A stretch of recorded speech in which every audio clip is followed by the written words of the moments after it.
Tantor Audio presents Consciousness and the Brain, Deciphering How the Brain Codes Our Thoughts, by Stanislas Dehaene. Narrated by David Drummond. Consciousness is the only real thing in the world, and the greatest mystery of all. Vladimir Nabokov, Ben Sinister, 1947.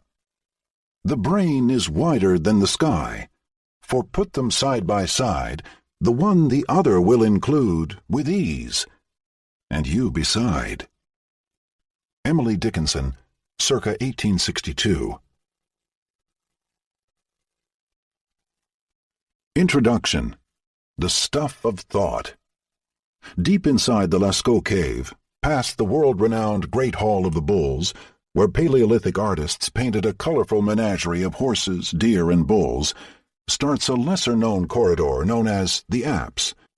There, at the bottom of a 16-foot pit, next to fine drawings of a wounded bison and a rhinoceros, lies one of the rare depictions of a human being in prehistoric art. The man is lying flat on his back, palms up and arms extended. Next to him stands a bird perched on a stick.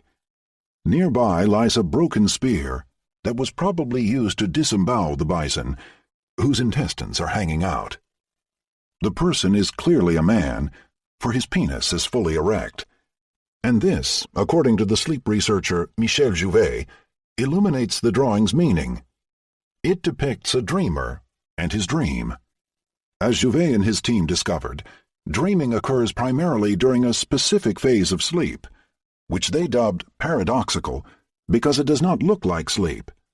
During this period, the brain is almost as active as it is in wakefulness, and the eyes ceaselessly move around.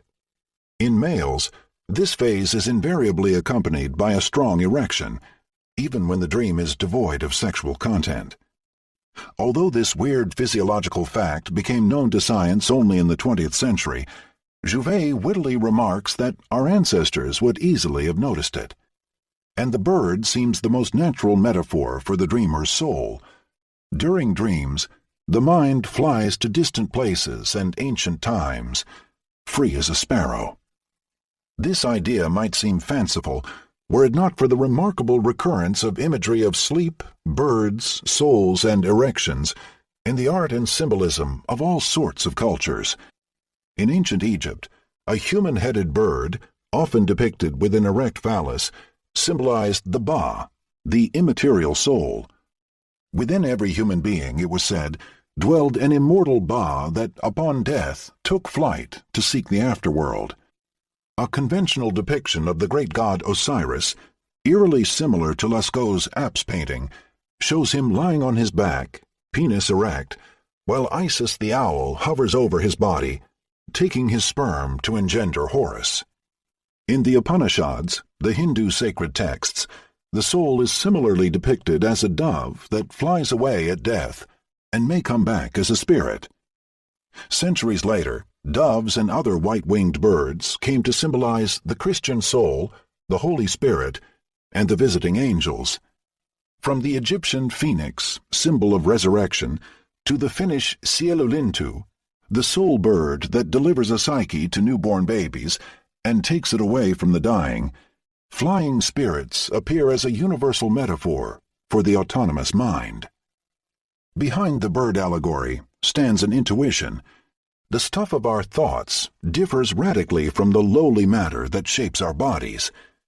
During dreams, while the body lies still, thoughts wander into the remote realms of imagination and memory. Could there be a better proof that mental activity cannot be reduced to the material world? That the mind is made of a distinct stuff? How could the free-flying mind ever have arisen from a down-to-earth brain? Descartes' challenge.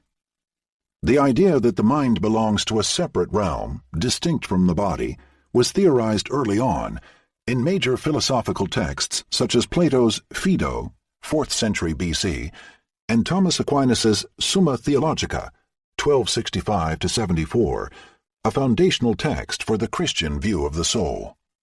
But it was the French philosopher René Descartes, (1596 to 1650), who explicitly stated what is now known as dualism, the thesis that the conscious mind is made of a non-material substance that eludes the normal laws of physics.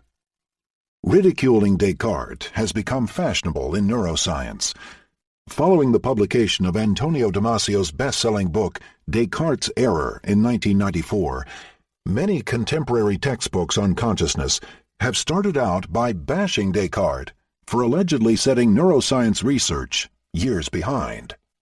The truth, however, is that Descartes was a pioneering scientist and fundamentally a reductionist, whose mechanical analysis of the human mind, well in advance of his time, was the first exercise in synthetic biology and theoretical modeling.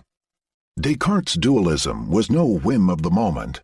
It was based on a logical argument that asserted the impossibility of a machine ever mimicking the freedom of the conscious mind. The founding father of modern psychology, William James, acknowledges our debt. To Descartes belongs the credit of having first been bold enough to conceive of a completely self-sufficing nervous mechanism which should be able to perform complicated and apparently intelligent acts. Indeed, in visionary volumes called Description of the Human Body, Passions of the Soul, and L'Homme, Man, Descartes presented a resolutely mechanical perspective on the inner operation of the body. "We are sophisticated automata," wrote this bold philosopher. "Our bodies and brains literally act as a collection of organs, musical instruments comparable to those found in the churches of his time, with massive bellows forcing a special fluid called animal spirits into reservoirs, then a broad variety of pipes, whose combinations generate all the rhythms and music of our actions. I desire that you consider that all the functions that I have attributed to this machine, such as the digestion of food, the beating of the heart and the arteries, the nourishment and growth of the bodily parts, respiration, waking and sleeping, the reception of light, sounds, odors, smells, heat, and other such qualities by the external sense organs, the impression of the ideas of them in the organ of common sense and the imagination, the retention or imprint of these ideas in the memory, the internal movements of the appetites and the passions, and finally the external movements of all the bodily parts that so aptly follow both the actions of objects presented to the senses, these functions follow in this machine simply from the disposition of the organs, as wholly naturally as the movements of a clock or other automaton follow from the disposition of its counterweights and wheels." Descartes' hydraulic brain had no difficulty moving his hand toward an object. The object's visual features, impinging on the inner surface of the eye, activated a specific set of pipes. An inner decision-making system that was located in the pineal gland then leaned in a certain direction, thus sending the spirits flowing, to cause precisely the appropriate movement of the limbs. Memory corresponded to the selective reinforcement of some of these pathways, an insightful anticipation of the contemporary idea that learning relies on changes in the brain's connections, neurons that fire together, wire together. Descartes even presented an explicit mechanical model of sleep, which he theorized as a reduced pressure of the spirits. When the source of animal spirits was abundant, it circulated through every nerve, and this pressurized machine, ready to respond to any stimulation, provided an accurate model of the wake state.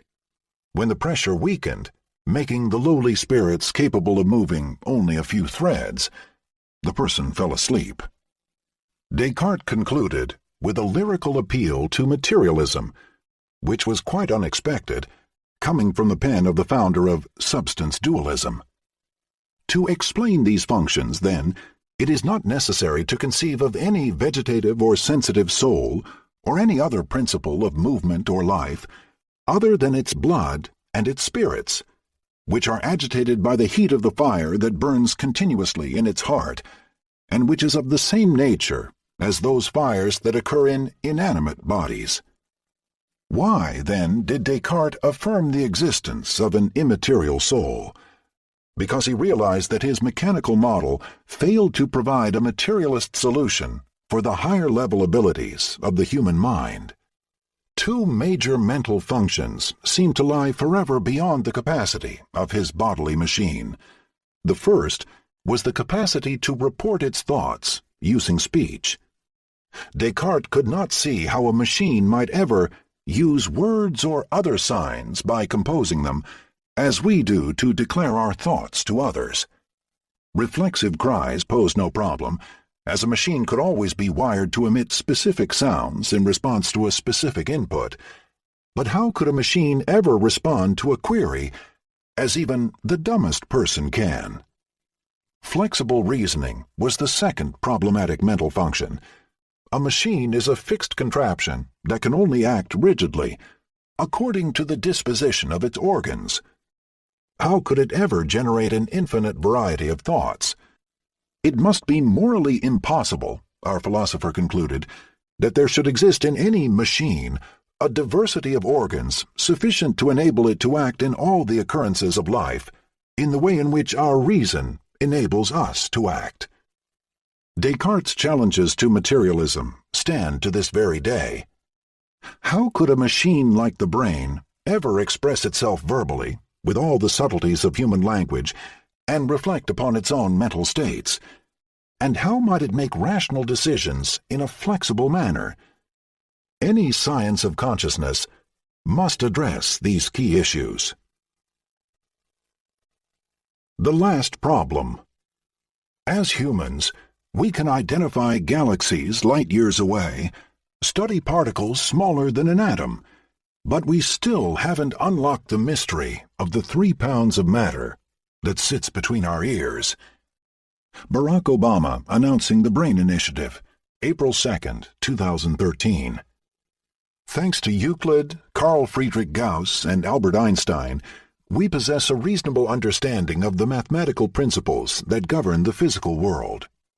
Standing as we do on the shoulders of such giants as Isaac Newton and Edwin Hubble, we understand that our Earth is just a speck of dust in one of a billion galaxies that originated from a primeval explosion, the Big Bang.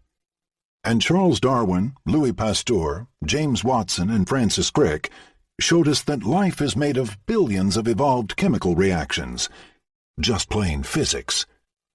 Only the story of the emergence of consciousness seems to remain in medieval darkness. How do I think? What is this I that seems to be doing the thinking? Would I be different if I had been born at a different time, in another place, or in another body? Where do I go when I fall asleep and dream, and die? Does it all arise from my brain?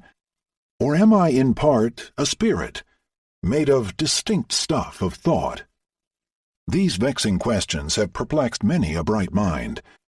Writing in 1580, the French humanist Michel de Montaigne, in one of his famous essays, lamented that he could find no coherence in what past thinkers had written about the nature of the soul.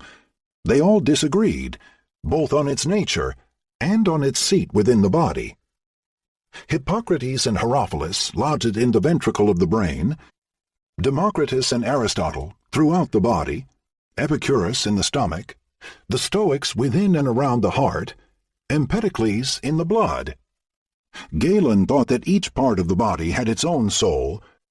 Strato lodged it between the eyebrows. Throughout the 19th and 20th centuries, the question of consciousness lay outside the boundaries of normal science. It was a fuzzy, ill-defined domain, whose subjectivity put it forever beyond the reach of objective experimentation. For many years, no serious researcher would touch the problem. Speculating about consciousness was a tolerated hobby for the aging scientist. In his textbook, Psychology, the Science of Mental Life, 1962, George Miller, the founding father of cognitive psychology, proposed an official ban. Consciousness is a word worn smooth by a million tongues. Maybe we should ban the word for a decade or two, until we can develop more precise terms for the several uses which consciousness now obscures. And banned it was. When I was a student in the late 1980s, I was surprised to discover that, during lab meetings, we were not allowed to use the C word. We all studied consciousness in one way or another, of course, by asking human subjects to categorize what they had seen or to form mental images in darkness, but the word itself remained taboo. No serious scientific publication used it.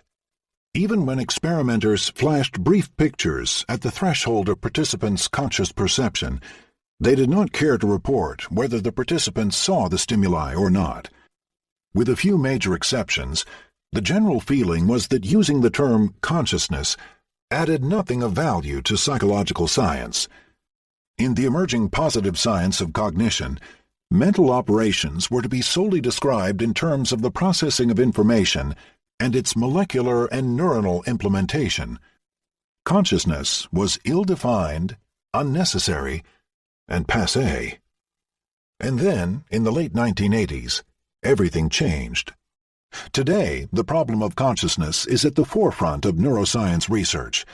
It is an exciting field with its own scientific societies and journals, and it is beginning to address Descartes' major challenges, including how our brain generates a subjective perspective that we can flexibly use and report to others.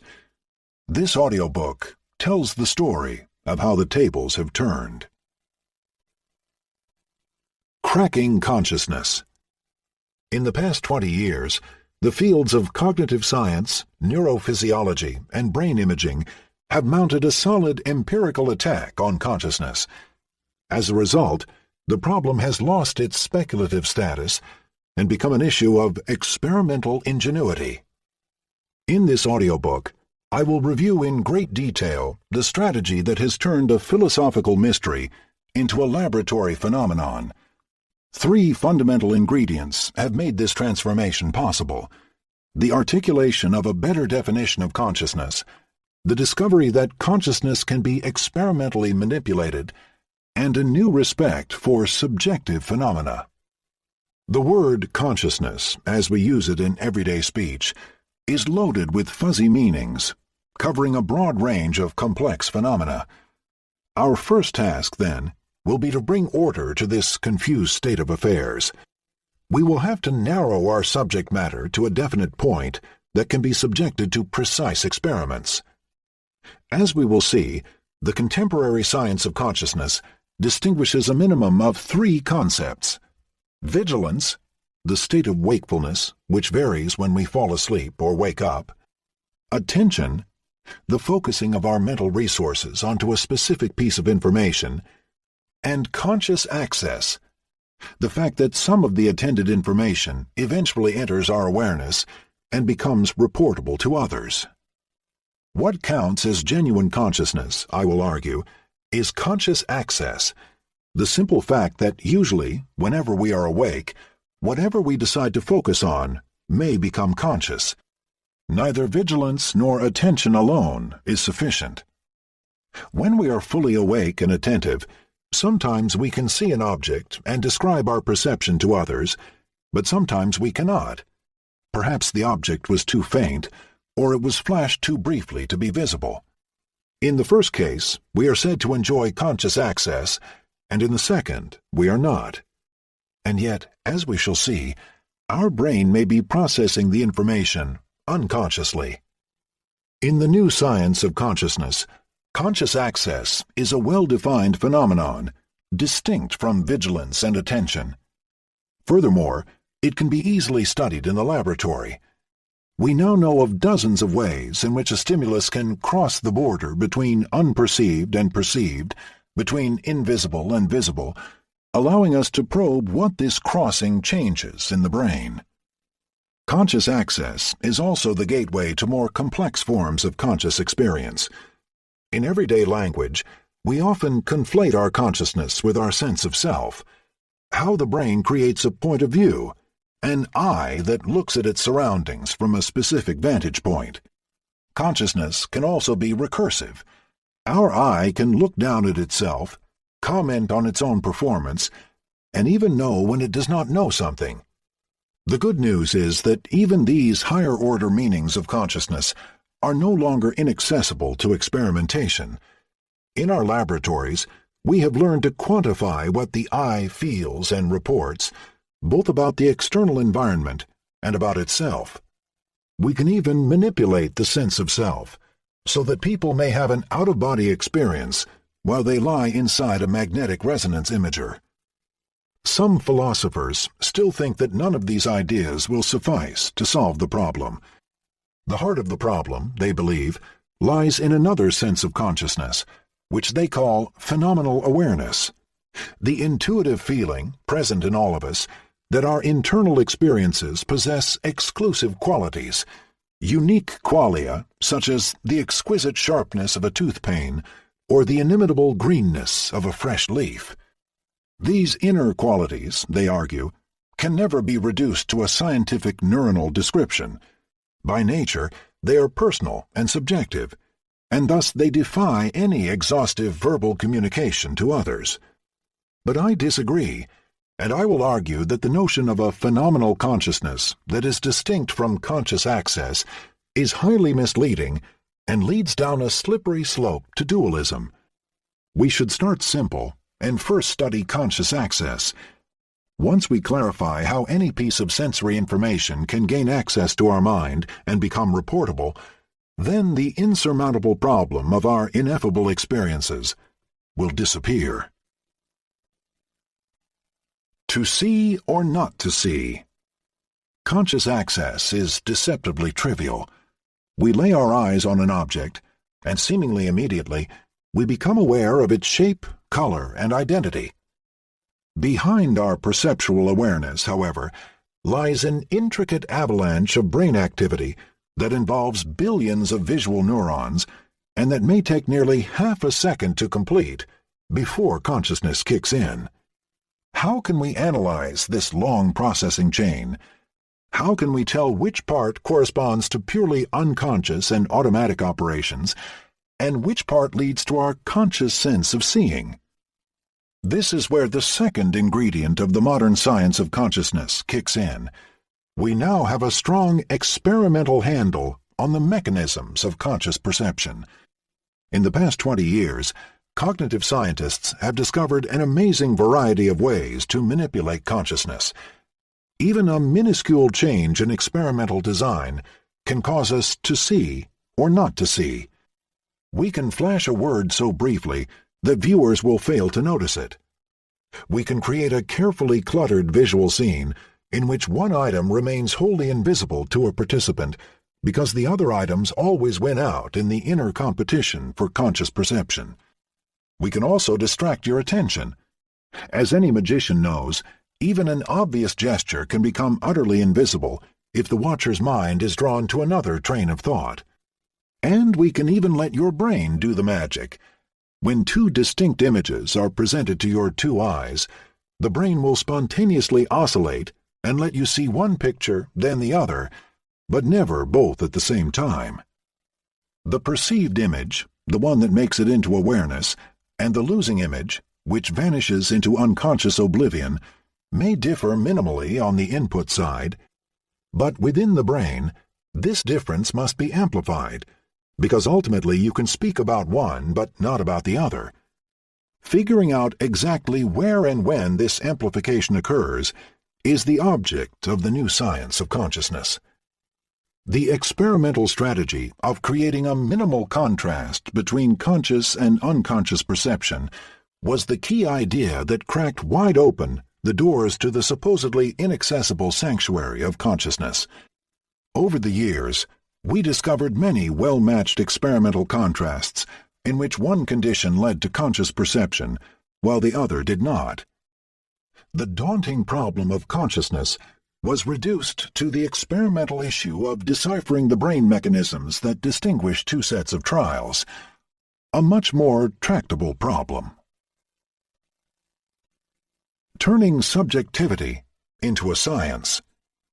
This research strategy was simple enough, yet it relied on a controversial step, one that I personally view as the third key ingredient to the new science of consciousness: taking subjective reports seriously. It was not enough to present people with two types of visual stimuli. As experimenters, we had to carefully record what they thought of them. The participants' introspection was crucial. It defined the very phenomenon that we aimed to study. If the experimenter could see an image, but the subject denied seeing it, then it was the latter response that counted. The image had to be scored as invisible. Thus, psychologists were forced to find new ways of monitoring subjective introspection as accurately as possible. This emphasis on the subjective has been a revolution for psychology. At the beginning of the 20th century, behaviorists such as John Brodess Watson, 1878 to 1958, had forcefully ousted introspection from the science of psychology. Psychology, as the behaviorist views it, is a purely objective experimental branch of natural science. Its theoretical goal is the prediction and control of behavior. Introspection forms no essential part of its methods, nor is the scientific value of its data dependent upon the readiness with which they lend themselves to interpretation in terms of consciousness. Although behaviorism itself was also eventually rejected, it left a lasting mark. Throughout the 20th century, any recourse to introspection remained highly suspicious in psychology. However, I will argue that this dogmatic position is dead wrong. It conflates two distinct issues: introspection as a research method and introspection as raw data. As a research method, introspection cannot be trusted. Obviously, we cannot count on naive human subjects to tell us how their mind works. Otherwise, our science would be too easy. And we should not take their subjective experiences too literally, as when they claim to have had an out-of-body experience and flown to the ceiling, or to have met their dead grandmother in a dream. But, in a sense, even such bizarre introspections must be trusted. Unless the subject is lying, they correspond to genuine mental events that beg for an explanation. The correct perspective is to think of subjective reports as raw data. A person who claims to have had an out-of-body experience genuinely feels dragged to the ceiling, and we will have no science of consciousness unless we seriously address why such feelings occur.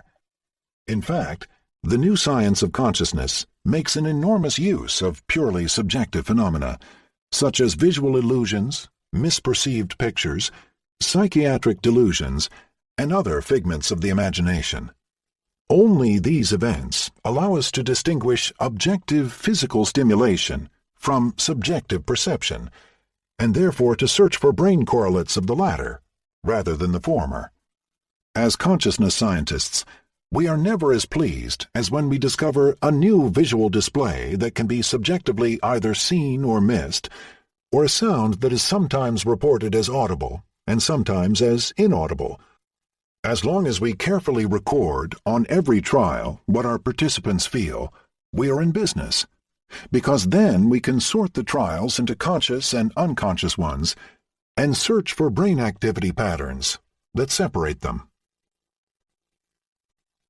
Signatures of conscious thoughts. These three ingredients, focusing on conscious access, manipulating conscious perception, and carefully recording introspection, have transformed the study of consciousness into a normal experimental science. We can probe the extent to which a picture that people claim not to have seen is in fact processed by the brain. As we will discover, a staggering amount of unconscious processing occurs beneath the surface of our conscious mind. Research using subliminal images has provided a strong platform to study the brain mechanisms of conscious experience. Modern brain imaging methods have given us a means of investigating how far an unconscious stimulus can travel in the brain and exactly where it stops, thus defining what patterns of neural activity are exclusively associated with conscious processing. For 15 years now, my research team has been using every tool at its disposal, from functional magnetic resonance imaging, fMRI, to electro- and magnetoencephalography, and even electrodes inserted deep in the human brain to try to identify the cerebral underpinnings of consciousness. Like many other laboratories throughout the world, ours is engaged in a systematic experimental search for patterns of brain activity that appear if and only if the scanned person is having a conscious experience, what I call the signatures of consciousness. And our search has been successful. In one experiment after another, the same signatures show up. Several markers of brain activity change massively whenever a person becomes aware of a picture, a word, a digit, or a sound. These signatures are remarkably stable and can be observed in a great variety of visual, auditory, tactile, and cognitive stimulations. The empirical discovery of reproducible signatures of consciousness, which are present in all conscious humans, is only a first step. We need to work on the theoretical end as well. How do these signatures originate? Why do they index a conscious brain? Why does only a certain type of brain state cause an inner conscious experience? Today, no scientist can claim to have solved these problems, but we do have some strong and testable hypotheses. My collaborators and I have elaborated a theory that we call the global neuronal workspace. We propose that consciousness is global information broadcasting within the cortex. It arises from a neuronal network whose raison d'etre is the massive sharing of pertinent information throughout the brain. The philosopher Daniel Dennett aptly calls this idea fame in the brain. Thanks to the global neuronal workspace, we can keep in mind any idea that makes a strong imprint on us for however long we choose, and make sure that it gets incorporated into our future plans, whatever they might be. Thus, consciousness has a precise role to play in the computational economy of the brain. It selects, amplifies, and propagates relevant thoughts. What circuit is responsible for this broadcasting function of consciousness? We believe that a special set of neurons diffuses conscious messages throughout the brain. Giant cells whose long axons crisscross the cortex, interconnecting it into an integrated whole. Computer simulations of this architecture have reproduced our main experimental findings. When enough brain regions agree about the importance of incoming sensory information, they synchronize into a large-scale state of global communication. A broad network ignites into a burst of high-level activation, and the nature of this ignition explains our empirical signatures of consciousness. Although unconscious processing can be deep, conscious access adds an additional layer of functionality. The broadcasting function of consciousness allows us to perform uniquely powerful operations. The global neuronal workspace opens up an internal space for thought experiments, purely mental operations that can be detached from the external world. Thanks to it, we can keep important data in mind for an arbitrarily long duration. We can pass it on to any other arbitrary mental process, thus granting our brains the kind of flexibility that Descartes was looking for. Once information is conscious, it can enter into a long series of arbitrary operations. It is no longer processed in a reflexive manner, but can be pondered and reoriented at will. And thanks to a connection to language areas, we can report it to others. Equally fundamental to the global neuronal workspace is its autonomy. Recent studies have revealed that the brain is the seat of intense spontaneous activity.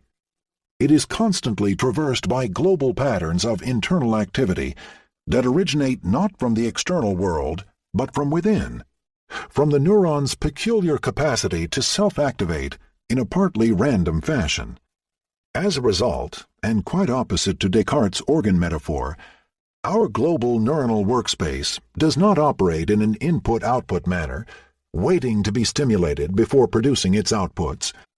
On the contrary, even in full darkness, it ceaselessly broadcasts global patterns of neural activity, causing what William James called the stream of consciousness, an uninterrupted flow of loosely connected thoughts, primarily shaped by our current goals and only occasionally seeking information in the senses.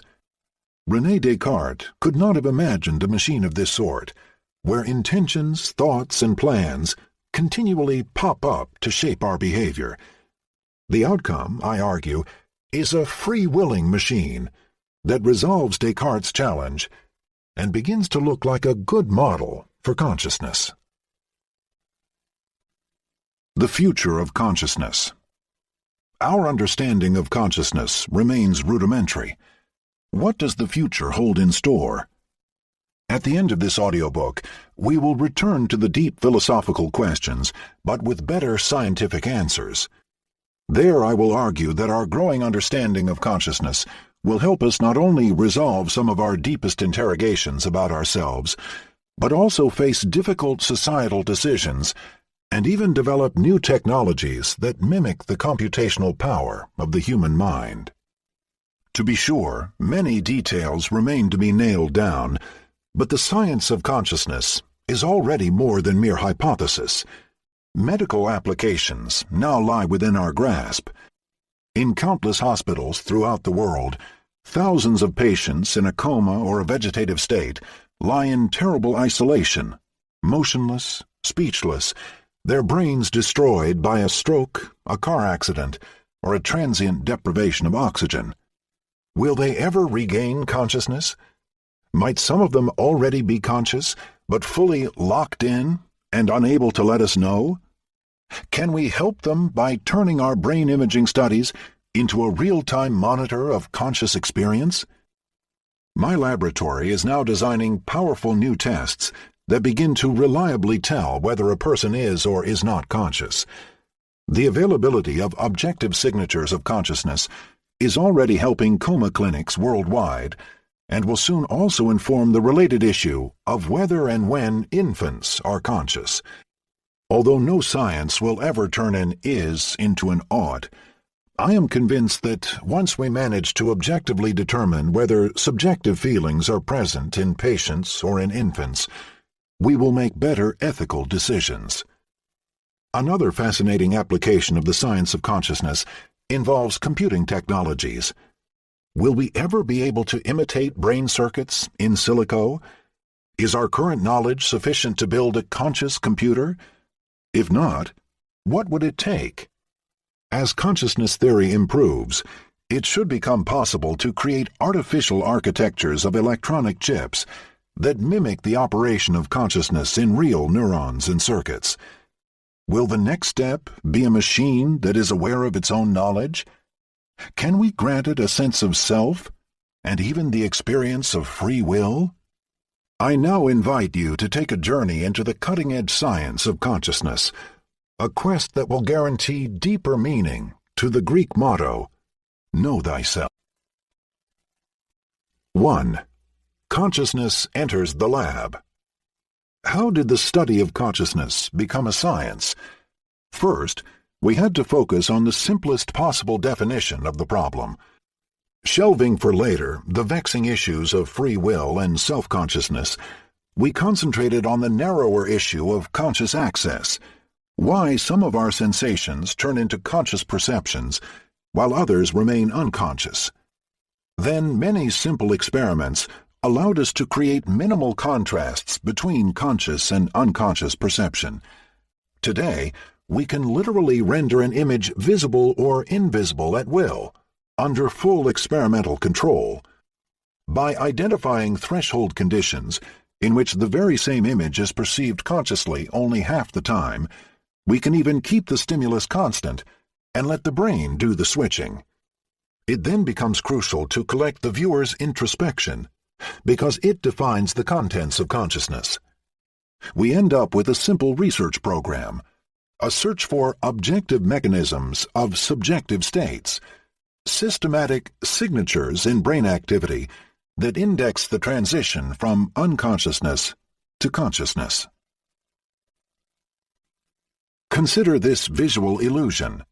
12 dots, printed in light gray, surround a black cross. If you stare intently at the central cross, after a few seconds, you should see some of the gray dots fade in and out of existence. For a few seconds, they vanish from your awareness, then they pop back in. Sometimes the entire set goes away, temporarily leaving you with a blank page, only to return a few seconds later with a seemingly darker shade of gray.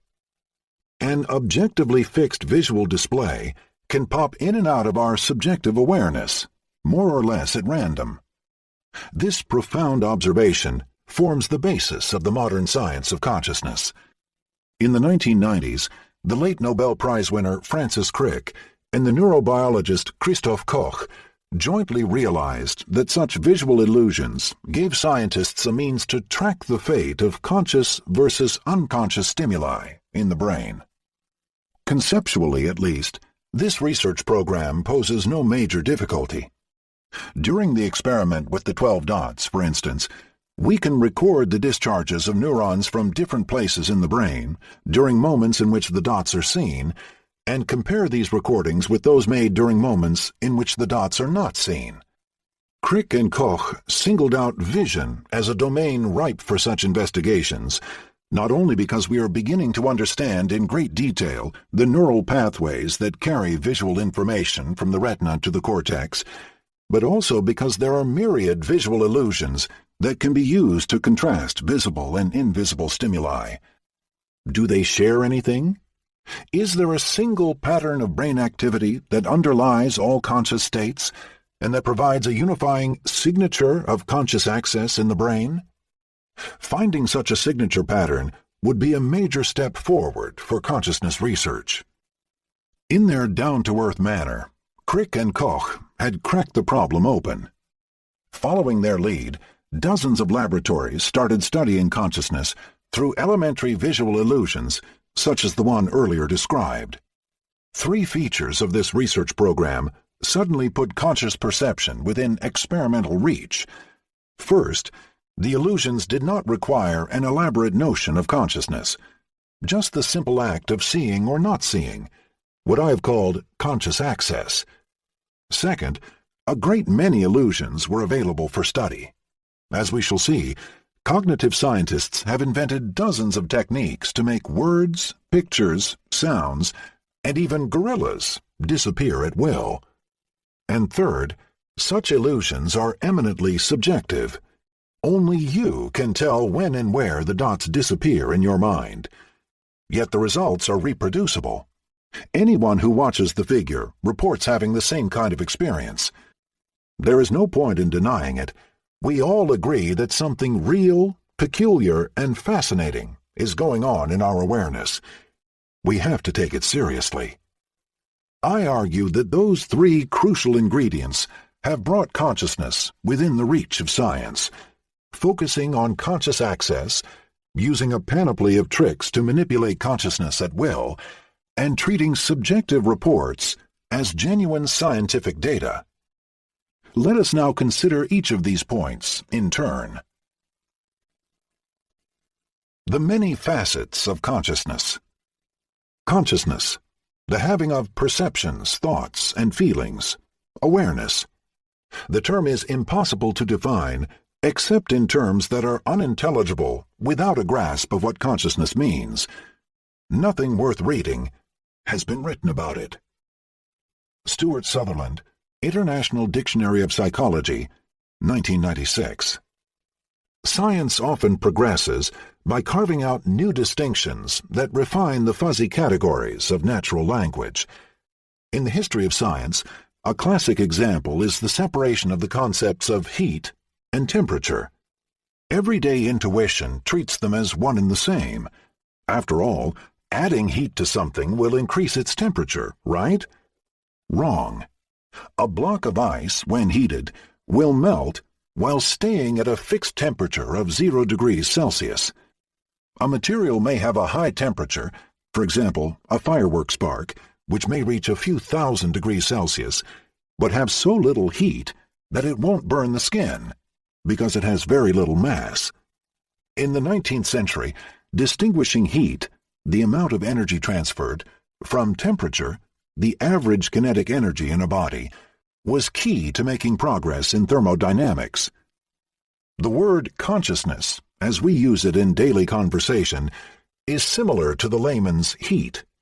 It conflates multiple meanings that cause considerable confusion. In order to bring order to this field, we first need to sort them out. In this audiobook, I argue that one of them, conscious access, denotes a well-defined question, one that is sufficiently focused to be studied with modern experimental tools, and that has a good chance of shedding light on the entire problem. So, what do I mean by conscious access? At any given time, a massive flow of sensory stimulation reaches our senses, but our conscious mind seems to gain access to only a very small amount of it. Every morning as I drive to work, I pass the same houses without ever noticing the color of their roof or the number of their windows. As I sit at my desk and concentrate on writing this book, my retina is bombarded with information about the surrounding objects, photographs, and paintings, their shapes and colors. Simultaneously, my ears are stirred with music, birdsong, noise from the neighbors. And yet all these distracting bits remain in the unconscious background while I focus on writing. Conscious access is, at once, extraordinarily open and inordinately selective. Its potential repertoire is vast. At any given moment, with a switch of my attention, I can become conscious of a color, a scent, a sound, a lost memory, a feeling, a strategy, an error, or even the multiple meanings of the word consciousness. If I make a blunder, I may even become self-conscious, which means that my emotions, strategies, errors, and regrets will enter my conscious mind. At any moment, however, the actual repertoire of consciousness is dramatically limited. We are fundamentally reduced to just about one conscious thought at a time, although a single thought can be a substantial chunk with several subcomponents, as when we ponder the meaning of a sentence. Because of its limited capacity, consciousness must withdraw from one item in order to gain access to another. Stop what you're doing for a second and notice the position of your legs. Perhaps you feel a pressure here or a pain there. This perception is now conscious, but a second earlier it was preconscious. Accessible but not accessed, it lay dormant amid the vast repository of unconscious states. It did not necessarily remain unprocessed. You constantly adjust your posture unconsciously in response to such bodily signals. However, conscious access made it available to your mind. All at once, it became accessible to your language system and to many other processes of memory, attention, intention, and planning. It is precisely that switch from preconscious to conscious, suddenly letting a piece of information into awareness, that I will discuss in the next chapters. Exactly what happens then is the question that I hope to clarify in this audiobook: the brain mechanisms of conscious access. To do so, we will need to further distinguish conscious access from mere attention, a delicate but indispensable step. What is attention? In his landmark opus, The Principles of Psychology, 1890, William James proposed a famous definition. Attention, he said, is the taking possession by the mind, in clear and vivid form, of one out of what seem several simultaneously possible objects or trains of thought. Unfortunately, this definition actually conflates two different notions with distinct brain mechanisms: selection and access. William James's taking possession by the mind is essentially what I have called conscious access. It is the bringing of information to the forefront of our thinking such that it becomes a conscious mental object that we keep in mind. That aspect of attention, almost by definition, coincides with consciousness. When an object takes possession of our mind such that we can report it, verbally or by gesturing, then we are conscious of it. However, James's definition also includes a second concept: the isolation of one out of many possible trains of thought, which we now call selective attention. At any moment, our sensory environment is buzzing with myriad potential perceptions. Likewise, our memory is teeming with knowledge that could, in the next instant, surface back into our consciousness. In order to avoid information overload, many of our brain systems therefore apply a selective filter. Out of countless potential thoughts, what reaches our conscious mind is la crème de la crème, the outcome of the very complex sieve that we call attention. Our brain ruthlessly discards the irrelevant information and ultimately isolates a single conscious object, based on its salience or its relevance to our current goals. This stimulus then becomes amplified and able to orient our behavior. Clearly then, most, if not all, of the selective functions of attention have to operate outside our awareness. How could we ever think if we first had to consciously sift through all the candidate objects of our thoughts? Attention sieve operates largely unconsciously. Attention is dissociable from conscious access. True enough, in everyday life, our environment is often clogged with stimulating information, and we have to give it enough attention to select which item we are going to access. Thus, attention often serves as the gateway for consciousness.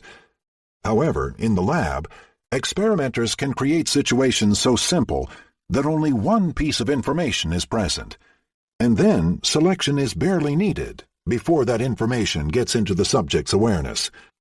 Conversely, in many cases, attention operates sub rosa, covertly amplifying or squashing incoming information, even though the final outcome never makes it into our awareness.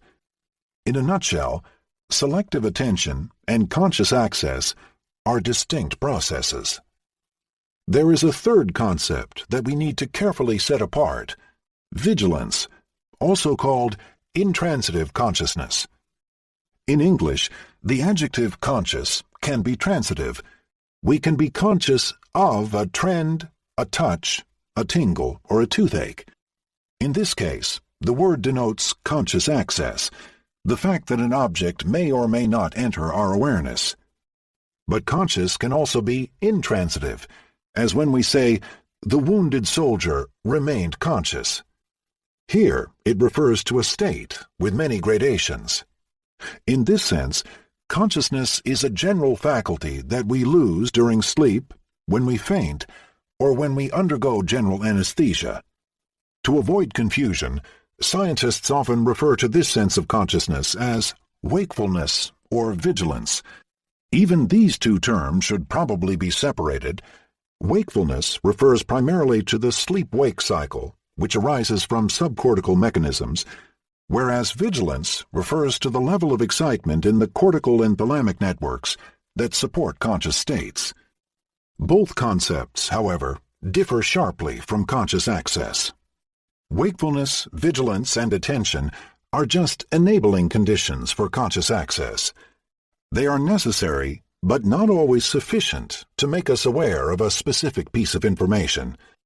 For instance, some patients, following a small stroke in the visual cortex, may become colorblind. These patients are still awake and attentive, their vigilance is intact, and so is their capacity to attend.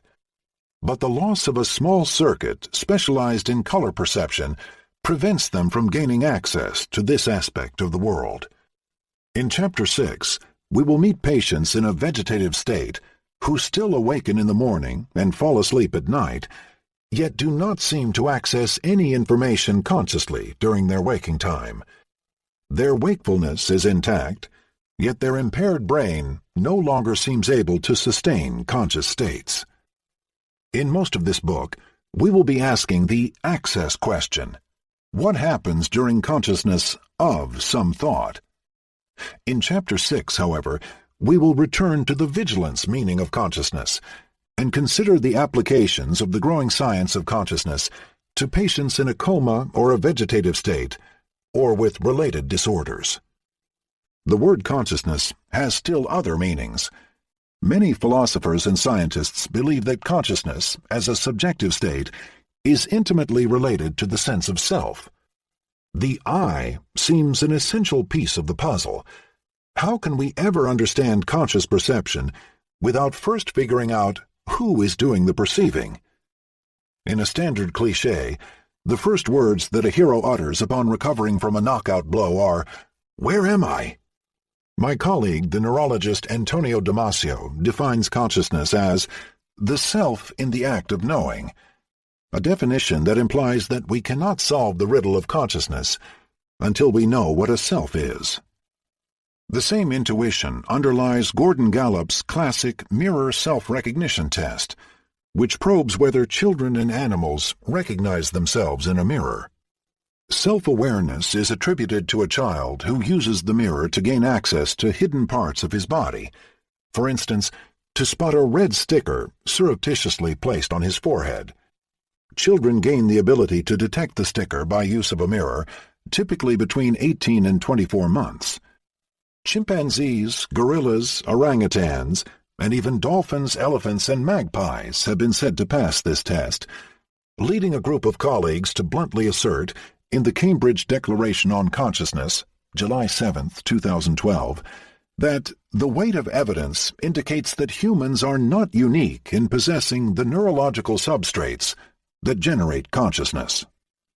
Once again, however, science requires that we refine the concepts. Mirror recognition need not indicate consciousness. It could be accomplished by an utterly unconscious device that merely predicts how the body should look and move, and that adjusts its movements based on a comparison of these predictions with the actual visual stimulation, as when I thoughtlessly use a mirror to shave. Pigeons can be conditioned to pass the test, although only after considerable training that essentially turns them into mirror-using automata. The mirror recognition test may just be measuring the extent to which an organism has learned enough about its own body to develop expectations of what it looks like, and enough about mirrors to use them to compare expectation with reality. An interesting competence, without doubt, but far from a litmus test for possession of a self-concept. Most important, the link between conscious perception and self-knowledge is unnecessary. Attending a concert or watching a gorgeous sunset can put me in a heightened state of consciousness without requiring that I constantly remind myself that I am in the act of enjoying myself. My body and self remain in the background, like recurrent sounds or backdrop illumination. They are potential topics for my attention, lying outside my awareness, that I can attend to and bring into focus whenever needed. In my view, self-consciousness is much like consciousness of color or sound. Becoming conscious of some aspect of myself could just be another form of conscious access in which the information being accessed is not sensory in nature, but concerns one of the various mental representations of me, my body, my behavior, my feelings, or my thoughts. What is special and fascinating about self-consciousness is that it seems to include a strange loop. When I reflect upon myself, the I appears twice, both as the perceiver and as the perceived. How is this possible? This recursive sense of consciousness is what cognitive scientists call metacognition, the capacity to think about one's own mind. The French positivist philosopher Auguste Comte, 1798 to 1857, considered this a logical impossibility. The thinking individual, he wrote, could not divide into two, one reasoning, the other watching the reasoning. The observed organ and the observing organ being identical in this case, how could the observation be made?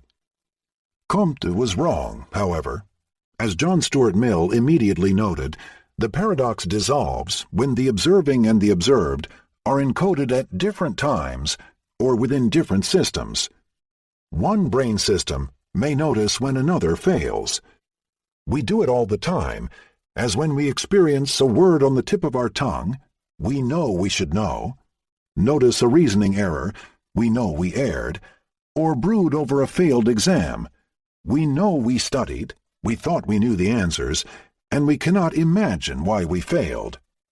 Some areas of the prefrontal cortex monitor our plans, attach confidence to our decisions, and detect our errors.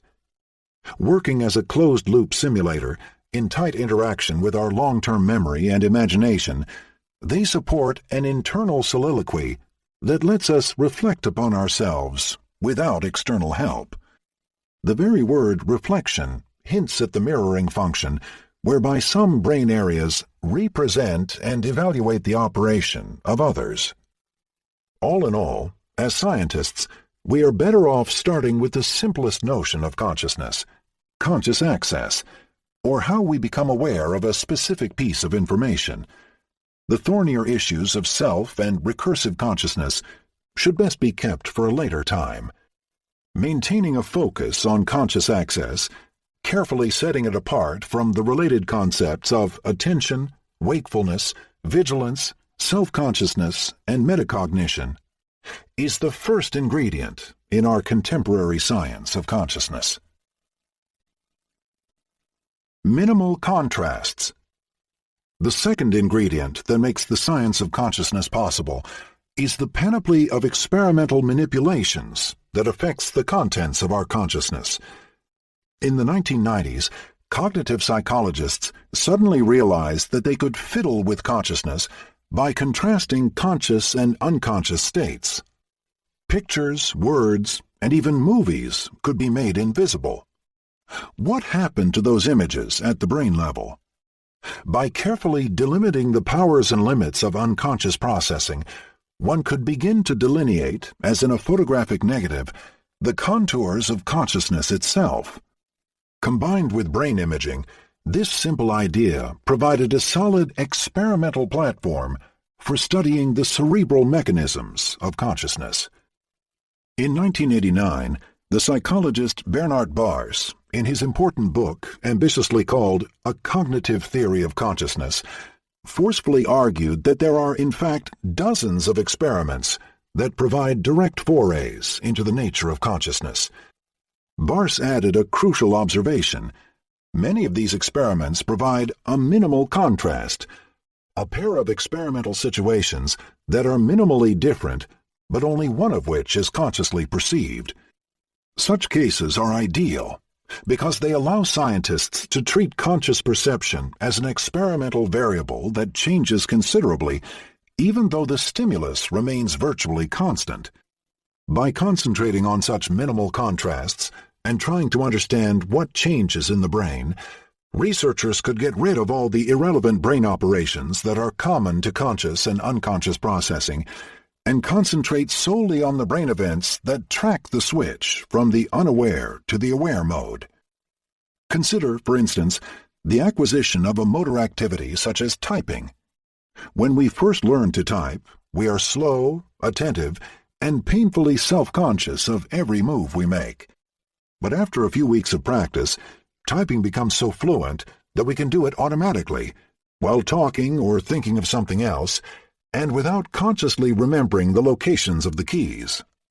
For scientists, studying what happens as behavior automatizes sheds light on the transition from conscious to unconscious.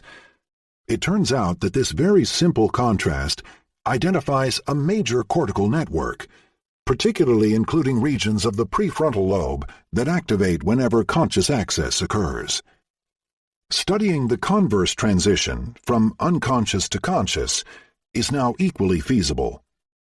Visual perception affords experimenters plenty of opportunities for creating stimuli that come in and out of conscious experience. One example is the illusion with which we opened this chapter. Why do the fixed dots occasionally vanish from sight? We still don't fully understand the mechanism, but the general idea is that our visual system treats a constant image as a nuisance rather than as a genuine input. As we keep our eyes perfectly still, each spot creates a constant motionless stain of blurry gray on our retina, and at some point, our visual system decides to get rid of this constant blot. Our blindness to such spots may reflect an evolved system that filters out the defects of our eyes. Our retina is full of imperfections, such as blood vessels running in front of the photoreceptors, which we must learn to interpret as coming from inside rather than from outside. Imagine how horrible it would be to be constantly distracted by wiggly, bloody curves barring our gaze. An object's perfect immobility is a cue that our visual system uses in order to decide to fill in the missing information using the nearby texture. Such filling in explains why we fail to notice the blind spot in our retina, at the place occupied by the visual nerve and therefore devoid of light receptors. When we move our eyes, even by a very small amount, the spots drift slightly on the retina. The visual system therefore realizes that they must come from the external world rather than the eye itself, and it immediately lets them pop back into awareness.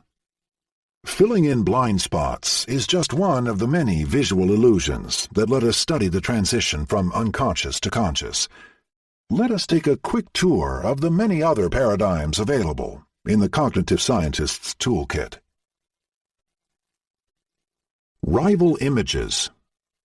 Historically, one of the first productive contrasts between conscious and unconscious vision came from the study of binocular rivalry, the curious tug-of-war that occurs inside our brains when distinct images are shown to the two eyes. Our consciousness is entirely oblivious to the fact that we have two eyes that constantly move around. While our brain lets us see a stable three-dimensional world, it hides from our sight the amazingly complex operations that underlie this feat. At any given time, each of our eyes receives a slightly different image of the external world, yet we do not experience double vision.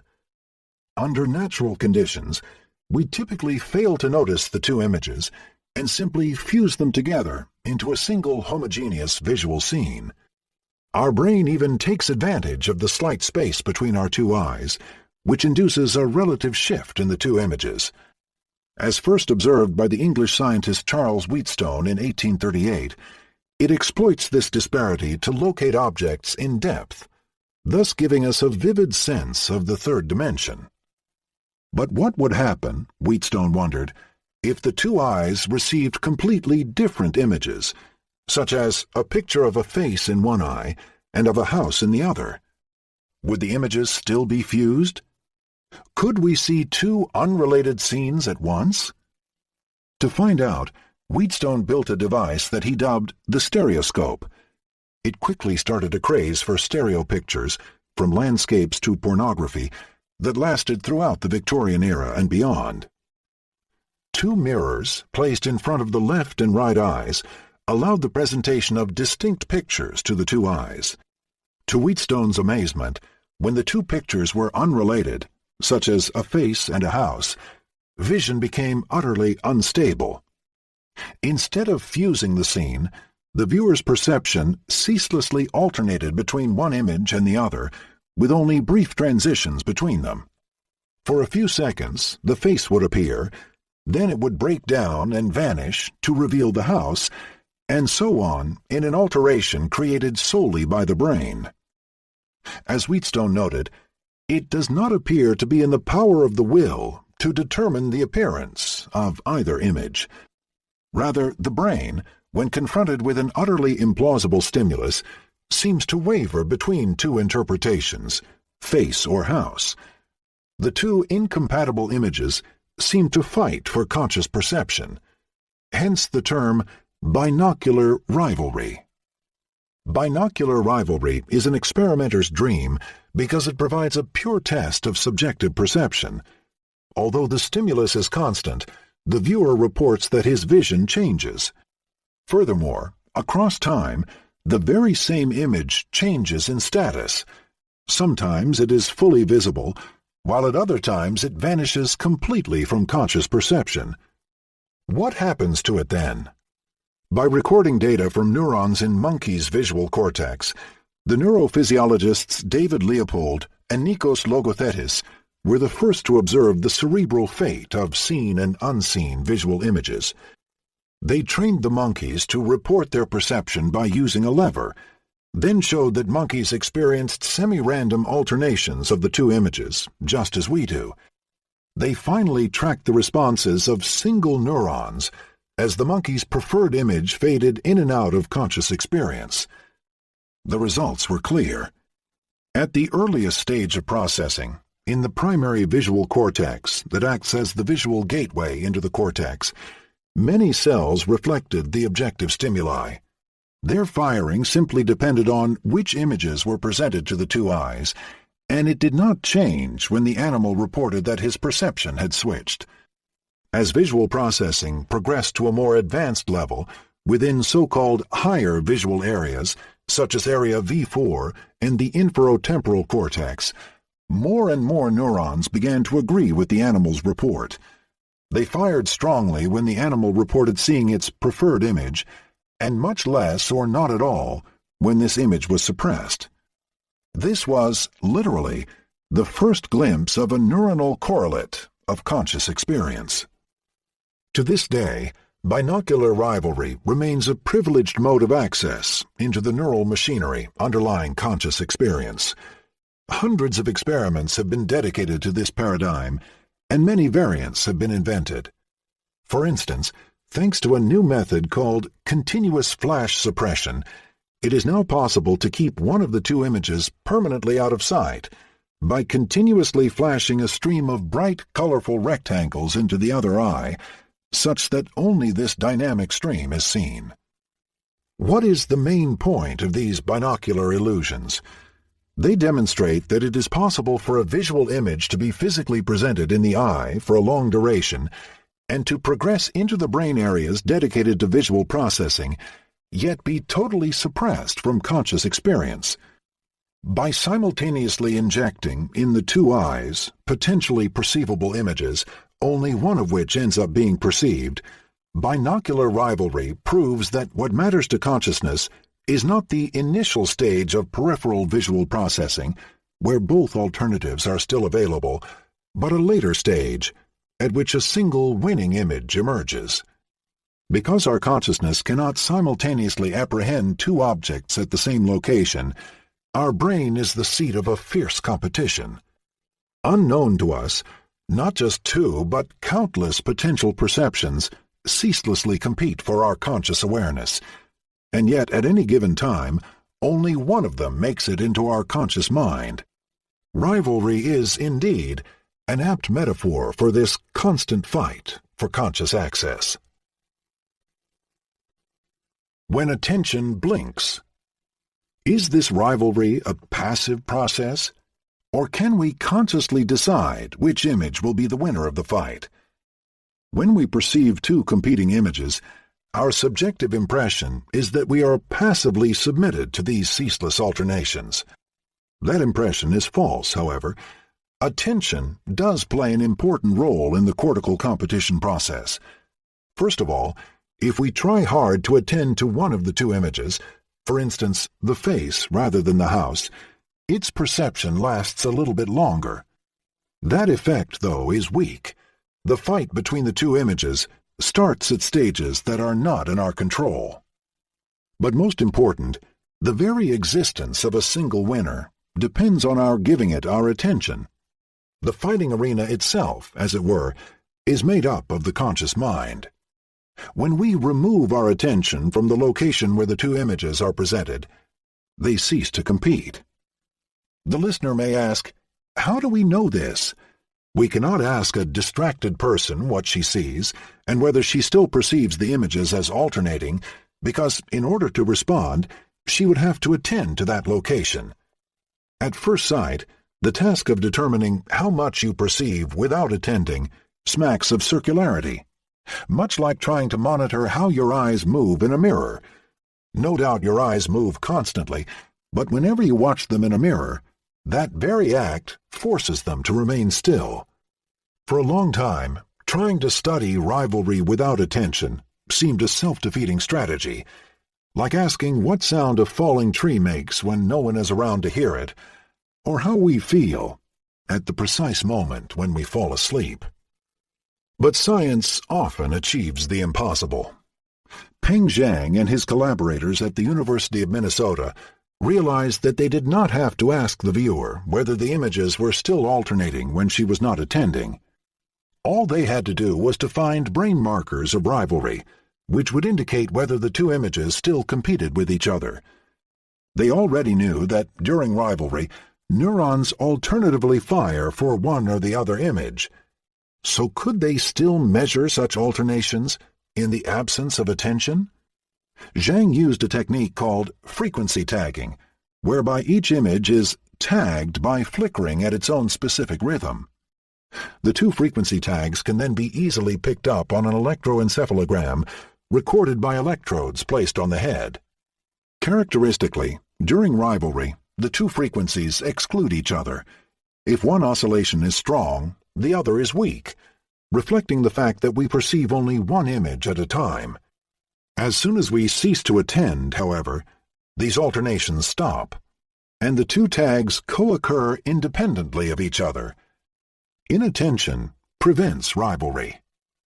Another experiment confirms this conclusion by pure introspection.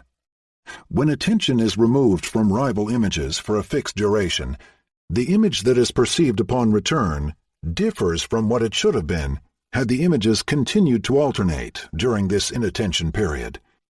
Thus, binocular rivalry depends on attention. In the absence of a consciously attending mind, the two images are jointly processed and no longer compete. Rivalry requires an active, attentive observer. Attention thus imposes a sharp limit on the number of images that can be simultaneously attended. This limit, in turn, leads to new minimal contrasts for conscious access.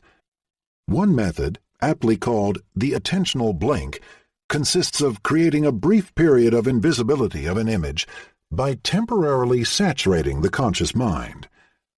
A stream of symbols appears at the same location on a computer screen. Most of the symbols are digits, but some are letters, which the participant is told to remember. The first letter is easily remembered.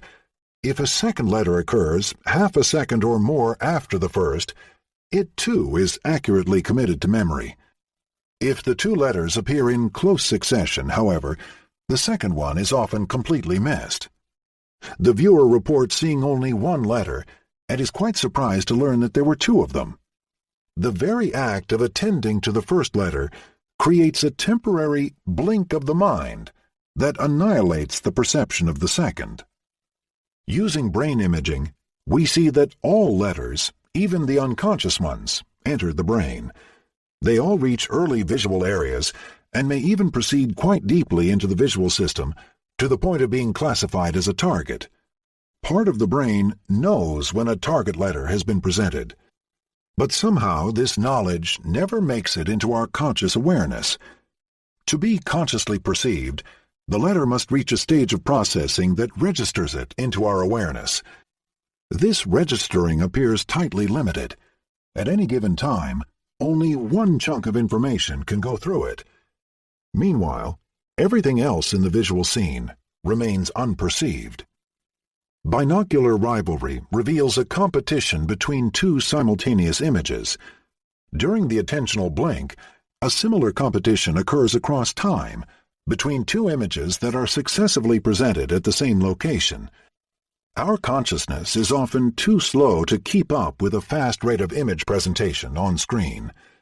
Although we seem to see all the digits and letters if we just passively look at them, the act of committing a letter to memory suffices to tie up our conscious resources long enough to create a temporary period of invisibility for the others. The fortress of the conscious mind possesses a small drawbridge that forces mental representations to compete with one another. Conscious access imposes a narrow bottleneck. The listener may object that we sometimes see two successive letters. Furthermore, in many other real-life situations, we seem to have no problem perceiving two things that appear almost simultaneously. For instance, we can hear a car's horn while attending to a picture.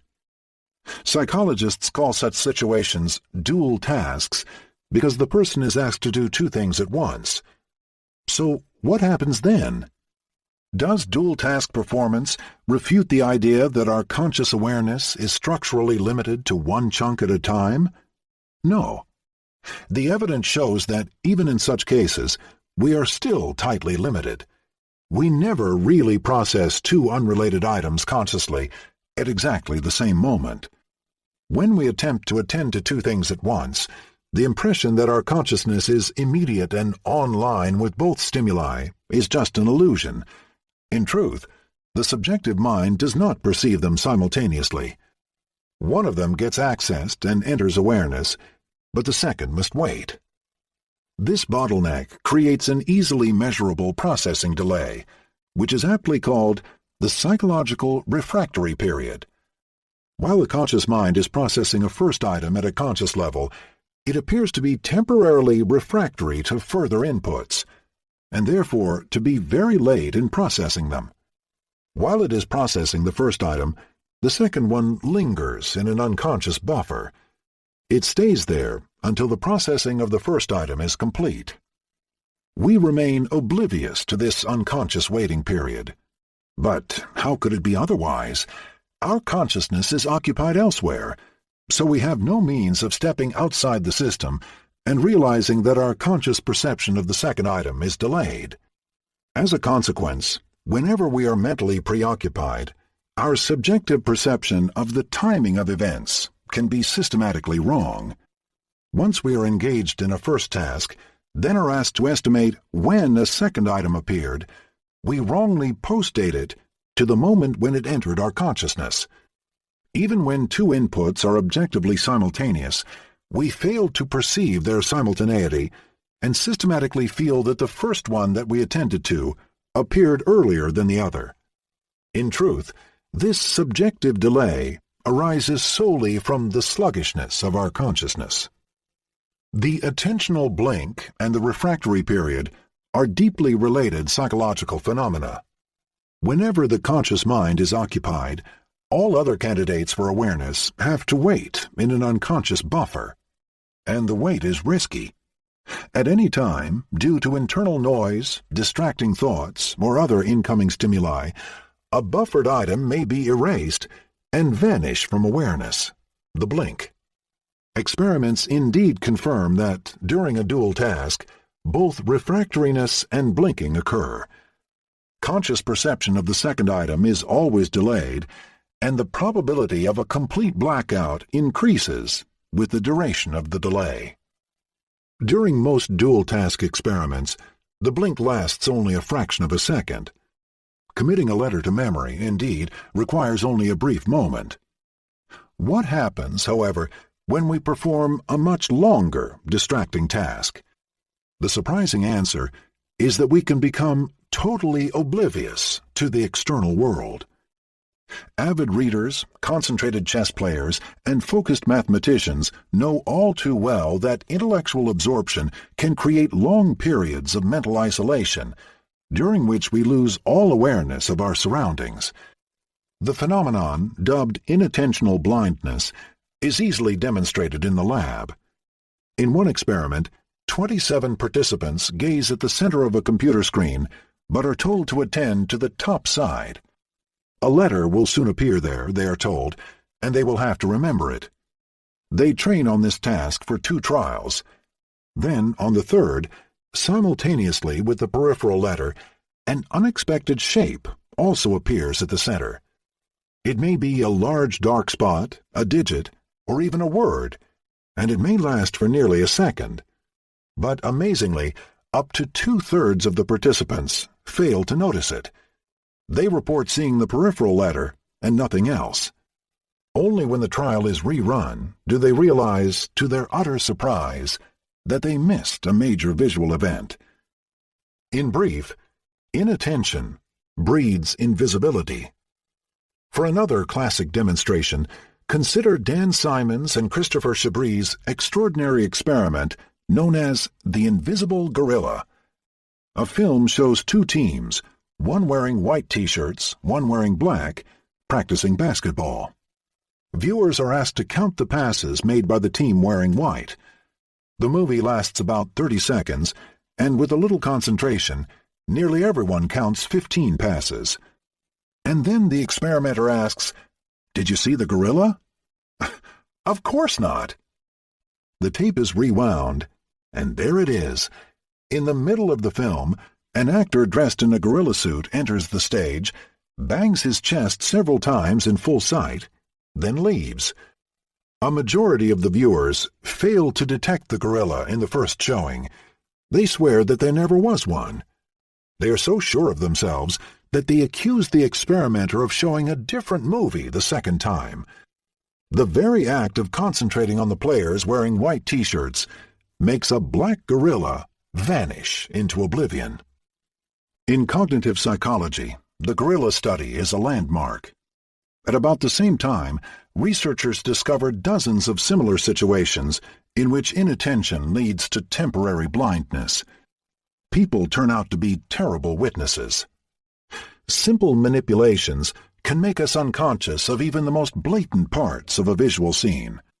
Kevin O'Regan and Ron Rensink discovered change blindness, a striking inability to detect which part of a picture has been erased.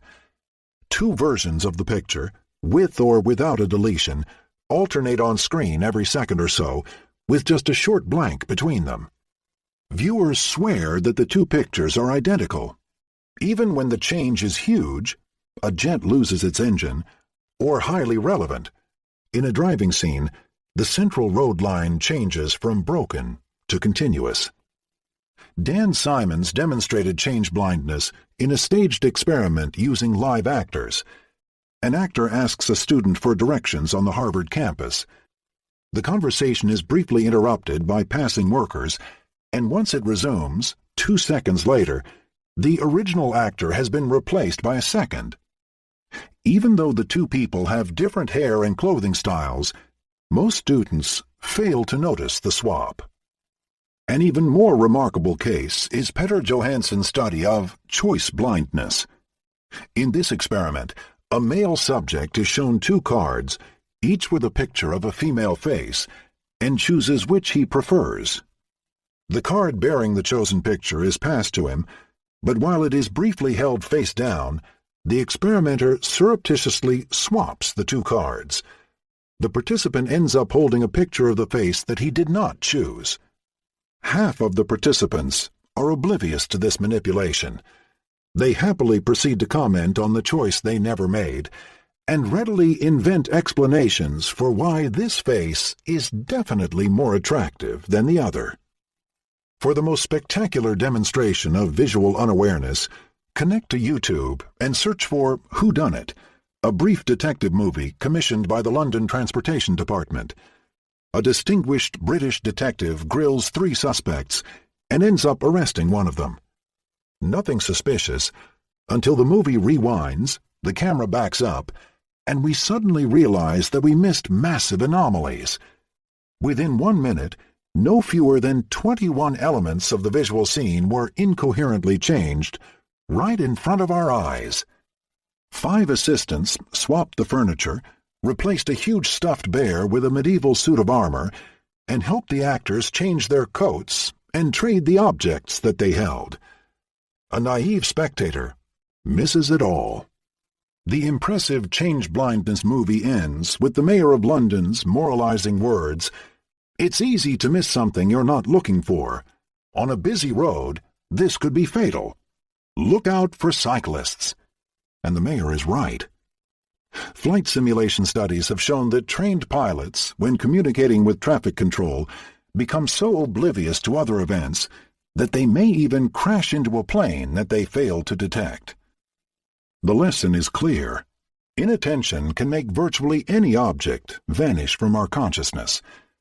As such, it provides an essential tool for contrasting conscious and unconscious perception.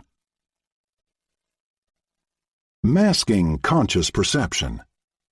In the laboratory, testing inattentional blindness has a problem.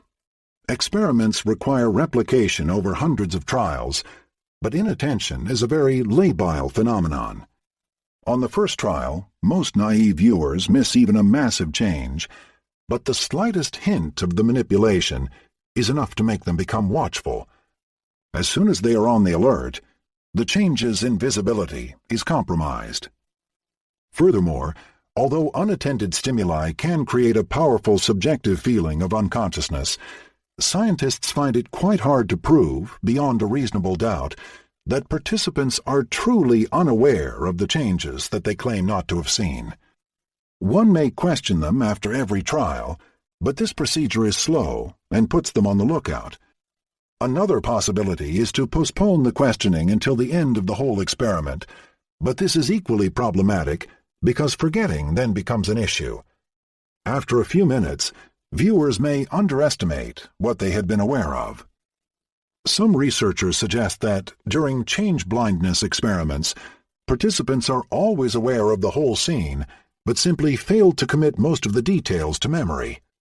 Thus, change blindness may arise not from a lack of awareness, but from an inability to compare the old scene with the new one. Once motion cues are eliminated, even 1 second of delay may make it difficult for the brain to compare two pictures. By default, the participant would respond that nothing has changed. According to this interpretation, they consciously perceived all the scenes and merely failed to notice that they differ. I personally doubt that the forgetting explanation accounts for all inattention and change blindness. After all, a gorilla in a basketball game or a stuffed bear in a crime scene should be rather memorable. But a lingering doubt remains. For an unquestionably scientific study, what is needed is a paradigm in which the image is 100% invisible, and no matter how informed the participants are, no matter how hard they try to discern it, and no matter how many times they view the film, they still do not see it. Fortunately, such a complete form of invisibility exists. Psychologists call it masking. The rest of the world knows it as subliminal images. A subliminal image is one that is presented below the threshold of consciousness, literally, limen means threshold in Latin, such that nobody can see it, even with considerable effort. How does one create such an image? One possibility is to make it very faint. Unfortunately, that solution typically degrades the image so much that it produces very little brain activity. A more interesting method is to flash the image for a brief moment, sandwiched between two other pictures. Here's how we can mask an image of the word radio. First, we flash the word for a short duration of 33 milliseconds, about the length of one movie frame. By itself, this duration does not suffice to induce invisibility. In complete darkness, even a microsecond-long flash of light will illuminate a scene and freeze it. What makes the image of radio invisible, however, is a visual illusion called masking. The word is preceded and followed by geometric shapes that appear at the same location. When the timing is right, the viewer sees only the flickering patterns. Sandwiched between them, the word becomes utterly invisible. I devise many subliminal masking experiments myself, and although I am pretty confident in my coding skills, watching the computer screen makes me doubt my own eyes. It really looks as if nothing at all is present in between the two masks. A photocell, however, can be used to verify that the word is indeed flashed for an objective moment. Its disappearance is a purely subjective phenomenon. The word invariably reappears when it is displayed long enough. In many experiments, the boundary between seeing and not seeing is relatively sharp. An image is downright invisible when presented for 40 milliseconds, but is easily seen on most trials when the duration is increased to 60 milliseconds. This finding justifies the use of the words subliminal, below threshold, and supraliminal, above threshold. Metaphorically, the gateway to consciousness is a well-defined threshold, and a flashed image is either in or out. The length of the threshold varies across subjects, but it always falls close to 50 milliseconds. At this duration, one perceives the flashed image about half the time. Presenting visual stimuli at threshold therefore offers a wonderfully controlled experimental paradigm. The objective stimulus is constant, yet its subjective perception varies from trial to trial. Several variants of masking can be used to modulate consciousness at will. An entire picture may vanish from sight when sandwiched between scrambled images. When the picture is a smiling or a fearful face, we can probe participants' subliminal perception of a hidden emotion that they never consciously perceived. At an unconscious level, the emotion shines through. Another version of masking involves flashing an array of shapes and cueing one of them by surrounding it with 4 long-lasting dots. Surprisingly, only the cued shape vanishes from conscious experience. All the others remain clearly visible.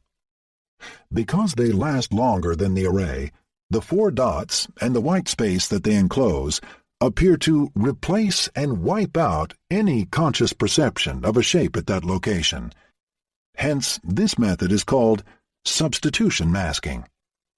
Masking is a great laboratory tool because it allows us to study the fate of an unconscious visual stimulus with high temporal precision and with complete control over experimental parameters. The best conditions involve flashing a single target stimulus followed by a single mask. At a precise moment, we inject into the viewer's brain a well-controlled dose of visual information, say a word. In principle, this dose should suffice for the viewer to consciously perceive the word, because if we remove the trailing mask, he or she always sees it. But when the mask is present, it somehow overrides the prior image, and is the only thing that the viewer perceives. A strange race must be happening in the brain. Although the word enters first, the subsequent mask seems to catch up and abolish it from conscious perception.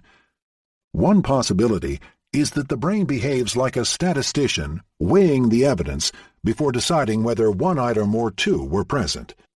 When the word presentation is short enough and the mask strong enough, then the viewer's brain receives overwhelming evidence in favor of the conclusion that only the mask was present, and it becomes oblivious to the word.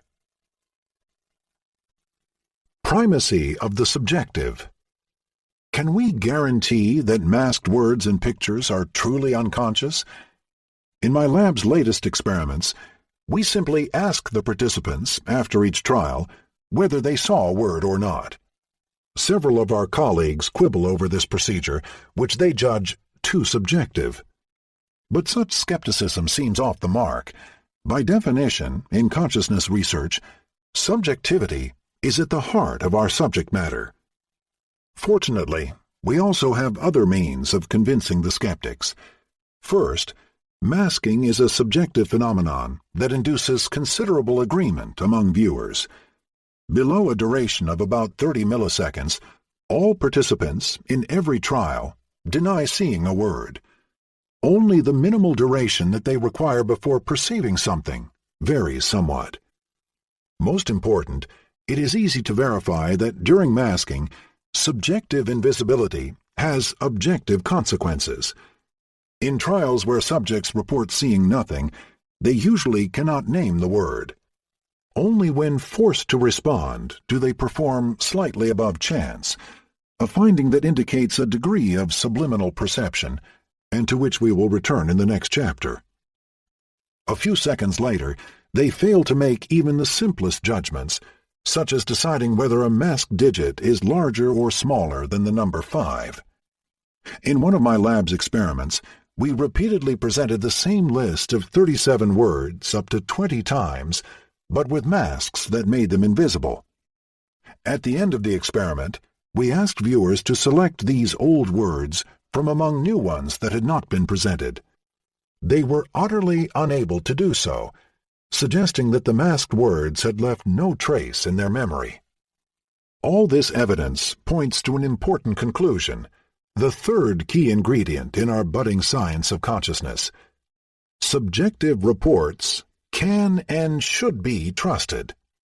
Although invisibility caused by masking is a subjective phenomenon, it has very real consequences for our capacity to process information.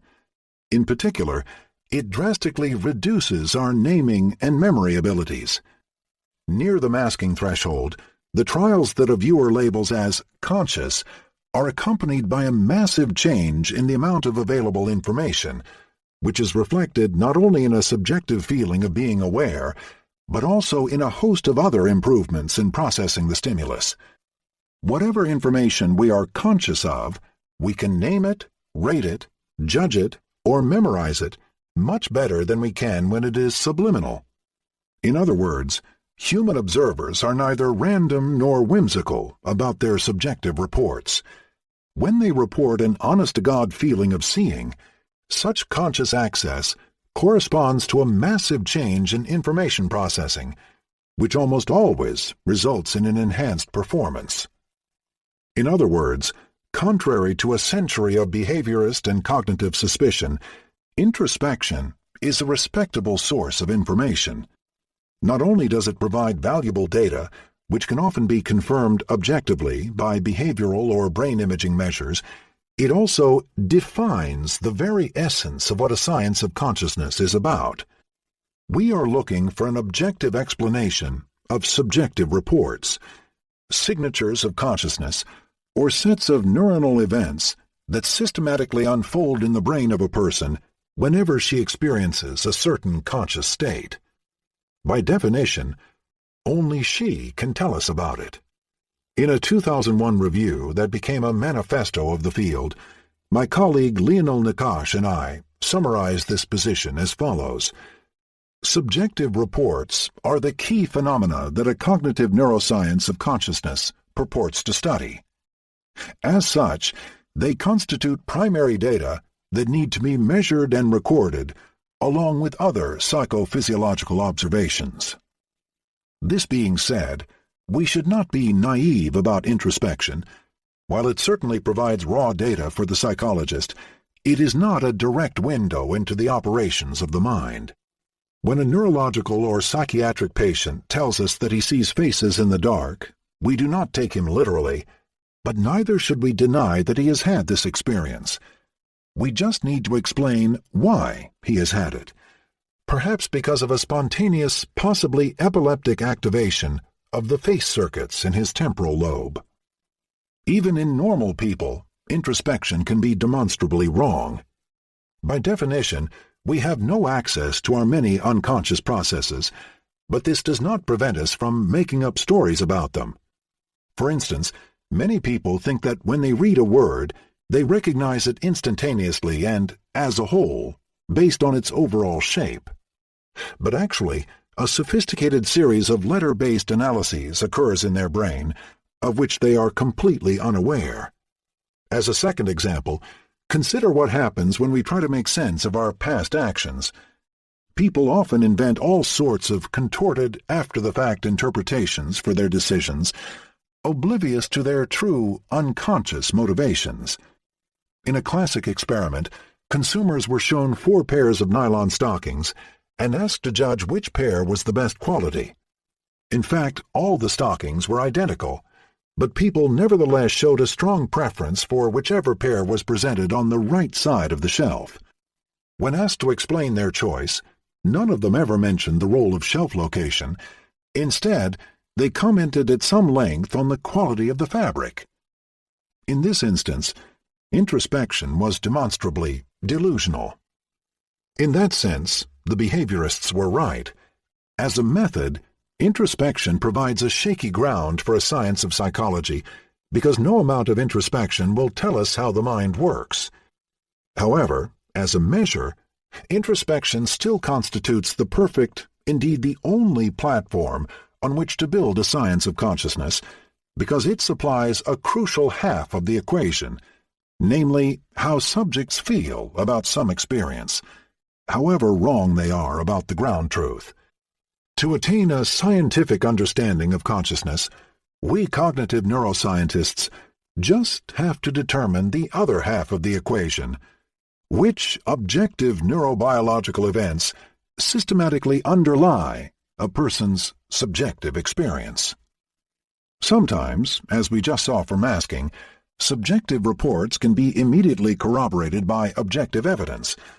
A person says that she saw a masked word, and she immediately proves it by accurately naming it aloud. Consciousness researchers should not be wary, however, of the many other cases in which subjects report on a purely internal state that, superficially at least, seems utterly unverifiable. Even in such cases, there must be objective neural events that explain the person's experience. And since this experience is detached from any physical stimulus, it may actually be easier for researchers to isolate its cerebral source because they will not confound it with other sensory parameters. Thus, contemporary consciousness researchers are constantly on the hunt for purely subjective situations in which sensory stimulation is constant, sometimes even absent, yet subjective perception varies. These ideal cases turn conscious experience into a pure experimental variable. A case in point is the Swiss neurologist Olaf Blanke's beautiful series of experiments on out-of-body experiences. Surgery patients occasionally report leaving their bodies during anesthesia. They describe an irrepressible feeling of hovering at the ceiling and even looking down at their inert body from up there. Should we take them seriously? Does out-of-body flight really happen? In order to verify the patient's reports, some pseudoscientists hide drawings of objects atop closets where only a flying patient could see them. This approach is ridiculous, of course. The correct stance is to ask how this subjective experience could arise from a brain dysfunction.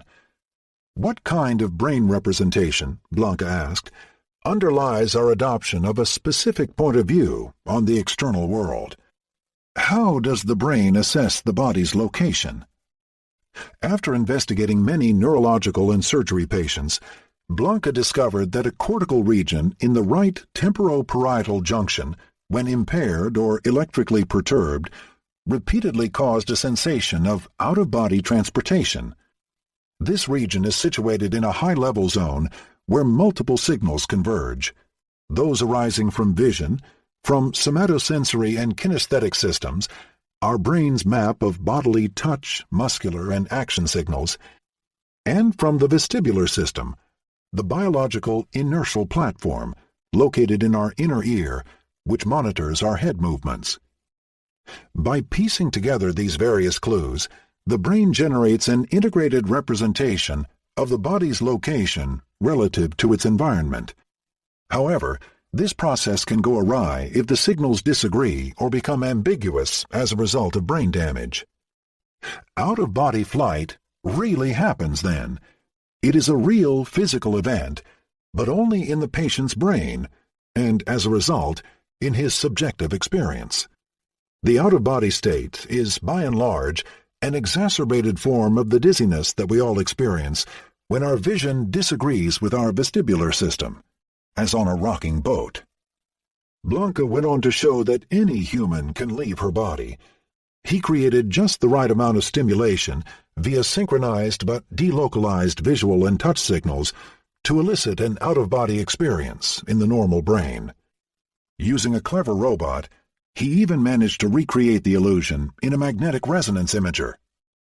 And while the scanned person experienced the illusion, her brain lit up in the temporoparietal junction, very close to where the patient's lesions were located.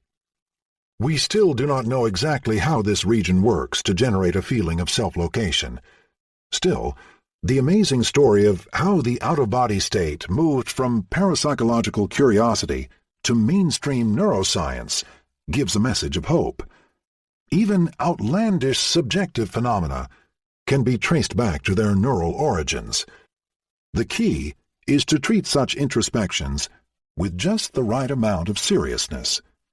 They do not give direct insights into our brain's inner mechanisms. Rather, they constitute the raw material on which a solid science of consciousness can be properly founded. At the end of this brief review of the contemporary approach to consciousness, we thus reach an optimistic conclusion. In the past 20 years, many clever experimental tools have emerged with which researchers may manipulate consciousness at will. Using them, we can make words, pictures, and even entire movies vanish from awareness, and then, with minimal changes, or sometimes none at all, make them visible again. With these tools in hand, we can now ask all the burning questions that René Descartes would have loved to raise. First, What happens to an unseen image? Is it still processed in the brain? For how long? How far does it go into the cortex? Do the answers depend on how the stimulus was made unconscious? And then, second, what changes when a stimulus becomes consciously perceived? Are there unique brain events that appear only when an item makes it into conscious awareness? Can we identify these signatures of consciousness and use them to theorize what consciousness is? In the next chapter, we begin with the first of these questions, the fascinating issue of whether subliminal images deeply influence our brains, thoughts, and decisions. 2. Fathoming unconscious depths. Time past and time future allow but a little consciousness. T.S. Eliot, Burnt Norton, 1935. How deep can an invisible image travel into the brain? Can it reach our higher cortical centers and influence the decisions we make? Answering these questions is crucial to delineating the unique contours of conscious thought. Recent experiments in psychology and brain imaging have tracked the fate of unconscious pictures in the brain. We recognize and categorize masked images unconsciously, and we even decipher and interpret unseen words. Subliminal pictures trigger motivations and rewards in us, all without our awareness. Even complex operations linking perception to action can unfold covertly, demonstrating how frequently we rely on an unconscious automatic pilot. Oblivious to this boiling hodgepodge of unconscious processes, we constantly overestimate the power of our consciousness in making decisions. But in truth, our capacity for conscious control is limited. During the 2000 presidential campaign, a nasty commercial concocted by George W. Bush's team featured a caricature of Al Gore's economic plan, accompanied by the word "rats" in huge capital letters. Although not strictly subliminal, the image went largely unnoticed, for it flew by inconspicuously at the end of the word "bureaucrats." The offending epithet stirred a debate. Did the viewer's brain register the hidden meaning? How far did it travel in the brain? Could it reach the voter's emotional center and influence an electoral decision? The French elections, 12 years earlier, had been the theater of an even more controversial use of subliminal images. The face of presidential candidate François Mitterrand was briefly flashed within the logo of the main state television program. This invisible image appeared daily at the opening of the 8 p.m. news broadcast, a popular program for French viewers. Did it bias the votes? Even a very small shift in a nation of 55 million would mean thousands of ballots. The mother of all subliminal manipulations is the infamous insertion of a frame with the words "Drink Coca-Cola" into a 1957 movie. Everybody knows the story and its outcome, a massive increase in sales of soft drinks. Yet this foundational myth of subliminal research was a complete fabrication. James Vickery made up the story and later admitted that the experiment was a hoax. Only the myth persists, and so does the scientific question, can unseen images influence our thoughts? This is not just an important issue for freedom and mass manipulation, but also a key interrogation for our scientific understanding of the brain. Do we need to be conscious of an image in order to process it? Or can we perceive, categorize, and decide without awareness? The issue has become all the more pressing now that a variety of methods exists for presenting information to the brain in an unconscious manner. Binocular images, inattention, masking, and many other situations render us oblivious to many aspects of our surroundings. Are we just blind to them? Whenever we attend to a given object, do we cease to perceive all the unattended surroundings? Or do we continue to process them, but in a subliminal manner? And if we do, how far can they progress into the brain without receiving the beam of consciousness? Answering those questions is particularly crucial for our scientific goal of identifying the brain signatures of conscious experience. If subliminal processing is deep, and if we can fathom that depth, then we will understand the nature of consciousness much better. Once we know, for instance, that the early stages of perception can operate without awareness, we will be able to exclude them from our search for consciousness. By extending this process of elimination to higher-level operations, we will learn more and more about the specifics of the conscious mind. Delineating the contours of the unconscious will progressively print a negative photograph of the conscious mind. Pioneers of the unconscious. The discovery that a dramatic amount of mental processing occurs outside our awareness is generally credited to Sigmund Freud, 1856 to 1939. However, this is a myth, crafted in large part by Freud himself. As noted by the historian and philosopher Marcel Gauchet, when Freud declares, in substance, that prior to psychoanalysis, the mind was systematically identified with consciousness, we have to declare this statement rigorously false. In truth, the realization that many of our mental operations occur sub rosa, and that consciousness is only a thin veneer lying atop sundry unconscious processors, predates Freud by decades or even centuries. In Roman antiquity, the physician Galen, circa 129 to 200, and the philosopher Plotinus, circa 204 to 270, had already noticed that some of the body's operations, such as walking and breathing, occur without attention. Much of their medical knowledge was in fact inherited from Hippocrates, circa 460 to 377 BC, a keen observer of diseases whose name remains an emblem of the medical profession. Hippocrates wrote an entire treatise on epilepsy called The Sacred Disease, in which he noted that the body suddenly misbehaves against its owner's will. He concluded that the brain constantly controls us and covertly weaves the fabric of our mental life. Men ought to know that from the brain, and from the brain alone, arise our pleasures, joys, laughter, and jests, as well as our sorrows, pains, griefs, and tears. Through it, in particular, we think, see, hear, and distinguish the ugly from the beautiful, the bad from the good, the pleasant from the unpleasant. During the Dark Ages, which followed the fall of the Roman Empire, Indian and Arab scholars preserved some of antiquity's medical wisdom. In the 11th century, the Arab scientist known as Al-Hasan, Ibn al-Haytham, 965 to 1040, discovered the main principles of visual perception. Centuries before Descartes, he understood that the eye operates as a camera obscura, a receiver rather than an emitter of light, and he foresaw that various illusions could fool our conscious perception. Consciousness was not always in control, Alhazen concluded. He was the first to postulate an automatic process of unconscious inference. Unknown to us, the brain jumps to conclusions beyond the available sense data, sometimes causing us to see things that are not there.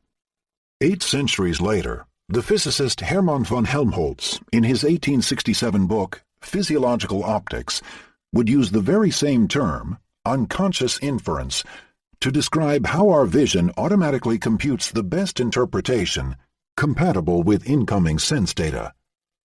Beyond the issue of unconscious perception lay the greater issue of the origins of our deepest motives and desires.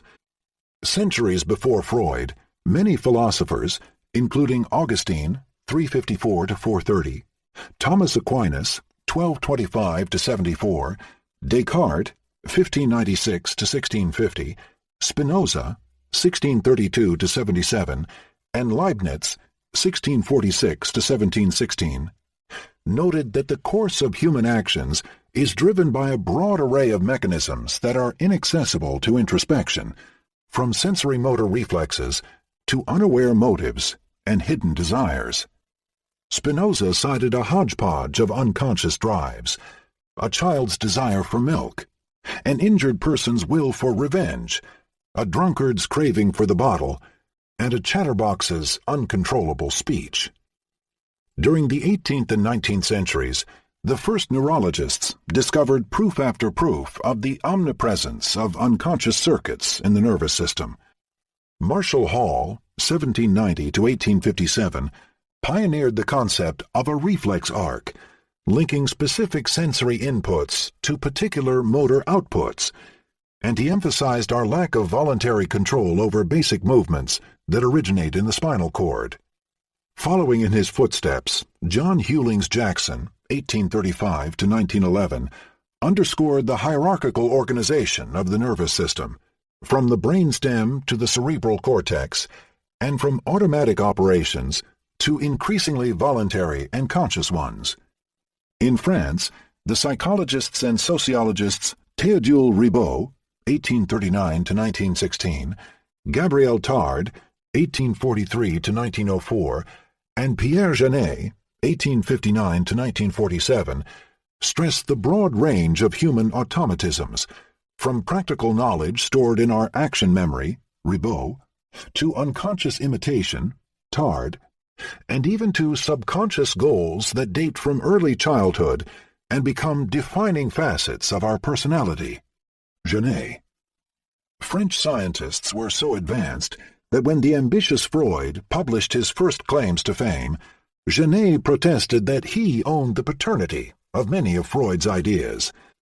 As early as 1868, the British psychiatrist Henry Maudsley, 1835 to 1918, had written that the most important part of mental action, the essential process on which thinking depends, is unconscious mental activity.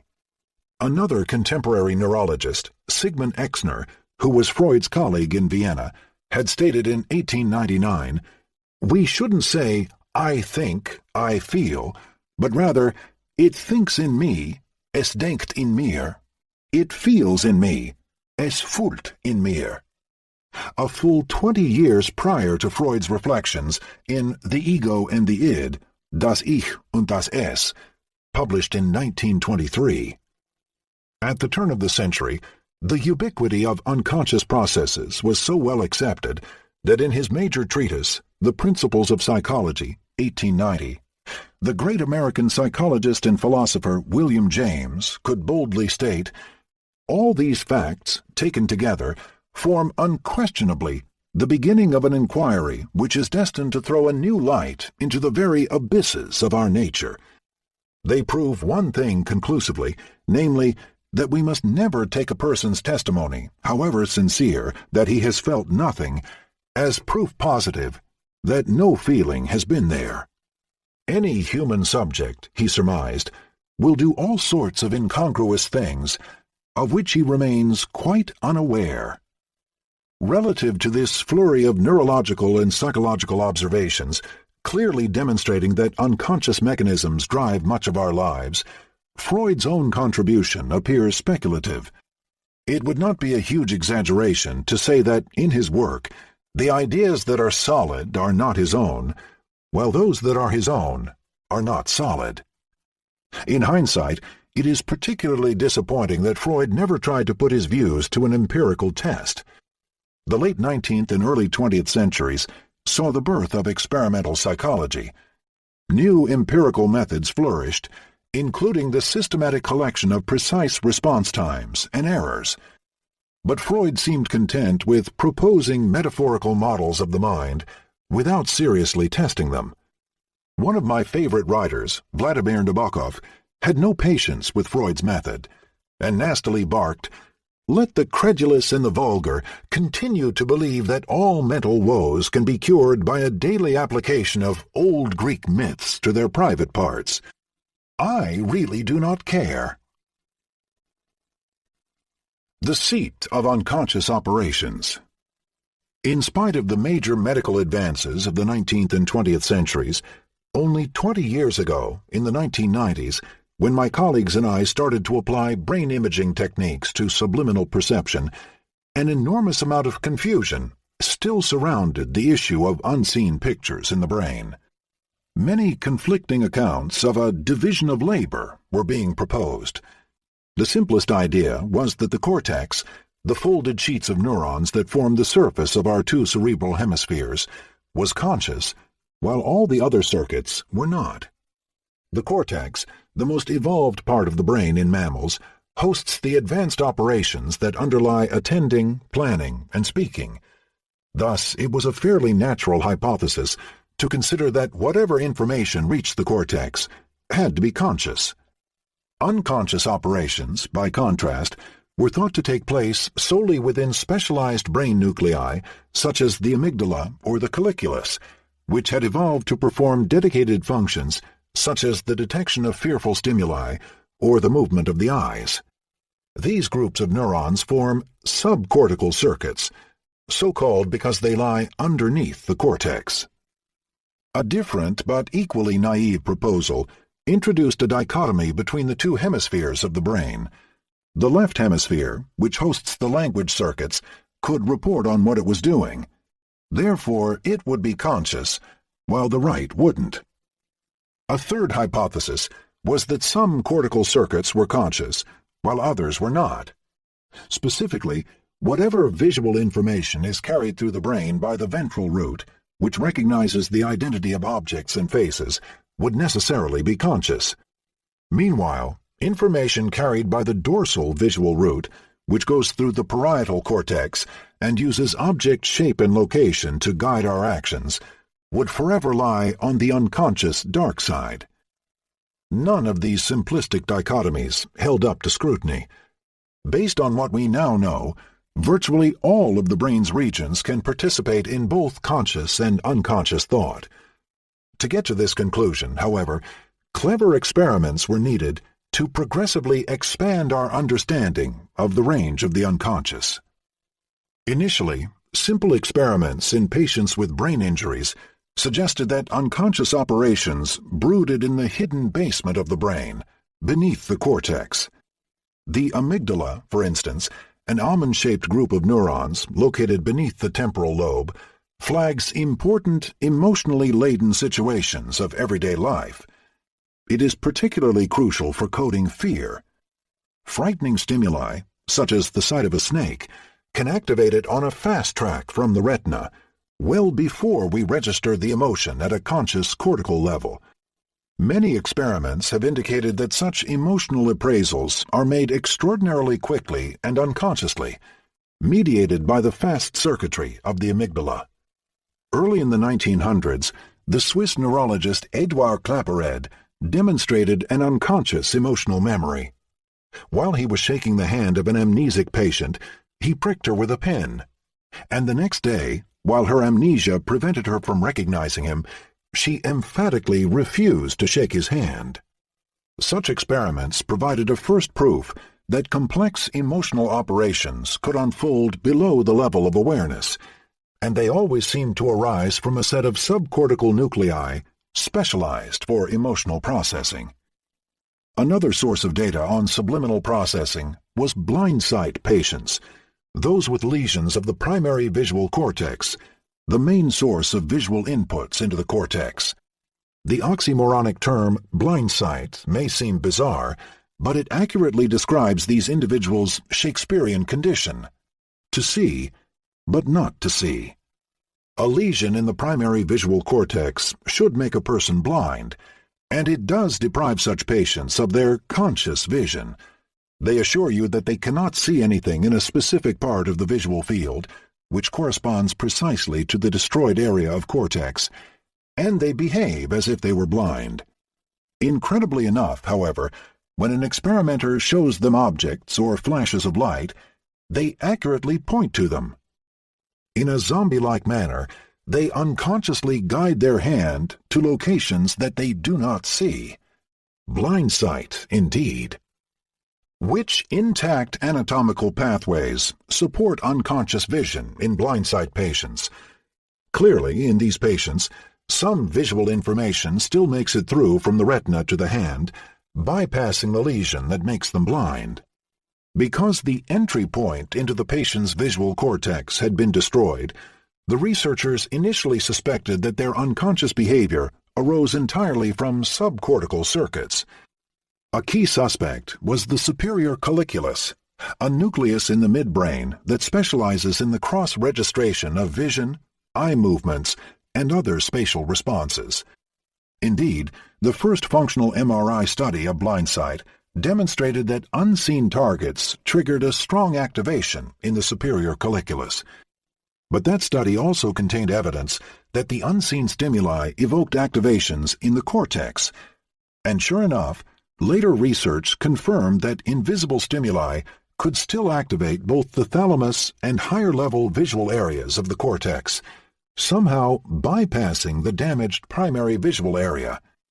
Clearly, the brain circuits that take part in our unconscious inner zombie and that guide our eye and hand movements include much more than just old subcortical roots.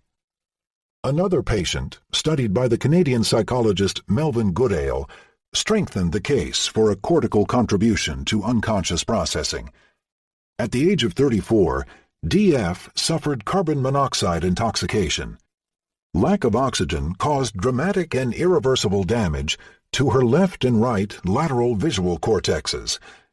As a result, she lost some of the most basic aspects of conscious vision, developing what neurologists call visual form agnosia. For purposes of shape recognition, DF was essentially blind. She could not tell a square from an elongated rectangle. Her deficit was so severe that she failed to recognize the orientation of a slanted line, vertical, horizontal, or oblique. Yet her gesture system was still remarkably functional.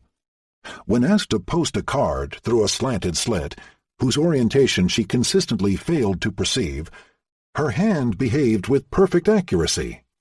Her motor system always seemed to unconsciously see things better than she could consciously.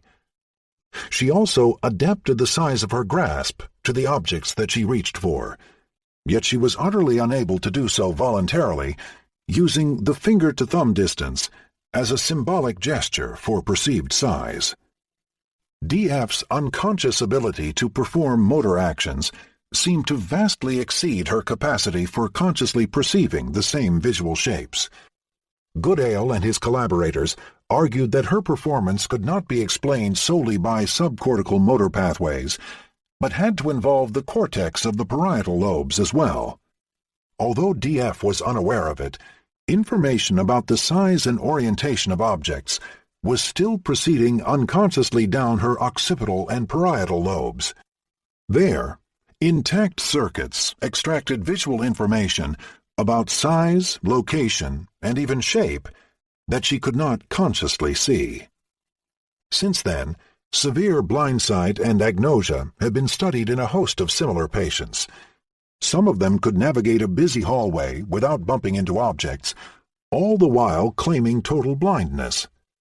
Other patients experienced a form of unconsciousness called spatial neglect. In this fascinating condition, a lesion to the right hemisphere, typically in the vicinity of the inferior parietal lobe, prevents a patient from attending to the left side of space. As a result, he or she often misses the entire left half of a scene or an object. One patient forcefully complained about not being given enough food. He had eaten all the food on the right side of his plate, but failed to notice that the left half was still full. Spatial neglect patients, while dramatically impaired in their conscious judgments and reports, are not truly blind in the left visual field. Their retinas and early visual cortex are perfectly functional, yet somehow a higher-level lesion prevents them from attending this information and registering it at a conscious level. Is the unattended information totally lost? The answer is no. The cortex still processes the neglected information, but at an unconscious level. John Marshall and Peter Halligan elegantly made this point by showing a spatial neglect patient pictures of two houses, one of which was on fire on the left side. The patient forcefully denied seeing any difference between them. He claimed that the houses were identical. But when asked to choose which one he would prefer to live in, he consistently avoided picking the one on fire. Obviously, his brain was still processing visual information deeply enough that it could categorize the fire as a danger to be avoided. A few years later, Brain imaging techniques showed that in spatial neglect patients, an unseen stimulus could still activate the regions of the ventral visual cortex that respond to houses and faces. Even the meaning of neglected words and numbers invisibly made its way into the patient's brain. The brain's dark side. All this evidence initially arose from patients with severe and often massive brain lesions that had arguably altered the separation between conscious and unconscious operations. Do normal brains, in the absence of a lesion, also process images unconsciously at a deep visual level? Can our cortex operate without our awareness? Might even the sophisticated functions that we acquire at school, such as reading or arithmetic, execute unconsciously? My laboratory was among the first to provide a positive answer to these important questions. We used brain imaging to demonstrate that invisible words and digits reach quite deep in the cortex. As I explained in Chapter 1, we can flash a picture for several dozen milliseconds, yet keep it unseen. The trick is to mask the critical event that we wish to hide from consciousness with other shapes just before and after it. But how far does such a masked picture travel in the brain? My colleagues and I got an indication by using the clever technique of subliminal priming. We briefly flashed a subliminal word or picture, dubbed the prime, and immediately followed it with another visible item, the target. On successive trials, the target might be identical to the prime or different from it. For example, we flashed the prime word house so briefly that the participants did not see it, and then the target word radio long enough to be consciously visible. The participants did not even realize that there had been a hidden word. They focused only on the visible target word, and we measured how much time they needed to recognize it by asking them to press one key if it referred to a living thing and another if it referred to an artifact. Virtually any task will do.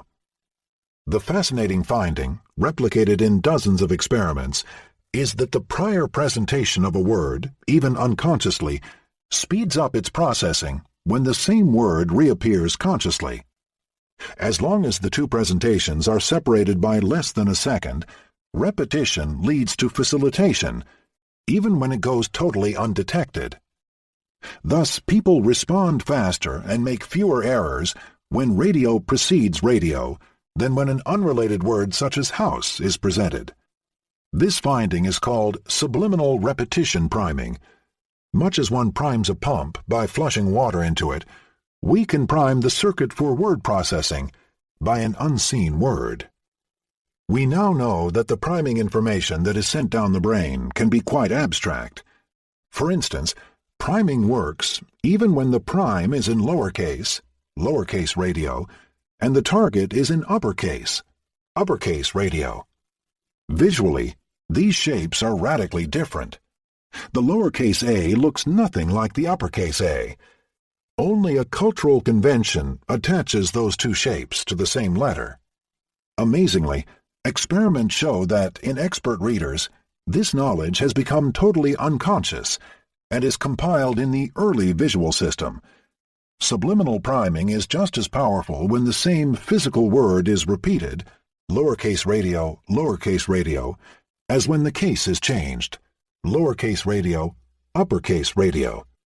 Hence, unconscious information proceeds all the way up to an abstract representation of letter strings.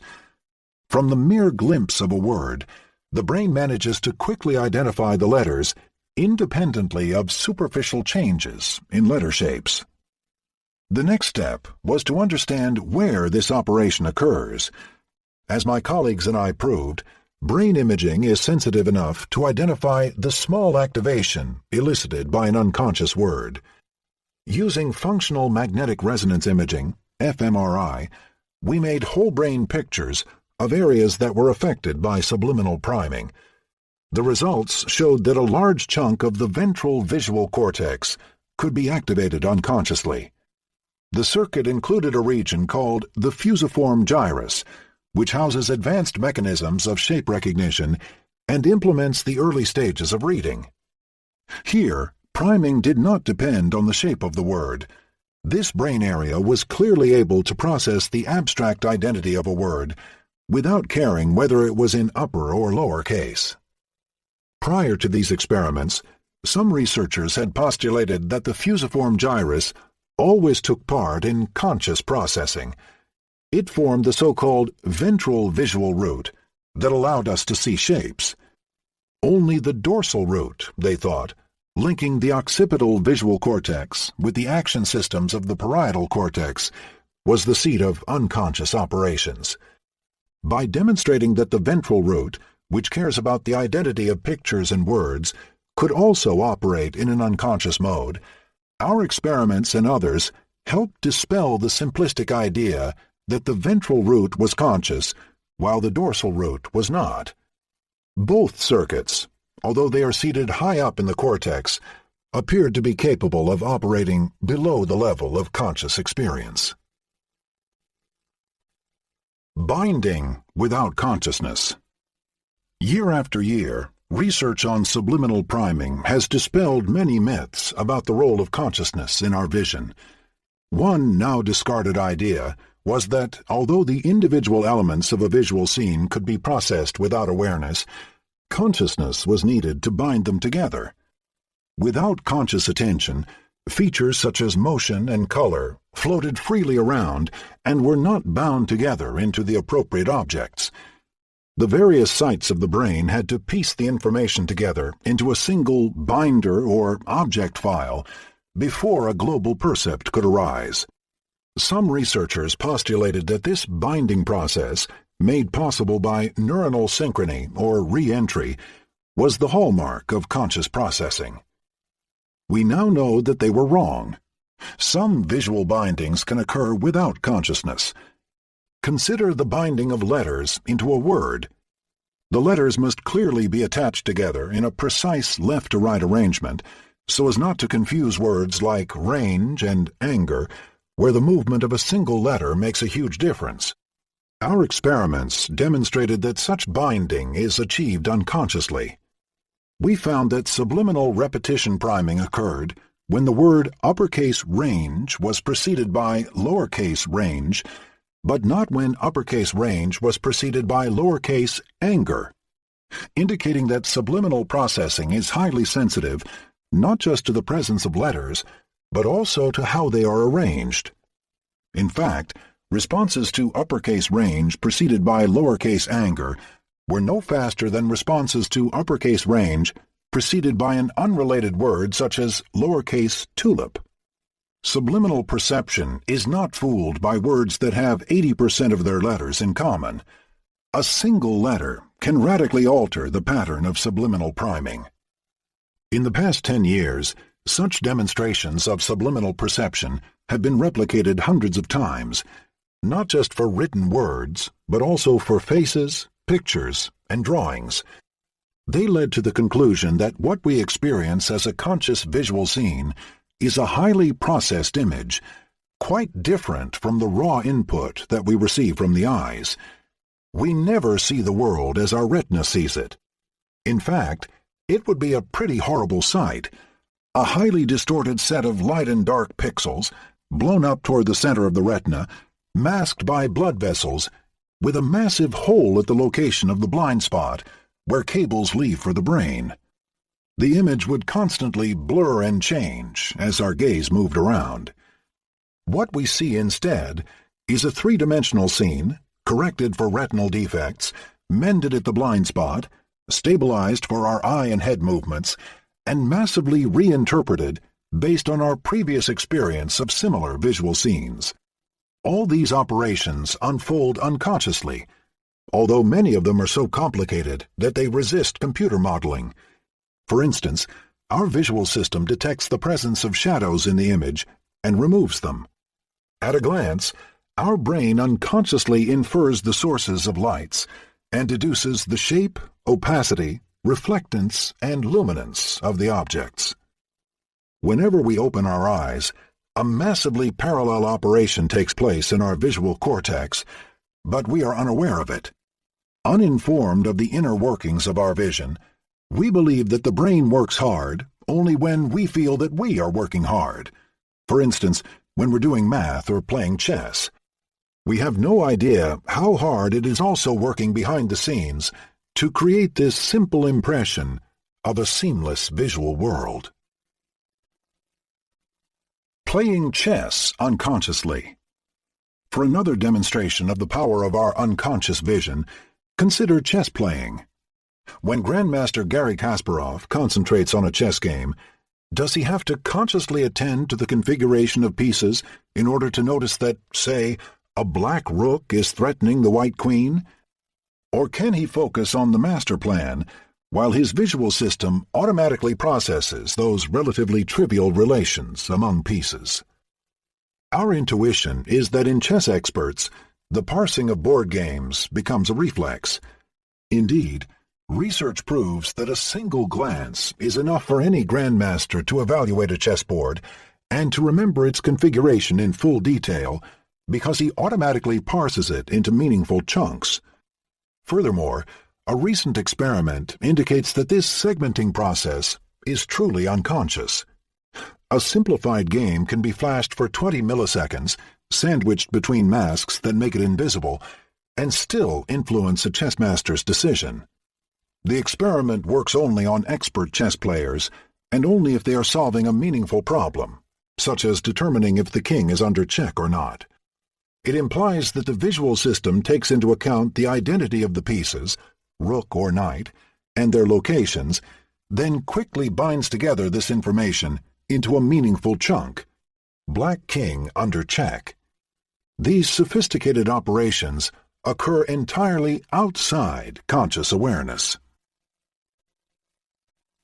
Seeing voices. All our examples so far have come from vision. Could consciousness be the glue that binds our distinct sensory modalities into a coherent whole? Do we need to be conscious in order to fuse together visual and auditory signals, as when we enjoy a movie? Again, the surprising answer is no. Even multisensory information can be bound together unconsciously. We become aware only of the result. We owe this conclusion to a remarkable illusion called the McGurk effect, first described by Harry McGurk and John MacDonald in 1976. The video, which can be found on the internet, shows the person speaking, and it seems obvious that she is saying da da da da. Nothing puzzling until you close your eyes and realize that the true auditory stimulus is the syllable ba ba ba. How does the illusion work? Visually, the mouth of the person moves to say ga, but because your ears receive the syllable ba, your brain is confronted with a conflict. It solves it, unconsciously, by fusing the two pieces of information.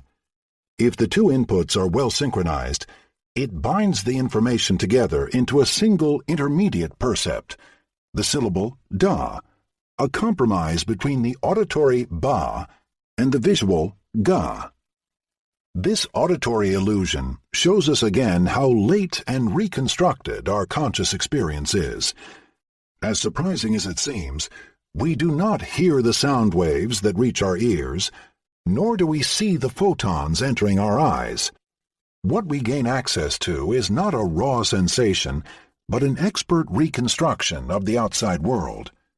Behind the scenes, our brain acts as a clever sleuth that ponders all the separate pieces of sensory information we receive, weighs them according to their reliability, and binds them into a coherent whole. Subjectively, it does not feel like any of it is reconstructed. We do not have the impression of inferring the identity of the fused sound da. We just hear it. Nevertheless, during the McGurk effect, what we hear demonstrably arises from sight, just as much as from sound. Where in the brain is this conscious multisensory brew concocted? Brain imaging suggests that it is in the frontal cortex, rather than in the early auditory or visual sensory areas, that the conscious outcome of the McGurk illusion is finally represented. The content of our conscious perception is first distilled within our higher areas, then is sent back to early sensory regions. Clearly, Many complex sensory operations unfold sub rosa to assemble the scene that eventually plays out seamlessly in our mind's eye, as if coming straight from our sensory organs. Can just any information be assembled unconsciously? Probably not. Vision, speech recognition, and expert chess have something in common. They are all extremely automatic and overlearned.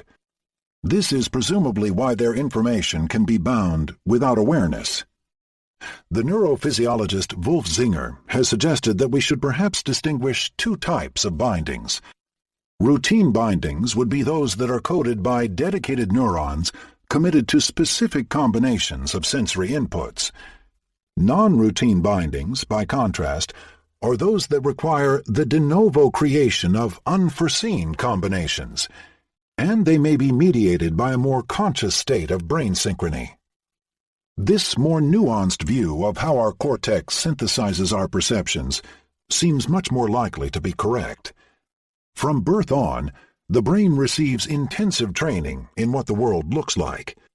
Years of interaction with the environment allow it to compile detailed statistics of which parts of objects tend to frequently co-occur. With intensive experience, visual neurons become dedicated to the specific combination of parts that characterizes a familiar object. After learning, they continue to respond to the appropriate combination even during anesthesia, a clear proof that this form of binding does not require consciousness. Our capacity to recognize written words probably owes much to such unconscious statistical learning. By adulthood, the average reader has seen millions of words, and his or her visual cortex is likely to contain neurons committed to identifying frequent letter strings, such as THE, UN, and TION. In expert chess players, likewise, a fraction of neurons may become attuned to chessboard configurations. This sort of automatic binding, compiled into dedicated brain circuits, is quite different from, say, the binding of new words into a sentence. When you smile at Groucho Marx's sentence, "Time flies like an arrow, fruit flies like a banana," these words bind for the first time in your brain, and part of that combination, at least, seems to require consciousness. Indeed, brain imaging experiments show that during anesthesia, our brain's capacity to integrate words into sentences is strongly reduced. Unconscious meaning? Our visual system is clever enough to unconsciously assemble several letters into a word, but can the word's meaning also be processed without awareness? Or is consciousness needed to understand even a single word? This deceptively simple question has turned out to be fiendishly difficult to answer. 2 generations of scientists have fought over it like mad dogs, each camp persuaded that its answer was obvious. How could word comprehension not require a conscious mind? If one defines consciousness as the perception of what passes in a man's own mind, as John Locke did in his celebrated Essay Concerning Human Understanding, 1690, then it is hard to see how the mind could grasp a word's meaning without at the same time becoming aware of it. Comprehension, etymologically together catching, the assembling of fragments of meaning in common sense, and consciousness, together knowing, are so closely connected in our mind as to be virtually synonymous. And yet, how could language operate if the elementary process of word comprehension required consciousness? As you read a sentence, do you consciously work out each word's meaning before assembling the words together into a coherent message? No. Your conscious mind focuses on the overall gist, the logic of the argument. A glance at each word is enough to place it within the overall structure of discourse. We have no introspection of how a sign evokes a meaning. So, who is right? 30 years of research in psychology and brain imaging have finally settled the issue.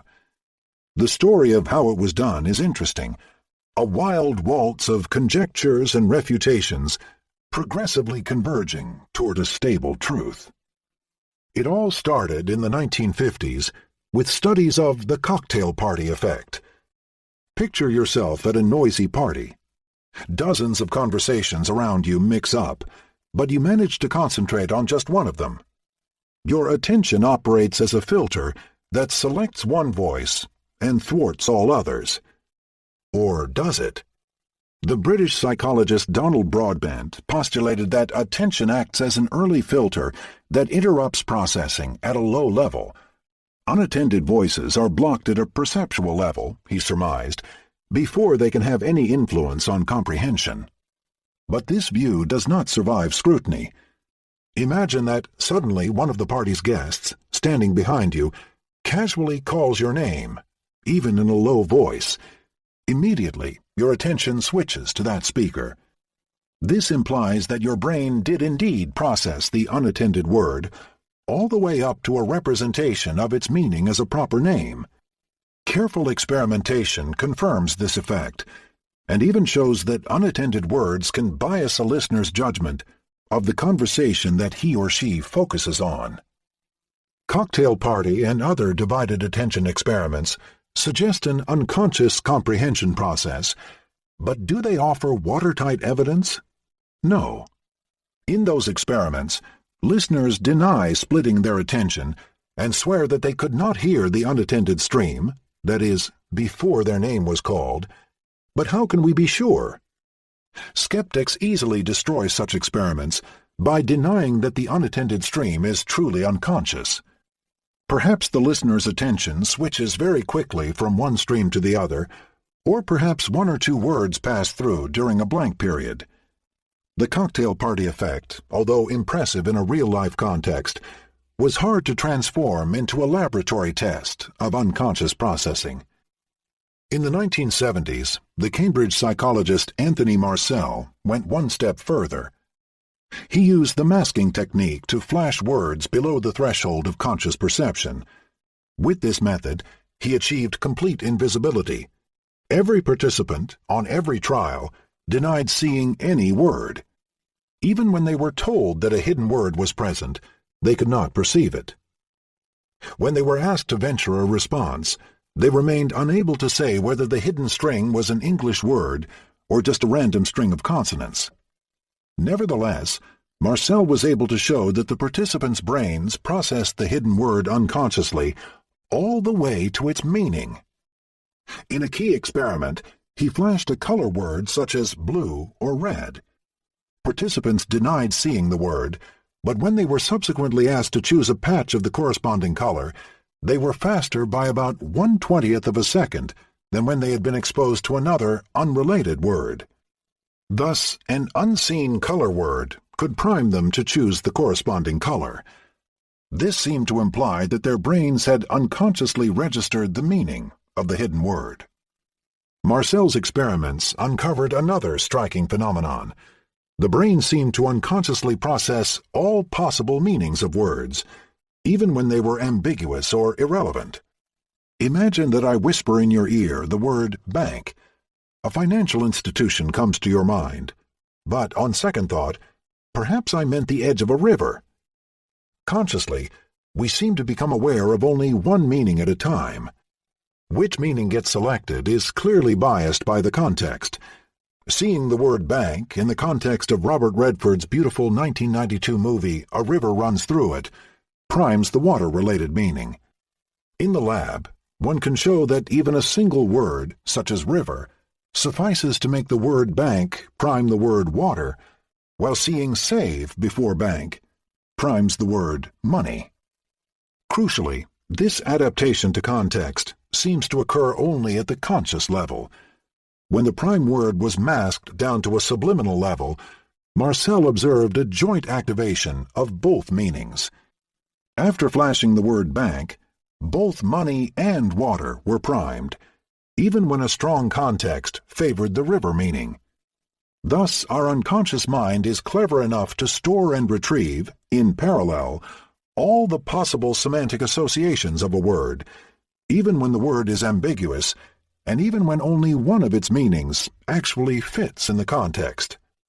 The unconscious mind proposes, while the conscious mind selects. The Great Unconscious Wars. Marcel's semantic priming experiments were very creative. They strongly suggested that sophisticated processing of a word's meaning could occur unconsciously. But they were not watertight, and the true skeptics remained unmoved. Their skepticism launched a massive fight between the champions and the detractors of unconscious semantic processing. Their disbelief was not entirely unjustified. After all, the subliminal influence that Marcel found was so small that it was close to negligible. Flashing a word facilitated processing by a very small amount, sometimes less than 1/100th of a second. Perhaps this effect arose from a very small fraction of trials on which the hidden word had, in fact, been seen, albeit so briefly as to leave very little or no trace in memory. Marcel's primes were not always unconscious, his detractors argued. In their opinion, the participants' mere verbal report of "I didn't see any words," recorded only at the end of the experiment, failed to provide convincing evidence that they had never seen the prime words. Much greater care was needed to measure prime awareness as objectively as possible, in a separate experiment in which subjects were asked, for instance, to venture a name for the hidden word, or to categorize it according to some criterion. Only random performance on this secondary task, the skeptics contended, would indicate that the primes were truly invisible, and this control task had to be run under exactly the same conditions as in the main experiment. In Marcel's experiments, they argued, either these conditions were not met, or when they were, there was indeed a significant fraction of above-chance responses, suggesting that subjects might have seen a few words. In response to these critiques, the advocates of unconscious processing tightened up their experimental paradigms. Remarkably, the results still confirmed that words, digits, and even pictures could be unconsciously grasped. In 1996, the Seattle psychologist Anthony Greenwald published in the top-ranking journal Science a study that seemed to provide definitive evidence that the emotional meaning of words was processed unconsciously.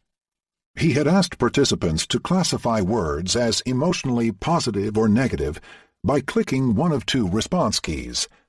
Unknown to them, each visible target was preceded by a hidden prime.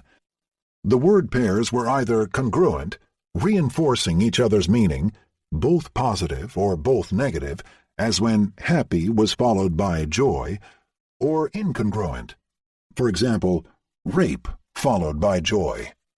When participants responded extremely fast, they performed better on congruent than on incongruent trials. The emotional meanings evoked by the two words seemed to pile up unconsciously, helping the final decision when they shared the same emotion, and hindering it when they did not. Greenwald's results were strongly replicable.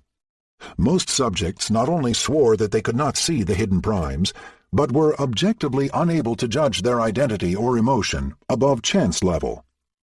Furthermore, how well they did on such direct guessing tasks was unrelated to how much congruency priming they showed. The priming effect did not seem to be carried by a small set of people who could see the prime words. Here was, at long last, a genuine demonstration that an emotional meaning could be activated unconsciously. Or was it?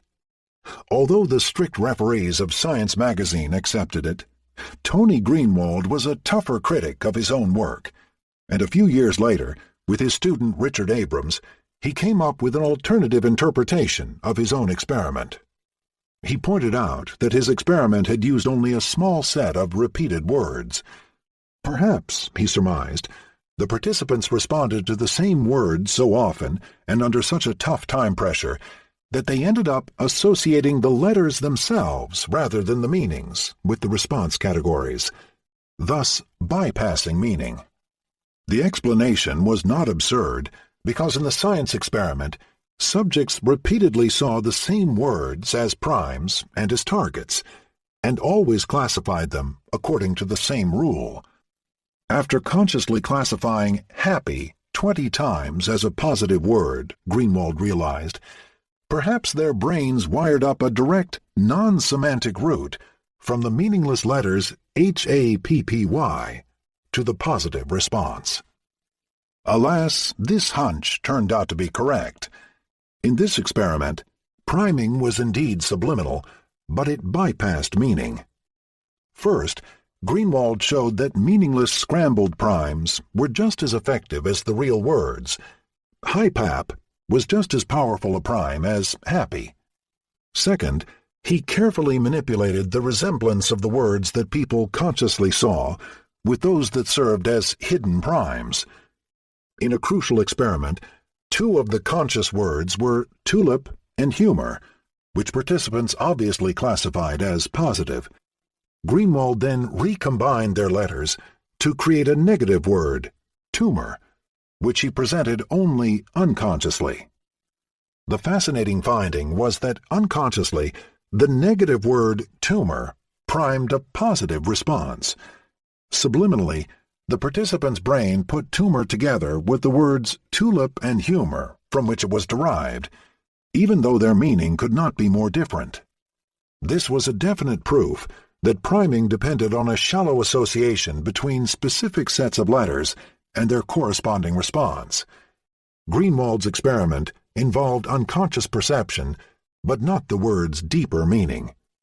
Under these experimental conditions, at least, unconscious processing was not smart at all.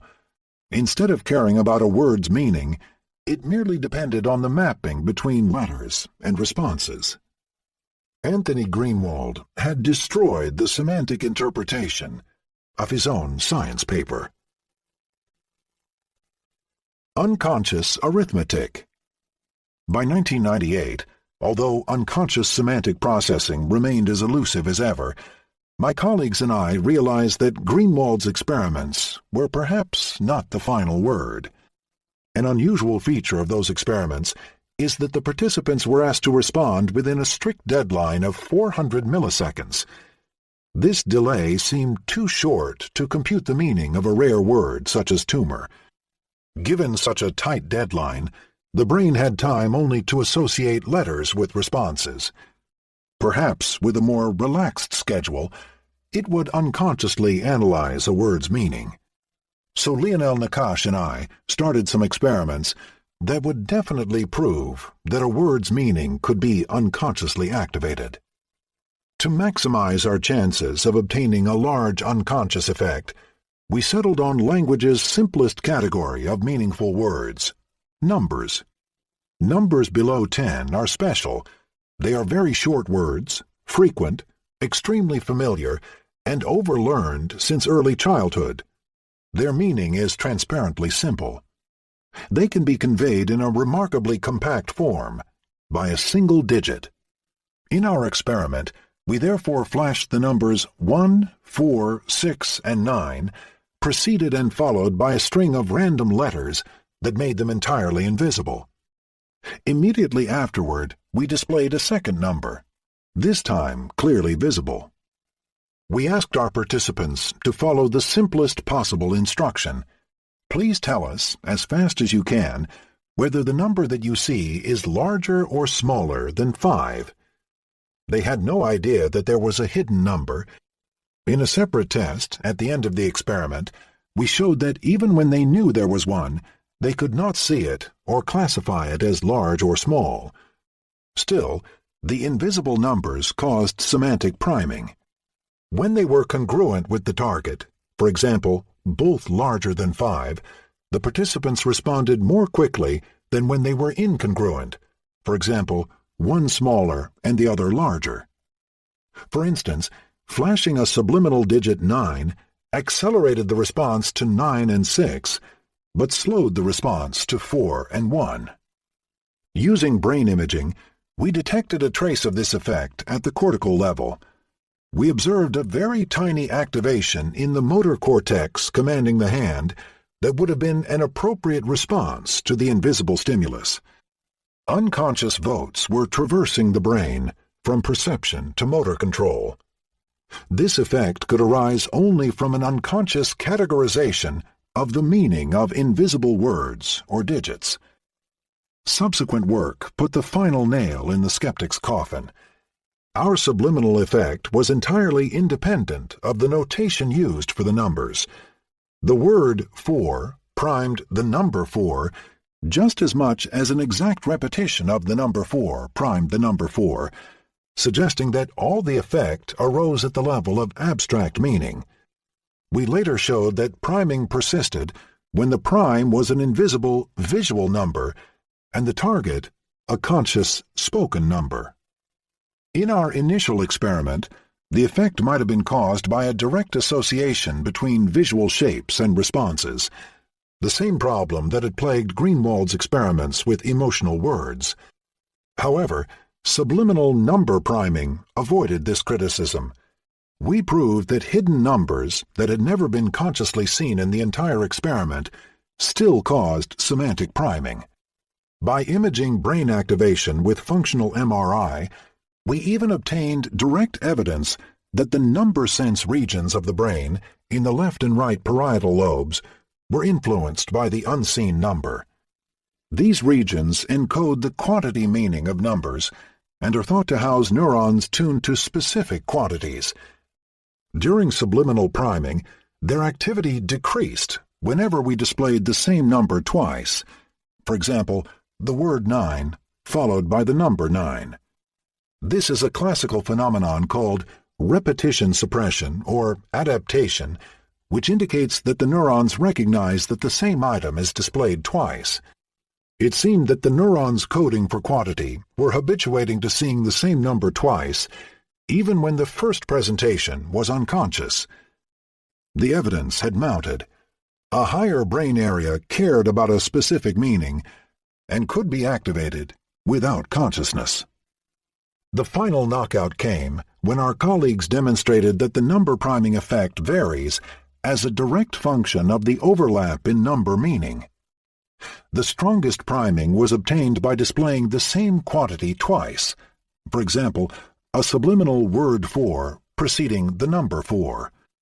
The priming decreased slightly for nearby numbers. The word 3 preceding the number 4 got even smaller for numbers at a distance of 2, the word 2 preceding the number 4, and so on. Such a semantic distance effect is a hallmark of number meaning. It can arise only if the subject's brain encodes that 4 resembles 3 more than 2 or 1, a definite argument in favor of an unconscious extraction of that number's meaning. Combining concepts without consciousness. The skeptic's last resort was to accept our demonstration, but to assume that numbers were special. Adults have so much experience with this closed set of words, they argued, that it should be no surprise that we can automatically understand them. Other categories of words, however, would be different. Surely their meaning would not be represented without consciousness. But even this last line of resistance collapsed when similar priming techniques revealed semantic congruity effects with unseen words outside the number domain. For instance, deciding that the target piano is an object rather than an animal can be facilitated by the subliminal presentation of the congruent word chair and hindered by the incongruent word cat, even when the primes are never seen throughout the experiment. Brain imaging techniques also confirmed the cognitive scientists' conclusions. Recordings of neural activity provided direct evidence that the brain regions involved in semantic processing could be activated without consciousness. In one study, my colleagues and I took advantage of electrodes that had been implanted deep in the brain in subcortical regions specialized in emotional processing. Naturally, such recordings were performed not in healthy volunteers, but in patients with epilepsy. In many hospitals throughout the world, it has become clinical routine to insert electrodes deep inside the patient's skull in order to identify the source of epileptic discharges and ultimately excise the impaired tissue. In between the seizures, if the patient agrees, we can use the electrodes for a scientific purpose. They grant us access to the average activity of a small brain region or sometimes to the signal emitted by just one neuron. In our case, the electrodes reach deep into the amygdala, a brain structure involved in emotion. As I explained earlier, the amygdala responds to all sorts of frightening stuff, from snakes and spiders to scary music and strangers' faces. Even a subliminal snake or face may trigger it. Our question was, would this region activate to an unconscious frightening word? So we flashed subliminal words with a disturbing meaning, such as rape, danger, or poison, and to our great pleasure, an electrical signal appeared, which was absent for neutral words such as fridge or sonata. The amygdala saw words that remained invisible to the patients themselves. This effect was remarkably slow. It took half a second or more before an invisible word caused an unconscious emotional dip. But the activation was completely unconscious. At the same time that his amygdala fired, a participant denied seeing any word and, when asked to guess, had no idea what it was. Thus, a written word could slowly make its way down into the brain, be identified, and even be understood, all without consciousness. The amygdala is not part of the cortex, so perhaps this makes it special and more automatic. Could the language cortex fire to an unconscious meaning? Further experiments gave a positive answer. They relied on a cortical wave that marks the brain's response to an unexpected meaning. At breakfast, I like my coffee with cream and socks. As you read such a silly sentence, the bizarre meaning of the final word generates a particular brainwave called the N400. The N refers to its shape, which shows a negative voltage at the top of the head, and the 400 to its peak latency, about 400 milliseconds after the word appears. The N400 reflects a sophisticated level of operation, which evaluates how a given word fits within a sentence's context. Its size varies directly with the degree of absurdity. Words whose meaning is roughly appropriate cause a very small N400, while utterly unexpected words generate a larger one. Remarkably, this brain event occurs even with words that we do not see, whether they are rendered invisible by masking or by inattention. Networks of neurons in our temporal lobe automatically process not only the various meanings of invisible words, but also their compatibility with the past conscious context. In recent work, Simon van Gaal and I even showed that the N400 wave could reflect an unconscious combination of words. In this experiment, two words appeared in succession, both of them masked below the awareness threshold.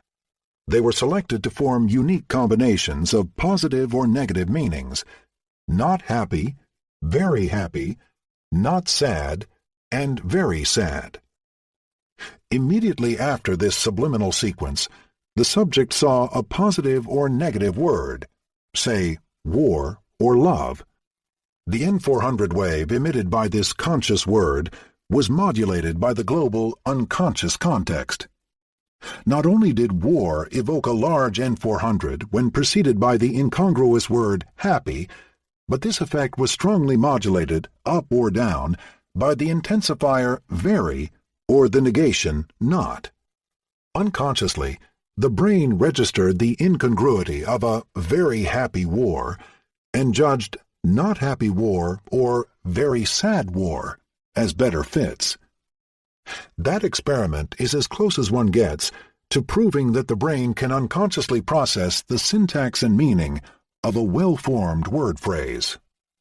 Perhaps the most remarkable aspect of these experiments is that the N400 wave has exactly the same size whether the words are conscious or invisible. This finding is rife with implications. It means that, in some respects, consciousness is irrelevant to semantics. Our brain sometimes performs the same exact operations all the way up to the meaning level, whether or not we are aware of them. It also means that unconscious stimuli do not always generate minuscule events in the brain. Brain activity can be intense, even though the stimulus that causes it remains invisible. We conclude that an invisible word is fully capable of eliciting a large-scale activation in the brain's meaning networks. However, an important caveat is in order.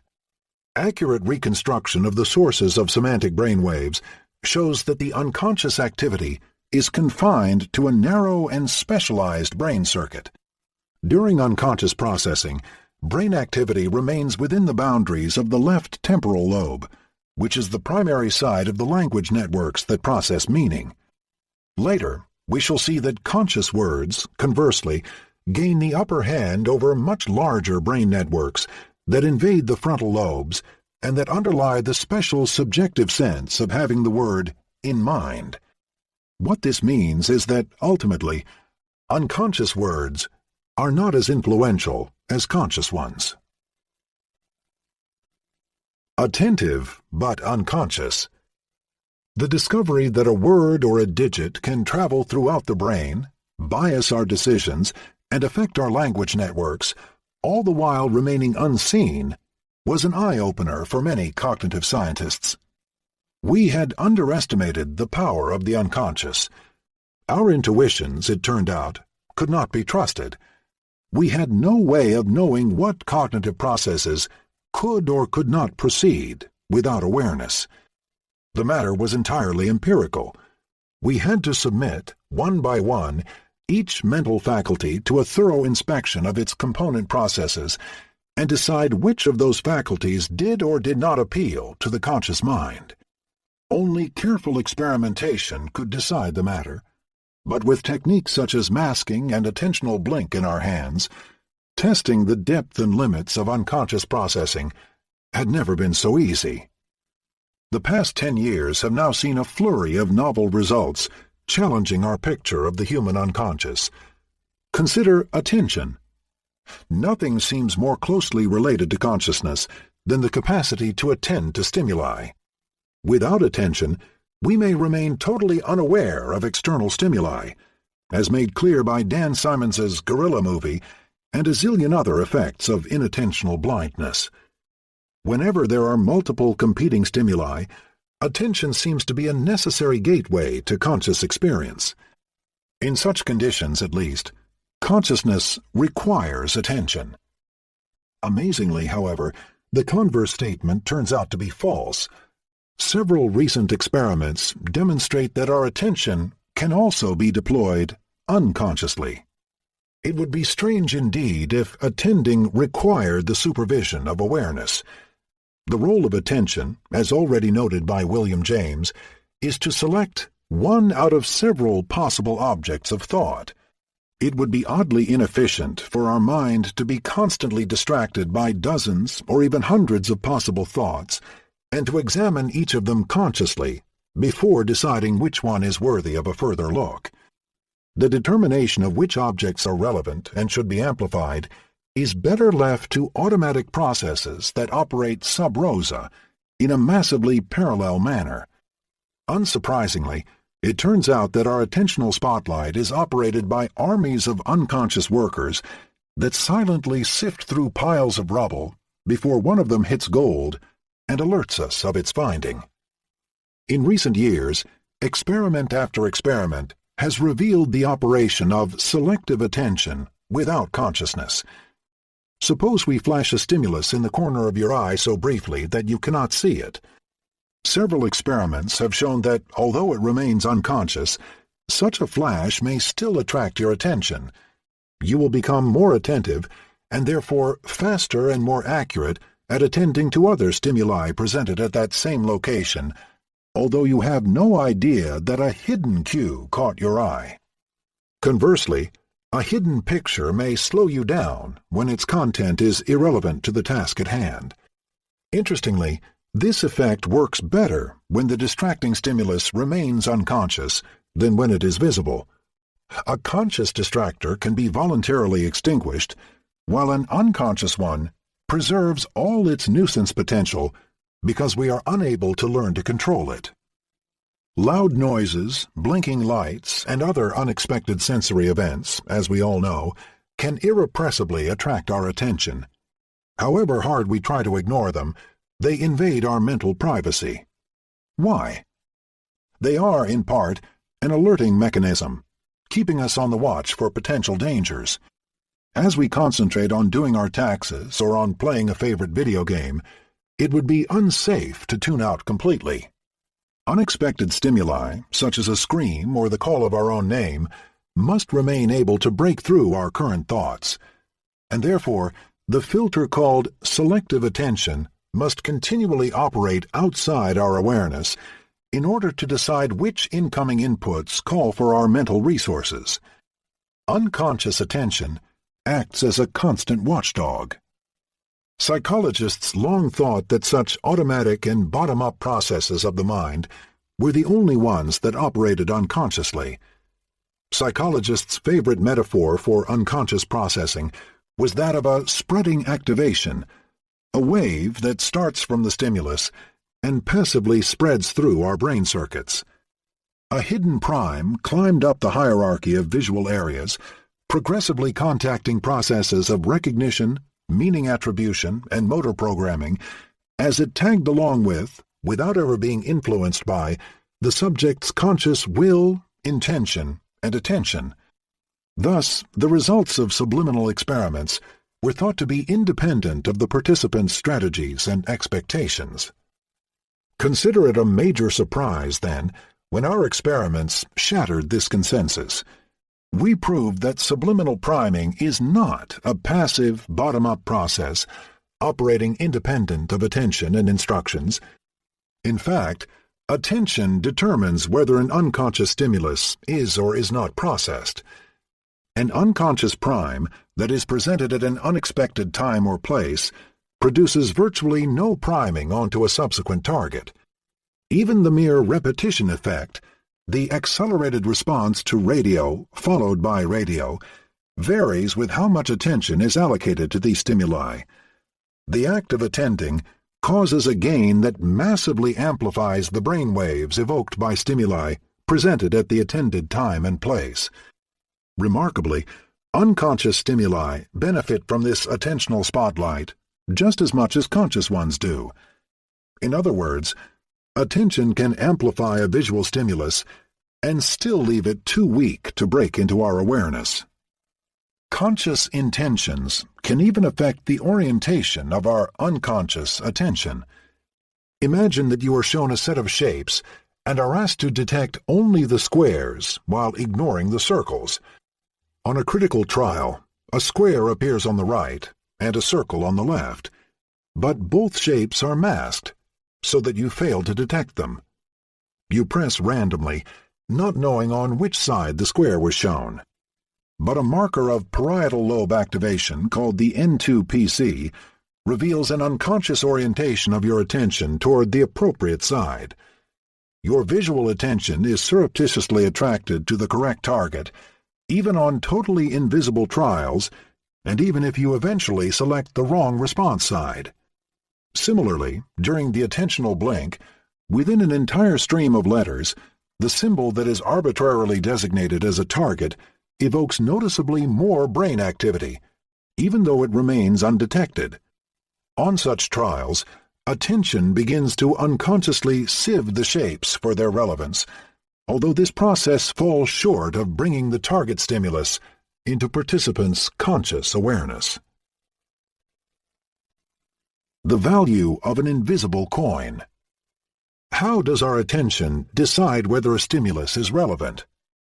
A key component of the selection process is the assignment of a value to each potential object of thought. In order to survive, animals must have a very quick way of assigning a positive or negative value to every encounter. Should I stay or should I go? Should I approach or should I retreat?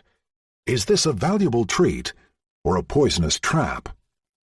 Valuation is a specialized process that calls upon evolved neural networks within a set of nuclei called the basal ganglia, because they are located near the base of the brain. And as you may have guessed, they too can operate totally outside our conscious awareness. Even a symbolic value such as money can be unconsciously appraised. In one experiment, A picture of a penny or a pound sterling coin served as a subliminal incentive. The subject's task was to squeeze a handle, and if they managed to exceed a certain amount of force, they would earn money. At the beginning of each trial, the image of a coin indicated how much money was at stake, and some of these pictures were flashed too fast to be consciously perceived. Although the participants denied having any awareness of either coin image, they exerted a stronger force when their potential gain was a pound than when it was a penny. Furthermore, the expectation of gaining 1 pound made the subject's hands sweat in anticipation of this unconscious reward, and the brain's reward circuits were surreptitiously activated. The subjects remained unaware of the reason their behavior varied from trial to trial. They had no idea that their motivation was being unconsciously manipulated. In another study, the values of the subliminal stimuli were not known in advance, but were demonstrably learned during the course of the experiment. The subjects, upon seeing a signal, had to guess whether to press a button or refrain from pressing it.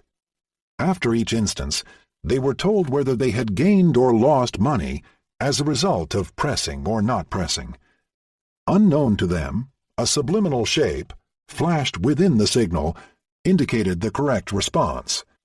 One shape cued the go response, another the withhold response, and a third was neutral.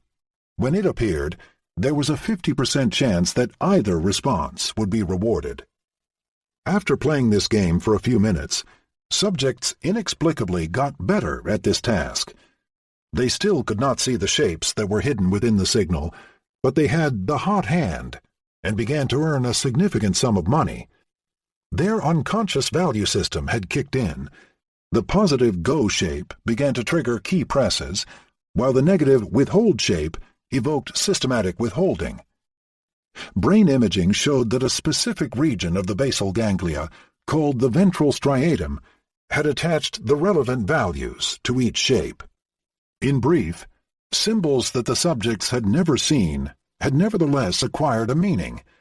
One had become repulsive and the other attractive, thus modulating the competition for attention and action. The outcome of all these experiments is clear. Our brain hosts a set of clever unconscious devices that constantly monitor the world around us and assign it values that guide our attention and shape our thinking. Thanks to these subliminal tags, the amorphous stimuli that bombard us become a landscape of opportunities, carefully sorted according to their relevance to our current goals. Only the most relevant events draw our attention and gain a chance to enter our consciousness. Below the level of our awareness, our unconscious brain ceaselessly evaluates dormant opportunities, testifying that our attention largely operates in a subliminal manner. Unconscious mathematics. A return from the overestimation of the property of consciousness is the indispensable preliminary to any genuine insight into the course of psychic events. Sigmund Freud, The Interpretation of Dreams, 1900. Freud was right. Consciousness is overrated.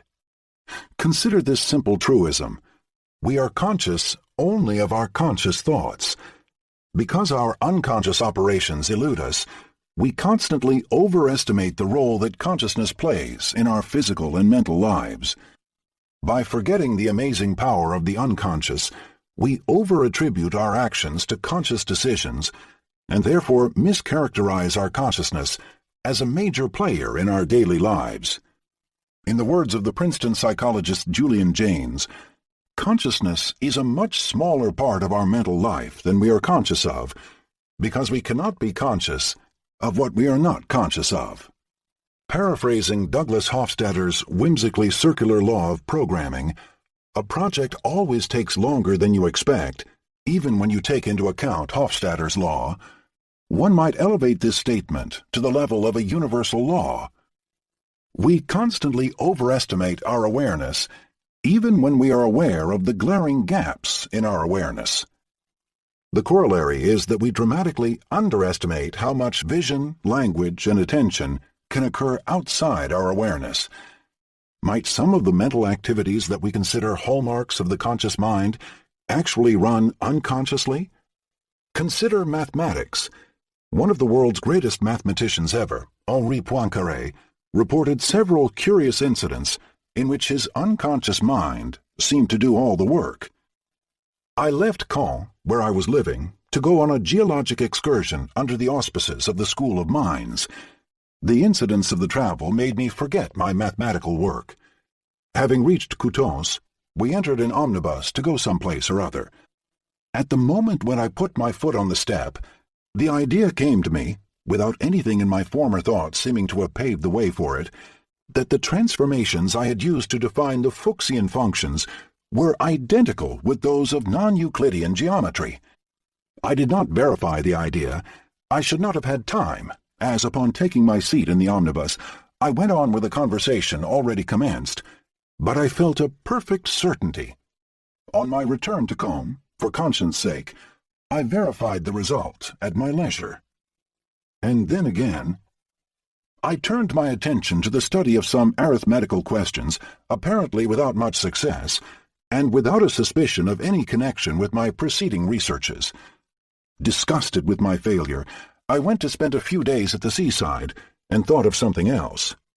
One morning, walking on the bluff, the idea came to me, with just the same characteristics of brevity, suddenness, and immediate certainty, that the arithmetic transformations of indefinite ternary quadratic forms were identical with those of non-Euclidean geometry. These two anecdotes are reported by Jacques Adamar, a world-class mathematician who dedicated a fascinating book to the mathematician's mind. Adamar deconstructed the process of mathematical discovery into 4 successive stages: initiation, incubation, illumination, and verification. Initiation covers all the preparatory work, the deliberate, conscious exploration of a problem. This frontal attack, unfortunately, often remains fruitless. But all may not be lost, for it launches the unconscious mind on a quest. The incubation phase, an invisible brewing period during which the mind remains vaguely preoccupied with the problem but shows no conscious sign of working hard on it, can start. Incubation would remain undetected were it not for its effects. Suddenly, after a good night's sleep or a relaxing walk, illumination occurs. The solution appears in all its glory and invades the mathematician's conscious mind. More often than not, it is correct. However, a slow and effortful process of conscious verification is nevertheless required to nail all the details down. Adamar's theory is seductive, but does it stand up to scrutiny? Does unconscious incubation truly exist? Or is it just retrospective storytelling, glorified by the elation of discovery? Can we truly solve complex problems unconsciously? Cognitive science has only recently begun to bring these questions to the lab. Antoine Béchara at the University of Iowa developed a gambling task that studies people's proto-mathematical intuitions of probability and numerical expectation. In this test, the subjects are given 4 decks of cards and a loan of $2,000 in fake bills. Psychologists aren't that rich. Turning a card over reveals a positive or negative message. For example, you win $100 or you pay $100. Participants try to optimize their gains by choosing at will from all 4 decks. What they do not know is that 2 of the decks are disadvantageous. They initially provide large earnings, but quickly give rise to massive costs, and in the long run, the outcome is a net loss. The other 2 decks lead to moderate ups and downs. In the long run, pulling cards from them yields a small but steady gain. Initially, the players sample randomly from the 4 decks. Progressively, however, they develop a conscious hunch, and in the end, they can easily report which decks are good and which are bad. But Béchara was interested in the pre-hunch period. During this phase, which resembles the mathematician's incubation period, the participants already have a lot of evidence about the 4 decks, but still pull from all of them at random and claim to have no clue as to what they should do. Fascinatingly, just before they choose a card from a bad deck, their hands begin to sweat, thus generating a drop in skin conductance. This physiological marker of the sympathetic nervous system indicates that their brain has already registered the risky decks and is generating a subliminal gut feeling. The alarm signal probably arises from operations performed in the ventromedial prefrontal cortex, a brain region specializing in unconscious valuation. Brain imaging shows a clear activation of this region, which is predictive of performance on disadvantageous trials. Patients with lesions to this region do not generate the anticipatory skin conductance in advance of unwittingly choosing from the bad outcome deck. They do so only later on, once the bad outcome is revealed. The ventromedial and orbifrontal cortex contains a whole array of evaluative processes that constantly monitor our actions and compute their potential value.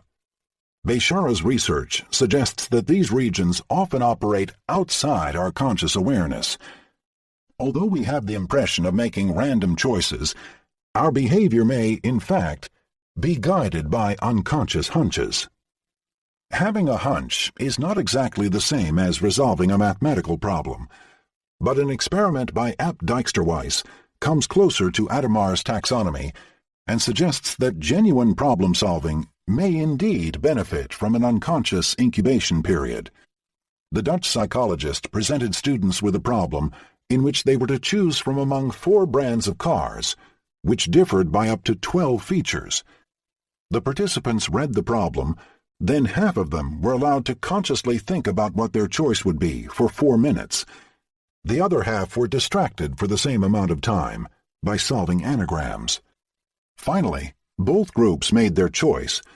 Surprisingly, the distracted group picked the best car much more often than the conscious deliberation group, 60% versus 22%, a remarkably large effect given that choosing at random would result in 25% success. The work was replicated in several real-life situations, such as shopping at IKEA. Several weeks after a trip there, shoppers who reported putting a lot of conscious effort into their decision were less satisfied with their purchases than the buyers who chose impulsively, without much conscious reflection. Although this experiment does not quite meet the stringent criteria for a fully unconscious experience, because distraction does not fully ensure that the subjects never thought about the problem, it is very suggestive. Some aspects of problem-solving are better dealt with at the fringes of unconsciousness, rather than with a full-blown conscious effort. We are not entirely wrong when we think that sleeping on a problem or letting our mind wander in the shower can produce brilliant insights. Can the unconscious solve any type of problem? Or more likely, perhaps, are some categories of puzzles especially conducive to being solved by an unconscious hunch? Interestingly, Beshara's and Dijksterhuis's experiments involve similar problems. Both require subjects to weigh several parameters. In Beshara's case, they must carefully weigh the gains and losses incurred with each deck of cards. In Dijksterhuis's, they must choose a car based on a weighted average of 12 criteria. When made consciously, such decisions put a heavy load on our working memory. The conscious mind, which typically focuses on one or a few possibilities at a time, is easily overwhelmed. This is probably why the conscious thinkers in Dijksterhuis's experiment did not do so well. They tended to place exaggerated weight on one or two features without seeing the bigger picture. Unconscious processes excel in assigning values to many items and averaging them to reach a decision. Computing the sum or average of several positive and negative values indeed lies within the normal repertoire of what elementary circuits of neurons can do without consciousness. Even a monkey can learn to make a decision based on the total value brought about by a series of arbitrary shapes, and the firing of parietal neurons keeps track of the sum. In my laboratory, we proved that approximate addition is within the grasp of the human unconscious. In one experiment, we flashed a series of 5 arrows and asked subjects whether more arrows were pointing right or pointing left. When the arrows were made invisible by masking, participants were asked to guess, and indeed, they thought that they were responding randomly, but in reality, they continued to do much better than chance would predict. Signals from their parietal cortex gave evidence that their brain was unconsciously computing the approximate sum of the overall evidence. The arrows were subjectively invisible, but they still made their way into the brain's weighting and decision systems. In another experiment, we flashed 8 numerals. 4 of them were visible consciously, while the other 4 were invisible. We asked participants to decide if their mean was larger or smaller than 5. The responses were quite accurate on average, but remarkably, the participants considered all 8 of the available numbers. Thus, if the conscious numbers were larger than 5, but the hidden numbers were smaller than 5, the subjects were unconsciously biased to respond smaller. The averaging operation that they were asked to perform with the consciously visible numbers extended to the unconscious ones. Statistics during sleep. Clearly, then, some elementary mathematical operations, including averaging and comparing, may unfold unconsciously. But what about genuinely creative operations, such as Poincaré's insight on the omnibus? Can insight really strike us at any time, even when we least expect it and are thinking of something else? The answer seems to be positive. Our brain acts as a sophisticated statistician that detects meaningful regularities hidden in seemingly random sequences. Such statistical learning is constantly running in the background, even as we sleep. Ulrich Wagner, Jan Born, and their colleagues tested scientists' claim that they often have a sudden insight upon waking up from a good night's sleep. To bring this idea to the lab, they had subjects participate in a nerdy math experiment. They had to mentally transform a sequence of 7 digits into another sequence of 7 digits, according to an attention-demanding rule. They were asked to name only the last digit of the answer, but finding its value required a long mental calculation. Unknown to them, however, there was a shortcut. The output sequence had a hidden symmetry. The last 3 digits repeated the previous 3 in reverse order. For example, 4149941. And as a result, the last digit was always equal to the second one. Once the participants recognized this shortcut, they could save enormous time and effort by stopping after the second digit. During the initial test, most of the subjects failed to notice the concealed rule. However, a good night's sleep more than doubled the probability that they would have the insight. Many participants woke up with the solution in mind. Controls established that the elapsed time was irrelevant. What mattered was sleep. Falling asleep seemed to enable the consolidation of previous knowledge into a more compact form. We know from animal studies that neurons in the hippocampus and the cortex are active during sleep. Their firing patterns replay, in fast-forward mode, the same sequences of activity that occurred during the previous period of wakefulness. For instance, a rat runs through a maze.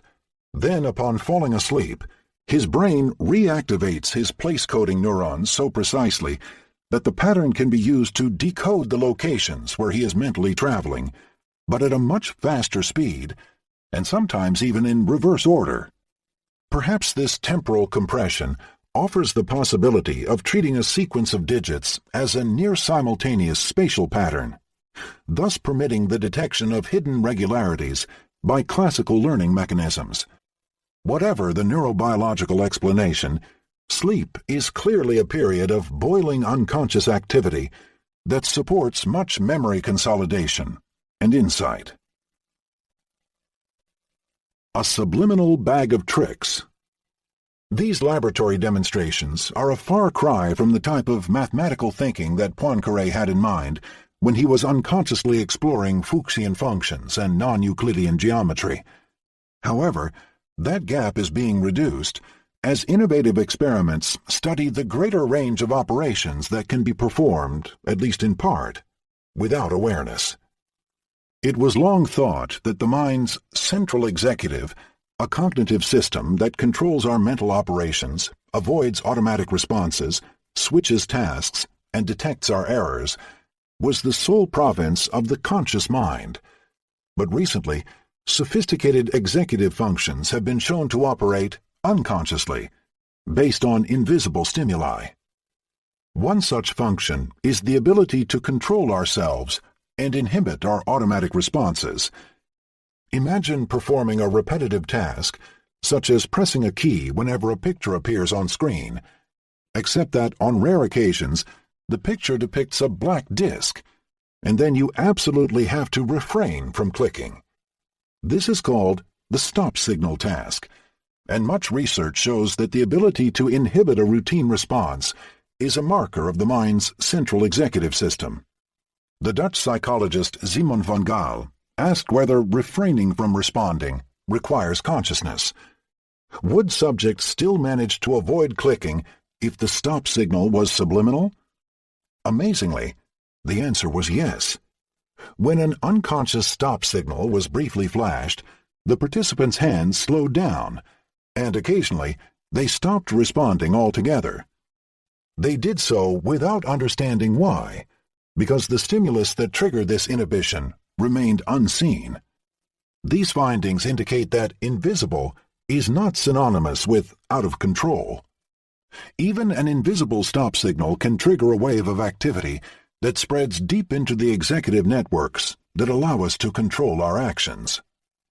Similarly, we can detect some of our errors without being conscious. In an eye movement task, when the participant's eyes deviate from the plan, the error triggers an activation of the executive control centers in the anterior cingulate cortex, even when participants are unaware of the error and deny that their eyes wandered off the target.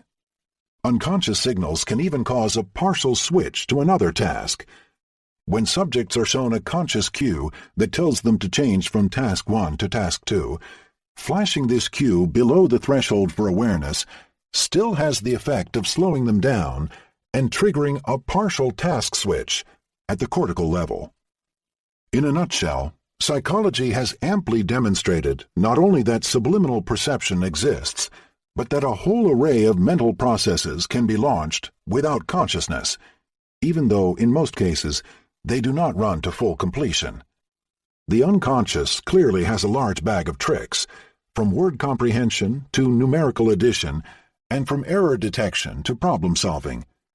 Because they operate quickly and in parallel across a broad range of stimuli and responses, these tricks often surpass conscious thought. Henri Poincaré, in Science and Hypothesis, 1902, anticipated the superiority of unconscious brute force processing over slow conscious thinking. The subliminal self is in no way inferior to the conscious self. It is not purely automatic. It is capable of discernment. It has tact, delicacy. It knows how to choose, to divine. What do I say? It knows better how to divine than the conscious self, since it succeeds where that has failed.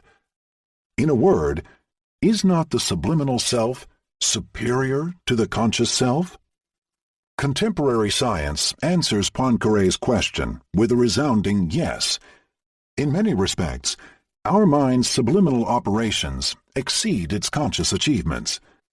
Our visual system routinely solves problems of shape perception and invariant recognition that boggle the best computer software, and we tap into this amazing computational power of the unconscious mind whenever we ponder mathematical problems. But we should not get carried away. Some cognitive psychologists go as far as to propose that consciousness is a pure myth, a decorative but powerless feature, like frosting on a cake. All the mental operations that underlie our decisions and behavior, they claim, are accomplished unconsciously. In their view, Our awareness is a mere bystander, a backseat driver that contemplates the brain's unconscious accomplishments, but lacks effective powers of its own. As in the 1999 movie The Matrix, we are prisoners of an elaborate artifice, and our experience of living a conscious life is illusory. All our decisions are made in absentia by the unconscious processes within us. The next chapter will refute this zombie theory. Consciousness is an evolved function, I argue, a biological property that emerged from evolution because it was useful.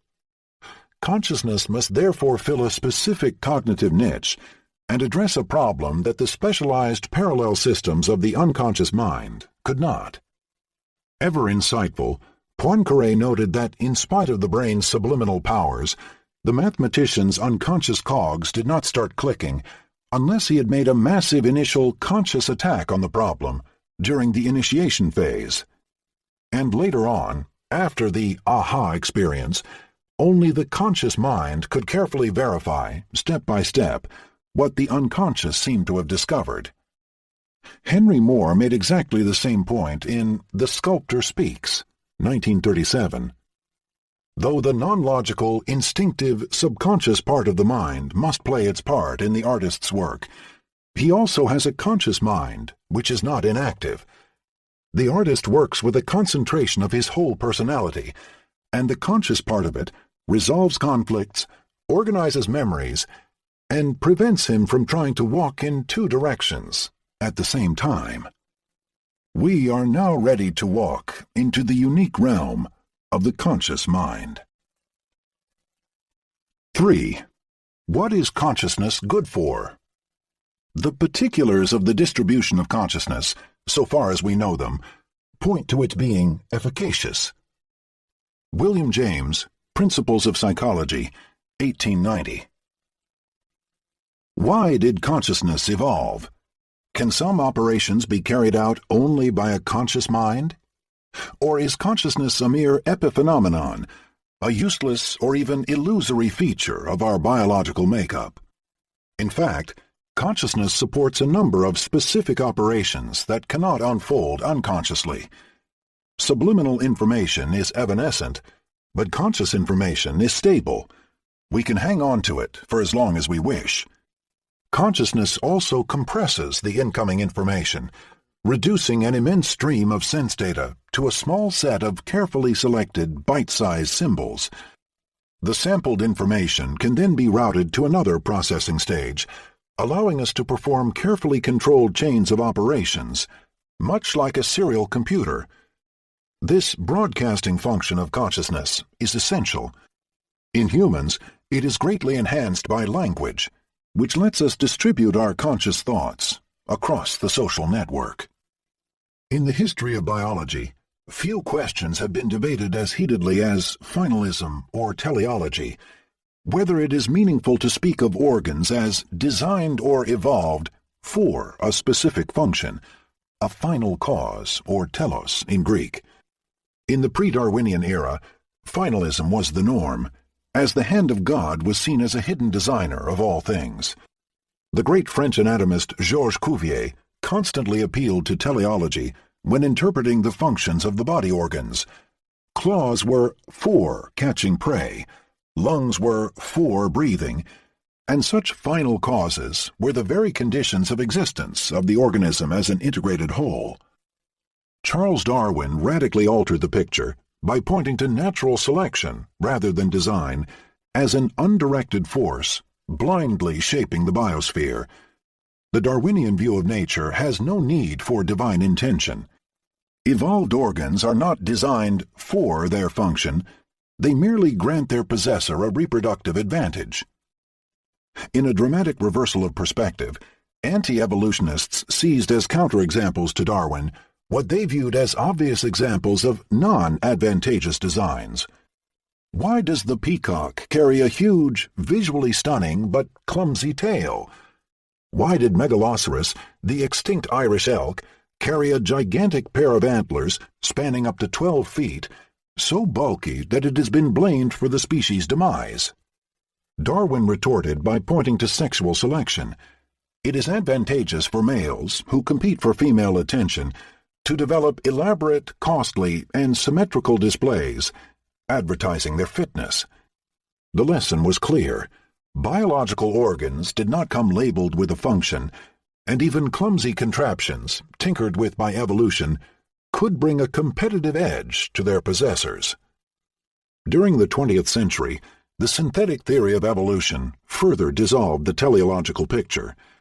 The modern vocabulary of evolution and development, evo-devo, now includes an extended toolkit of concepts that collectively account for sophisticated design without a designer.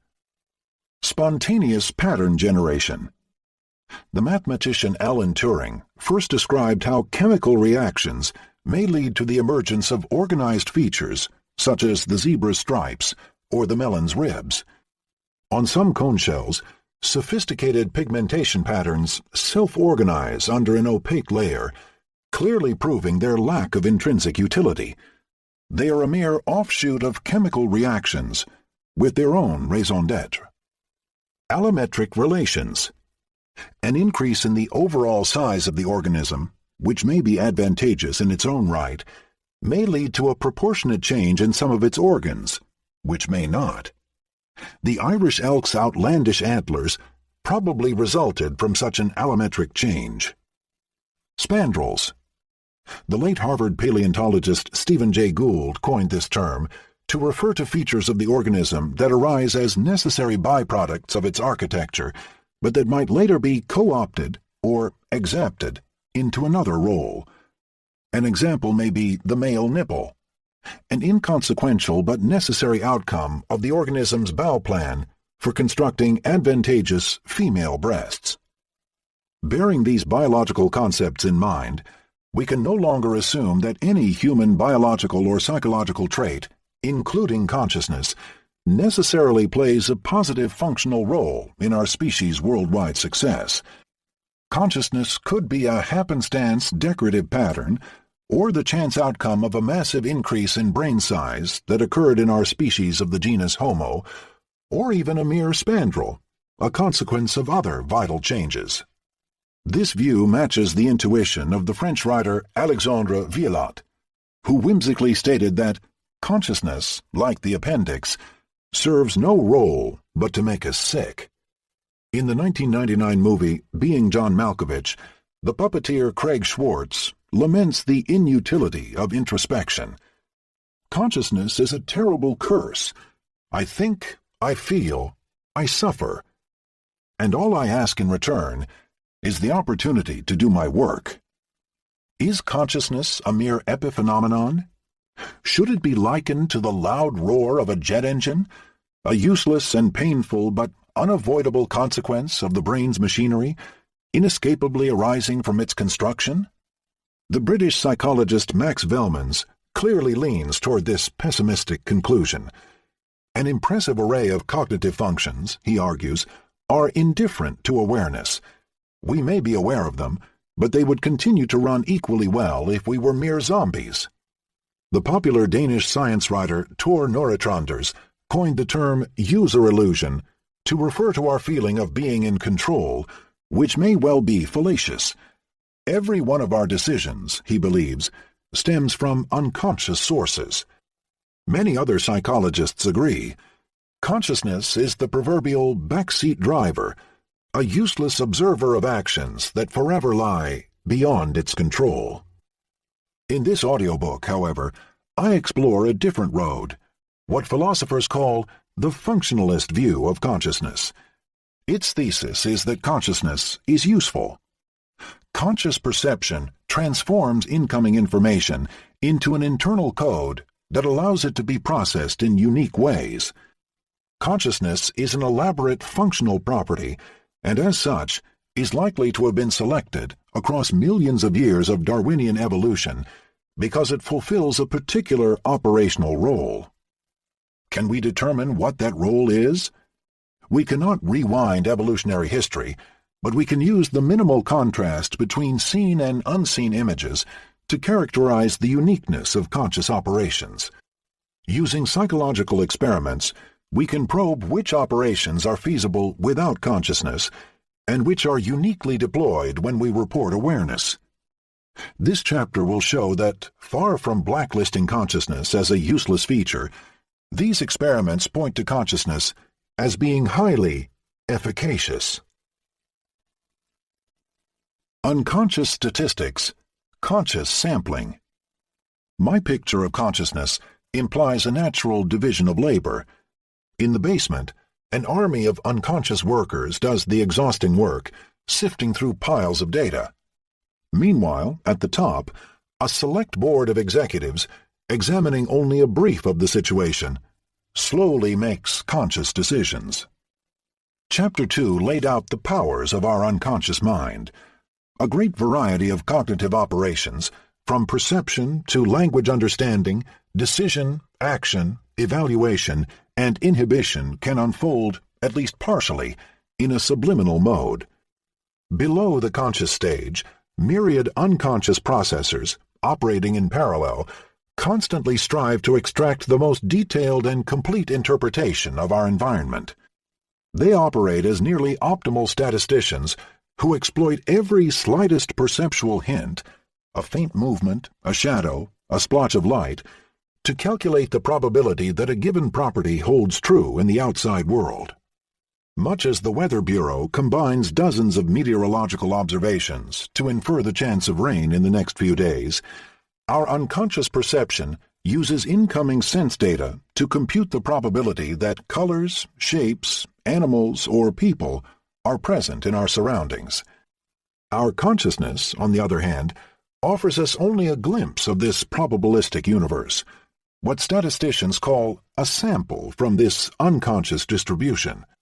It cuts through all ambiguities and achieves a simplified view, a summary of the best current interpretation of the world, which can then be passed on to our decision-making system.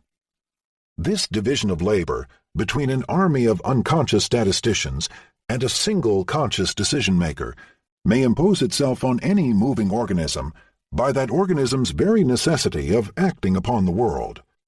No one can act on mere probabilities. At some point, a dictatorial process is needed to collapse all uncertainties and decide. Alia jacta est. The die is cast, as Caesar famously said after crossing the Rubicon to seize Rome from the hands of Pompey. Any voluntary action requires tipping the scales to a point of no return. Consciousness may be the brain's scale-tipping device, collapsing all unconscious probabilities into a single conscious sample so that we can move on to further decisions. The classical fable of Buridan's ass hints at the usefulness of quickly breaking through complex decisions. In this imaginary tale, a donkey that is thirsty and hungry is placed exactly midway between a pail of water and a stack of hay. Unable to decide between them, the fabled animal dies of both hunger and thirst. The problem seems ridiculous, yet we are constantly confronted with difficult decisions of a similar kind. The world offers us only unlabeled opportunities with uncertain, probabilistic outcomes. Consciousness resolves the issue by bringing to our attention at any given time only one out of the thousands of possible interpretations of the incoming world. The philosopher Charles Sanders Peirce, following in the footsteps of the physicist Hermann von Helmholtz, was among the first to recognize that even our simplest conscious observation results from a bewildering complexity of unconscious, probabilistic inferences. Looking out my window this lovely spring morning, I see an azalea in full bloom. No, I do not see that, though that is the only way I can describe what I see. That is a proposition, a sentence, a fact. But what I perceive is not proposition, sentence, fact, but only an image, which I make intelligible in part by means of a statement of fact. This statement is abstract, but what I see is concrete. I perform an abduction when I so much as express in a sentence anything I see. The truth is that the whole fabric of our knowledge is one matted felt of pure hypothesis, confirmed and refined by induction. Not the smallest advance can be made in knowledge beyond the stage of vacant staring without making an abduction at every step. What Peirce called abduction is what a modern cognitive scientist would dub Bayesian inference, after the Reverend Thomas Bayes, circa 1701 to 61, who first explored this domain of mathematics. Bayesian inference consists in using statistical reasoning in a backward manner to infer the hidden causes behind our observations. In classical probability theory, we are typically told what happens. For instance, someone draws 3 cards from a deck of 52. The theory allows us to assign probabilities to specific outcomes. For instance, what is the probability that all 3 cards are aces? Bayesian theory, however, lets us reason in the converse direction, from outcomes to their unknown origins. For instance, if someone draws 3 aces from a deck of 52 cards, what is the likelihood that the deck was rigged and comprised more than 4 aces? This is called reverse inference or Bayesian statistics. The hypothesis that the brain acts as a Bayesian statistician is one of the hottest and most debated areas of contemporary neuroscience. Our brain must perform a kind of reverse inference because all our sensations are ambiguous. Many remote objects could have caused them. When I manipulate a plate, for instance, its rim appears to be a perfect circle, but it actually projects on my retina as a distorted ellipse, compatible with myriad other interpretations. Infinitely many potato-shaped objects of countless orientations in space could have cast the same projection onto my retina. If I see a circle, it is only because my visual brain, unconsciously pondering the endless possible causes for this sensory input, opts for circle as the most probable. Thus, although my perception of the plate as a circle seems immediate, it actually arises from a complex inference that weeds out an inconceivably vast array of other explanations for that particular sensation. Neuroscience offers much evidence that during the intermediate visual stages, the brain ponders a vast number of alternative interpretations for its sensory inputs. A single neuron, for instance, may perceive only a small segment of an ellipse's overall contour. This information is compatible with a broad variety of shapes and motion patterns. Once visual neurons start talking to one another, however, casting their votes for the best percept, the entire population of neurons can converge. When you have eliminated the impossible, Sherlock Holmes famously stated, "Whatever remains, however improbable, must be the truth." A strict logic governs the brain's unconscious circuits. They appear ideally organized to perform statistically accurate inferences concerning our sensory inputs. In the middle temporal motion area MT, for instance, neurons perceive the motion of objects only through a narrow peephole, the receptive field. At that scale, any motion is ambiguous. If you watch a stick through a peephole, you cannot accurately determine its motion. It could be moving in the direction perpendicular to itself or in countless other directions. This basic ambiguity is known as the aperture problem. Unconsciously, individual neurons in our area MT suffer from it, but at a conscious level, we don't. Even under dire circumstances, we perceive no ambiguity. Our brain makes a decision and lets us see what it considers to be the most likely interpretation, with the minimal amount of motion. The stick always appears to move in the direction perpendicular to itself. An unconscious army of neurons evaluates all the possibilities, but consciousness receives only a stripped-down report. When we view a more complex moving shape, such as a moving rectangle, the local ambiguities still exist, but now they can be resolved, because the different sides of the rectangle provide distinct motion cues that combine into a unique percept. Only a single direction of motion jointly satisfies the constraints arising from each side. Our visual brain infers it and lets us see the only rigid movement that fits the bill. Neuronal recordings show that this inference takes time. For a full tenth of a second, Neurons in area MT see only the local motion, and it takes them 120 to 140 milliseconds before they change their mind and encode the global direction. Consciousness, however, is oblivious to this complex operation. Subjectively, we see only the end result, a seamlessly moving rectangle, without ever realizing that our initial sensations were ambiguous and that our neuronal circuits had to work hard to make sense of them. Fascinatingly, the convergence process that leads our neurons to agree on a single interpretation vanishes under anesthesia. The loss of consciousness is accompanied by a sudden dysfunction of the neuronal circuits that integrate our senses into a single coherent whole. Consciousness is needed for neurons to exchange signals in both bottom-up and top-down directions until they agree with one another. In its absence, the perceptual inference process stops short of generating a single coherent interpretation of the outside world. The role of consciousness in resolving perceptual ambiguities is nowhere as evident as when we purposely craft an ambiguous visual stimulus. Suppose we present the brain with two superimposed gratings moving in different directions. The brain has no way of telling whether the first grating lies in front of the other, or vice versa. Subjectively, however, we do not perceive this basic ambiguity. We never perceive a blend of two possibilities, but our conscious perception decides and lets us see one of the two gratings in the foreground. The two interpretations alternate. Every few seconds, our perception changes, and we see the other grating move into the foreground. Alexandre Pouget and his collaborators have shown that when parameters such as speed and spacing are varied, the time that our conscious vision spends entertaining an interpretation is directly related to its likelihood, given the sensory evidence received.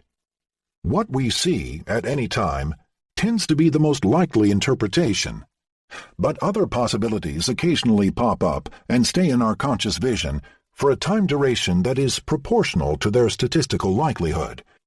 Our unconscious perception works out the probabilities, and then our consciousness samples from them at random. The existence of this probabilistic law shows that, even as we are consciously perceiving an interpretation of an ambiguous scene, our brain is still pondering all the other interpretations and remains ready to change its mind at any moment. Behind the scenes, an unconscious Sherlock endlessly computes with probability distributions. As Peirce inferred, the whole fabric of our knowledge is one matted felt of pure hypothesis, confirmed and refined by induction. Consciously, however, all we get to see is a single sample. As a result, vision does not feel like a complex exercise in mathematics. We open our eyes, and our conscious brain lets in only a single sight. Paradoxically, the sampling that goes on in our conscious vision makes us forever blind to its inner complexity. Sampling seems to be a genuine function of conscious access, in the sense that it does not occur in the absence of conscious attention. Consider binocular rivalry, which you might remember from Chapter 1, the unstable perception that results from presenting two distinct images to the two eyes. When we attend to them, the images ceaselessly alternate in our awareness. Although the sensory input is fixed and ambiguous, we perceive it as constantly changing, as we become aware of only one image at a time. Crucially, however, when we orient our attention elsewhere, the rivalry stops. Discrete sampling seems to occur only when we consciously attend. As a consequence, unconscious processes are more objective than conscious ones. Our army of unconscious neurons approximates the true probability distribution of the states of the world, while our consciousness shamelessly reduces it to all or none samples. The whole process bears an intriguing analogy to quantum mechanics, although its neural mechanisms most likely involve only classical physics. Quantum physicists tell us that physical reality consists in a superposition of wave functions that determine the probability of finding a particle in a certain state. Whenever we care to measure, however, these probabilities collapse to a fixed all or none state. We never observe strange mixtures, such as the famed Schrödinger's cat, half alive and half dead. According to quantum theory, the very act of physical measurement forces the probabilities to collapse into a single discrete measure. In our brain, something similar happens. The very act of consciously attending to an object collapses the probability distribution of its various interpretations and lets us perceive only one of them. Consciousness acts as a discrete measurement device that grants us a single glimpse of the vast underlying sea of unconscious computations. Still, this seductive analogy may be superficial. Only future research will tell us whether some of the mathematics behind quantum mechanics can be adapted to the cognitive neuroscience of conscious perception. What is certain, though, is that in our brains, such a division of labor is ubiquitous. Unconscious processes act as fast and massively parallel statisticians, while consciousness is a slow sampler. We see this not only in vision, but also in the domain of language. Whenever we perceive an ambiguous word like bank, as we heard in Chapter 2, its two meanings are temporarily primed within our unconscious lexicon, even though we gain conscious awareness of only one of them at a time. The same principle underlies our attention. It feels as if we can attend to only a single location at a time, but the unconscious mechanism by which we select an object is actually probabilistic and considers several hypotheses at once. An unconscious sleuth even hides in our memory. Try to answer the following question. What percentage of the world's airports is located in the United States? Please venture a guess, even if it feels difficult. Done? Now discard your first guess and give me a second one. Research shows that even your second guess is not random. Furthermore, if you have to bet, you are better off responding with the average of your two answers than with either guess alone. Once again, conscious retrieval acts as an invisible hand that draws at random from a hidden distribution of likelihoods. We can take a first sample, a second, and even a third, without exhausting the power of our unconscious mind. An analogy may be useful. Consciousness is like the spokesperson in a large institution. Vast organizations such as the FBI, with their thousands of employees, always possess considerably more knowledge than any single individual can ever grasp. As the sad episode of September 11, 2001 illustrates, it is not always easy to extract the relevant knowledge from the vast arrays of irrelevant beliefs that every employee entertains.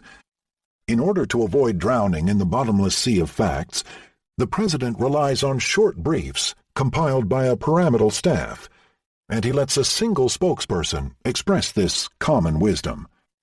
Such a hierarchical use of resources is generally rational, even if it implies neglecting the subtle hints that could be the crucial signs that a dramatic event is brewing. As a large-scale institution with a staff of 100 billion neurons, the brain must rely on a similar briefing mechanism. The function of consciousness may be to simplify perception by drafting a summary of the current environment before voicing it out loud in a coherent manner to all other areas involved in memory, decision, and action. In order to be useful, the brain's conscious brief must be stable and integrative. During a nationwide crisis, it would be pointless for the FBI to send the President thousands of successive messages, each holding a little bit of truth, and let him figure it out for himself. Similarly, the brain cannot stick to a low-level flux of incoming data. It must assemble the pieces into a coherent story. Like a presidential brief, the brain's conscious summary must contain an interpretation of the environment written in a language of thought that is abstract enough to interface with the mechanisms of intention and decision-making. Lasting thoughts. The improvements we install in our brain when we learn our languages permit us to review, recall, rehearse, redesign our own activities, turning our brains into echo chambers of sorts, in which otherwise evanescent processes can hang around and become objects in their own right. Those that persist the longest, acquiring influence as they persist, we call our conscious thoughts. Daniel Dennett, Kinds of Minds, 1996. Consciousness is, then, as it were, the hyphen which joins what has been to what will be, the bridge which spans the past and the future. Henri Bergson, Huxley Memorial Lecture, 1911. There may be a very good reason why our consciousness condenses sensory messages into a synthetic code devoid of gaps and ambiguities. Such a code is compact enough to be carried forward in time, entering what we usually call working memory. Working memory and consciousness seem to be tightly related. One may even argue, with Daniel Dennett, that a main role of consciousness is to create lasting thoughts. Once a piece of information is conscious, it stays fresh in our mind for as long as we care to attend to it and remember it. The conscious brief must be kept stable enough to inform our decisions, even if they take a few minutes to form. This extended duration, thickening the present moment, is characteristic of our conscious thoughts. A cellular mechanism of transient memory exists in all mammals, from humans to monkeys, cats, rats, and mice. Its evolutionary advantages are obvious. Organisms that have a memory become detached from pressing environmental contingencies. They are no longer tied to the present, but can recall the past and anticipate the future. When an organism's predator hides behind a rock, remembering its invisible presence is a matter of life and death. Many environmental events recur at unspecified time intervals over vast expanses of space and indexed by a diversity of cues. The capacity to synthesize information over time, space, and modalities of knowledge, and to rethink it at any time in the future, is a fundamental component of the conscious mind, one that seems likely to have been positively selected for during evolution. The component of the mind that psychologists call working memory is one of the dominant functions of the dorsolateral prefrontal cortex and the areas that it connects with, thus making these areas strong candidates for the depositories of our conscious knowledge. These regions pop up in brain imaging experiments whenever we briefly hold on to a piece of information, a phone number, a color, or the shape of a flashed picture. Prefrontal neurons implement an active memory. Long after the picture is gone, they continue to fire throughout the short-term memory task, sometimes as long as dozens of seconds later. And when the prefrontal cortex is impaired or distracted, this memory is lost. It falls into unconscious oblivion. Patients who suffer from lesions of the prefrontal cortex also exhibit major deficiencies in planning the future. Their remarkable cluster of symptoms suggests a lack of foresight and a stubborn adherence to the present. They seem unable to inhibit unwanted actions and may automatically seize and use tools, utilization behavior, or irrepressibly mimic others, imitation behavior. Their capacities for conscious inhibition, long-term thinking, and planning may be drastically deteriorated. In the most severe cases, apathy and a variety of other symptoms indicate a glaring gap in the quality and contents of mental life. The disorders that relate directly to consciousness include hemi-neglect, perturbed awareness of one half of space, usually the left, abulia, incapacity to generate voluntary actions, akinetic mutism, inability to generate spontaneous verbal reports, though repetition may be intact, anosognosia, unawareness of a major deficit, including paralysis, and impaired autonoetic memory, incapacity to recall and analyze one's own thoughts. Tampering with the prefrontal cortex can even interfere with abilities as basic as perceiving and reflecting upon a brief visual display. To summarize, The prefrontal cortex seems to play a key role in our ability to maintain information over time, to reflect upon it, and to integrate it into our unfolding plans. Is there more direct evidence that such temporally extended reflection necessarily involves consciousness?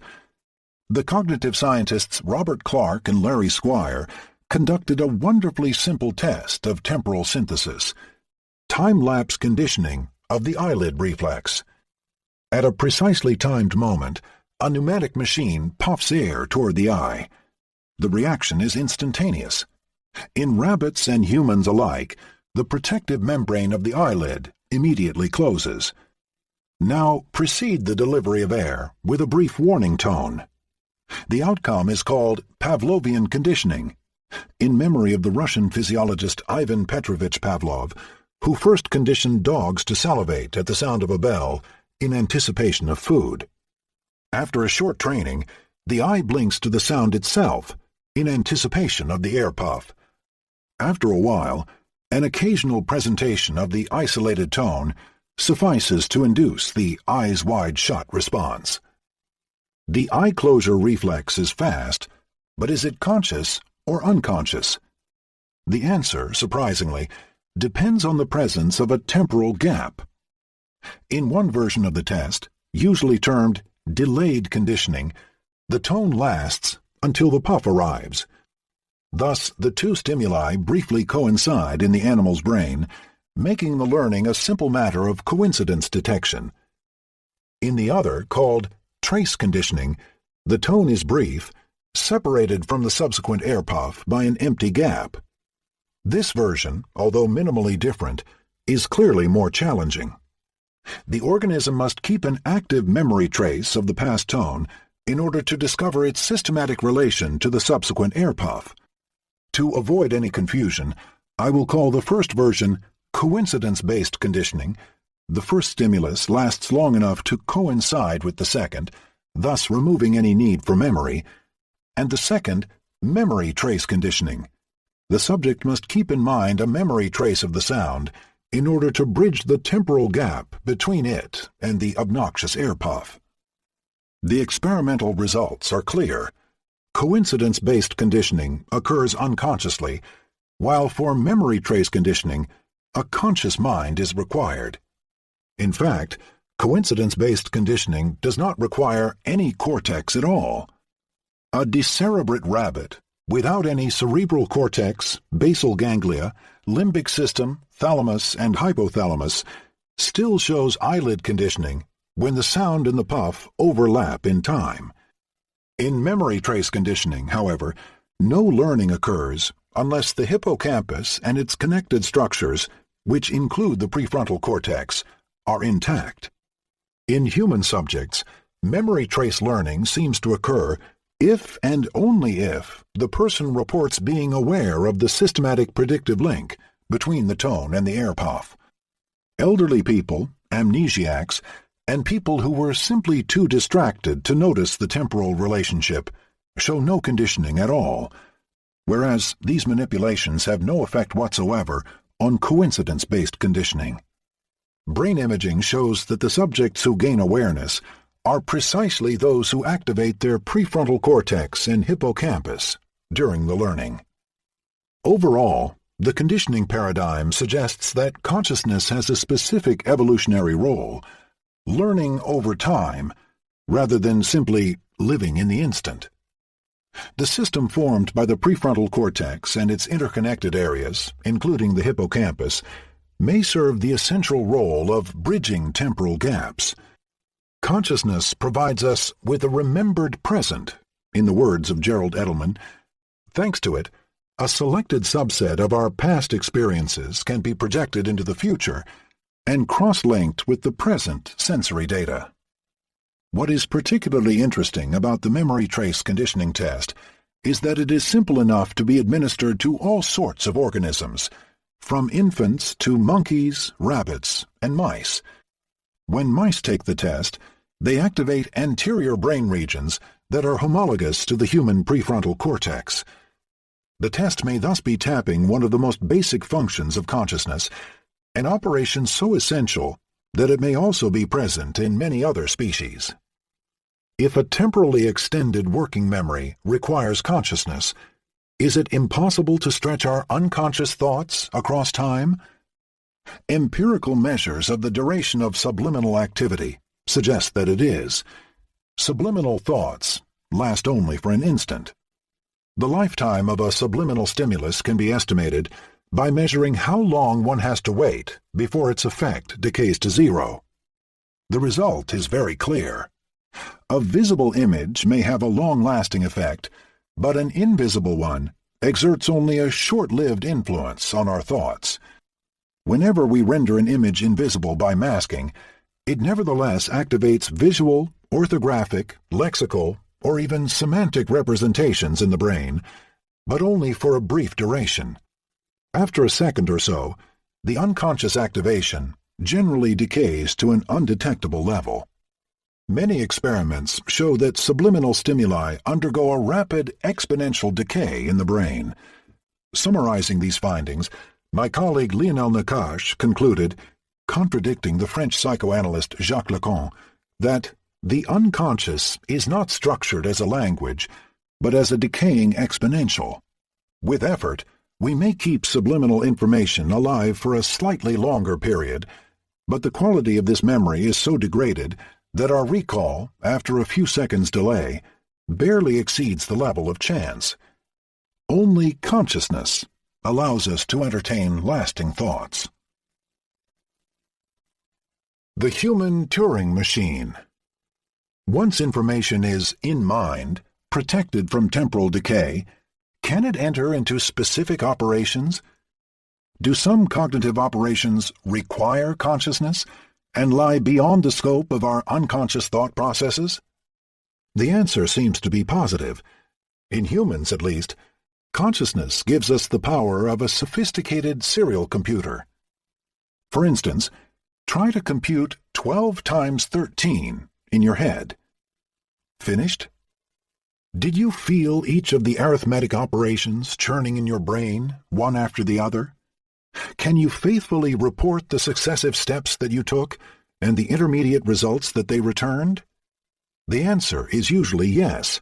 We are aware of the serial strategies that we deploy to multiply. Personally, I first remembered that 12 squared is 144, then added another 12.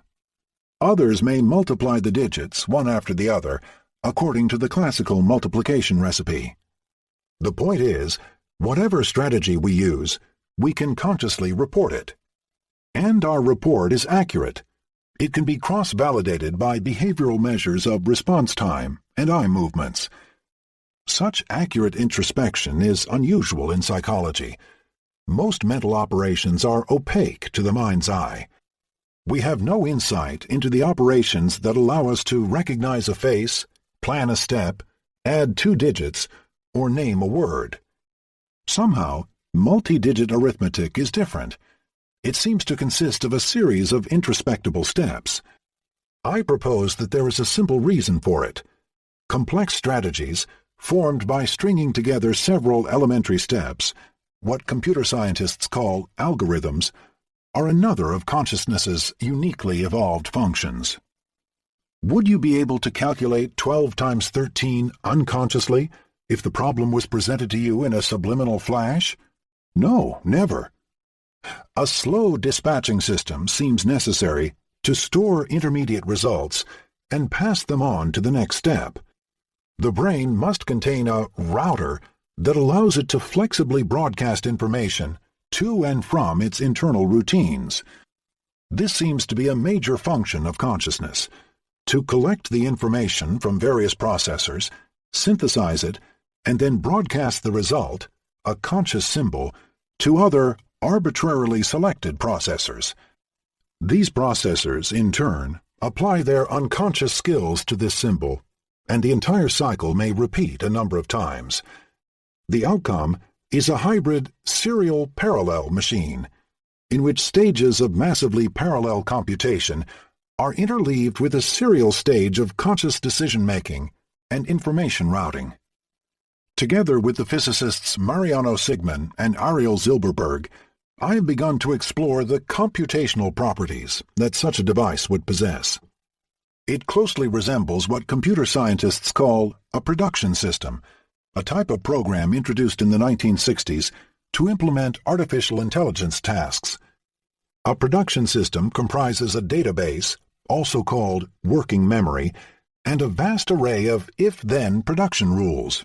For example, if there is an A in working memory, then change it to the sequence BC. At each step, the system examines whether a rule matches the current state of its working memory. If multiple rules match, then they compete under the aegis of a stochastic prioritizing system.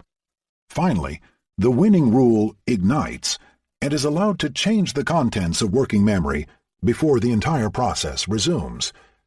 Thus, this sequence of steps amounts to serial cycles of unconscious competition, conscious ignition, and broadcasting. Remarkably, production systems, although very simple, have the capacity to implement any effective procedure, any thinkable computation. Their power is equivalent to that of the Turing machine, a theoretical device that was invented by the British mathematician Alan Turing in 1936 and that lies at the foundation of the digital computer. Thus, our proposal is tantamount to saying that, with its flexible routing capacity, the conscious brain operates as a biological Turing machine. It allows us to slowly churn out series of computations. These computations are very slow because, at each step, the intermediate result must be transiently maintained in consciousness before being passed on to the next stage. There is an interesting historical twist to this argument. When Alan Turing invented his machine, he was trying to address a challenge posed by the mathematician David Hilbert in 1928. Could a mechanical procedure ever replace the mathematician and, by purely symbolic manipulation, decide whether a given statement of mathematics follows logically from a set of axioms? Turing deliberately designed his machine to mimic a man in the process of computing a real number, as he wrote in his seminal 1936 paper. He was not a psychologist, however, and could rely only on his introspection. This is why, I contend, his machine captures only a fraction of the mathematician's mental processes, those that are consciously accessible. The serial and symbolic operations that are captured by a serial Turing machine constitute a reasonably good model of the operations accessible to a conscious human mind. Don't get me wrong, I do not intend to revive the cliché of the brain as a classical computer. With its massively parallel, self-modifiable organization, capable of computing over entire probability distributions rather than discrete symbols, the human brain departs radically from contemporary computers. Neuroscience, indeed, has long rejected the computer metaphor. But the brain's behavior, when it engages in long calculations, is roughly captured by a serial production system or a Turing machine. For instance, the time that it takes us to compute a long addition, such as 235 plus 457, is the sum of the durations of each elementary operation: 5 plus 7, carry, 3 plus 5 plus 1, and finally 2 plus 4, as would be expected from the sequential execution of each successive step. The Turing model is idealized. When we zoom in on human behavior, we see deviations from its predictions.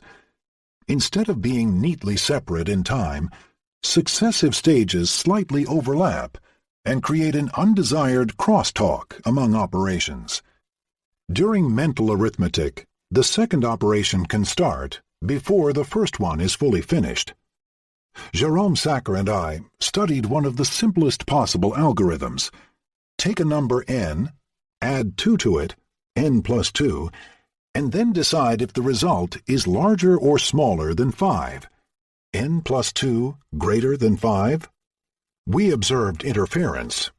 Unconsciously, participants started to compare the initial number n with 5, even before they had obtained the intermediate result, n plus 2.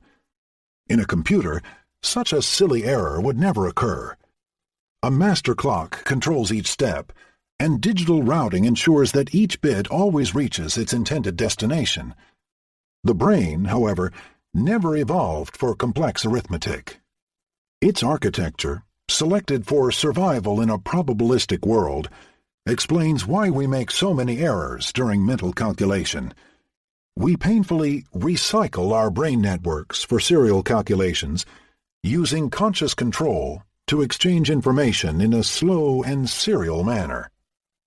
If one of the functions of consciousness is to serve as a lingua franca of the brain, a medium for the flexible routing of information across otherwise specialized processors, then a simple prediction ensues. A single routinized operation may unfold unconsciously, but unless the information is conscious, it will be impossible to string together several such steps. In the domain of arithmetic, for instance, our brain might well compute 3 plus 2 unconsciously, but not 3 plus 2 squared, 3 plus 2 minus 1, or 1 divided by 3 plus 2. Multi-step calculations will always require a conscious effort. Sacker and I set out to test this idea experimentally. We flashed a target digit n and masked it so that our participants could see it only half the time. We then asked them to perform a variety of operations with it. In 3 different blocks of trials, they attempted to name it, to add 2 to it, the n plus 2 task, and to compare it with 5, the n greater than 5 task. A 4th block required a 2-step calculation. Add 2, then compare the result with 5, the n plus 2 greater than 5 task. On the first 3 tasks, people did much better than chance. Even when they swore they hadn't seen anything, we asked them to venture an answer, and they were surprised to discover the extent of their unconscious knowledge. They could name the unseen digit much better than chance alone would predict. Nearly half of their verbal responses were correct, whereas with 4 digits, guessing performance should have been 25%. They could even add 2 to it, or decide above chance level whether the digit was larger than 5. All these operations, of course, are familiar routines. As we heard in Chapter 2, there is a lot of evidence that they can be partially launched without consciousness. Crucially, however, during the unconscious 2-step task, n plus 2 greater than 5, the participants failed. They responded at random. This is strange because if they had just thought of naming the digit and used the name to perform the task, they would have reached a very high level of success. Subliminal information was demonstrably present in their brains, since they correctly uttered the hidden number about half of the time, but without consciousness, it could not be channeled through a series of 2 successive stages. In Chapter 2, we heard that the brain has no difficulty in unconsciously accumulating information. Several successive arrows, digits, and even cues toward buying a car can be added together, and the total evidence can guide our unconscious decisions. Is this a contradiction? No, because the accumulation of multiple pieces of evidence is a single operation for the brain.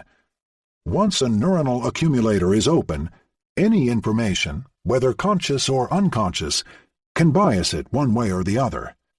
The only step that our unconscious decision-making process does not seem to achieve is a clear decision that can be passed on to the next stage. Although biased by unconscious information, our central accumulator never seems to reach the threshold beyond which it commits to a decision and moves on to the next step.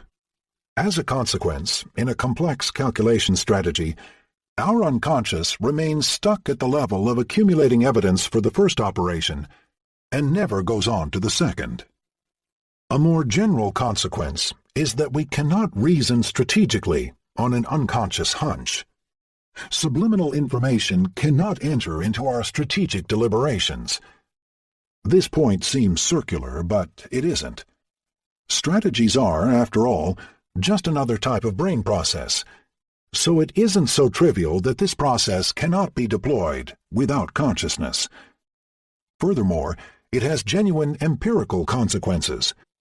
Remember the arrows task, where one views 5 successive arrows pointing right or left and has to decide where the majority of them point? Any conscious mind quickly realizes that there is a winning strategy. Once we have seen 3 arrows pointing to the same side, the game is over, as no amount of additional information can change the final answer.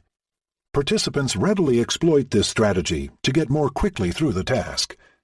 However, once again, they can do so only if the information is conscious, not if it is subliminal. When the arrows are masked below the threshold for awareness, all they do is add them up. They cannot unconsciously make the strategic move to the next step. Altogether, then, these experiments point to a crucial role for consciousness. We need to be conscious in order to rationally think through a problem. The mighty unconscious generates sophisticated hunches, but only a conscious mind can follow a rational strategy, step after step. By acting as a router, feeding information through any arbitrary string of successive processes, consciousness seems to give us access to a whole new mode of operation, the brain's Turing machine. A social sharing device. Consciousness is properly only a connecting network between man and man. It is only as such that it has had to develop. The recluse and wild beast species of men would not have needed it. Friedrich Nietzsche, The Gay Science, 1882. In Homo sapiens, conscious information does not propagate solely within one individual's head. Thanks to language, it can also jump from mind to mind. During human evolution, social information sharing may have been one of the essential functions of consciousness. Nietzsche's wild beast species probably relied on consciousness as a nonverbal buffer and router for millions of years, but only in the genus Homo did a sophisticated capacity to communicate those conscious states emerge. Thanks to human language, as well as to nonverbal pointing and gesturing, the conscious synthesis that emerges in one mind can be rapidly transferred to others. This active social transmission of a conscious symbol offers new computational abilities. Humans can create multi-core social algorithms that do not draw solely on the knowledge available to a single mind, but rather allow the confrontation of multiple points of view, variable levels of expertise, and a diversity of sources of knowledge. It is no accident that verbal reportability, the capacity to put a thought into words, is considered a key criterion for conscious perception. We do not usually conclude that someone is aware of a piece of information unless he or she can, at least in part, formulate it with language, assuming, of course, that he is not paralyzed, aphasic, or too young to speak. In humans, the verbal formulator that allows us to express the contents of our mind is an essential component that can be deployed only when we are conscious. I do not mean, of course, that we can always accurately express our conscious thoughts with Proustian accuracy. Consciousness overflows language. We perceive vastly more than we can describe. The fullness of our experience of a Caravaggio painting, a gorgeous sunset over the Grand Canyon, or the changing expressions on a baby's face eludes exhaustive verbal description, which probably contributes in no small part to the fascination they exert. Nevertheless, and virtually by definition, whatever we are aware of can be at least partially framed in a linguistic format. Language provides a categorical and syntactic formulation of conscious thoughts that jointly lets us structure our mental world and share it with other human minds. Sharing information with others is a second reason our brain finds it advantageous to abstract from the details of our present sensations and create a conscious brief. Words and gestures provide us with only a slow communication channel, only 40 to 60 bits per second, or about 300 times slower than the now antiquated 14,400 baud faxes that revolutionized our offices in the 1990s. Hence, our brain drastically compresses the information to a condensed set of symbols that are assembled into short strings, which are then sent over the social network. It would actually be pointless to transmit to others a precise mental image of what I see from my own point of view.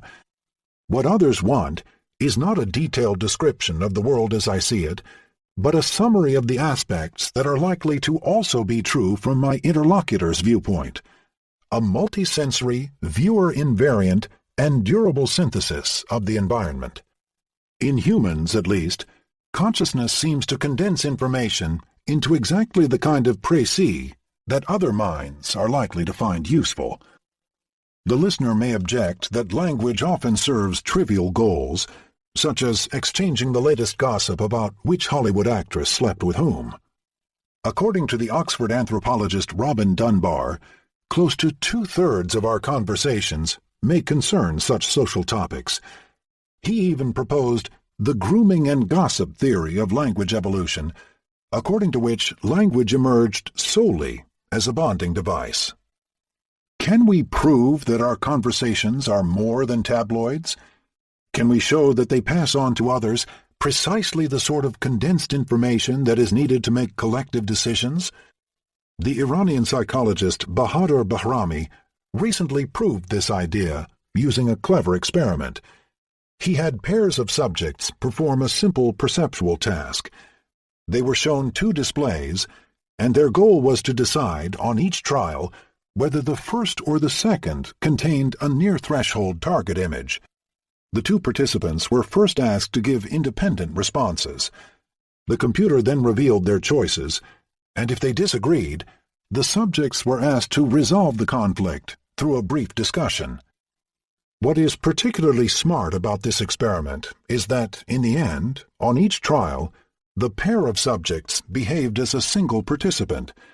They always provided a single answer whose accuracy could be gauged using exactly the same good old methods of psychophysics that are classically used to evaluate a single person's behavior. And the results were clear. As long as the 2 participants' abilities were reasonably similar, pairing them yielded a significant improvement in accuracy. The group systematically outperformed the best of its individual members, giving substance to the familiar saying, 2 heads are better than 1. A great advantage of Bahrami's setup is that it can be modeled mathematically. Assuming that each person perceives the world with his or her personal noise level, it is easy to compute how their sensations should be combined. The strength of the signals that each player perceived on a given trial should be inversely weighted by the player's average noise level, then averaged together to yield a single compound sensation. This optimal rule for multi-brain decisions is, in fact, exactly identical to the law governing multisensory integration within a single brain. It can be approximated by a very simple rule of thumb. In most cases, people need to communicate not the nuances of what they saw, which would be impossible, but simply a categorical answer, in this case, the first or the second display, accompanied by a judgment of confidence, or lack thereof. It turned out that the successful pairs of participants spontaneously adopted this strategy. They talked about their confidence level using words such as certain, very unsure, or just guessing. Some of them even designed a numerical scale to precisely gauge their degree of certainty.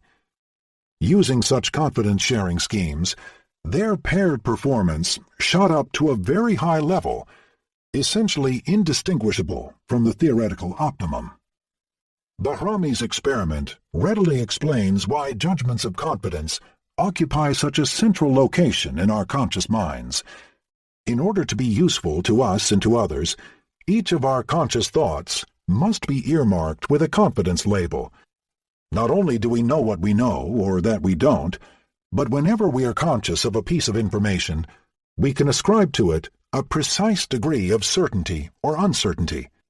Furthermore, socially, we constantly endeavor to monitor the reliability of our sources, keeping in mind who said what to whom, and whether they were right or wrong, which is precisely what makes gossip a central feature of our conversations.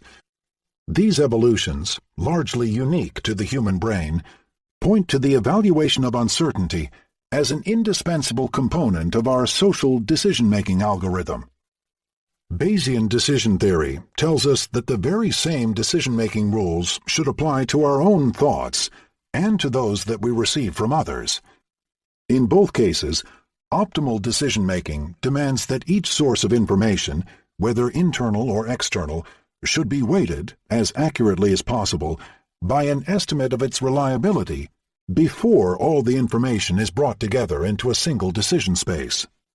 Prior to hominization, the primate prefrontal cortex already provided a workspace where past and present sources of information, duly weighted by their reliability, could be compiled to guide decisions.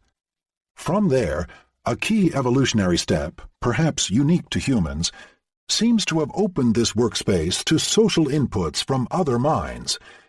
The development of this social interface allowed us to reap the benefits of a collective decision-making algorithm. By comparing our knowledge with that of others, we achieve better decisions.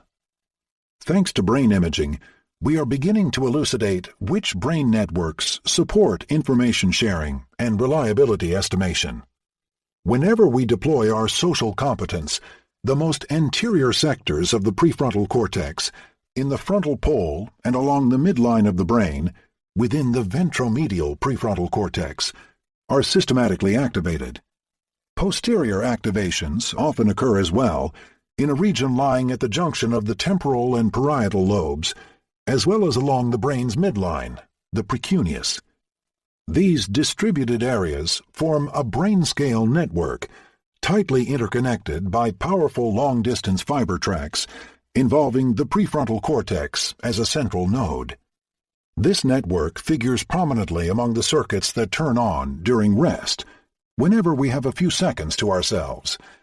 We spontaneously return to this default mode system of social tracking in our free time. Most remarkably, as would be expected from the social decision-making hypothesis, many of these regions activate both when we think about ourselves, for instance, when we introspect about our level of confidence in our own decisions, and when we reflect upon the thoughts of others.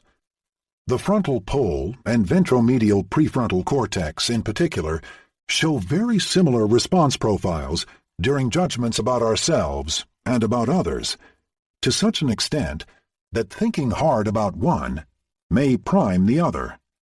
Thus, this network appears ideally suited to evaluate the reliability of our own knowledge and compare it with the information we receive from others. In brief, within the human brain lies a set of neural structures uniquely adapted to the representation of our social knowledge. We use the same database to encode our self-knowledge and to accumulate information about others. These brain networks build a mental image of our own self as a peculiar character sitting next to others in a mental database of our social acquaintances. Each of us represents oneself as another, as the French philosopher Paul Ricoeur puts it. If this view of the self is correct, then the neural underpinnings of our own identity are built up in a rather indirect manner.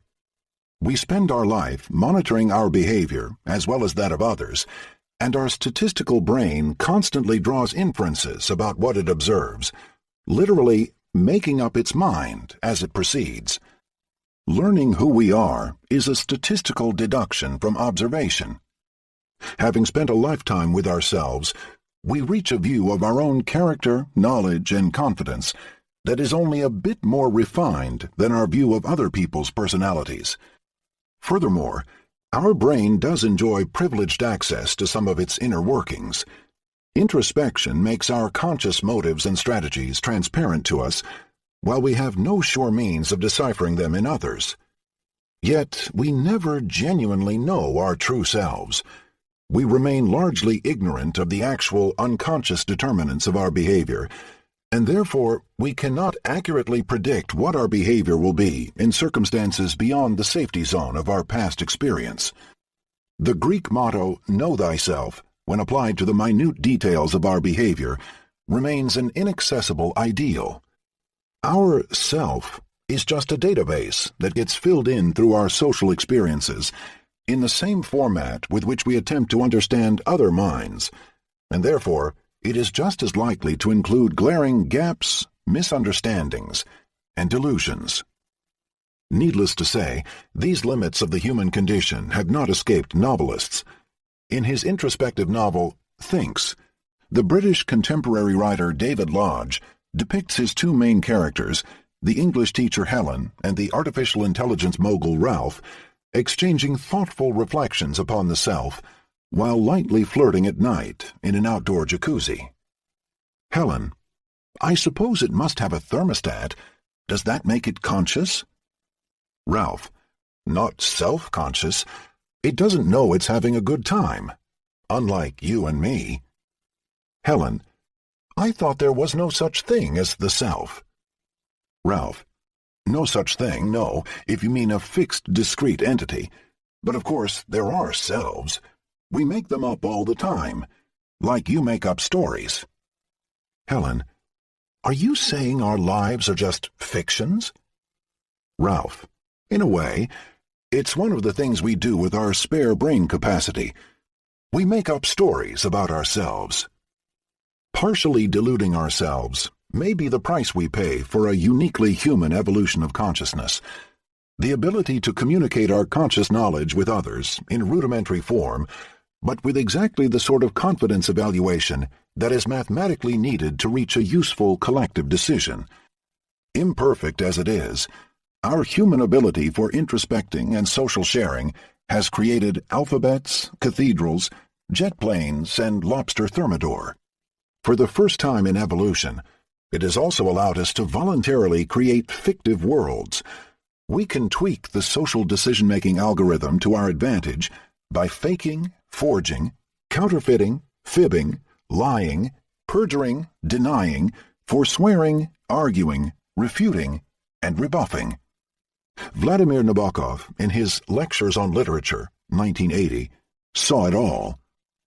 Literature was not born the day when a boy crying, "Wolf, wolf," came running out of the Neanderthal Valley with a big gray wolf at his heels. Literature was born on the day when a boy came crying, "Wolf, wolf," and there was no wolf behind him. Consciousness is the mind's virtual reality simulator. But how does the brain make up the mind? 4. The signatures of a conscious thought. Brain imaging techniques have led to a breakthrough in consciousness research. They have revealed how brain activity unfolds as a piece of information gains access to consciousness, and how this activity differs during unconscious processing. Comparing these two states reveals what I call a signature of consciousness, a reliable marker that the stimulus was consciously perceived. In this chapter, I describe 4 signatures of consciousness. First, although a subliminal stimulus can propagate deeply into the cortex, this brain activity is strongly amplified when the threshold for awareness is crossed. It then invades many additional regions, leading to a sudden ignition of parietal and prefrontal circuits. Signature 1. In the electroencephalogram, conscious access appears as a late, slow wave called the P3 wave. Signature 2. This event emerges as late as 1/3 of a second after the stimulus. Our consciousness lags behind the external world.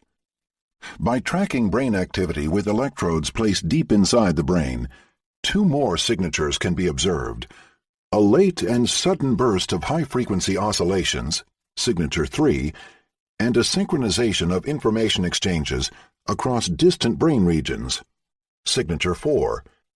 All these events provide reliable indexes of conscious processing. A person is a shadow which we can never penetrate, of which there can be no such thing as direct knowledge. Marcel Proust, The Guermantes Way, 1921. Marcel Proust's metaphor renews a worn-out cliché: the mind is a fortress. Withdrawn behind our mental walls, hidden from others' inquisitive gaze, we may freely think whatever we want. Our consciousness is an impenetrable sanctuary where our minds go freewheeling, while our colleagues, friends, and spouses think we are attending to their words. Julian Jaynes pictures it as a secret theater of speechless monologue and prevenient counsel, an invisible mansion of all moods, musings, and mysteries, an infinite resort of disappointments and discoveries. How could scientists ever infiltrate this inner bastion? And yet, in the space of only 20 years, the unthinkable happened. In 1990, the skull became transparent. The Japanese researcher Seiji Ogawa and his colleagues invented functional magnetic resonance imaging, fMRI, a powerful and harmless technique that, without the use of any injection, allows us to visualize the activity of the whole brain. Functional MRI capitalizes on the coupling of brain cells with blood vessels. Whenever a neuronal circuit increases its activity, the glial cells that surround these neurons sense the surge in synaptic activity. To quickly compensate for this heightened energy consumption, they open up the local arteries. 2 or 3 seconds later, the blood flow increases, bringing in more oxygen and glucose. Red blood cells abound, carrying hemoglobin molecules that convey the oxygen. The great feat of fMRI consists in detecting the physical properties of the hemoglobin molecule at a distance. The hemoglobin without oxygen acts as a small magnet, while the hemoglobin with oxygen does not. Magnetic resonance machines are giant magnets that are tuned to pick up these very small distortions in magnetic fields, thus indirectly reflecting the recent neuronal activity in every piece of brain tissue. Functional MRI easily visualizes the state of activity of the living human brain at millimeter resolution up to several times per second. Unfortunately, it cannot track the time course of neuronal firing, but other techniques are now available to precisely time the electrical currents at synapses, again without opening the skull. Electroencephalography, EEG for short, the good old-fashioned recording of brain waves invented in the 1930s, has been perfected into a high-powered technique with up to 256 electrodes providing high-quality digital recordings of brain activity with millisecond resolution over the whole head. In the 1960s, an even better technology emerged, magnetoencephalography, MEG, the ultra-precise recording of the minuscule magnetic waves that accompany the discharge of currents in cortical neurons. Both EEG and MEG can be recorded very simply, either by placing small electrical leads on the head, EEG, or by placing very sensitive detectors of magnetic fields around it, MEG. With fMRI, EEG, and MEG in hand, we can now track the entire sequence of brain activation as a visual stimulus travels from the retina to the highest reaches of the frontal cortex. In combination with the techniques of cognitive psychology, these tools offer a new window into the conscious mind. As we discussed in Chapter 1, many experimental stimuli provide optimal contrasts between conscious and unconscious states. Through masking or inattention, we can take any visible image and make it vanish from sight. We can even place it at threshold, so that it is perceived only half the time, and therefore varies only in its subjective awareness. In the best experiments, stimulus, task, and performance are tightly equalized. As a result, consciousness is the only variable that is experimentally manipulated. The subject reports seeing in one case and not seeing in the other. All that remains, then, is to examine what difference consciousness makes at the brain level. What specific circuits, if any, activate only on conscious trials? Does conscious perception elicit unique brain events, specific waves or oscillations? Such markers, if they could be found, would serve as signatures of consciousness. The presence of these patterns of neural activity, like a signature on a document, would reliably index conscious perception. In this chapter, we will see that several signatures of consciousness can be found. Thanks to brain imaging, the mystery of consciousness has finally been cracked open. The avalanche of consciousness. In 2000, The Israeli scientist Kalanit Grill-Spector, then at the Weizmann Institute of Science in Tel Aviv, performed a simple masking experiment. She flashed pictures for a very brief duration, which varied between 1/50th and 1/8 of a second, and followed them with a scrambled image. As a result, some images remained detectable, while others became downright invisible. They fell above or below the threshold for conscious perception. The participants' reports traced a beautiful curve. Images presented below 50 milliseconds were very hard to see, while those shown for 100 milliseconds or more were visible. Grill-Spector then scanned the participants' visual cortex. At that time, it was not easy to scan the whole brain. What she observed was a clear dissociation. In early visual areas, activity was present irrespective of consciousness. The primary visual cortex and surrounding regions were basically activated by all images, regardless of the amount of masking. In the higher visual centers of the cortex, however, within the fusiform gyrus and the lateral occipitotemporal region, a tight correlation emerged between brain activation and conscious reports. These regions are involved in sorting out categories of pictures, such as faces, objects, words, and places, and in creating an invariant representation of their appearance. It seemed that whenever brain activation reached this level, the image was likely to become conscious. At just about the same time, I was doing similar experiments on the perception of masked words. My scanner provided whole brain images of the areas that activated whenever subjects watched words that were flashed just above or just below the threshold for conscious perception. And the results were clear. Even the higher visual areas of the fusiform gyrus could be activated in the absence of any consciousness. In fact, quite abstract cerebral operations involving advanced regions of the temporal and parietal lobes could be performed subliminally.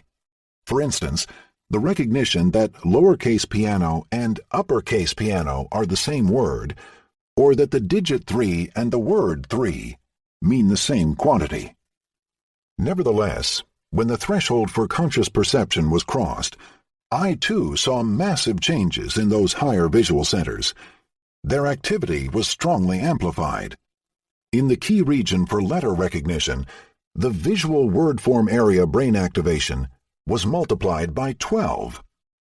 Furthermore, an entire set of additional regions appeared that had simply been absent when the word was masked and remained unconscious. These regions were broadly distributed in the parietal and frontal lobes, even reaching into the depths of the anterior cingulate gyrus in the midline of the two hemispheres. By measuring the amplitude of this activity, we discovered that the amplification factor, which distinguishes conscious from unconscious processing, varies across the successive regions of the visual input pathway. At the first cortical stage, the primary visual cortex, the activation evoked by an unseen flashed word is strong enough to be easily detectable. However, as it progresses forward into the cortex, masking makes it lose strength. Subliminal perception can thus be compared to a surf wave that looms large on the horizon but merely licks your feet when it reaches the shore. By comparison, conscious perception is a tsunami, or perhaps an avalanche is a better metaphor, because conscious activation seems to pick up strength as it progresses, much as a minuscule snowball gathers snow and ultimately triggers a landslide. To bring this point home, in my experiments, I flashed words for only 43 milliseconds, thereby injecting minimal evidence into the retina. Nevertheless, activation progressed forward and, on conscious trials, ceaselessly amplified itself until it caused a major activation in many regions. Distant brain regions also became tightly correlated. The incoming wave peaked and receded simultaneously in all areas, suggesting that they exchanged messages that reinforced one another until they turned into an unstoppable avalanche. Synchrony was much stronger for conscious than for unconscious targets, suggesting that correlated activity is an important factor in conscious perception. These simple experiments thus yielded a first signature of consciousness, an amplification of sensory brain activity, progressively gathering strength and invading multiple regions of the parietal and prefrontal lobes. This signature pattern has often been replicated, even in modalities outside vision. For instance, imagine that you are sitting in a noisy fMRI machine. From time to time, through earphones, you hear a brief pulse of additional sound. Unknown to you, the sound level of these pulses is carefully set so that you detect only half of them. This is an ideal way to compare conscious and unconscious perception, this time in the auditory modality. And the result is equally clear. Unconscious sounds activate only the cortex surrounding the primary auditory area, and again, on conscious trials, an avalanche of brain activity amplifies this early sensory activation and breaks into the inferior parietal and prefrontal areas. For a third example, consider motor action. Suppose that you are told to move whenever you see a target, but to refrain from responding if you see a no-go cue just before the target. This is a typical task of response inhibition. You need to exert conscious control in order to inhibit the strong tendency to respond with the dominant go response on no-go trials. Now imagine that the no-go cue on half the trials is presented just below the threshold for conscious perception. How can you possibly follow an order that you do not perceive? Fascinatingly, your brain stands up to this impossible challenge. Even on subliminal trials, participants' responses slow down ever so slightly, suggesting that the brain partially deploys its inhibition powers unconsciously, as we heard in Chapter 2.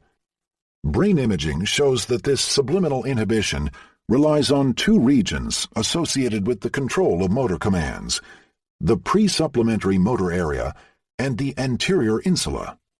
However, once again, conscious perception causes a massive change. When the no-go cue is visible, activation nearly doubles in these two control regions, and it invades a massively larger network of areas in the parietal and prefrontal lobes. By now, this parietal and prefrontal circuit should be familiar.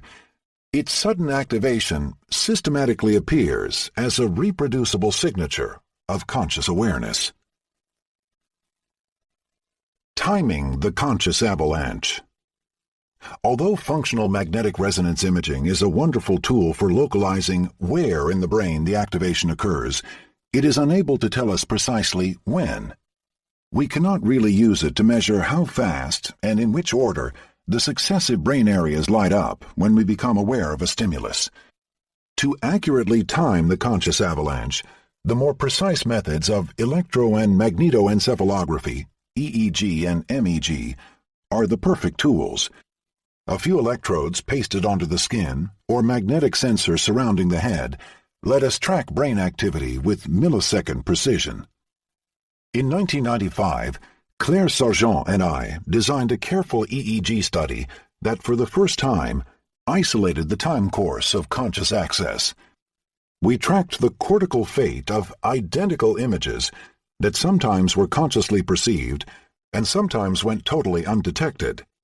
We capitalized on the attentional blink phenomenon, the fact that, when briefly distracted, we temporarily fail to perceive stimuli that are right in front of our eyes.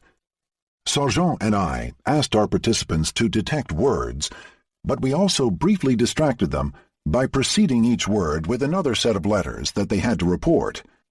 In order to commit these letters to memory, they had to briefly concentrate, and on many trials, this caused them to miss the target word. To ensure that we knew precisely when such misses occurred, after each presentation, we asked them to report what they had seen with a cursor. They could move it continuously to report seeing no word at all, just a glimpse of a few letters, most of a word, or the entire word. Sargent and I tuned all the parameters until the very same words could be made conscious or unconscious at will. When everything was perfectly balanced, on half the trials, the participants reported seeing the word perfectly, while on the other half, they claimed that there was no word at all. Their conscious reports varied in an all-or-none manner. Either they perceived the word, or they entirely missed it, but they rarely reported a partial perception of the letters.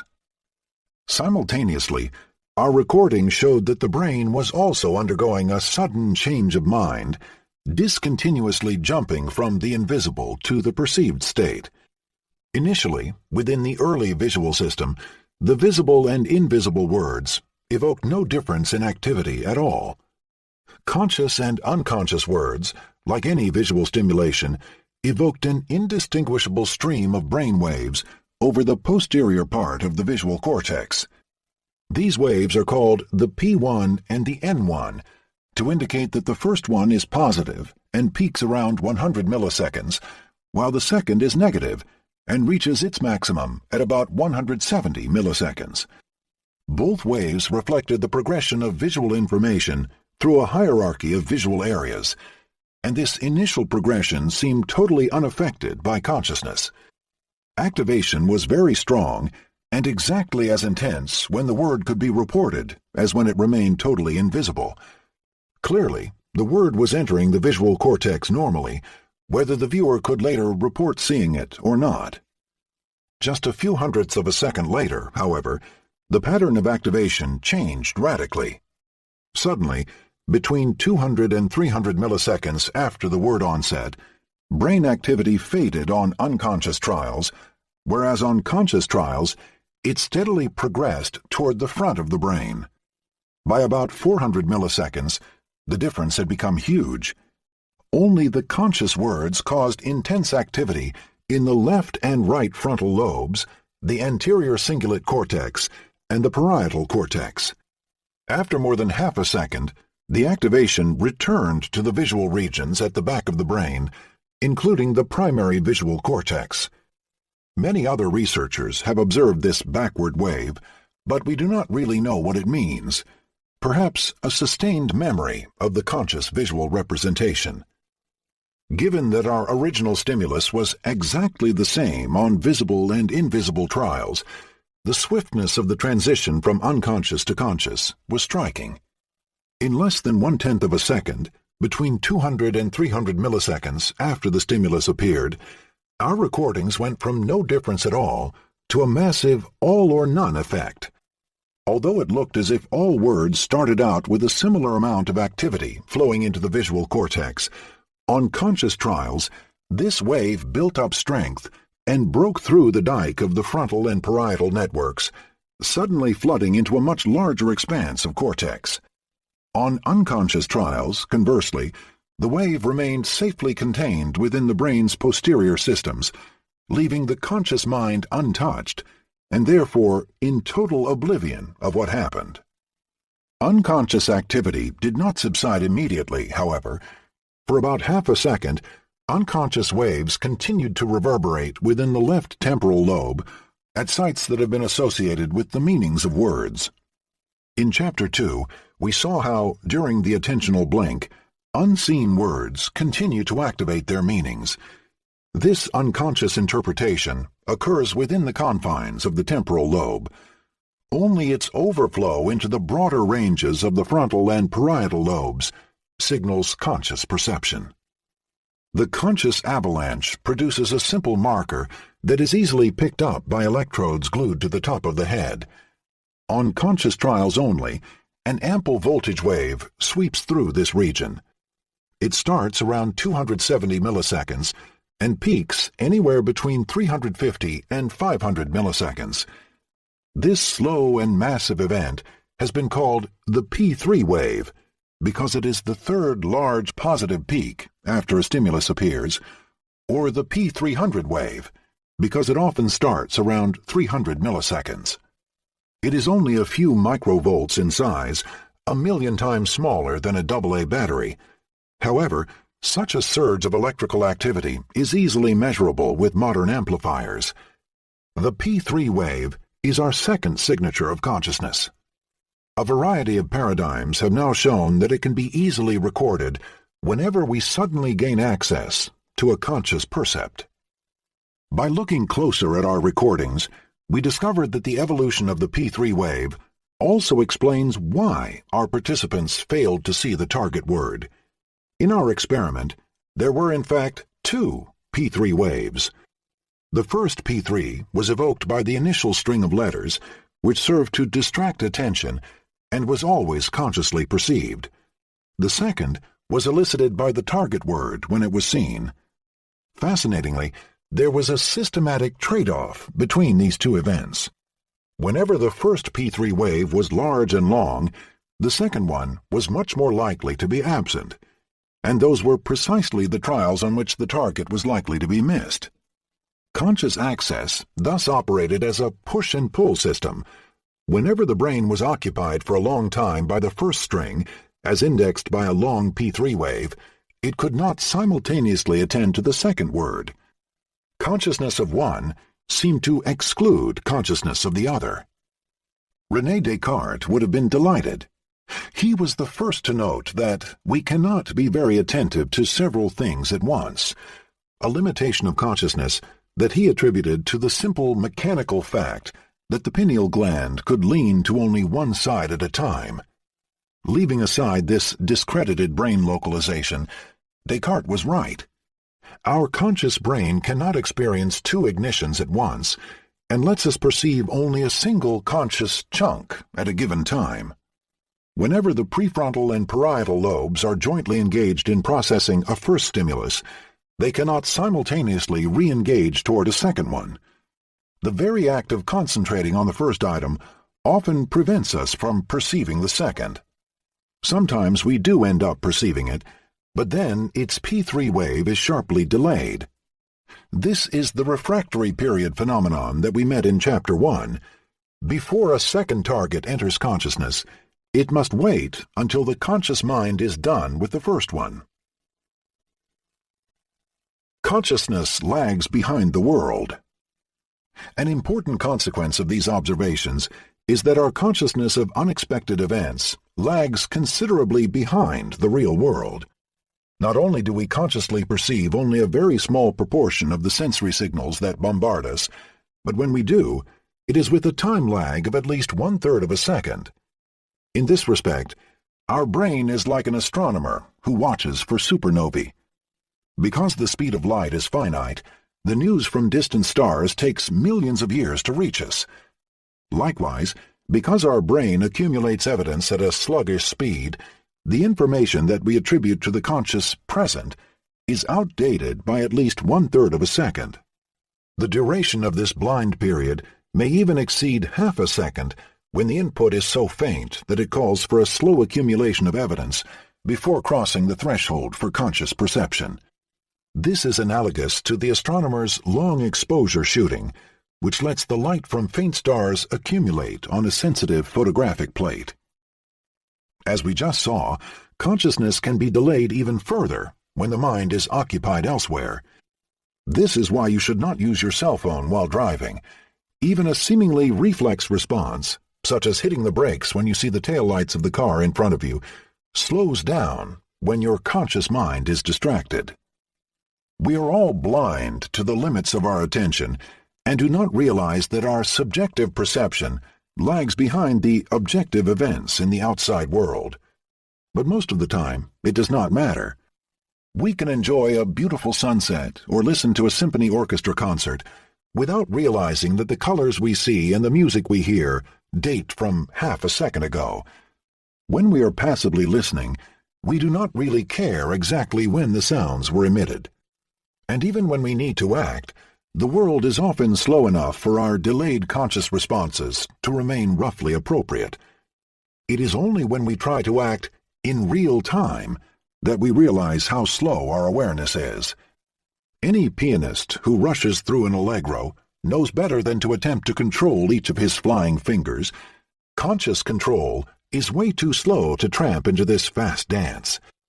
To appreciate the slowness of your consciousness, try to photograph a fast and unpredictable event, such as a lizard sticking its tongue out. By the time your finger presses the shutter, the event that you hope to capture on film is long gone. Fortunately, our brain also contains exquisite mechanisms that compensate for these delays. First, We often rely on an unconscious autopilot. As René Descartes observed long ago, a burnt finger retracts from the fire way before we become aware of the pain. Our eyes and hands often react appropriately because they are guided by a whole array of fast sensory motor loops that operate outside our conscious awareness. These motor circuits may certainly be set up according to our conscious intentions, as when we cautiously reach toward a candle's flame, but then the action itself unfolds unconsciously, and our fingers adjust to a sudden shift in the target's location with an amazingly swift move, way before we consciously detect any change. Anticipation is a second mechanism that compensates for the sluggishness of our consciousness. Virtually all our sensory and motor areas contain temporal learning mechanisms that anticipate events in the outside world. When such events unfold in a predictable manner, these brain mechanisms generate accurate anticipations, which let us perceive the events closer to the time when they actually occur. An unfortunate consequence is that when an unanticipated event occurs, for instance, a brief flash of light, we misperceive its onset. Relative to a dot moving at predictable speed, a flash of light appears to lag behind its true position. This flash lag effect, whereby we always perceive a predictable stimulus sooner than an unpredictable one, is a living testimony to the long and winding paths that lead to the fortress of the conscious mind. Only when our brain's anticipation mechanisms fail do we become acutely aware of the long delay that our consciousness imposes. If you accidentally drop a glass of milk, you experience this phenomenon firsthand. For a split second, you become acutely aware that your consciousness gropes hopelessly behind the event, and you can only lament your own slowness. Error perception actually operates in two steps, much like the perception of any other physical attribute. Unconscious appraisal, followed by conscious ignition. Suppose that you are asked to move your eyes in a countermanding fashion. Whenever a flash of light appears, you are to gaze away from it. More often than not, however, when the flash appears, your eyes will not move directly away from it. They will first be magnetically attracted toward it, and only later turn away. What is fascinating is that you may not be aware of your initial error. On some trials, you may have the feeling that your eyes move away directly, even though they do not. Electroencephalography can be used to monitor how such an unconscious error is encoded in the brain. Initially, during the first 1/5 of a second, the cortex reacts virtually identically to conscious and unconscious errors. An autopilot system in the cingulate gyrus notices that the motor plan does not unfold according to instructions and fires vigorously to signal the error, even when it remains unconscious. Like other sensory responses, this initial brain response is fully unconscious and often remains undetected. When we gain full awareness of our erroneous action, however, a late brain response ensues, a strong positive response that can be recorded from the top of the scalp. Although it has been given a different name, error-related positivity, or PE for short, this response is virtually indistinguishable from the familiar P3 wave that accompanies our conscious perception of sensory events. Thus, actions and sensations seem to be consciously perceived in a very similar manner. Once again, the P3 wave appears to be a reliable signature of the brain's conscious appraisal, and this signature arises quite late, after the event that triggered it. Isolating the conscious moment. The critical listener may remain skeptical. Have we truly identified a unique signature of conscious access? Could the observed ignition of parietal and prefrontal networks and the accompanying P3 wave have other explanations? In the past decade, neuroscientists have endeavored to refine their experiments in order to control for all possible confounding factors. Although the jury is still out, some of these ingenious experiments convincingly isolate conscious perception from other sensory and motor events. Let us look at how they work. Conscious perception entails many consequences. Whenever we become aware of an event, myriad possibilities open up. We can report it, either verbally or with gestures. We can store it in memory and later recall it. We can evaluate it or act upon it. All these processes are deployed only after we become aware, and thus they might be confused with conscious access.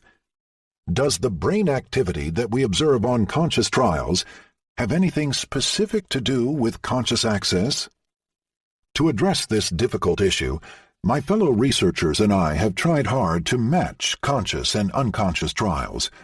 By design, our initial experiments asked our participants to act similarly in both cases. In our attentional blink study, for instance, participants first had to remember the target letters, then decide whether they also had seen a word or not. Arguably, deciding that one has not seen a word is just as difficult as, if not more difficult than, deciding that one has seen one.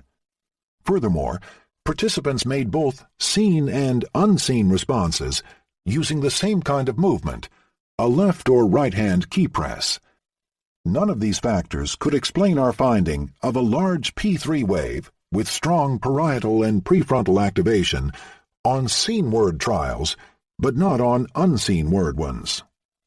However, the devil's advocate might argue that seeing a word triggers a series of brain processes at a precise moment in time, whereas not seeing clearly cannot be associated with such a sharp onset.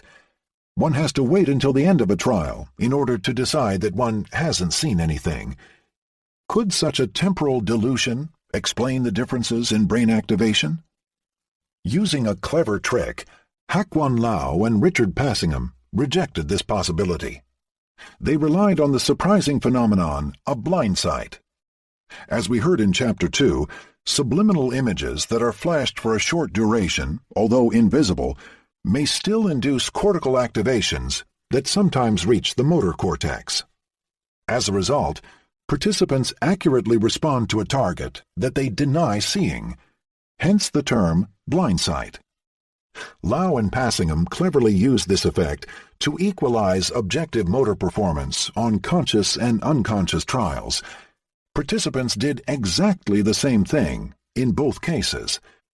Even with this subtle control, greater conscious visibility was again associated with a stronger activation of the left prefrontal cortex. These results were obtained in healthy volunteers, but also in the classical blind sight patient GY, this time with a full-blown pattern of distributed parietal and prefrontal activation on conscious trials. Great, says the devil's advocate, you have equalized the responses, but now the conscious and unconscious stimuli differ. Can you equalize both the stimuli and the responses, keeping everything identical except the subjective feeling of conscious vision? Only then will I be truly convinced that you have nailed down the signatures of consciousness. Does it sound impossible? It is not. During his PhD research, the Israeli psychologist Moti Salti, with his mentor Dominique Lamy, accomplished this remarkable feat, and thereby confirmed that the P3 wave is a signature of conscious access. The simple experimental trick was to sort out the trials on the basis of the participants' response. Salti flashed an array of lines at one of 4 locations and asked each participant to give 2 immediate responses. 1. Where was the flash?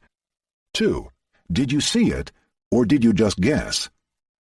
On the basis of this information, he could easily separate different types of trials. Many were aware, correct trials, in which the participants reported seeing the target and, of course, responded correctly.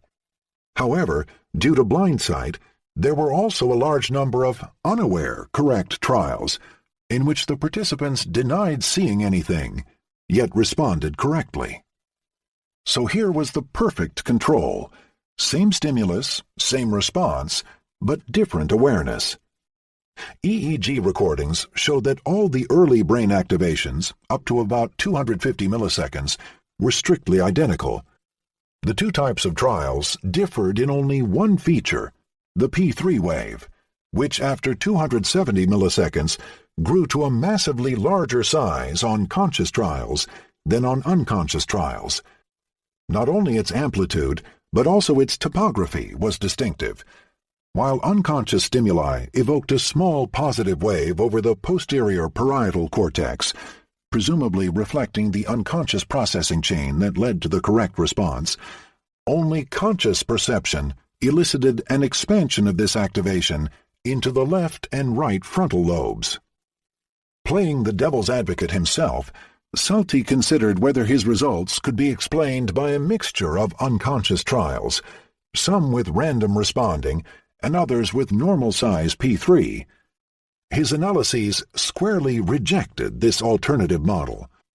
A small posterior P3 did occur on unconscious trials, but it was too small, too short, and too posterior to match the one seen on conscious trials.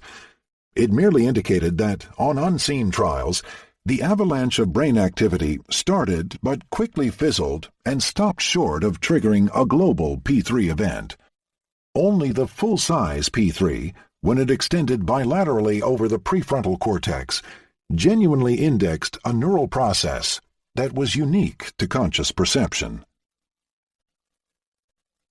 Igniting the conscious brain. Whenever we become aware of an unexpected piece of information, the brain suddenly seems to burst into a large-scale activity pattern. My colleagues and I have called this property global ignition. We were inspired by the Canadian neurophysiologist Donald Hebb, who first analyzed the behavior of collective assemblies of neurons in his 1949 bestseller, The Organization of Behavior. Hebb explained, in very intuitive terms, how a network of neurons that excite one another can quickly fall into a global pattern of synchronized activity, much as an audience, after the first few handclaps, suddenly bursts into broad applause. Like the enthusiastic spectators who stand up after a concert and contagiously spread the applause, the large pyramidal neurons in the upper layers of cortex broadcast their excitation to a large audience of receiving neurons. Global ignition, my colleagues and I have suggested, occurs when this broadcast excitation exceeds a threshold and becomes self-reinforcing. Some neurons excite others that, in turn, return the excitation. The net result is an explosion of activity. The neurons that are strongly interconnected burst into a self-sustained state of high-level activity, a reverberating cell assembly, as Hebb called it. This collective phenomenon resembles what physicists call a phase transition, or mathematicians a bifurcation, a sudden, nearly discontinuous change in the state of a physical system. Water that freezes into an ice cube epitomizes the phase transition from liquid to solid. Early on in our thinking about consciousness, my colleagues and I noted that the concept of phase transition captures many properties of conscious perception. Like freezing, consciousness exhibits a threshold. A brief stimulus remains subliminal, while an incrementally longer one becomes fully visible. Most physical self-amplifying systems possess a tipping point where global change happens or fails depending on minute impurities or noise. The brain, we reasoned, may be no exception. Does a conscious message trigger a brain-scale phase transition in our cortical activity, freezing brain areas together into a coherent state? If so, how could we prove it? To find out, Antoine Delcoul and I designed a simple experiment. We continuously varied one physical parameter of a display, similar to slowly dropping the temperature of a water vial. We then examined whether subjective reports, as well as objective markers of brain activity, behaved in a discontinuous manner and suddenly burst, as if they were undergoing a drastic phase transition. In our experiment, we flashed a digit for just a single frame of our video screen, 16 milliseconds, then a blank, and finally a mask made of random letters. We varied the duration of the blank in small steps of 16 milliseconds. What did viewers report? Did their perception change continuously? No. It followed the all-or-none pattern of a phase transition. At long delays, they could see the digit, but at short delays, they saw only the letters. The digit was masked. Crucially, These two states were separated by a clear threshold. Perception was non-linear. As the delay increased, visibility did not improve smoothly. Participants did not report seeing more and more of the digit, but showed a sudden step. Now I see it, now I don't. A delay of about 50 milliseconds separated the perceived and unperceived trials. With this finding at hand, we then turned to EEG recordings and investigated which brain events also occurred in a step-like response to the masked digits. Once again, the results pointed to the P3 waveform. All the preceding events either did not vary with the stimulus at all, or, when they did, evolved in a manner that did not resemble the participants' subjective reports. We found, for instance, that the initial response of the visual cortex, indexed by P1 and N1 waves, was essentially unaffected by the digit letters delay. This should not be surprising. After all, the very same digit was presented on all trials for the same duration, so we were witnessing the first stages of its entry into the brain, which were essentially constant, whether the digit was ultimately seen or not. The following waves, in the left and right visual areas, still behaved in a continuous manner. The size of these visual activations grew in direct proportion to the duration of the digit's presence on screen, prior to its interruption by the mask.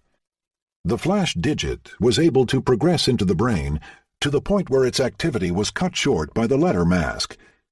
As a result, the brain waves increased in duration and size in strict proportion to the digit-to-letters time lag. This proportionality to the stimulus did not correspond to the nonlinear all-or-none experience that the participants reported. It implied that these waves, too, did not relate to the participants' consciousness. At this stage, activity was still strong on trials in which people strongly denied seeing any digit. Starting at 270 milliseconds after the digit's onset, however, our recording suddenly exhibited the global ignition pattern.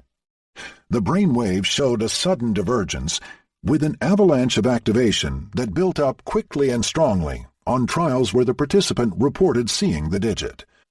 The size of the increase in activation was incommensurate to the small increment in the masking delay. This was direct evidence that conscious access resembled a phase transition in the dynamics of neural networks. Once again, the conscious divergence looked like a P3 wave, a massive positive voltage on top of the head. It arose from the simultaneous activation of a large circuit with nodes in many areas of the left and right occipital, parietal, and prefrontal lobes. Given that our digit was initially presented to only one side, it was particularly striking that the ignition invaded both hemispheres in a fully bilateral and symmetrical pattern. Clearly, conscious perception involves a massive amplification of the trickle of activity that initially arises from a brief flash of light. An avalanche of processing stages culminates at the point when many brain areas fire in a synchronized manner, signaling that conscious perception has occurred. Deep inside the conscious brain. The experiments we have considered thus far remain quite remote from actual neural events. Functional MRI and scalp recordings of brain potentials merely catch a glimpse of the underlying brain activity.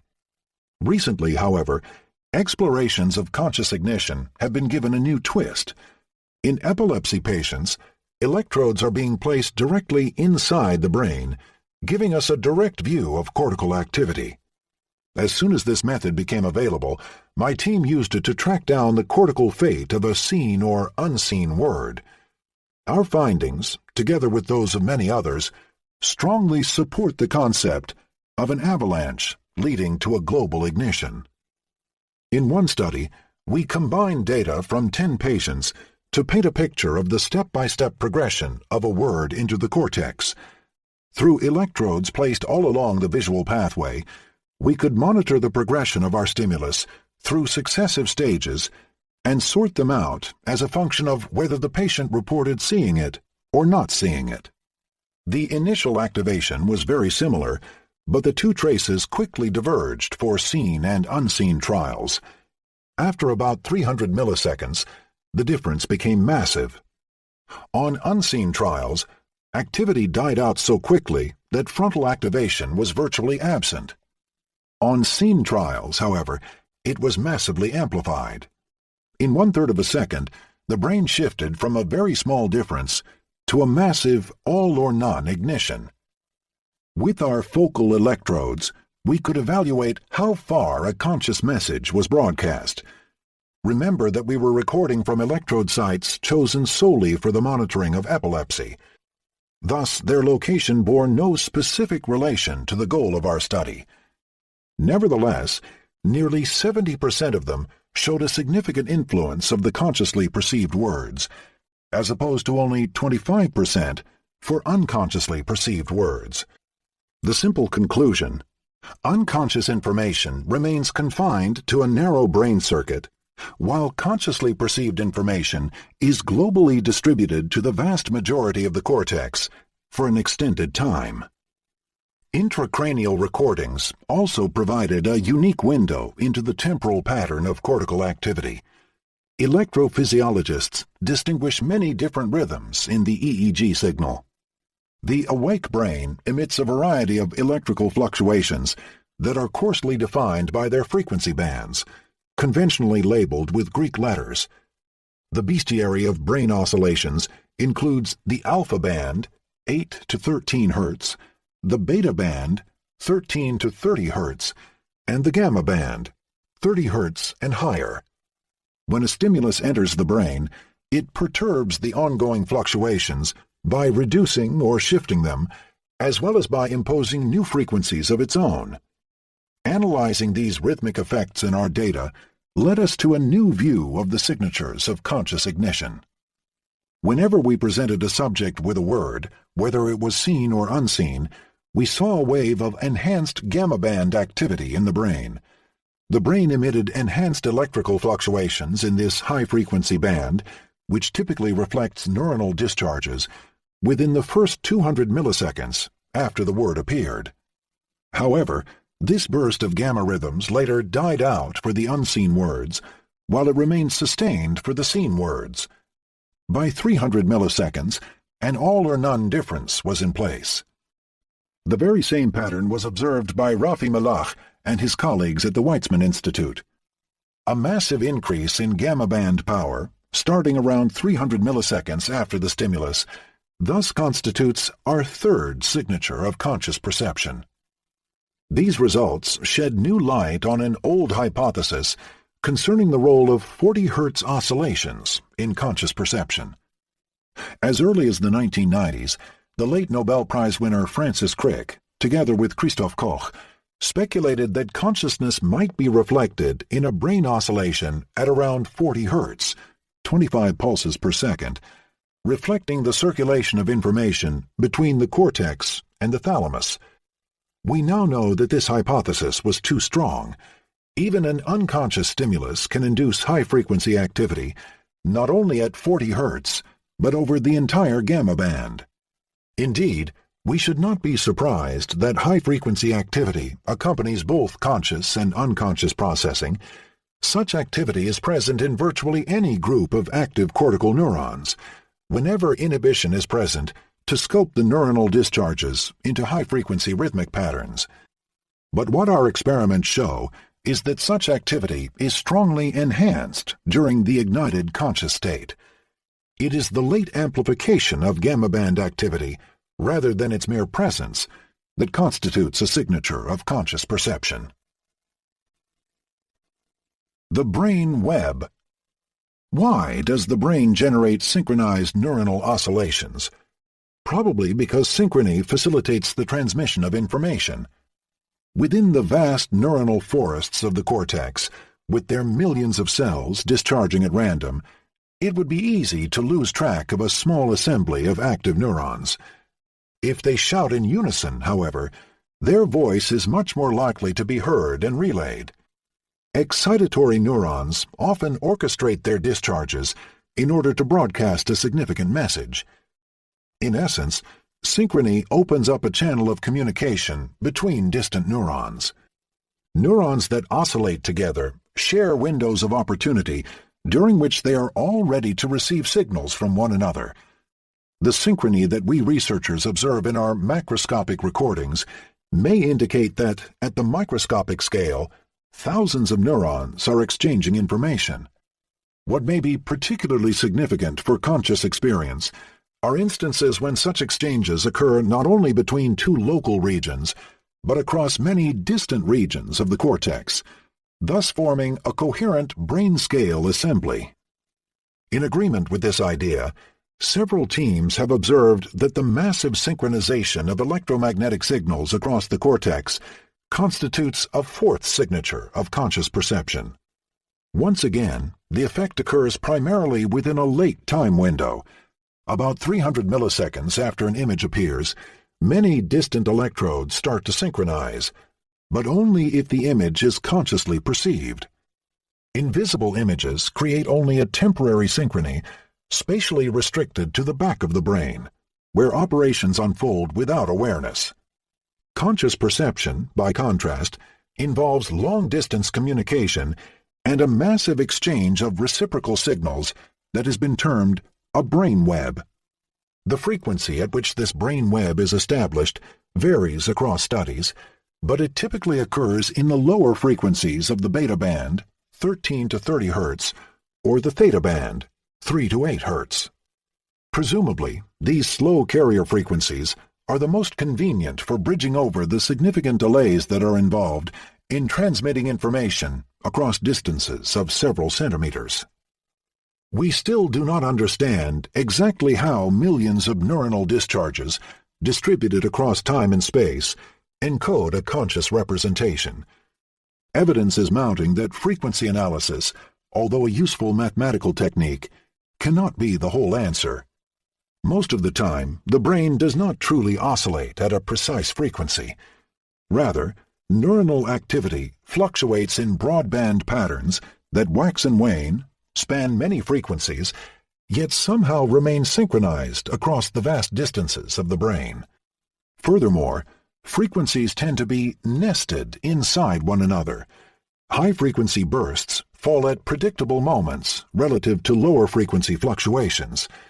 We need new mathematical instruments in order to understand these complicated patterns.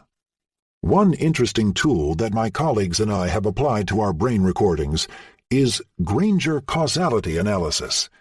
Back in 1969, the British economist Clive Granger invented this method to determine when two time series, for instance, two economic indicators, are related in such a manner that one may be said to cause the other.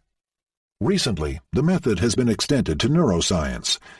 The brain is so tightly interconnected that causality is an essential but challenging issue to determine. Does activation progress in a bottom-up fashion, from sensory receptors to higher-order integrative centers in the cortex? Or is there also a significant top-down component, in which the higher regions send descending prediction signals that shape what we consciously perceive? Anatomically, bottom-up and top-down pathways are both present throughout the cortex. Most long-distance connections are bidirectional, and the descending top-down projections often vastly outnumber the ascending ones. We are still largely ignorant of the reason for this arrangement and whether it plays a role in consciousness. Granger causality analysis has allowed us to shed some light on this issue. Given two temporal signals, the method asks whether one signal precedes the other and predicts its future values. According to this mathematical tool, signal A is said to cause signal B if the past states of signal A predict the present state of signal B better than the past states of signal B alone does. Note that nothing in this definition precludes a causal relation in both directions. A may influence B at the same time as B influences A. When my colleagues and I applied Granger causality analysis to our intracranial recordings, we found that it clarified the dynamics of conscious ignition. Specifically during the consciously perceived trials, we observed a massive increase in bidirectional causality throughout the brain. Once again, this causal explosion emerged all of a sudden around 300 milliseconds. By that time, the vast majority of our recording sites had become integrated into a massive web of tangled relations, running primarily in the forward direction, from the visual cortex to the frontal lobe, but also in the converse top-down direction. The forward-moving wave is consistent with an obvious intuition. Sensory information must climb up the hierarchy of cortical areas, from primary visual cortex to increasingly abstract representations of the stimulus. But what are we to make of the opposite descending wave? We can interpret it either as an attention signal, which amplifies the incoming activity, or as a confirmation signal, a simple check that the input is consistent with the current interpretation at a higher level. The most encompassing description is that the brain falls into a distributed attractor, a large-scale pattern of ignited brain regions that, for a short while, produces a sustained state of reverberating activity. No such thing happened on unconscious trials. The brain web never ignited. There was only a transient period of causal interrelations in the ventral visual cortex, but it did not last much beyond 300 milliseconds. Quite interestingly, this period was dominated by descending top-down causal signals. It looked as if the anterior regions were desperately interrogating sensory areas. Their failure to respond with a consistent signal resulted in the absence of conscious perception. The tipping point and its precursors. Let me summarize our conclusions so far. Conscious perception results from a wave of neuronal activity that tips the cortex over its ignition threshold. A conscious stimulus triggers a self-amplifying avalanche of neural activity that ultimately ignites many regions into a tangled state. During that conscious state, which starts approximately 300 milliseconds after stimulus onset, the frontal regions of the brain are being informed of sensory inputs in a bottom-up manner, but these regions also send massive projections in the converse direction, top-down, to many distributed areas. The end result is a brain web of synchronized areas whose various facets provide us with many signatures of consciousness. Distributed activation, particularly in the frontal and parietal lobes, a P3 wave, gamma band amplification, and massive long-distance synchrony. The avalanche metaphor, with its tipping point, helps resolve some of the controversies surrounding the issue of exactly when conscious perception arises in the brain. My own data, as well as that of many colleagues, point to a late onset, close to 1/3 of a second after the visual stimulation started, but other laboratories have found much earlier differences between conscious and unconscious trials, sometimes as early as 100 milliseconds. Are they wrong? No. With enough sensitivity, one can often detect small changes in brain activity that predate full-blown ignition. But do these differences already index a conscious brain? No. First of all, they are not always detected. There are now a fair number of excellent experiments using the same exact stimulation on seen and unseen trials, in which the only correlate of conscious perception is the late ignition.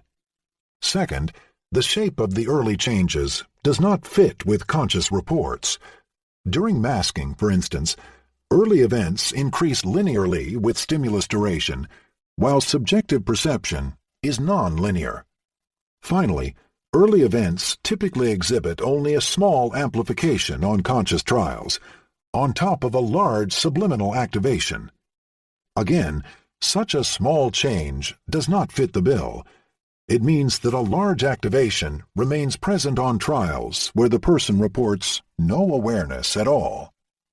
So why does early visual activity predict consciousness in some experiments? Most likely, random fluctuations in ascending activity increase the chances that the brain will later burst into a state of global ignition. On average, positive fluctuations tip the scales toward conscious perception, much as a single snowball can trigger a full-blown avalanche, or the famed butterfly, a catastrophic hurricane. Just as an avalanche is a probabilistic event, not a certain one, the cascade of brain activity that eventually leads to conscious perception is not fully deterministic. The very same stimulus may at times be perceived, and at others remain undetected. What makes the difference? Unpredictable fluctuations in neuronal firing sometimes fit with the incoming stimulus and sometimes fight against it. When we average thousands of trials in which conscious perception does or does not occur, these small biases emerge from the noise as a statistically significant effect. Everything else being equal, the initial visual activation is a tad larger on a seen trial than on an unseen one. Concluding that, at that stage, the brain is already conscious would be just as wrong as saying that the first snowball is already the avalanche. Some experiments even detect a correlate of conscious perception in brain signals that are recorded before a visual stimulus is presented. Now that seems even stranger. How can brain activity already contain a marker of conscious perception for a stimulus that will be presented a few seconds later? Is this a case of precognition? Clearly not. What we are witnessing is simply the preconditions that are, on average, more likely to cause a full-blown avalanche of conscious perception. Remember that brain activity is in constant flux. Some of these fluctuations help us perceive the desired target stimuli, while others hinder our ability to concentrate on the task. Brain imaging is now sensitive enough to pick up the signals that, prior to a stimulus, already index the readiness of the cortex to perceive it.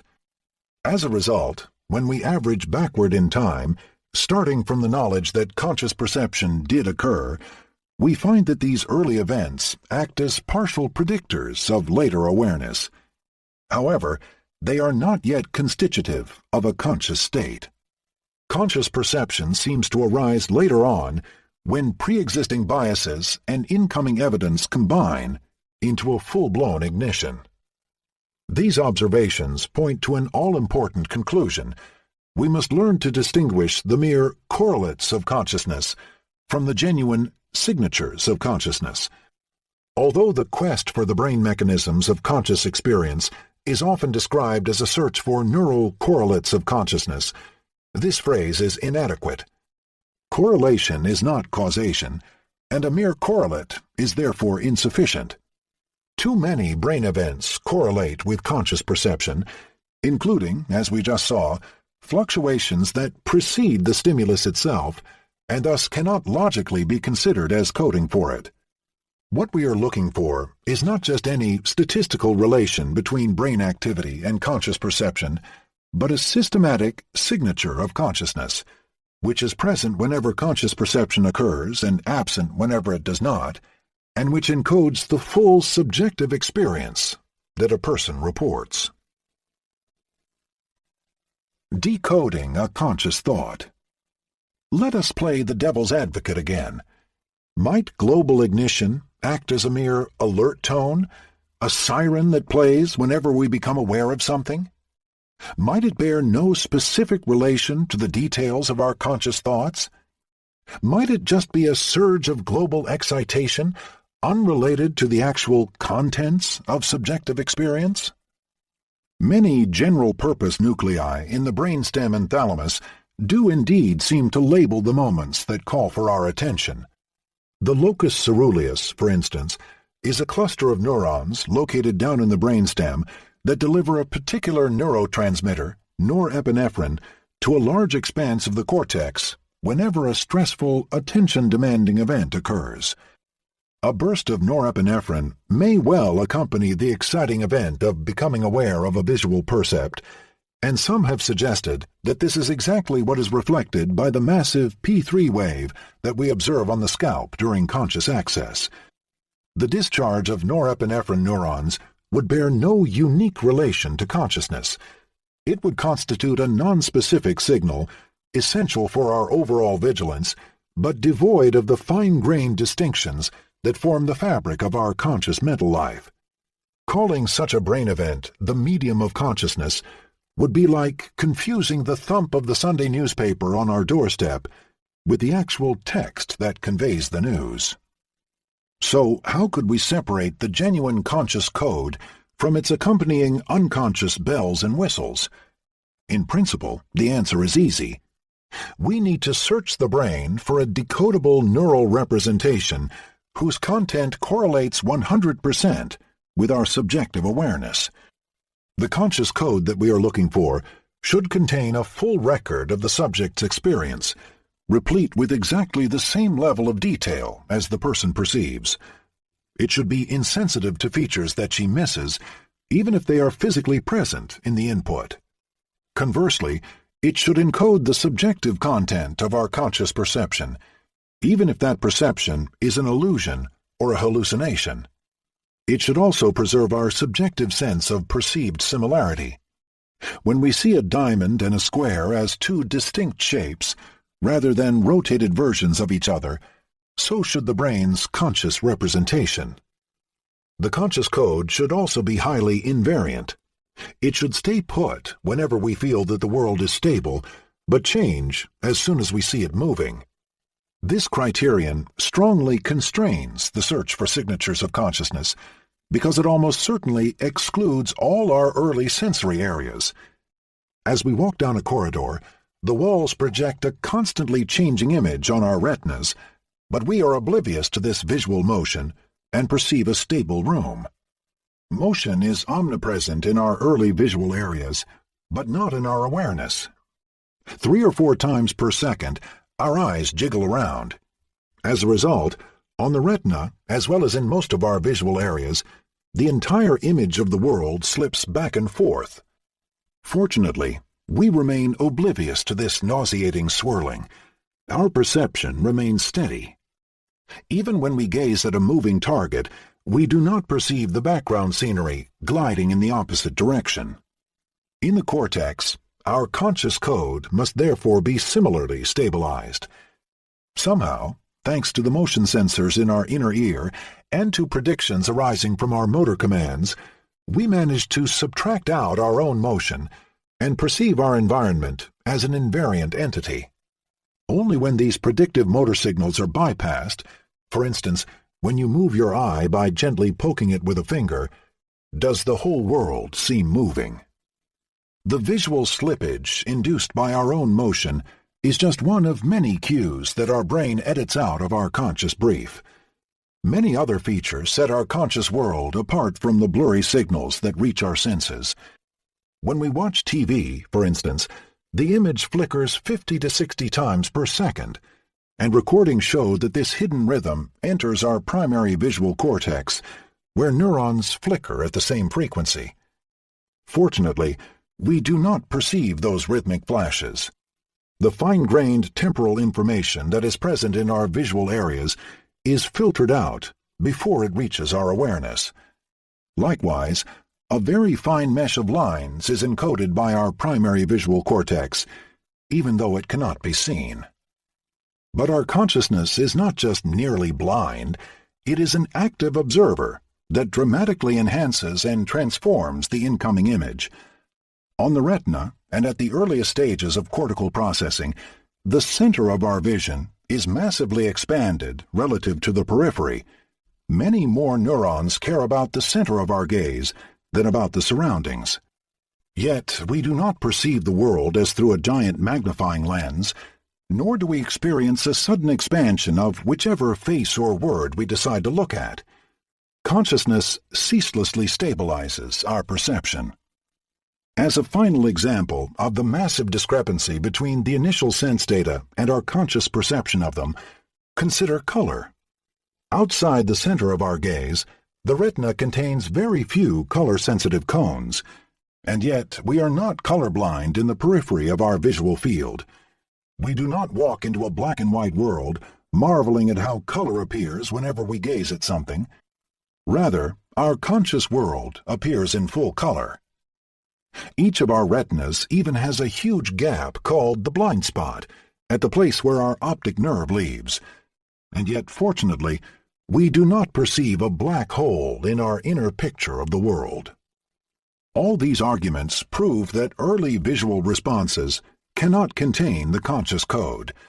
Much processing is needed before our brain solves the perceptual jigsaw puzzle and pieces together a stable view of the world. This is probably why the signatures of consciousness occur so late in time. A third of a second may be the minimum time needed for our cortex to see through all the haphazard jigsaw puzzle pieces and put together a stable representation of the world. If this view is correct, then this late brain activity should embrace a full record of our conscious experience, a complete code of our thoughts. If we could read this code, we would gain full access to any person's inner world, subjectivity and illusions included. Is this prospect science fiction? Not quite. By selectively recording from single neurons in the human brain, the neuroscientist Quion Quiroga and his Israeli colleagues Itzhak Fried and Rafi Malach have opened up the doors of conscious perception. They discovered neurons that react only to specific pictures, places, or people, and ignite only when conscious perception occurs. Their finding provides decisive evidence against the nonspecific interpretation. During global ignition, the brain is not globally excited. Rather, a very precise set of neurons is active, and its contours sharply delineate the subjective contents of consciousness. How can neurons be recorded from deep inside the human brain? I have already explained that neurosurgeons now monitor epileptic fits by placing an array of electrodes inside the skull. Usually, these electrodes are large and record indiscriminately from thousands of cells. However, building upon earlier pioneering work, the neurosurgeon Itzhak Fried developed a delicate system of very fine electrodes that are specifically designed to record from individual neurons. In the human brain, as in that of most other animals, cortical neurons exchange discrete electrical signals. They are called spikes because they appear as very sharp deviations of the electrical potential on an oscilloscope. Excitatory neurons typically emit a few spikes per second, and each of them quickly propagates along the axon to reach both local and distant targets. Thanks to Fried's intrepid experiments, it has become possible to record, for hours or even days, all the spikes that a given neuron emits, while the patient, fully awake, lives a normal life. When Fried and his collaborators placed electrodes in the anterior temporal lobe, they immediately came up with a remarkable finding. They discovered that individual human neurons can be extraordinarily selective to a picture, a name, and even a concept. By bombarding a patient with hundreds of pictures of faces, places, objects, and words, they usually found that just one or two pictures triggered a given cell. One neuron, for instance, discharged to pictures of Bill Clinton and to no other person. Over the years, human neurons have been reported to respond selectively to a cornucopia of photos, including members of the patient's family, famous locations such as the Sydney Opera House or the White House, and even to television celebrities such as Jennifer Aniston and Homer Simpson. Remarkably, the written word often sufficed to activate them. The same neuron would discharge to the words Sydney Opera and to the site of this famous landmark. It is fascinating that by blindly inserting an electrode and listening in on a random neuron, we can find a Bill Clinton cell. This implies that at any given time, millions of such cells must be discharging in response to the scenes we see. Together, anterior temporal lobe neurons are thought to form a distributed internal code for people, locations, and other memorable concepts. Each specific picture, such as Clinton's face, induces a particular pattern of active and inactive neurons. The code is so accurate that, by looking at which neurons fire and which remain silent, we can train a computer to guess, with very high accuracy, what picture the person is seeing. Clearly, then, These neurons are highly specific to the current visual scene, yet highly invariant. What their discharges index is neither a global arousal signal nor myriad changing details, but the gist of the current picture. Just the right sort of stable representation that we would expect to encode for our conscious thoughts. So, do these neurons bear any relation to their owner's conscious experience? Yes. Crucially, in the anterior temporal region, many neurons fire only if a certain picture is consciously seen. In one experiment, the pictures were masked by nonsense images and were flashed so briefly that many of them could not be seen. On each trial, the patient reported whether he had recognized the picture. The majority of cells emitted spikes only when the patient reported seeing the picture. The visual display was exactly the same on conscious and unconscious trials, yet the cells firing reflected the person's subjective perception rather than the objective stimulus. In a cell whose firing was triggered by a picture of the World Trade Center, the neuron discharged only on conscious trials. Whenever the patient reported seeing nothing because the picture was masked beyond recognition, the cell remained absolutely silent. Even for a fixed amount of objective physical stimulation, when the very same picture was presented for a fixed amount of time, subjectivity mattered. With picture duration set precisely at the threshold of awareness, the person reported seeing the picture about half the time, and the cell's spikes tracked just the trials with conscious perception. The cell's firing was so reproducible that it was possible to draw a line and separate the seen and unseen trials from the number of observed spikes. In a nutshell, a subjective state of mind could be decoded from an objective state of the brain. If anterior temporal cells encode conscious perception, then their discharges should be unrelated to how consciousness is manipulated. Indeed, Fried and his colleagues discovered that the firing of these neurons correlates with conscious perception in paradigms other than picture masking, such as binocular rivalry. A Bill Clinton cell discharged whenever Clinton's face was presented to one eye, but it immediately stopped firing whenever a competing picture of a checkerboard was presented to the other eye, forcing Clinton to vanish from sight. His picture was still there on the retina, but it had been subjectively extinguished by the competing image, and its activation failed to reach the higher cortical centers where consciousness is concocted. By averaging separately over conscious and unconscious trials, Quion Quiroga and his collaborators replicated our by now familiar ignition pattern.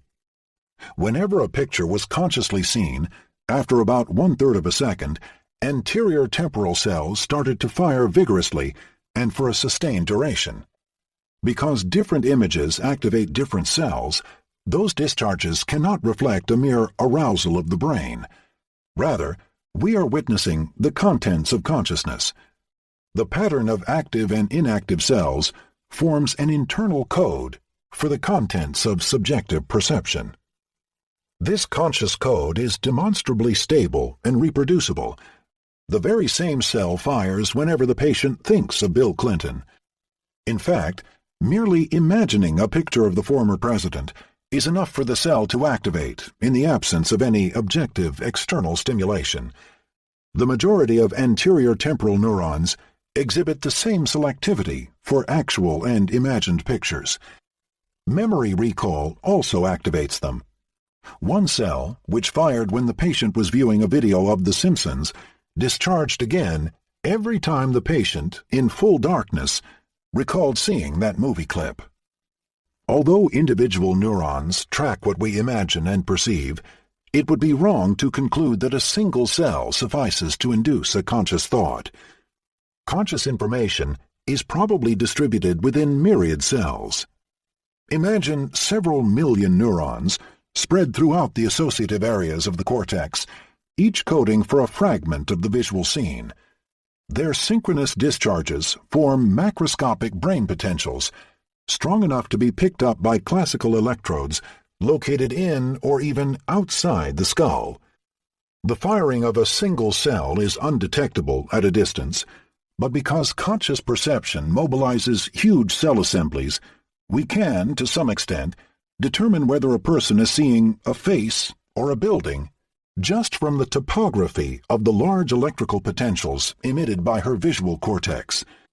Likewise, the location and even the number of items that a person keeps in his short-term memory can be determined from the pattern of slow brain waves over the parietal cortex. Because the conscious code is stable and present for quite some time, even fMRI, a rather coarse method that averages across millions of neurons, may decipher it. In one recent experiment, after a patient saw a face or a house, a distinct pattern of activity appeared in the anterior part of the ventral temporal lobe, and it sufficed to determine what the person had seen. That pattern remained stable over many trials, while no such reproducible activity occurred on unconscious trials. So imagine that you have been shrunk down to sub-millimeter size and are sent into the cortex. There you are surrounded by thousands of neuronal discharges. How can you recognize which of these spikes encode a conscious percept? You would have to search for sets of spikes with three distinctive features: stability over time, reproducibility across trials, and invariance over superficial changes that leave the content intact. These criteria are met, for instance, in the posterior cingulate cortex, a high-level integration area located in the midline parietal cortex.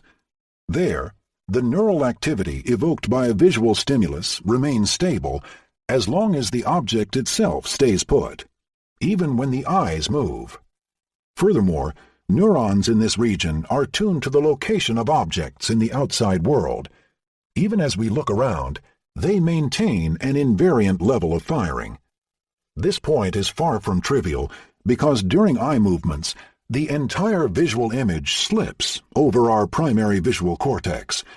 Yet somehow, by the time it gets to the posterior cingulate, the image has been stabilized.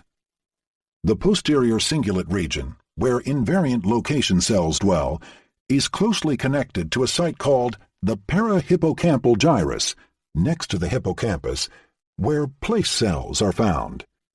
These neurons fire whenever an animal occupies a certain location in space, for instance, the northwest corner of a familiar room. Place cells, too, are highly invariant over a variety of sensory cues, and they even maintain their space-selective firing as the animal wanders around in full darkness. Fascinatingly, these neurons demonstrably encode where the animal thinks it is. If a rat is teleported by suddenly switching the colors of the floor, walls, and ceiling so that they resemble another familiar room, place cells in the hippocampus briefly oscillate between the two interpretations, then settle into a firing pattern appropriate to the illusory room. The decoding of neural signals in this region is so advanced that it has become possible to tell where the animal is, or thinks it is, from the collective firing pattern of nerve cells, and even to do so during sleep, when the spatial trajectory is merely imagined. In a few years, it does not seem so far-fetched to think that similar abstract codes, encrypting the very fabric of our thoughts, will become decodable in the human brain. In summary, neurophysiology has now cracked wide open the mystery box of conscious experience. During conscious perception, patterns of neuronal activity unique to a given picture or concept can be recorded at various sites in the brain. Such cells fire strongly if and only if the person reports perceiving a picture, whether it is real or imaginary. Each conscious visual scene appears to be encoded by a reproducible pattern of neuronal activity that remains stable for half a second or more, as long as the person sees it. Inducing a hallucination. Is this it? Has our search for the neural signatures of consciousness reached a happy end? Not quite. One more criterion must be met. To qualify as a genuine signature of consciousness, brain activity should not only occur whenever the corresponding conscious content does, it must also demonstrably cause this content to pop into our awareness. The prediction is simple. If we manage to induce a certain state of brain activity, we should evoke the corresponding state of mind.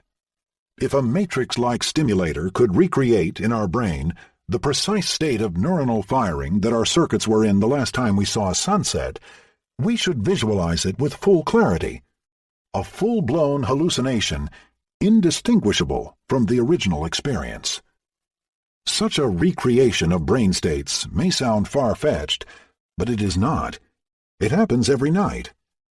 During dreams, we lie motionless, but our mind flies, simply because our brain fires organized trains of spikes that evoke precise mental content. In rats, neuronal recordings during sleep show a replay of neuronal patterns in the cortex and hippocampus that directly correlate with the content of the animal's experience during the previous day. And in humans, the cortical areas that are active just seconds prior to wakening can predict the content of the reported dream. For instance, whenever the activity concentrates in a region that is known to be specialized for faces, the dreamer predictably reports the presence of other people in her dream. These fascinating findings demonstrate a correspondence between neural states and mental states, but they still do not establish causality. Proving that a pattern of brain activity causes a mental state is one of the hardest problems facing neuroscientists. Virtually all our non-invasive brain imaging methods are correlative rather than causative. They involve the passive observation of a correlation between brain activation and mental states. Two special methods, however, allow us to safely stimulate the human brain with techniques that are both harmless and reversible. In healthy participants, we can activate the brain from outside with a technique called transcranial magnetic stimulation, TMS. Pioneered at the beginning of the 20th century and later revived by modern technologies, this technique has now come into widespread use. Here is how it works. A battery of accumulators suddenly delivers a strong electrical current to a coil placed atop the head. This current induces a magnetic field that penetrates the head and generates a discharge at a precise sweet spot in the underlying cortex. Safety guidelines ensure that the technique is harmless. Only an audible click and, occasionally, an unpleasant muscle twitch occur. In this manner, any normal brain can be stimulated within virtually any region of the cortex, with precise timing. For greater spatial precision, an alternative is to stimulate the neurons directly with electrodes placed inside the brain. This option is of course available only for patients with epilepsy, Parkinson's, or movement disorders who are increasingly explored with intracranial electrodes. With the patient's agreement, small currents can be injected into these wires in sync with an external stimulus.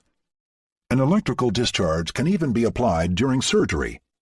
Because the brain is devoid of pain receptors, such electrical stimulation is harmless and can be very informative in order to identify regions of crucial importance that the scalpel must spare, such as the language circuits. Many hospitals throughout the world routinely carry on such uncanny intraoperative experiments. Lying on the operating table, skull half open but fully awake, a patient carefully describes his experience as an electrode injects a small amount of current at a precise spot in his brain. The results of these investigations are extremely rewarding. Many stimulation studies, both in humans and in non-human primates, have demonstrated a direct causal mapping between neural states and conscious perception. The mere stimulation of neuronal circuits, in the absence of any objective event, suffices to cause a conscious subjective feeling whose content varies with the stimulated circuit. For instance, transcranial magnetic stimulation of the visual cortex in full darkness creates an impression of light, technically known as a phosphene. Just after the current is applied, a faint spot of light appears at a location that varies with the site of cortical stimulation. Move the stimulation coil over to the side of the brain, over an area called MTV5, which responds to motion, and the percept suddenly changes. The brain's owner now reports an impression of fleeting movement. At a different site, color sensations can also be evoked. Neuronal recordings have long established that each parameter of the visual scene maps onto a distinct site of the visual cortex. In different sectors of the occipital cortex, a mosaic of neurons responds to shape, motion, or color. Stimulation studies now show that the relation between these neurons firing and the corresponding perception is causal. A focal discharge at any of these sites, even in the absence of an image, can evoke the corresponding smidgen of consciousness, with appropriate qualities of luminance or color. With intracranial electrodes, the effects of stimulation can be even more specific. Sparking off an electrode atop the face region of the ventral visual cortex can immediately induce the subjective perception of a face. Moving the stimulation forward into the anterior temporal lobe can awaken complex memories drawn from the patient's past experience. One patient smelled burnt toast. Another saw and heard a full orchestra playing, with all its instruments. Others experienced even more complex and dramatically vivid dreamlike states. They saw themselves giving birth, lived through a horror movie, or were projected back into a Proustian episode of their childhood. Wilder Penfield, the Canadian neurosurgeon who pioneered these experiments, concluded that our cortical microcircuits contain a dormant record of the major and minor events of our lives, ready to be awakened by brain stimulation. A systematic exploration suggests that every cortical site holds its own specialized piece of knowledge. Consider the insula, a deep sheath of cortex that is buried beneath the frontal and temporal lobes. Stimulating it can have a diversity of unpleasant effects, including a sensation of suffocation, burning, stinging, tingling, warmth, nausea, or falling. Move the electrode to a location farther below the surface of the cortex, the subthalamic nucleus, and the same electrical pulse may induce an immediate state of depression, complete with crying and sobbing, monotone voice, miserable body posture, and glum thoughts. Stimulating parts of the parietal lobe may cause a feeling of vertigo, and even the bizarre out-of-body experience of levitating to the ceiling and looking down at one's own body. If you have any lingering doubts that your mental life arises entirely from the activity of the brain, these examples should lift them. Brain stimulation seems capable of bringing about virtually any experience, from orgasm to déjà vu. But this fact by itself does not directly speak to the issue of the causal mechanisms of consciousness. Neural activity, after arising at the stimulation site, immediately spreads to other circuits, blurring the causal story. Indeed, recent research suggests that the initial bit of induced activity is unconscious. Only if the activation spreads to distant regions of parietal and prefrontal cortex does conscious experience occur. Consider, for instance, the striking dissociation recently reported by the French neuroscientist Michel Desmurger. When he stimulated the premotor cortex at a relatively low threshold during surgery, the patient's arm moved, but the person denied that anything had happened. She could not see her limbs. Conversely, when Desmurger stimulated the inferior parietal cortex, the patient reported a conscious urge to move, and with higher current, she swore that she had moved her hand. But in reality, her body had remained perfectly still. These results have a major implication. Not all brain circuits are equally important for conscious experience. Peripheral sensory and motor circuits can be activated without necessarily generating a conscious experience. Higher-order regions of the temporal, parietal, and prefrontal cortexes, on the other hand, are more intimately associated with a reportable conscious experience, since their stimulation can induce purely subjective hallucinations that have no foundation in objective reality. The logical next step is to create perceived and unperceived brain stimulation with a minimal difference and examine how the results differ. Like many scientists before them, the London neuroscientists Paul Taylor, Vincent Walsh, and Martin Eimer used transcranial magnetic stimulation of the primary visual cortex to induce visual phosphenes, hallucinations of light created solely by cortical activity. But very cleverly, they tuned the intensity of the injected current until the patient reported seeing a spot of light about half the time. They also managed to track the activity induced by this threshold-level pulse throughout the brain by recording the subject's EEG, millisecond by millisecond, at various times after the onset of the stimulation. The results were illuminating. The initial part of the injected pulse bore no relation at all to consciousness. For a full 160 milliseconds, brain activity unfolded identically on visible and invisible trials. Only after this long period did our good old friend the P3 wave appear on the surface of the head, with a much stronger intensity on perceived than on unperceived trials. Only its onset was earlier than usual, about 200 milliseconds. The magnetic pulse, unlike an external light, bypassed the initial processing stages of vision, thus shortening the duration of conscious access by 1/10 of a second. Brain stimulation thus demonstrates a causal relation between cortical activity and conscious experience. Even in full darkness, a pulse of stimulation to the visual cortex can induce a visual experience. However, this relation is indirect. Local activity is insufficient to create a conscious perception. Before it gains access to consciousness, the induced activity must first be dispatched to distant brain sites. Once again, the late part of the firing train, when activation diffuses to higher cortical centers and creates a distributed brainweb, seems to be what causes conscious perception. During the formation of this conscious brainweb, neural activity circulates broadly in the cortex and often returns to sensory areas, thus tying together the neuronal fragments of a perceived picture. Only then do we experience seeing. Destroying consciousness. If we can create a conscious percept, can we also destroy it? Assuming that the late activation of a global brainweb causes all our conscious experiences, then tampering with it should eradicate conscious perception. The experiment is, again, conceptually simple.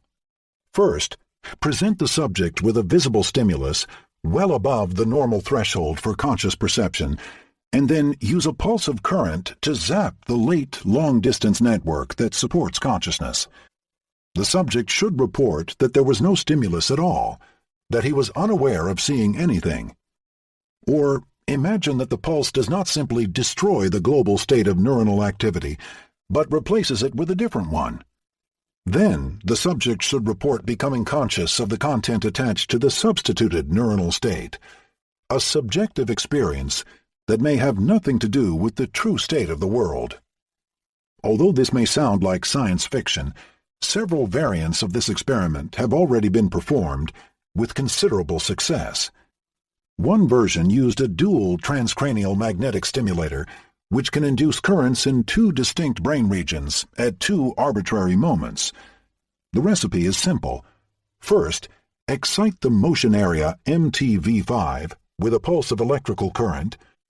Check that, by itself, this discharge evokes a conscious feeling of visual movement. Then apply a second pulse of current, for instance, to the primary visual cortex. Amazingly, it works. The second pulse eradicates the conscious feeling of seeing that the first pulse was able to induce.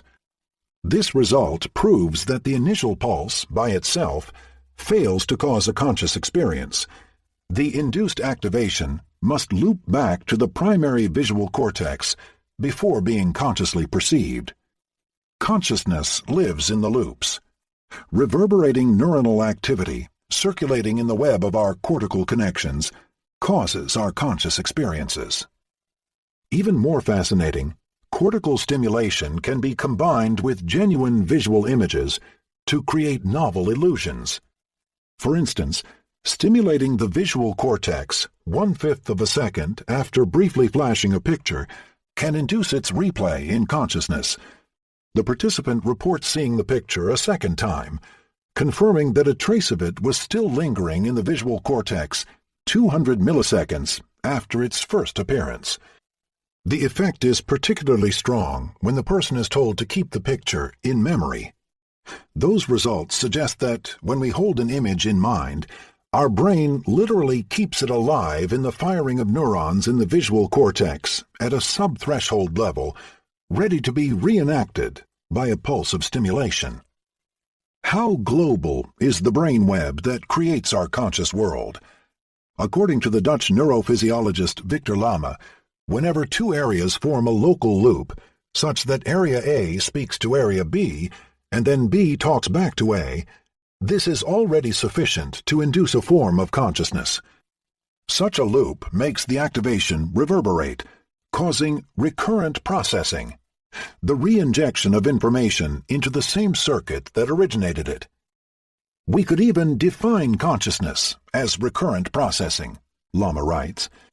For him, any neuronal loop holds a little piece of awareness. However, I doubt that this view is correct. Our cortex is full of closed loops. Neurons communicate reciprocally at all scales, from millimeter-sized local microcircuits to global highways spanning centimeters. It would be really surprising if each of these loops, however tiny, sufficed to bring about a fragment of consciousness. Much more plausible, in my opinion, is the view that reverberating activity is a necessary but not sufficient condition for conscious experience.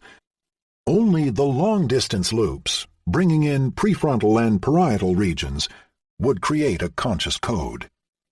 What would be the role of the short local loops?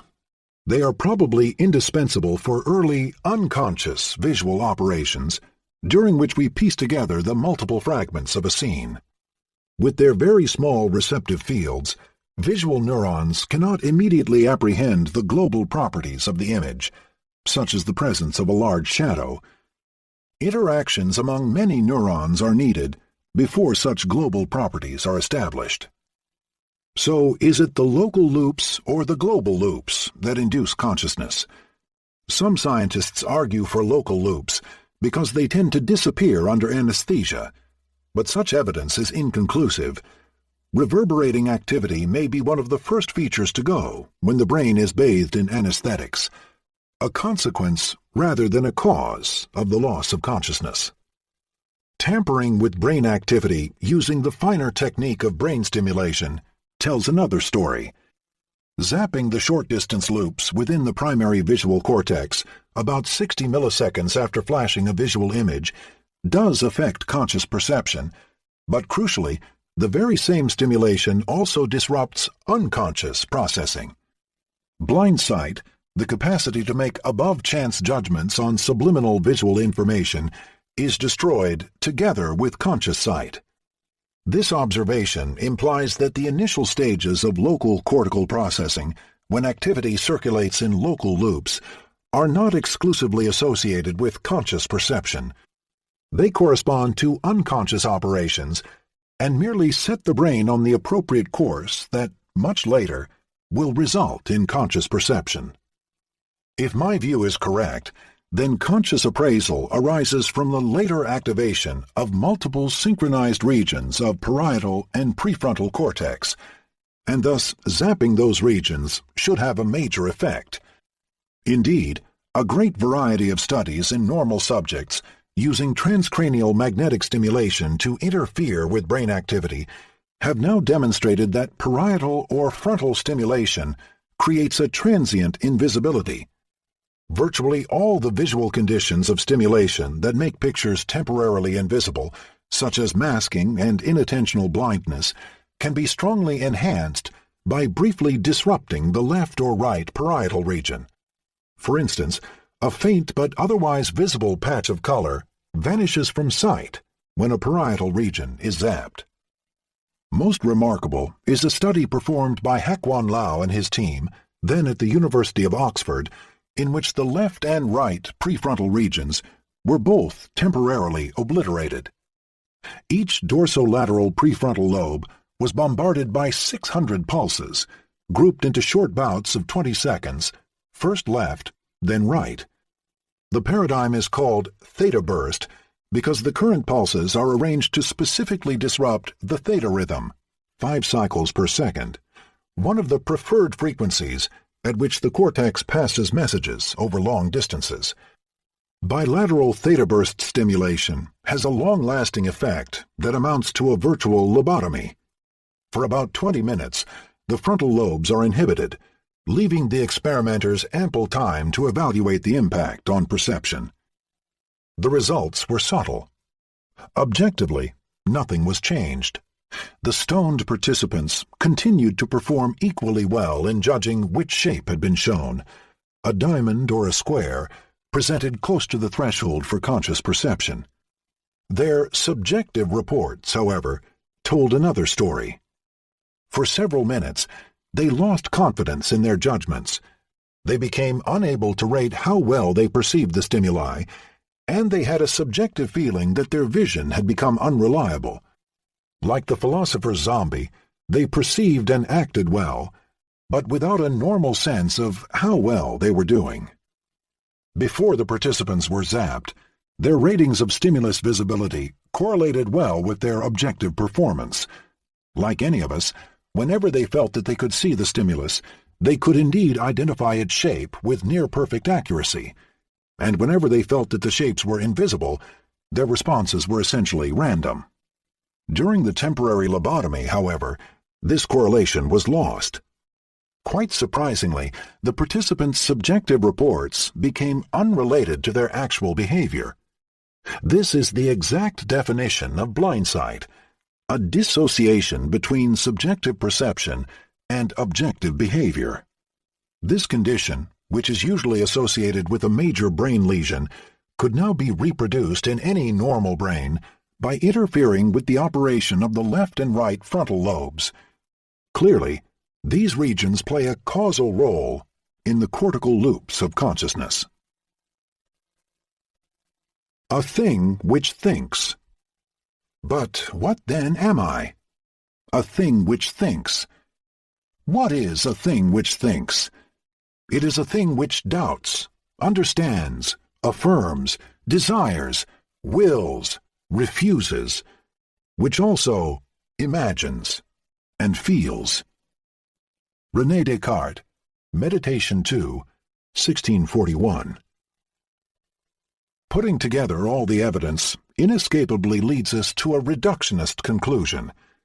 All our conscious experiences, from the sound of an orchestra to the smell of burnt toast, result from a similar source, the activity of massive cerebral circuits that have reproducible neuronal signatures.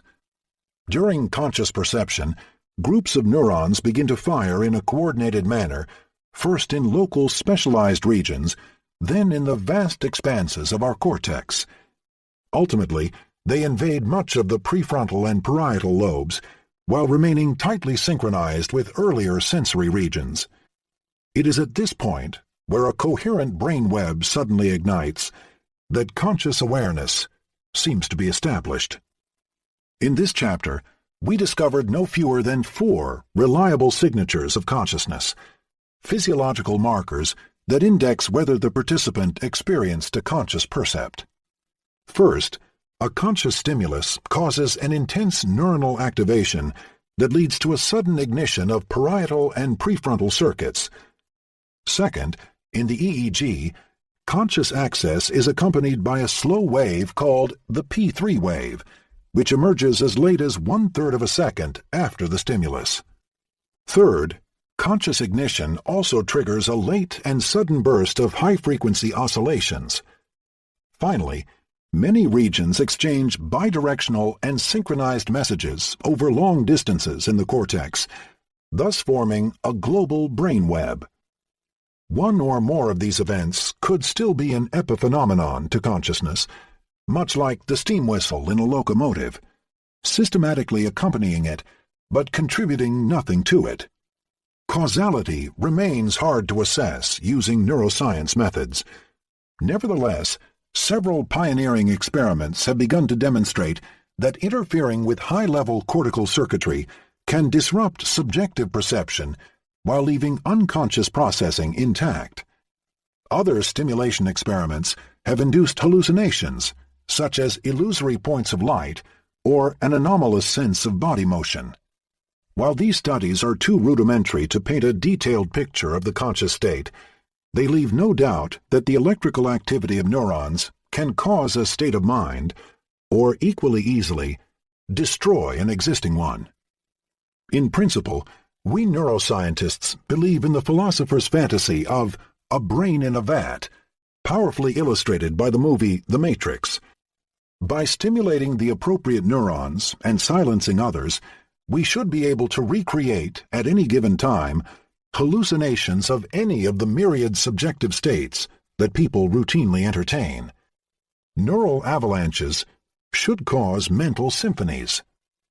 At present, technology remains far behind the Wachowski brothers' fantasy. We cannot yet control the billions of neurons that would be needed to accurately paint, on the surface of the cortex, the neural equivalent of a busy Chicago street or a Bahamas sunset. But are such fantasies forever beyond our reach? I wouldn't bet on it.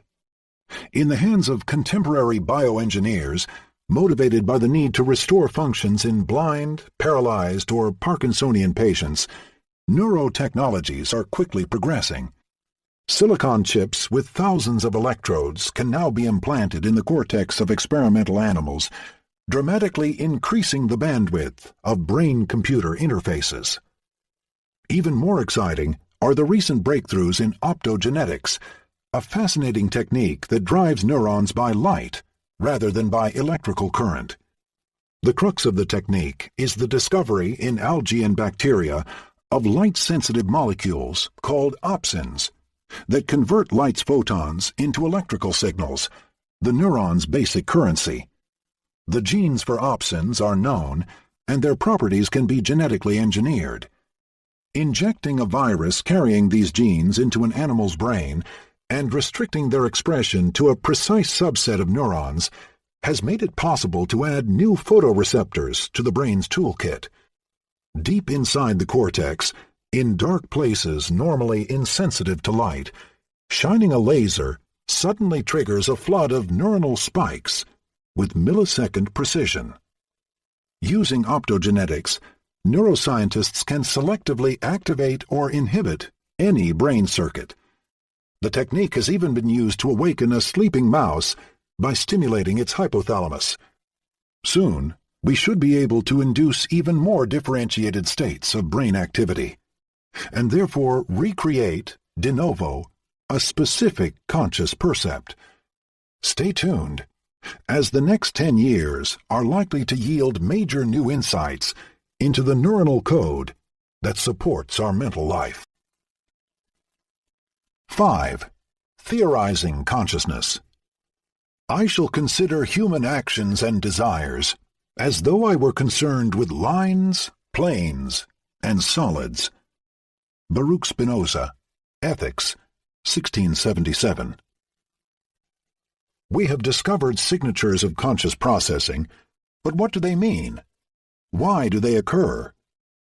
We have reached the point where we need a theory to explain how subjective introspection relates to objective measurements.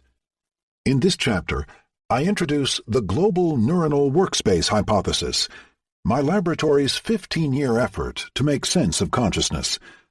The proposal is simple. Consciousness is brain-wide information sharing. The human brain has developed efficient long-distance networks, particularly in the prefrontal cortex, to select relevant information and disseminate it throughout the brain. Consciousness is an evolved device that allows us to attend to a piece of information and keep it active within this broadcasting system. Once the information is conscious, it can be flexibly routed to other areas according to our current goals. Thus, we can name it, evaluate it, memorize it, or use it to plan the future. Computer simulations of neural networks show that the global neuronal workspace hypothesis generates precisely the signatures that we see in experimental brain recordings. It can also explain why vast amounts of knowledge remain inaccessible to our consciousness. The discovery of signatures of consciousness is a major advance, but these brain waves and neuronal spikes still do not explain what consciousness is or why it occurs. Why should late neuronal firing, cortical ignition, and brain-scale synchrony ever create a subjective state of mind? How do these brain events, however complex, elicit a mental experience?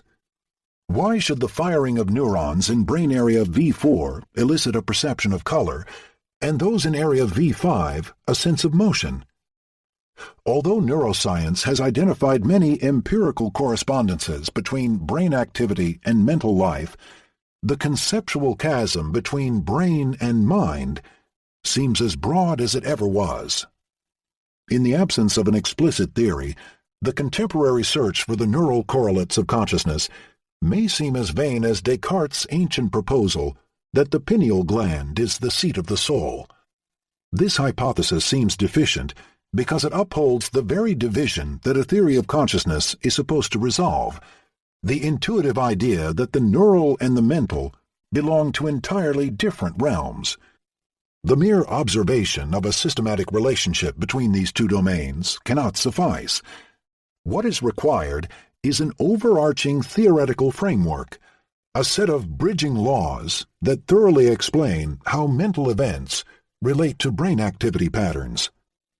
The enigmas that baffle contemporary neuroscientists are not so different from the ones that physicists resolved in the 19th and 20th centuries.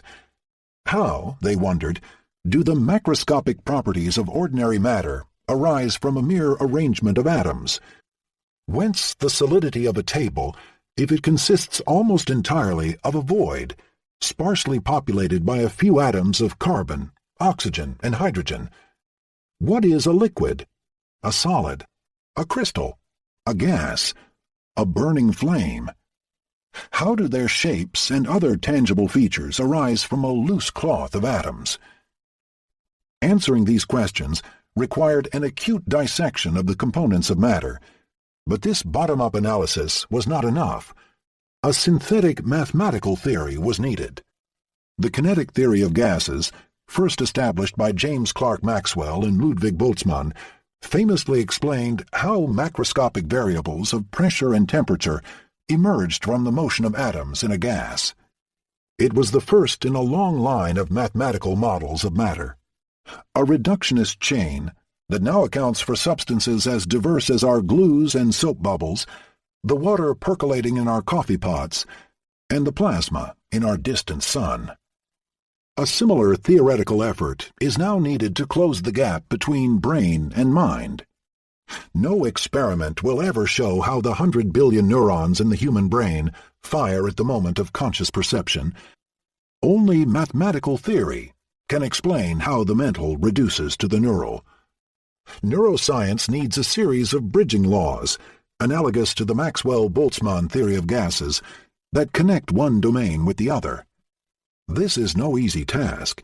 The condensed matter of the brain is perhaps the most complex object on Earth. Unlike the simple structure of a gas, the model of the brain will require many nested levels of explanation. In a dizzying arrangement of Russian dolls, cognition arises from a sophisticated arrangement of mental routines or processors, each implemented by circuits distributed across the brain, themselves made up of dozens of cell types. Even a single neuron, with its tens of thousands of synapses, is a universe of trafficking molecules that will provide modeling work for centuries. In spite of these difficulties, in the past 15 years, my colleagues Jean-Pierre Changeux, Lionel Nakache, and I have started to bridge the gap. We have sketched a specific theory of consciousness, the global neuronal workspace, that is the condensed synthesis of 60 years of psychological modeling. In this chapter, I hope to convince you that, although precise mathematical laws are still far on the horizon, we now have a few glimpses into the nature of consciousness, how it arises from coordinated brain activity, and why it exhibits the signatures that we see in our experiments. Consciousness is global information sharing. What kind of information processing architecture underlies the conscious mind? What is its raison d'etre, its functional role in the information-based economy of the brain? My proposal can be stated succinctly. When we say that we are aware of a certain piece of information, what we mean is just this. The information has entered into a specific storage area that makes it available to the rest of the brain. Among the millions of mental representations that constantly crisscross our brains in an unconscious manner, one is selected because of its relevance to our present goals. Consciousness makes it globally available to all our high-level decision systems. We possess a mental router, an evolved architecture for extracting relevant information and dispatching it. The psychologist Bernard Bars calls it a global workspace, an internal system, detached from the outside world, that allows us to freely entertain our private mental images and to spread them across the mind's vast array of specialized processors. According to this theory, consciousness is just brain-wide information sharing. Whatever we become conscious of, we can hold it in our mind long after the corresponding stimulation has disappeared from the outside world. That's because our brain has brought it into the workspace, which maintains it independently of the time and place at which we first perceived it. As a result, we may use it in whatever way we please. In particular, we can dispatch it to our language processors and name it. This is why the capacity to report is a key feature of a conscious state. But we can also store it in long-term memory or use it for our future plans, whatever they are. The flexible dissemination of information, I argue, is a characteristic property of the conscious state. The workspace idea represents a synthesis of many earlier proposals in the psychology of attention and consciousness. As early as 1870, the French philosopher Hippolyte Taine introduced the metaphor of a theater of consciousness. The conscious mind, he explained, is like a narrow stage that lets us hear only a single actor. You may compare the mind of a man to the stage of a theater, very narrow at the footlights, but constantly broadening as it goes back. At the footlights, there is hardly room for more than one actor. As one goes further and further away from the footlights, there are other figures less and less distinct as they are more distant from the lights. And beyond these groups, in the wings and altogether in the background, are innumerable obscure shapes that a sudden call may bring forward, and even within direct range of the footlights. Undefined evolutions constantly take place throughout this seething mass of actors of all kinds to furnish the chorus leaders, who in turn, as in a magic lantern picture, pass before our eyes.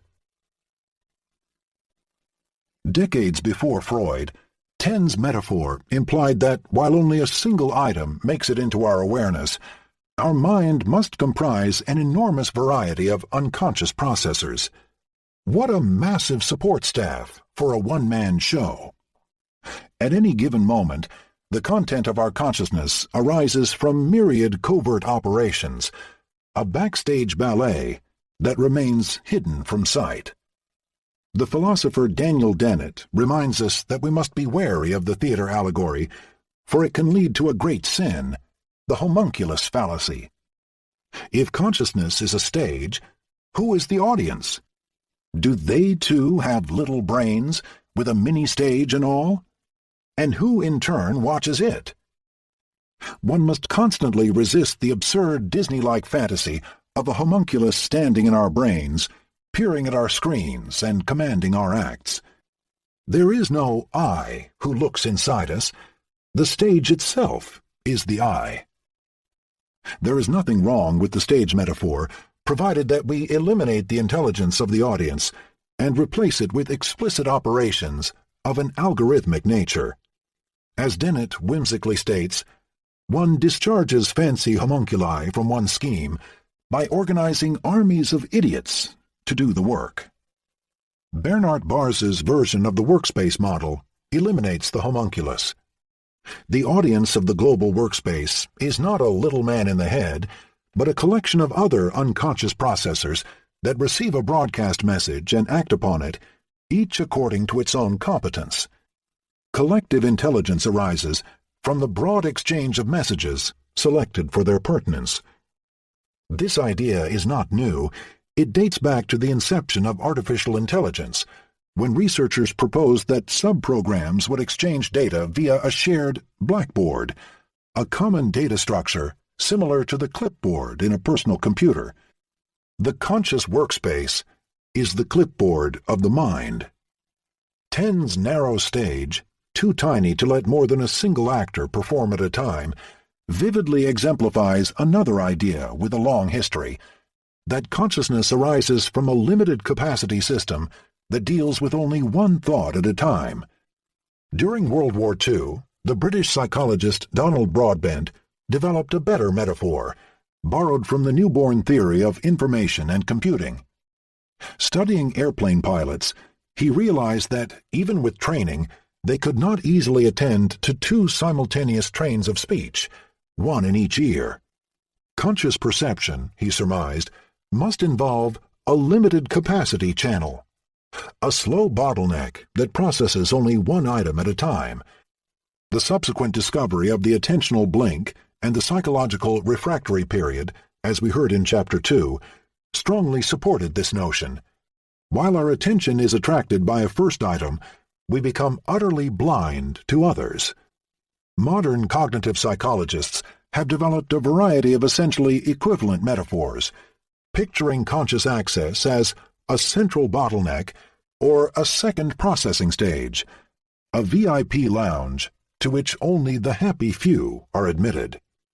A third metaphor emerged in the 1960s and 1970s.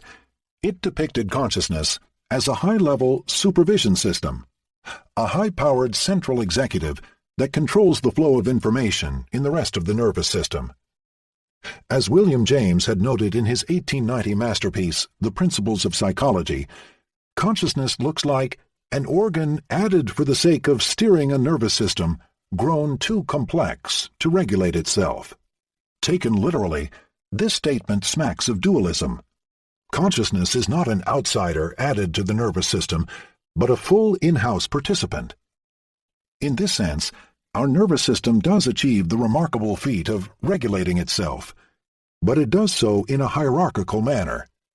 The higher centers of the prefrontal cortex, which are more recent in evolution, take the lead over the lower-level systems hosted in posterior cortical areas and subcortical nuclei, often to inhibit them. The neuropsychologists Michael Posner and Tim Challis propose that information becomes conscious whenever it is represented within this high-level regulatory system. We now know that this view cannot be quite right. As we saw in Chapter 2, even a subliminal stimulus, without being seen, may partially trigger some of the inhibitory and regulatory functions of the supervisory executive system. However, conversely, any information that reaches the conscious workspace immediately becomes capable of regulating, in an extremely deep and extensive manner, all our thoughts. Executive attention is just one of the many systems that receive inputs from the global workspace. As a result, whatever we are aware of becomes available to drive our decisions and our intentional actions, giving rise to the feeling that they are under control. Language, long-term memory, attention, and intention systems are all part of this inner circle of intercommunicating devices that exchange conscious information. Thanks to this workspace architecture, whatever we are aware of can be arbitrarily rerouted and become the subject of a sentence, the crux of a memory, the focus of our attention, or the core of our next voluntary act. Beyond modularity. Like the psychologist Bernard Bars, I believe that consciousness reduces to what the workspace does. It makes relevant information globally accessible and flexibly broadcasts it to a variety of brain systems. In principle, Nothing prevents the reproduction of these functions in non-biological hardware, such as a silicon-based computer. In practice, however, the relevant operations are far from trivial. We do not yet know exactly how the brain implements them, or how we could endow a machine with them. Computer software tends to be organized in a rigidly modular fashion. Each routine receives specific inputs and transforms them according to precise rules in order to generate well-defined outputs. A word processor may hold a piece of information, say a block of text, for a while, but the computer as a whole has no means of deciding whether this piece of information is globally relevant or of making it broadly accessible to other programs. As a result, our computers remain despairingly narrow-minded. They carry out their tasks to perfection, but what is known inside a module, however intelligent, cannot be shared with others. Only a rudimentary mechanism, the clipboard, allows computer programs to share their knowledge, but only under the supervision of an intelligent deus ex machina, the human user. Our cortex, unlike the computer, seems to have resolved this problem by simultaneously embracing a modular set of processors and a flexible routing system. Many sectors of the cortex are dedicated to a specific process. Entire patches are composed solely of face-specific neurons that react only when a face appears on the retina. Regions of the parietal and motor cortexes are dedicated to specific motor acts or to the particular body parts that perform them. Even more abstract sectors encode our knowledge of numbers, animals, objects, and verbs. If workspace theory is right, consciousness may have evolved to mitigate this modularity. Thanks to the global neuronal workspace, information can be shared freely across the modular processors of our brain. This global availability of information is precisely what we subjectively experience as a conscious state. The evolutionary advantages of this arrangement are obvious. Modularity is useful because different domains of knowledge require different tunings of the cortex. The circuits for navigating in space perform different operations than those that recognize a landscape or store a past event in memory. But decisions must often be based on the pooling of multiple sources of knowledge. Picture a thirsty elephant alone in the savannah. Its survival depends on finding the next water hole.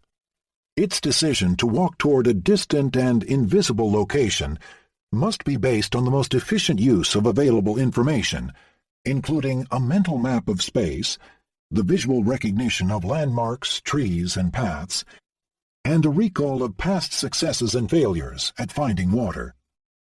Long-term decisions of such a vital nature, leading the animal through an exhausting journey under the African sun, must make use of all existing sources of data. Consciousness may have evolved eons ago in order to flexibly tap into all the sources of knowledge that might be relevant to our current needs. An evolved communication network. According to this evolutionary argument, consciousness implies connectivity. Flexible information sharing requires a specific neuronal architecture to link the many distant and specialized regions of the cortex into a coherent role. Can we identify such a structure inside our brains? As early as the late 19th century, the Spanish neuroanatomist Santiago Ramón y Cajal noted a peculiar aspect of brain tissue. Unlike the dense mosaic of cells that make up our skin, the brain comprises enormously elongated cells, neurons. With their long axon, neurons possess the property, unique among cells, of measuring up to meters in size. A single neuron in the motor cortex may send its axon to extraordinarily distant regions of the spinal cord in order to command specific muscles. Most interestingly, Cajal discovered that long-distance projection cells are quite dense in the cortex, the thin mantle that forms the surface of our two hemispheres. From their locations in the cortex, nerve cells shaped like pyramids often send their axons all the way to the back of the brain or to the other hemisphere. Their axons group together into dense bundles of fibers that form cables of several millimeters in diameter and up to several centimeters in length. Using magnetic resonance imaging, we can now easily detect these crisscrossing fiber bundles in the living human brain. Importantly, not all brain areas are equally well connected. Sensory regions, such as the primary visual area V1, tend to be choosy and to establish only a small set of connections, primarily with their neighbors.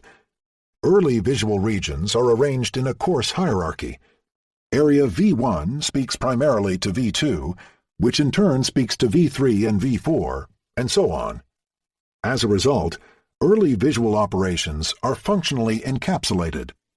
Visual neurons initially receive only a small fraction of the retinal input and process it in relative isolation, without any awareness of the overall picture. In the higher association areas of the cortex, however, connectivity loses its local nearest neighbor or point-to-point character, thus breaking the modularity of cognitive operations. Neurons with long-distance axons are most abundant in the prefrontal cortex, the anterior part of the brain. This region connects to many other sites in the inferior parietal lobe, the middle and anterior temporal lobe, and the anterior and posterior cingulate areas that lie on the brain's midline.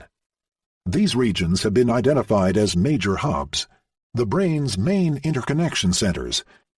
All are heavily connected by reciprocal projections. If Area A projects to Area B, then almost invariably B also sends a projection back to A. Furthermore, long-distance connections tend to form triangles. If Area A projects jointly to Areas B and C, then they, in turn, are very likely to be interconnected.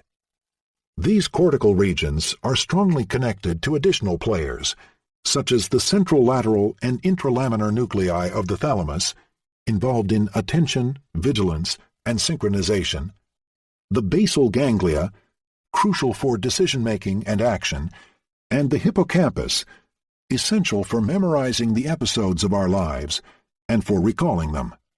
Pathways linking the cortex with the thalamus are especially important. The thalamus is a collection of nuclei, each of which enters into a tight loop with at least one region of the cortex, and often many of them at once. Virtually all regions of the cortex that are directly interconnected also share information via a parallel information route through a deep thalamic relay. Inputs from the thalamus to the cortex also play a fundamental role in exciting the cortex and maintaining it in an up state of sustained activity. As we shall see, the reduced activity of the thalamus and its interconnections play a key role in coma and vegetative states, when the brain loses its mind. The workspace thus rests on a dense network of interconnected brain regions, a decentralized organization without a single physical meeting site. At the top of the cortical hierarchy, an elitist board of executives, distributed in distant territories, stays in sync by exchanging a plethora of messages. Strikingly, this anatomical network of interconnected high-level areas, involving primarily the prefrontal and parietal lobes, coincides with the one that I described in Chapter 4, and whose sudden activation constituted our first signature of conscious processing. We are now in a position to understand why these associative areas systematically ignite whenever a piece of information enters our awareness. Those regions possess precisely the long-distance connectivity needed to broadcast messages across the long distances of the brain. The pyramidal neurons of the cortex that participate in this long-distance network are well adapted to the task. To harbor the complex molecular machinery needed to sustain their immense axons, they possess giant cell bodies. Remember that the cell's nucleus is where the genetic information is encoded in DNA, and yet the receptor molecules that are transcribed there must somehow make their way to synapses centimeters away. The large nerve cells capable of performing this spectacular feat tend to concentrate in specific layers of the cortex, the layers 2 and 3, which are especially responsible for the callosal connections that distribute information across the two hemispheres. As early as the 1920s, the Austrian neuroanatomist Konstantin von Economo observed that these layers were not equally distributed. They were much thicker in prefrontal and cingulate cortex, as well as in associative areas of the parietal and temporal lobes, precisely the tightly interconnected regions that activate during conscious perception and processing. More recently, Guy Elston in Queensland, Australia, and Javier De Felipe in Spain have observed that these giant workspace neurons also possess immense dendrites, the neurons' receiving antennas, making them particularly suited to the gathering of messages arising from many distant regions. Pyramidal neurons collect information from other neurons through their dendrites. The word comes from the Greek root for tree, the dense arborescence that collects incoming signals. At the place where an incoming neuron makes a synapse, the receiver neuron grows a microscopic anatomical structure called a spine, a mushroom-shaped protuberance. Vast numbers of spines densely cover the dendritic tree. Crucially for the workspace hypothesis, Elston and De Felipe showed that the dendrites are much larger and the spines much more numerous in the prefrontal cortex than in posterior regions of the brain. Furthermore, those adaptations to long-distance communication are particularly obvious in the human brain.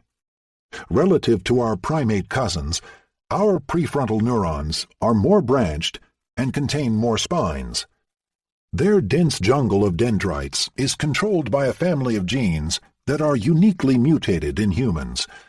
The list includes FOXP2, the famous gene with 2 mutations specific to the Homo lineage, which modulates our language networks and whose disruption creates a massive impairment in articulation and speech. The FOXP2 family includes several genes responsible for building neurons, dendrites, axons, and synapses. In an amazing feat of genomic technology, scientists created mutant mice carrying the 2 human FOXP2 mutations, and sure enough, they grew pyramidal neurons with much larger human-like dendrites and a greater facility to learn, although they still didn't speak. Because of FOXP2 and its associated gene family, each human prefrontal neuron may host 15,000 spines or more. This implies that it is talking to just about as many other neurons, most of them located very far away in the cortex and thalamus.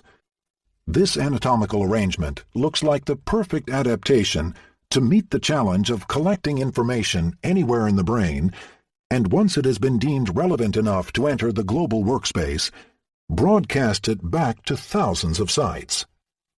Suppose we could track all the connections that are activated as we consciously recognize a face, much as the FBI traces a phone call through successive telecom hubs. What kind of network would we see? Initially, very short connections, located inside our retinas, clean up the incoming image. The compressed image is then sent via the massive cable of the optic nerve to the visual thalamus, then on to the primary visual area in the occipital lobe. Via local U-shaped fibers, it gets progressively transmitted to several clusters of neurons in the right fusiform gyrus, where researchers have discovered face clusters, patches of neurons tuned to faces. All this activity remains unconscious. What happens next? Where do the fibers go? The Swiss anatomist Stephanie Clark found the surprising answer. All of a sudden, long-distance axons allow the visual information to be dispatched to virtually any corner of the brain. From the right inferior temporal lobe, massive and direct connections project in a single synaptic step to distant areas of the associative cortex, including those in the opposite hemisphere. The projections concentrate in the inferior frontal cortex, Broca's area, and in the temporal association cortex, Wernicke's area. Both regions are key nodes of the human language network, and at this stage, therefore, words begin to be attached to the incoming visual information. Because these regions themselves participate in a broader network of workspace areas, the information can now be further disseminated to the entire inner circle of higher-level executive systems. It can circulate in a reverberating assembly of active neurons. According to my theory, access to this dense network is all that is needed for the incoming information to become conscious. Sculpting a conscious thought. Try to evaluate the sheer number of conscious thoughts that you can entertain. All the faces, objects, and scenes that you recognize, every single shade of emotion that you have experienced, from brutish anger to subtle schadenfreude. Every piece of geographical trivia, historical information, mathematical knowledge, or mere gossip, true or false, that you have ever heard or may hear, the pronunciation and meaning of every word you know or could know in any of the world's languages. Isn't the list endless? And yet any of them could, in the next minute, become the subject of your conscious thoughts. How can such a cornucopia of states be encoded in the neuronal workspace? What is the neural code for consciousness? And how does it support a near-infinite repertoire of ideas? The neuroscientist Giulio Tononi points out that the sheer size of our repertoire of ideas sharply constrains the neural code for conscious thoughts. Its primary characteristic must be an enormous degree of differentiation. The combinations of active and inactive neurons in our global workspace must be able to form billions of different activity patterns. Each of our potential conscious mental states must be assigned to a different state of neuronal activity, well delineated from all the others. As a result, our conscious states must exhibit sharp boundaries. Either it's a bird, or it's a plane, or it's Superman, but not all at the same time. A clear mind with myriad potential thoughts requires a brain with myriad potential states. In his book, The Organization of Behavior, 1949, Donald Hebb had already proposed a visionary theory of how the brain might encode thoughts. He introduced the concept of cell assemblies, sets of neurons that are interconnected by excitatory synapses and that therefore tend to remain activated long after any external stimulus is gone. Any frequently repeated particular stimulation, he surmised, will lead to the slow development of a cell assembly, a diffuse structure comprising cells in the cortex and diencephalon, and also perhaps in the basal ganglia of the cerebrum, capable of acting briefly as a closed system. All the neurons in a cell assembly support one another by sending excitatory pulses. As a result, they form a delimited hill of activity in neural space. And because many such local assemblies can activate independently at different places in the brain, the outcome is a combinatorial code capable of representing billions of states. For instance, any visual object can be represented by a combination of color, size, and fragments of shapes. Recordings from the visual cortex support this idea. A fire extinguisher, for instance, seems to be encoded by a combination of active patches of neurons, each comprising a few hundred active neurons, and each representing a particular part: handle, body, hose, etc. In 1959, the artificial intelligence pioneer John Selfridge introduced another useful metaphor: the pandemonium.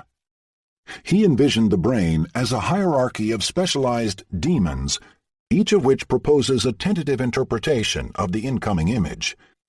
30 years of neurophysiological research, including the spectacular discovery of visual cells tuned to lines, colors, eyes, faces, and even U.S. presidents and Hollywood stars, have brought strong support to this idea. In Selfridge's model, the demons yelled their preferred interpretation at one another, in direct proportion to how well the incoming image favored their own interpretation. Waves of shouting were propagated through a hierarchy of increasingly abstract units, allowing neurons to respond to increasingly abstract features of the image. For instance, 3 demons shouting for the presence of eyes, nose, and hair would together conspire to excite a fourth demon coding for the presence of a face. By listening to the most vocal demons, a decision system could form an opinion of the incoming image, a conscious percept. Selfridge's pandemonium model received one important improvement. Originally, it was organized according to a strict feed-forward hierarchy. The demons bellowed only at their hierarchical superiors, but a high-ranking demon never yelled back at a low-ranking one, or even at another demon of the same rank. In reality, however, neural systems do not merely report to their superiors, they also chat among themselves. The cortex is full of loops and bidirectional projections. Even individual neurons dialogue with each other. If neuron alpha projects to neuron beta, then beta probably projects back to alpha. At any level, interconnected neurons support each other, and those at the top of the hierarchy can talk back to their subordinates so that messages propagate downward, at least as much as upward. Simulation and mathematical modeling of realistic connectionist models with many such loops show that they possess a very useful property. When a subset of neurons is excited, the entire group self-organizes into attractor states. Groups of neurons form reproducible patterns of activity that remain stable for a long duration. As anticipated by Hebb, interconnected neurons tend to form stable cell assemblies. As a coding scheme, these recurrent networks possess an additional advantage. They often converge to a consensus. In neuronal networks that are endowed with recurrent connections, unlike Selfridge's demons, the neurons do not simply yell stubbornly at one another. They progressively come to an intelligent agreement, a unified interpretation of the perceived scene.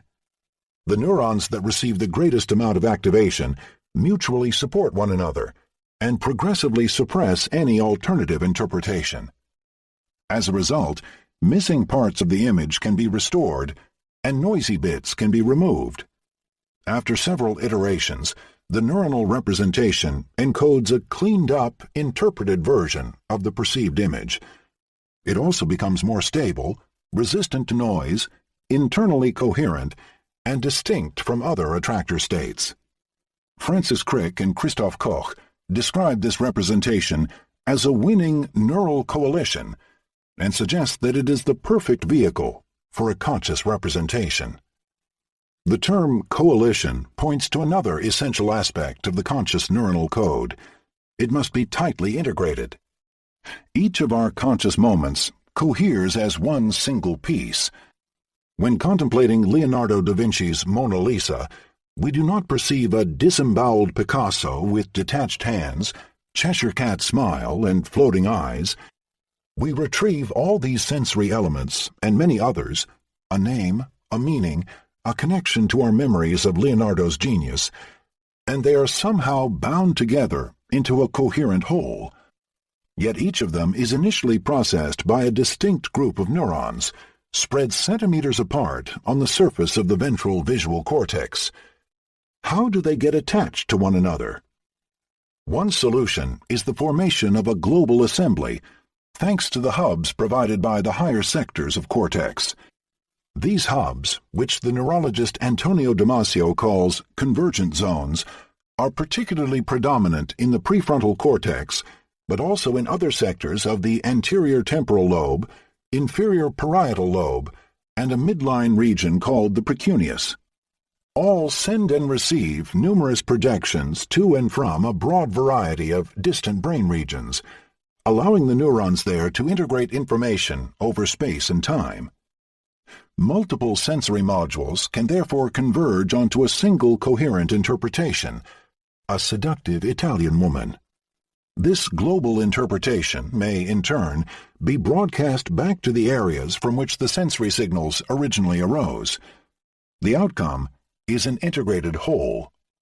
Because of neurons with long-distance top-down axons projecting back from the prefrontal cortex and its associated high-level network of areas onto the lower-level sensory areas, global broadcasting creates the conditions for the emergence of a single state of consciousness, at once differentiated and integrated.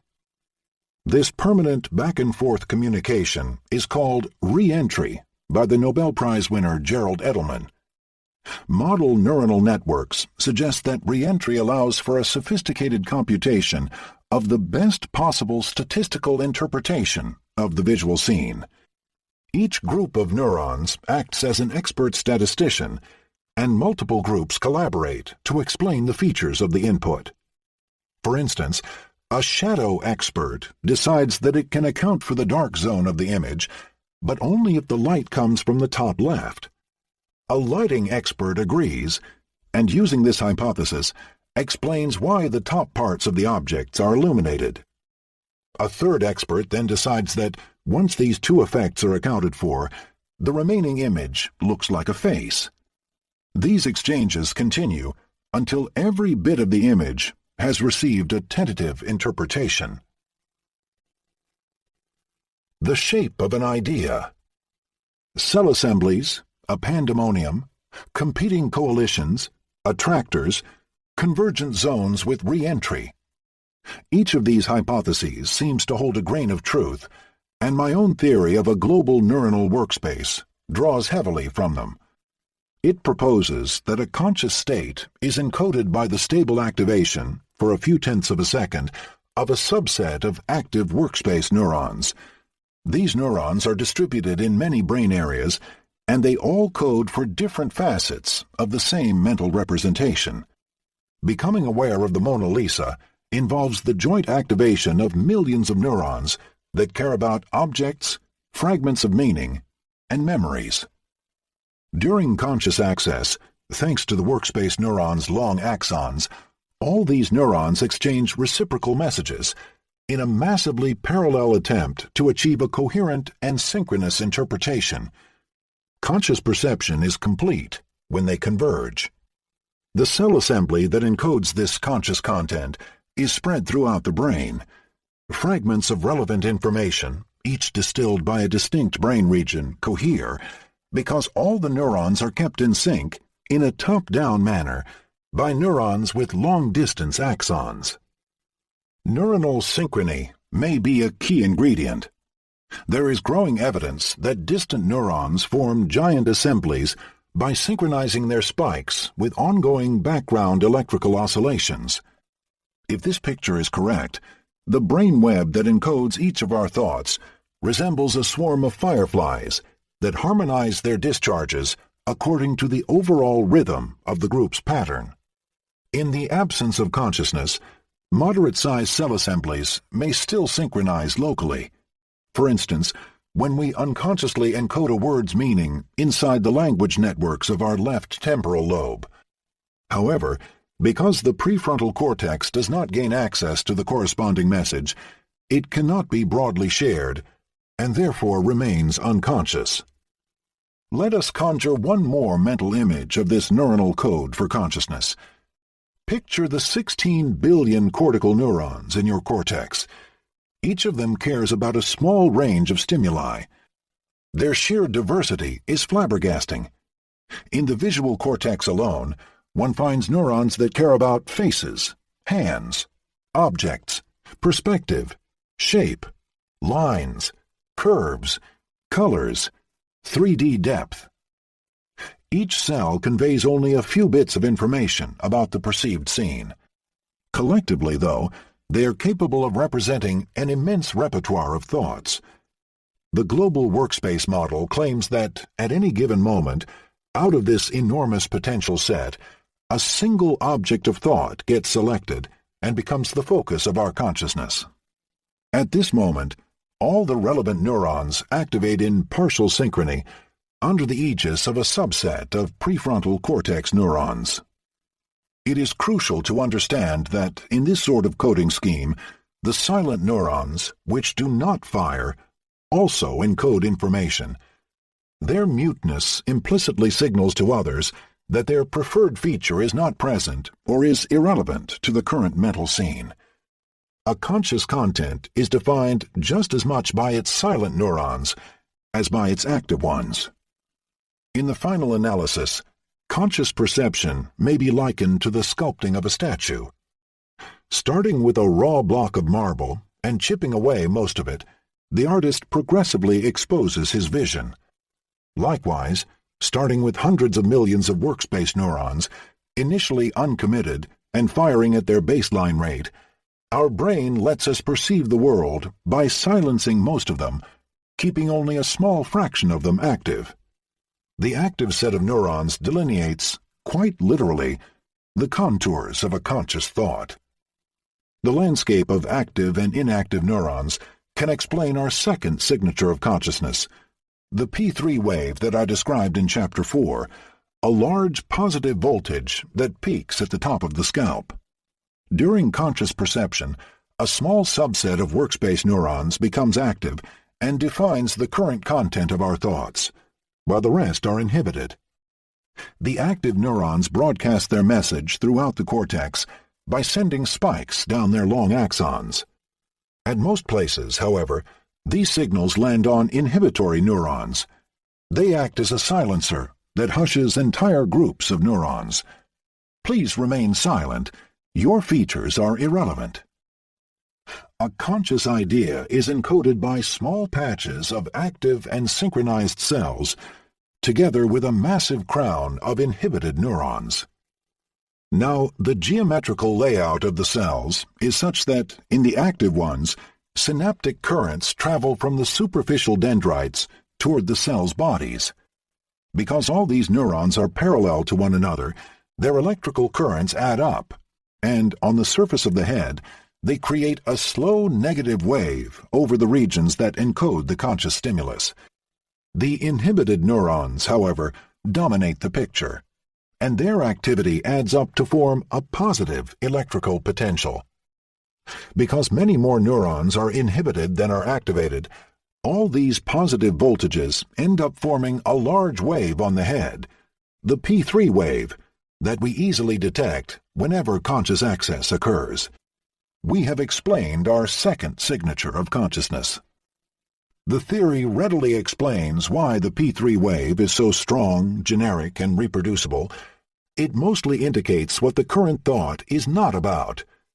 It is the focal negativities that define the contents of consciousness, not the diffuse positivity. In agreement with this idea, Edward Vogel and his colleagues at the University of Oregon have published beautiful demonstrations of negative voltages over the parietal cortex that track the current contents of our working memory for spatial patterns. Whenever we memorize an array of objects, slow negative voltages indicate exactly how many objects we saw and where they were. These voltages last for as long as we keep the objects in mind. They increase when we add objects to our memory, saturate when we cannot keep up, collapse when we forget, and faithfully track the number of items that we remember. In Edward Vogel's work, negative voltages directly delineate a conscious representation, exactly as our theory predicts. Simulating a conscious ignition. The science of reality is no longer content with the phenomenological how. The mathematical how is what it seeks. Gaston Bachelard, The Formation of the Scientific Mind, 1938. Conscious access carves a thought in us by sculpting a pattern of active and inactive neurons into our global workspace network. Although this metaphorical vision may suffice to boost our intuition of what consciousness is, it should ultimately be replaced by a more sophisticated mathematical theory of how neural networks operate, and why they generate the neurophysiological signatures that we can observe in our macroscopic recordings. In an effort in this direction, Jean-Pierre Changeux and I have started to develop computer simulations of neural networks that capture some of the basic properties of conscious access. Our modest goal was to probe how neurons would behave once they were connected according to the precepts of global workspace theory. To recreate, in the computer, the dynamics of a small coalition of neurons, we started with integrate and fire neurons, simplified equations that mimic the spiking of nerve cells. Each neuron possessed realistic synapses with parameters that captured several major types of receptors for neurotransmitters in the living brain. We then wired these virtual neurons into local cortical columns, mimicking the subdivision of the cortex into interconnected layers of cells. The concept of a neuronal column comes from the fact that the neurons that lie on top of one another, perpendicular to the surface of the cortex, tend to be tightly interconnected, to share similar responses, and to originate from divisions of the same founder cell during development. Our model respected this biological arrangement. The neurons in our simulated columns tended to support one another and to respond to similar inputs. We also included a small thalamus, a structure consisting of multiple nuclei, each strongly connected with a sector of cortex or with a broad array of cortical locations. We hooked it up with realistic connection strengths and timing delays, taking into account the distances that the spikes had to travel along the axons. The result was a coarse model of the basic computational unit in the primate brain, the thalamocortical column. We made sure that this model operated in a realistic manner. Even in the absence of inputs, the virtual neurons fired spontaneously and generated an electroencephalogram somewhat like the one generated by the human cortex. Once we had a good model of the thalamocortical column, we interconnected several of them into functional long-distance brain networks. We simulated a hierarchy of 4 brain areas and assumed that each of them contained 2 columns coding for 2 target objects, a sound and a light. Our network could distinguish between only 2 perceptions, a massive oversimplification that was unfortunately needed in order to keep the simulation tractable. We simply assumed that the physiological properties would not be massively changed if a much broader set of states was included. At the periphery, perception operated in parallel. Neurons coding for the sound and light could be simultaneously activated without interfering with each other. At the higher levels of the cortical hierarchy, however, they actively inhibited each other, such that these regions could entertain only a single integrated state of neural firing, a single thought. As in the real brain, cortical areas projected serially onto one another in a feed-forward manner. The primary area received sensory inputs, then sent its spikes to the secondary area, which itself projected to a third and then a fourth region. Crucially, long-distance feedback projections folded the network back onto itself by allowing the higher areas to send excitatory support to the very sensory areas that initially excited them. The result was a simplified global workspace, a tangle of feed-forward and feedback connections with multiple nested scales, neurons, columns, areas, and the long-distance connections between them. After so much computer programming, it was fun to finally turn the simulation on and see how the virtual neurons lit up. To mimic perception, we injected a little current into the visual thalamic neurons, coarsely imitating what happens when, say, light receptors in the retina are activated and, after retinal preprocessing, excite the relay neurons in a subpart of the thalamus called the lateral geniculate body. We then let the simulation roll according to its equations. As we had hoped, although dramatically simplified, our mock-up exhibited many physiological properties that had been seen in real experiments and whose origins suddenly became open to investigation. The first of these properties was global ignition. When we presented a pulse of stimulation, it slowly climbed its way up the cortical hierarchy in a fixed order, from the primary area to the second, then to the third and the fourth. This feed-forward wave mimicked the well-known transmission of neural activity across the hierarchy of visual areas. After a while, the entire set of columns coding for the perceived object began to ignite. As a result of massive feedback connections, neurons coding for the same perceptual input exchanged mutually reinforcing excitatory signals, thus leading to a sudden ignition of activity. Meanwhile, the alternate percept was actively inhibited.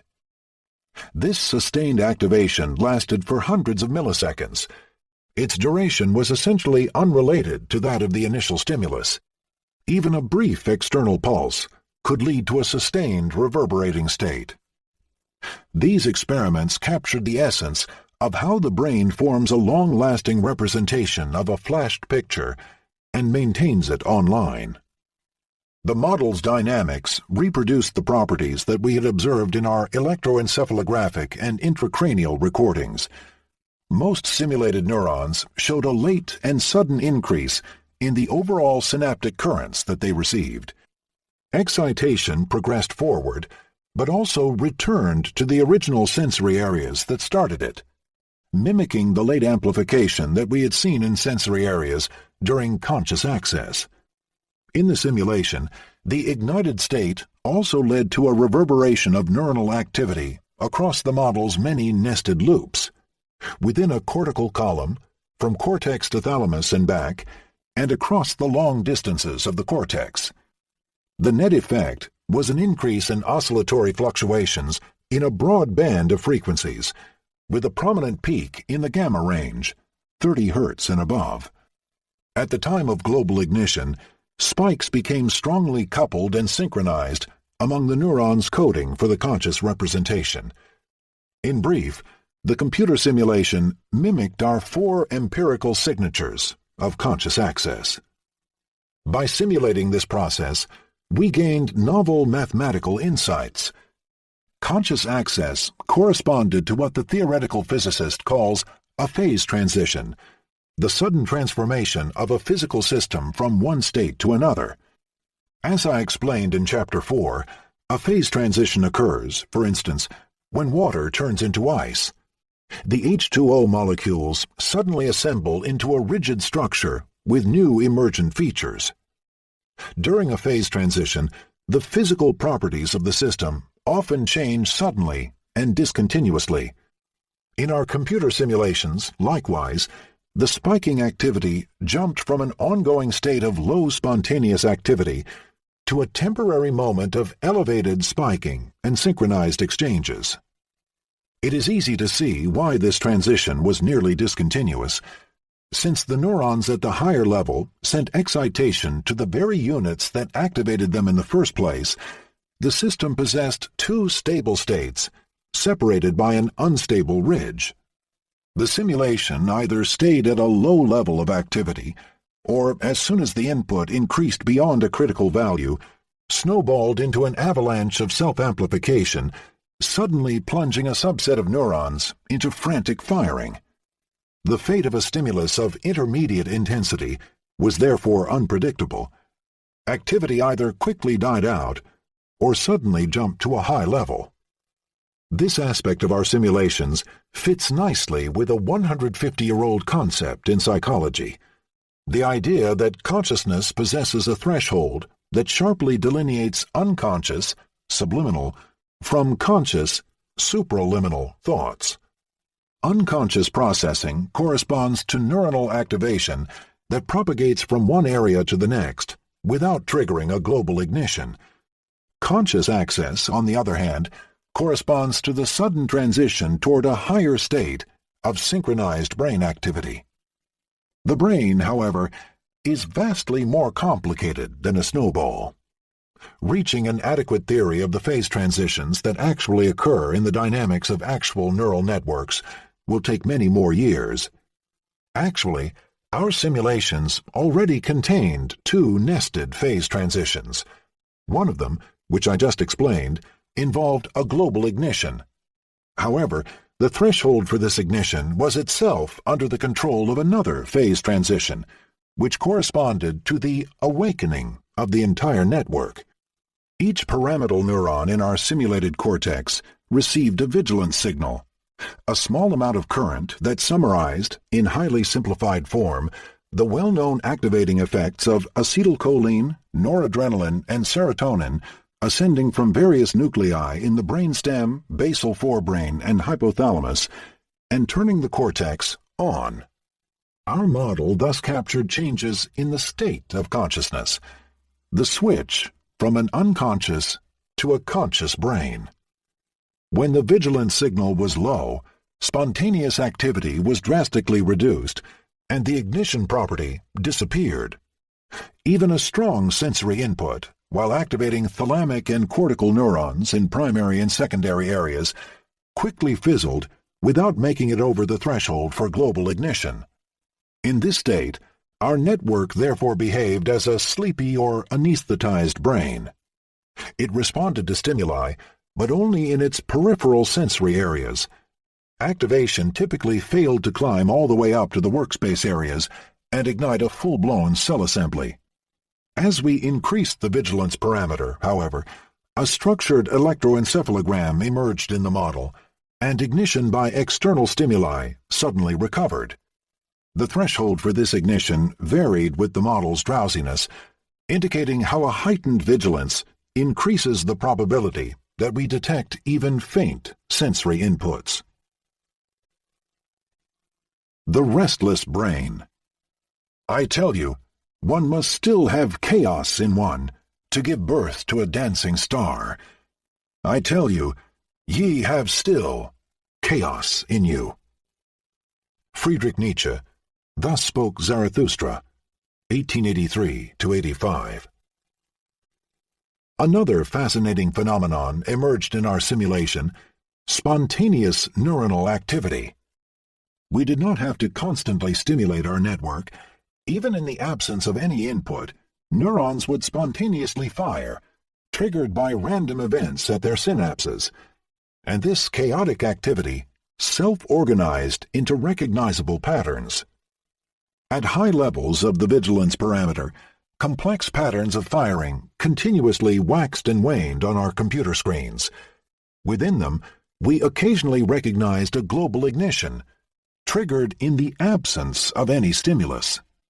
An entire set of cortical columns, all coding for the same stimulus, would activate for a short period, then fade away. A fraction of a second later, another global assembly would replace it.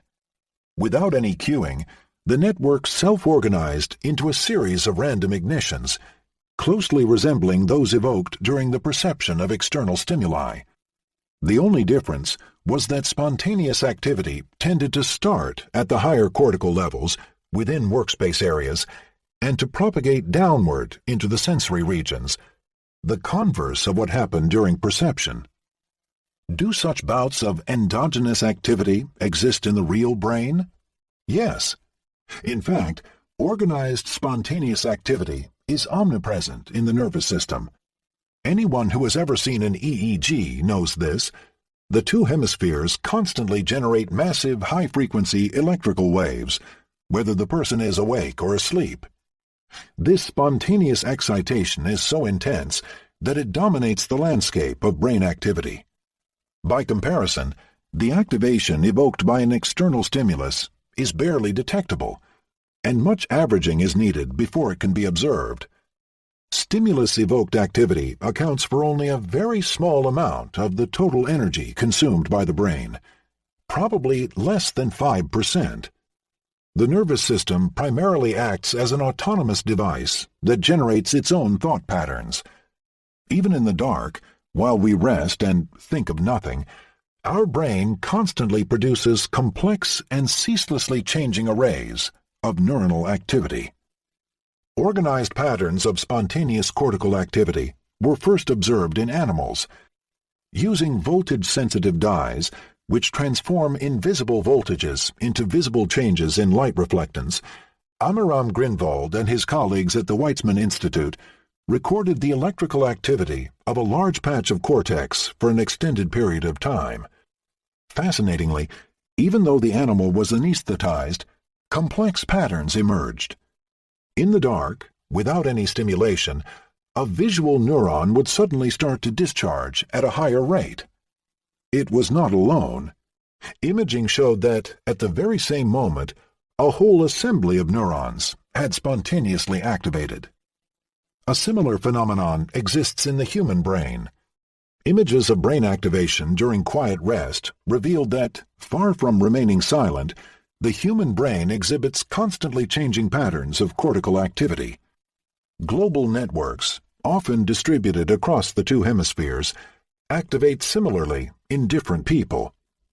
Some of them correspond tightly to the patterns evoked by an external stimulation.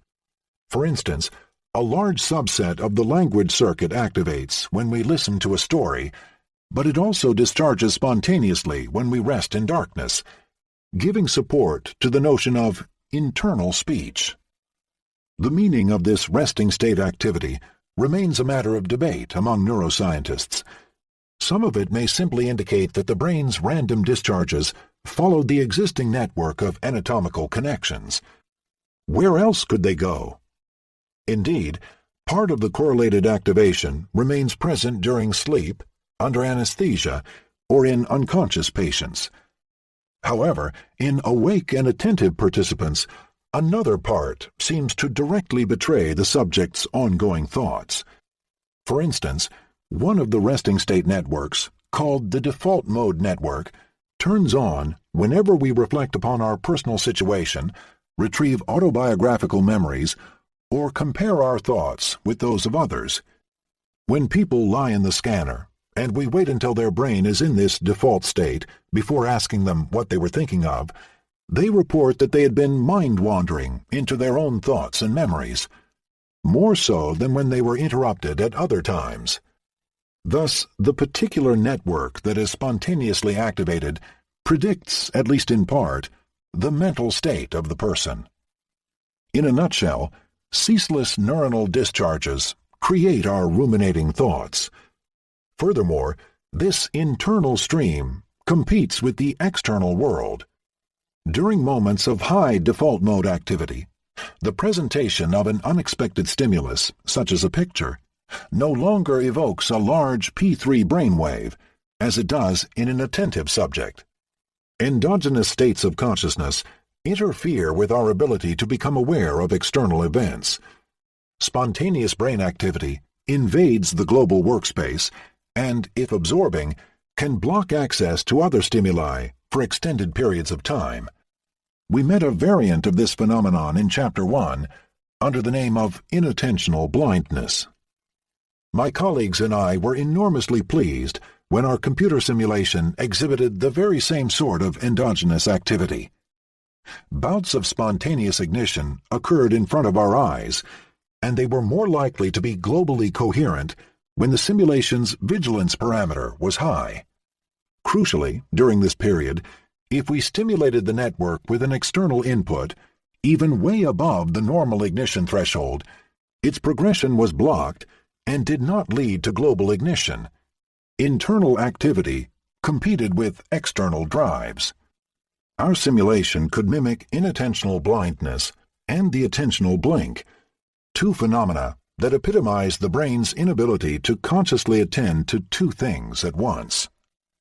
Spontaneous activity also explains why the very same incoming stimulus sometimes leads to a full-blown ignition and sometimes to only a trickle of activity. It all depends on whether the noisy pattern of activation prior to the stimulus is aligned with the incoming train of spikes or is incompatible with it. In our simulation, as in the living human brain, random fluctuations in activity bias the perception of a faint external stimulus. Darwin in the brain. Spontaneous activity is one of the most frequently overlooked features of the global workspace model, yet I personally view it as one of its most original and important traits. Too many neuroscientists still adhere to the obsolete idea of the reflex arc as a fundamental model for the human brain. This idea, which dates back to René Descartes, Charles Sherrington, and Ivan Pavlov, depicts the brain as an input-output device that merely transfers data from the senses to our muscles, as in Descartes' famous schema of how the eye commands the arm. We now know that this view is deeply wrong. Autonomy is the primary property of the nervous system. Intrinsic neuronal activity dominates over external excitation. As a result, our brain is never passively submitted to its environment, but generates its own stochastic patterns of activity. During brain development, the relevant patterns are preserved, while the inappropriate ones are weeded out. This joyfully creative algorithm, particularly evident in young children, submits our thoughts to a Darwinian selection process. This point lay at the heart of William James's view of the organism. Why not say, he rhetorically asked, that just as the spinal cord is a machine with few reflexes, so the hemispheres are a machine with many, and that is all the difference? Because, he answers, the evolved circuitry of the brain acts as an organ whose natural state is one of unstable equilibrium, allowing its possessor to adapt its conduct to the minutest alterations in the environing circumstances. The crux of this faculty lies in the nerve cell's excitability. Early on in evolution, neurons acquired the ability to self-activate and spontaneously discharge a spike. Filtered and amplified by brain circuits, this excitability turns into purposeful exploratory behavior. Any animal explores its environment in a partially random manner, thanks to hierarchically organized central pattern generators, neural networks whose spontaneous activity generates rhythmic walking or swimming movements. I contend that in the primate brain, and probably in many other species, a similar exploration occurs inside the brain, at a purely cognitive level. By spontaneously generating fluctuating patterns of activity, even in the absence of external stimulation, the global workspace allows us to freely generate new plans, try them out, and change them at will if they fail to fulfill our expectations. A Darwinian process of variation followed by selection occurs within our global workspace system. Spontaneous activity acts as a generator of diversity whose patterns are constantly sculpted by the brain's evaluation of future rewards. Neuronal networks endowed with this idea can be very powerful. In computer simulations, Jean-Pierre Changeux and I showed that they resolve complex problems and mind teasers, such as the classical Tower of London problem. The logic of learning by selection, when combined with classical synaptic learning rules, yields a robust architecture capable of learning from its mistakes and extracting the abstract rules behind a problem. Although generator of diversity can be abbreviated as God, there is nothing magical behind the notion of spontaneous activity, certainly not a dualistic action of mind on matter. Excitability is a natural physical property of nerve cells. In every neuron, the membrane potential undergoes ceaseless fluctuations in voltage. Those fluctuations are due in large part to the random release of vesicles of neurotransmitters at some of the neuron's synapses.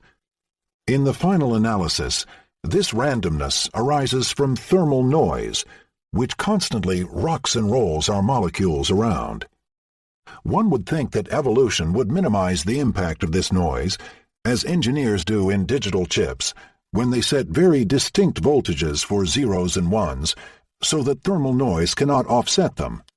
Not so in the brain. Neurons not only tolerate noise, but even amplify it, probably because some degree of randomness is helpful in many situations where we search for an optimal solution to a complex problem. Many algorithms, such as the Monte Carlo Markov chain and simulated annealing, require an efficient source of noise. Whenever a neuron's membrane fluctuations exceed a threshold level, a spike is emitted.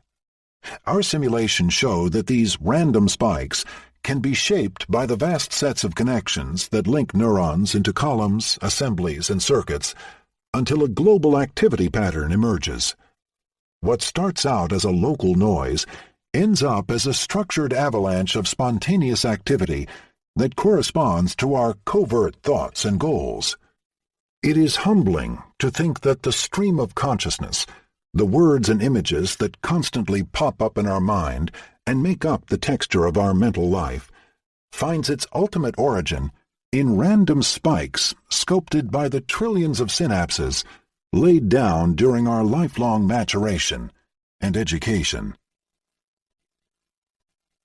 A Catalogue of the Unconscious. In recent years, Global workspace theory has become a major interpretive tool, a prism through which to revisit empirical observations. One of its successes has been to clarify the various types of unconscious processes in the human brain. Much as the 18th century Swedish scholar Carl Linnaeus conceived a taxonomy of all living species, an organized classification of plants and animals into types and subtypes, we can now begin to propose a taxonomy of the unconscious. Remember the main message from Chapter 2. Most of the brain's operations are unconscious. We are unaware of most of what we do and know, from respiration to posture control, from low-level vision to fine hand movements, from letter statistics to grammatical rules. And during inattentional blindness, we may even miss a gorilla-clad youngster banging his chest. A wild profusion of unconscious processors weaves the texture of who we are and how we act. Global workspace theory helps bring some order to this jungle. It leads us to pigeonhole our unconscious feats in distinct bins whose brain mechanisms differ radically. Consider first what happens during inattentional blindness. Here, a visual stimulus is presented way above the normal threshold for conscious perception, yet we fail to notice it because our mind is entirely set on a different task. I write these words in my wife's birth home, a 17th century farmhouse whose charming living room features a huge long-case grandfather clock. The pendulum swings right in front of me, and I can easily hear it ticking. But whenever I concentrate on writing, the rhythmic noise vanishes from my mental world. Inattention prevents awareness. In our Catalog of the Unconscious, my colleagues and I have proposed to label this kind of unconscious information with the adjective preconscious. It is consciousness in waiting. Information that is already encoded by an active assembly of firing neurons, and that thus could become conscious at any time if only it were attended.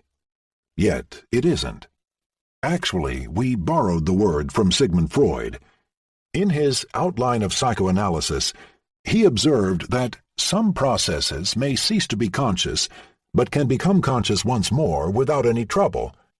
Everything unconscious that behaves in this way, that can easily exchange the unconscious condition for the conscious one, is therefore better described as capable of entering consciousness, or as pre-conscious.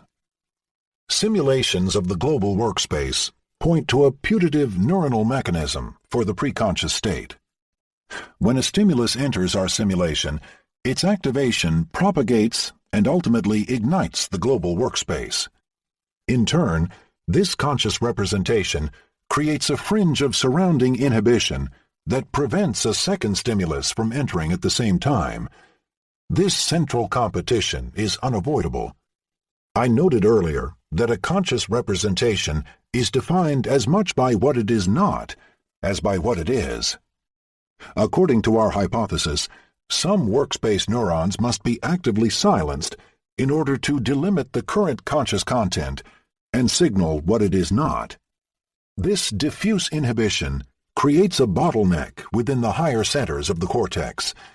The neuronal silencing that forms an inescapable part of any conscious state prevents us from seeing two things at once and from performing two effortful tasks at the same time.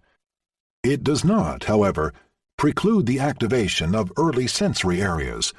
They clearly light up, virtually at the same level as usual, even when the workspace is already occupied by a first stimulus. Preconscious information is temporarily buffered in such transient memory stores outside the global workspace. There it will slowly decay to oblivion unless we decide to orient our attention to it. For a brief period, the decaying preconscious information can still be recovered and brought to consciousness, in which case we experience it in retrospect, long after the fact. The preconscious state contrasts sharply with a second type of unconsciousness, which we dubbed the subliminal state. Consider an image that is flashed so briefly or so weakly that we cannot see it.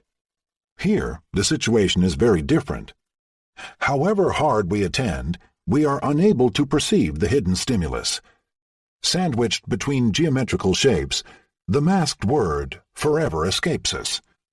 Such a subliminal stimulus does induce detectable activity in visual, semantic, and motor areas of the brain, but this activation is too short-lived to cause a global ignition.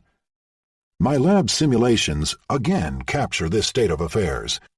In the computer, a brief pulse of activity can fail to trigger a global ignition because by the time the top-down signals from higher areas return to early sensory areas and have a chance to amplify the incoming activity, the original activation is already gone and replaced by the mask. Playing tricks on the brain, the astute psychologist easily designed stimuli so weak, so short, or so cluttered that they systematically prevent global ignition. The term subliminal applies to this category of situations where the incoming sensory wave dies out before creating a tsunami on the shores of the global neuronal workspace. However hard we try to perceive it, a subliminal stimulus will never become conscious, whereas a preconscious stimulus will, if only we find time to attend it. This is a key difference, with many consequences at the brain level. The preconscious subliminal distinction does not exhaust the stock of unconscious knowledge in our brains. Consider breathing. Every minute of your life, harmonious patterns of neural firing generated deep in your brainstem and sent to your chest muscles shape the ventilation rhythms that keep you alive. Ingenious feedback loops adapt them to the levels of oxygen and carbon dioxide in your blood. This sophisticated neuronal machinery remains totally unconscious. Why? Its neural firing is strong and extended in time, so it is not subliminal. Yet no amount of attention can bring it to mind, so it is not preconscious either. Within our taxonomy, this case corresponds to a third category of unconscious representation: disconnected patterns. Encapsulated in your brainstem, the firing patterns that control your breathing are disconnected from the global workspace system in prefrontal and parietal cortex. To become conscious, information inside a neural assembly has to be communicated to workspace neurons in the prefrontal cortex and associated sites. Respiration data, however, are forever locked in your brainstem neurons. The firing patterns that signal your blood CO2 level cannot be transmitted to the rest of your cortex. As a result, you remain unaware of them. Many of our specialized neuronal circuits are so deeply entrenched that they simply lack the connections needed to reach our awareness. The only way to bring them to mind, interestingly, consists in recoding them via another sensory modality. We become aware of how we breathe only indirectly when we attend to our chest movements. Although we all feel that we are in control of our bodies, hundreds of neuronal signals constantly traffic through our brain modules without reaching our awareness, disconnected as they are from the appropriate higher-level cortical regions. In some stroke patients, the situation gets even worse. A lesion to the brain's white matter pathways can disconnect specific sensory or cognitive systems, suddenly rendering them inaccessible to consciousness. A spectacular case is the disconnection syndrome that occurs when a stroke affects the corpus callosum, the vast bundle of connections that links the two hemispheres. A patient with such a lesion may lose any awareness of his own motor plan. He will even disown the movements of his left hand, commenting that it behaves randomly and out of control. What happens is that the motor command of the left hand arises from the right hemisphere, while verbal commands are made by the left hemisphere. Once these two systems are disconnected, the patient hosts two impaired workspaces, each partially unconscious of what the other is brooding. Beyond disconnection, a fourth way in which neural information can remain unconscious, according to workspace theory, is to be diluted into a complex pattern of firing. To take a concrete example, consider a visual grating that is so finely spaced, or that flickers so fast, 50 Hz and above, that you cannot see it. Although you perceive only a uniform gray, experiments showed that the grating is actually encoded inside your brain. Distinct groups of visual neurons fire for different orientations of the grating. Why can't this pattern of neuronal activity be brought to consciousness? Probably because it makes use of an extremely tangled spatiotemporal pattern of firing in the primary visual area, a neural cipher too complex to be explicitly recognized by global workspace neurons higher up in the cortex. Although we do not yet fully understand the neural code, we believe that, in order to become conscious, a piece of information first has to be re-encoded in an explicit form by a compact assembly of neurons. The anterior regions of the visual cortex must dedicate specific neurons to meaningful visual inputs before their own activity can be amplified and cause a global workspace ignition that brings the information into awareness. If the information remains diluted in the firing of myriad unrelated neurons, then it cannot be made conscious. Any face that we see, any word that we hear, begins in this unconscious manner, as an absurdly contorted spatiotemporal train of spikes in millions of neurons, each sensing only a minuscule part of the overall scene. Each of these input patterns contains virtually infinite amounts of information about the speaker, message, emotion, room size, if only we could decode it. But we can't. We become aware of this latent information only once our higher-level brain areas categorize it into meaningful bins. Making the message explicit is an essential role of the hierarchical pyramid of sensory neurons that successively extract increasingly abstract features of our sensations. Sensory training makes us aware of faint sights or sounds because, at all levels, neurons reorient their properties to amplify these sensory messages. Prior to learning, a neuronal message was already present in our sensory areas, but only implicitly, in the form of a diluted firing pattern inaccessible to our awareness. This fact has a fascinating consequence. The brain contains signals that even its owner ignores. For instance, about flashed visual gratings and faint intentions. Brain imaging is beginning to decode these cryptic forms. A program by the U.S. military involves flashing satellite photos at the amazing rate of 10 per second to a trained observer and monitoring his brain potentials for any unconscious hunch that an enemy plane is present. Within our unconscious lies an unimaginable richness waiting to be tapped. In the future, by amplifying those faint micro-patterns that our senses detect but that our consciousness overlooks, computer-assisted brain decoding may grant us a rigorous form of extrasensory perception, a heightened sense of our surroundings. Finally, a fifth category of unconscious knowledge lies dormant in our nervous system in the form of latent connections.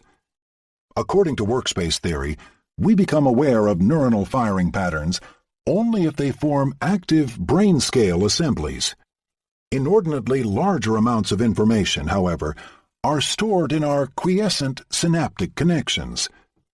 Even prior to birth, our neurons sample the statistics of the world and adapt their connections accordingly. Cortical synapses, numbering in the 100,000 billions in the human brain, contain dormant memories of our entire life. Millions of synapses are formed or destroyed every day, particularly during the first few years of our lives, when our brain adapts the most to its environment. Each synapse stores a minuscule bit of statistical wisdom.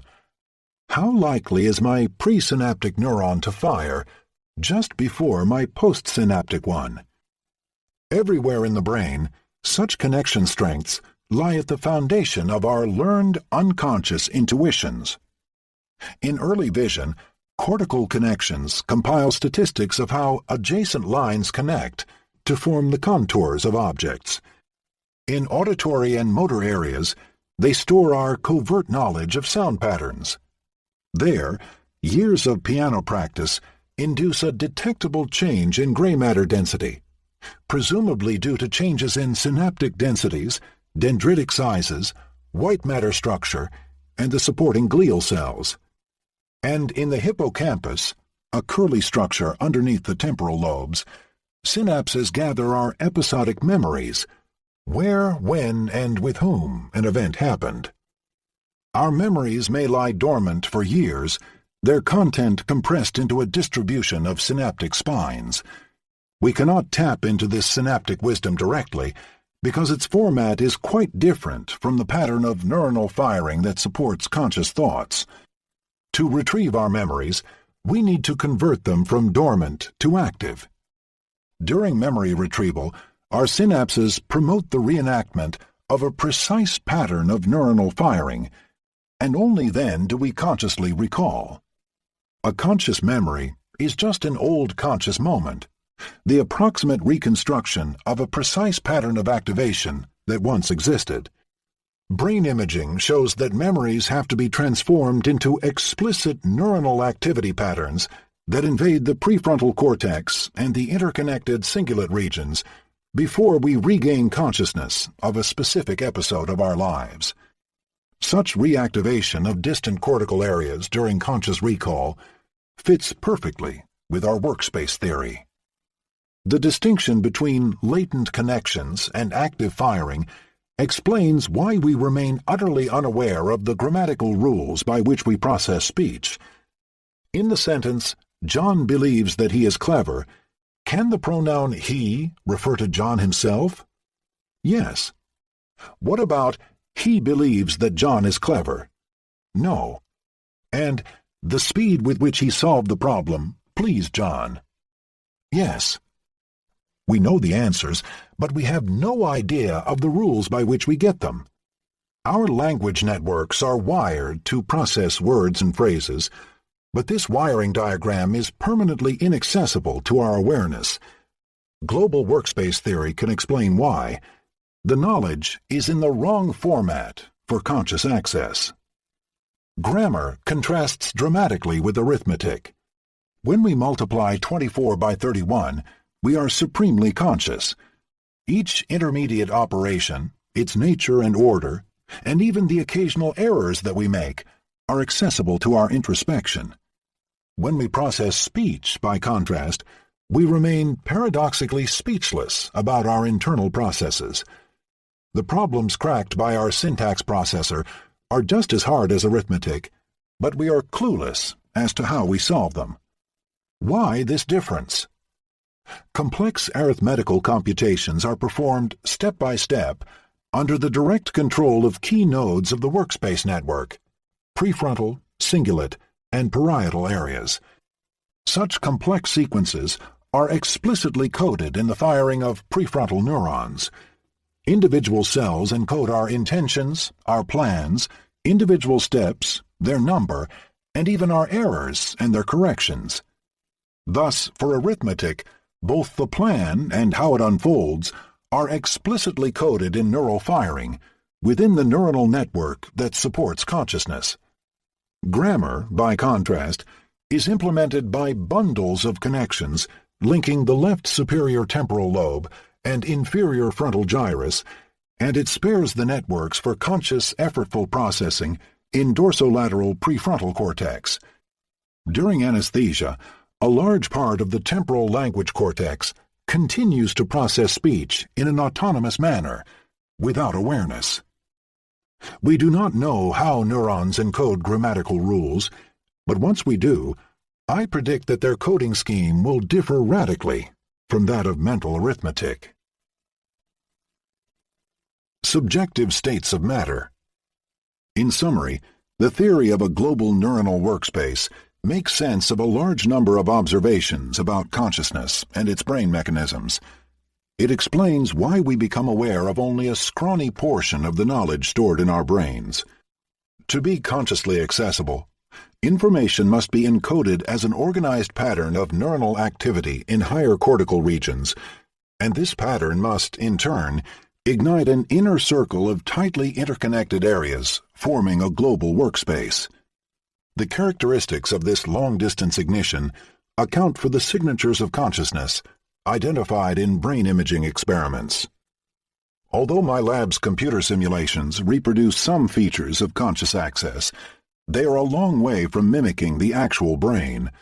The simulation is far from being conscious. In principle, however, I do not doubt that a computer program could capture the details of a conscious state. A more appropriate simulation would have billions of differentiated neuronal states. Instead of merely propagating activation around, it would perform useful statistical inferences on its inputs. For instance, by computing the likelihood that a specific face is present, or the probability that a motor gesture will successfully reach its target. We begin to envision how networks of neurons can be wired to perform such statistical computations. Elementary perceptual decisions arise through the accumulation of the noisy evidence provided by specialized neurons. During conscious ignition, a subset of them collapses into a unified interpretation, leading to an internal decision about what to do next. Picture a large internal arena where multiple brain regions, like the demons in Selfridge's Pandemonium, struggle for coherence. Their operating rules make them constantly search for a single coherent interpretation of the diverse messages that they receive. Through long-distance connections, they confront their piecemeal knowledge and accumulate evidence, this time at a global level, until a coherent answer is reached that satisfies the organism's current goals. The entire machine is only partially affected by external inputs. Autonomy is its motto. It generates its own goals, thanks to spontaneous activity, and these patterns in turn shape the rest of the brain's activity in a top-down manner. They induce other areas to retrieve long-term memories, generate a mental image, and transform it according to linguistic or logical rules. A constant flux of neuronal activation circulates within the internal workspace, carefully sifting through millions of parallel processors. Each coherent result moves us one step forward in a mental algorithm that never stops, the flux of conscious thought. Simulating such a massively parallel statistical machine based on realistic neuronal principles would be fascinating.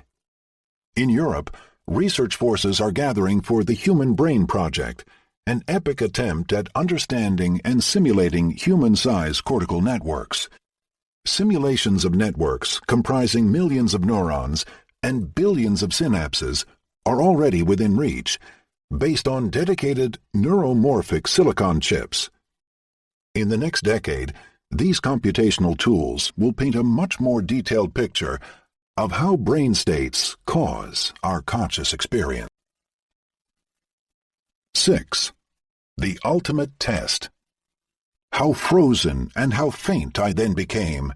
Ask me not, reader, for I write it not, since words would fail to tell thee of my state. I was not dead, nor living. Dante Alighieri, The Divine Comedy, circa 1307 to 21. Any theory of consciousness must face the ultimate test, the clinic. Every year thousands of patients fall into a coma. Many will remain permanently unresponsive in a dreaded condition called the vegetative state. Can our budding science of consciousness help them? The answer is a tentative yes. The dream of a consciousnessometer is within reach. Sophisticated mathematical analysis of brain signals is beginning to reliably sort out which patients retain a conscious life and which do not. Clinical interventions are also in sight. Stimulation of the brain's deep nuclei may speed up the recovery of consciousness. Brain-computer interfaces may even restore a form of communication to locked-in patients who are conscious but fully paralyzed. Future neurotechnologies will forever change the clinical handling of diseases of consciousness. Every year, a tremendous number of car crashes, strokes, failed suicides, carbon monoxide poisonings, and drowning accidents leave adults and children terribly crippled. Comatose and quadriplegic, unable to move and speak, they seem to have lost the very spark of mental life. And yet, deep inside, consciousness may still linger. In The Count of Monte Cristo, 1844, Alexandre Dumas painted a dramatic picture of how an intact consciousness may be buried alive inside the tomb of a paralyzed body. Monsieur Noirtier, although almost as immovable as a corpse, looked at the newcomers with a quick and intelligent expression. Sight and hearing were the only senses remaining, and they, like two solitary sparks, remained to animate the miserable body, which seemed fit for nothing but the grave. It was only, however, by means of one of these senses that he could reveal the thoughts and feelings that still occupied his mind, and the look by which he gave expression to his inner life was like the distant gleam of a candle which a traveler sees by night across some desert place, and knows that a living being dwells beyond the silence and obscurity. Monsieur Noirtier is a fictional character, probably the first literary description of a locked-in syndrome. His medical condition, however, is all too real. Jean-Dominique Bauby, the editor of the French fashion magazine Elle, was only 43 when his life took a sudden turn. Until then, he writes, I had never even heard of the brainstem. I've learned since that it is an essential component of our internal computer, the inseparable link between the brain and the spinal cord. I was brutally introduced to this vital piece of anatomy when a cerebrovascular accident took my brainstem out of action. On December 8, 1995, a stroke plunged Bauby into a 20-day coma. He awakened to find himself in a hospital ward, fully paralyzed, except for one eye and part of his head. He survived for 15 months, enough time to conceive, memorize, dictate, and publish an entire book. A moving testimony of the inner life of a patient with locked-in syndrome, The Diving Bell and the Butterfly, 1997, instantly became a bestseller. Imprisoned in a body that would not move, like a modern Noirtier, Jean-Dominique Bauby dictated his book one character at a time by blinking his left eyelid, while an assistant recited the letters ESARINTULOM.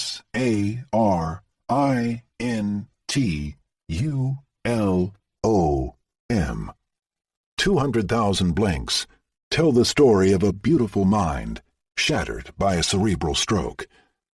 Pneumonia took his life a mere 3 days after the book was published. In a sober, though at times humorous manner, the ex-editor of Elle magazine describes his daily ordeal, infused with frustration, isolation, incommunicability, and occasional despair. Although he was imprisoned in a motionless body, which he aptly likens to a diving bell, his concise and elegant prose springs as lightly as a butterfly, his metaphor for the fully intact meanderings of his mind. There is no better proof of the autonomy of consciousness than Jean-Dominique Bauby's vivid imagination and alert writing. Clearly, a full repertoire of mental states, from vision to touch, from savory smell to drowning emotion, can flow as freely as ever, even from the jail of a forever locked body. In many patients similar to Bauby, however, the presence of a rich mental life goes undetected. According to a recent survey by the French Association of Locked-In Syndrome, founded by Bauby and run by patients themselves using state-of-the-art computer interfaces, the person who first detects the patient's consciousness is usually not the physician. More than half the time, it is a family member. Worse, following brain injury, an average duration of 2.5 months elapses before the correct diagnosis is established. Some patients are not diagnosed until 4 years later. Because their paralyzed body occasionally spurts out involuntary twitches and stereotyped reflexes, their voluntary eye movements and blinks, if noticed at all, are often dismissed as reflexive. Even in the best hospitals, about 40% of the patients who are initially classified as utterly unresponsive and vegetative turn out, upon closer examination, to present signs of minimal consciousness. patients who are unable to express their consciousness present an urgent challenge to neuroscience. A good theory of consciousness should explain why some patients lose that ability while others do not. Above all, it should provide concrete help.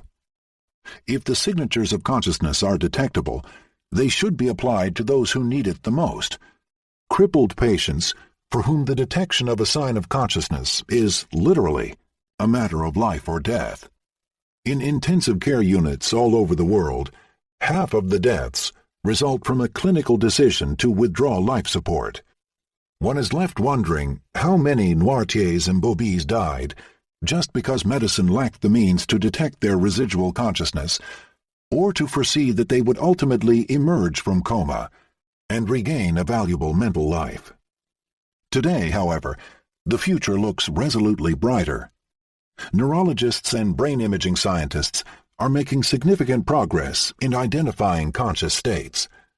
The field is now moving towards simpler and cheaper methods to detect consciousness and restore communication with aware patients. In this chapter, we will look at this exciting new frontier of science, medicine, and technology.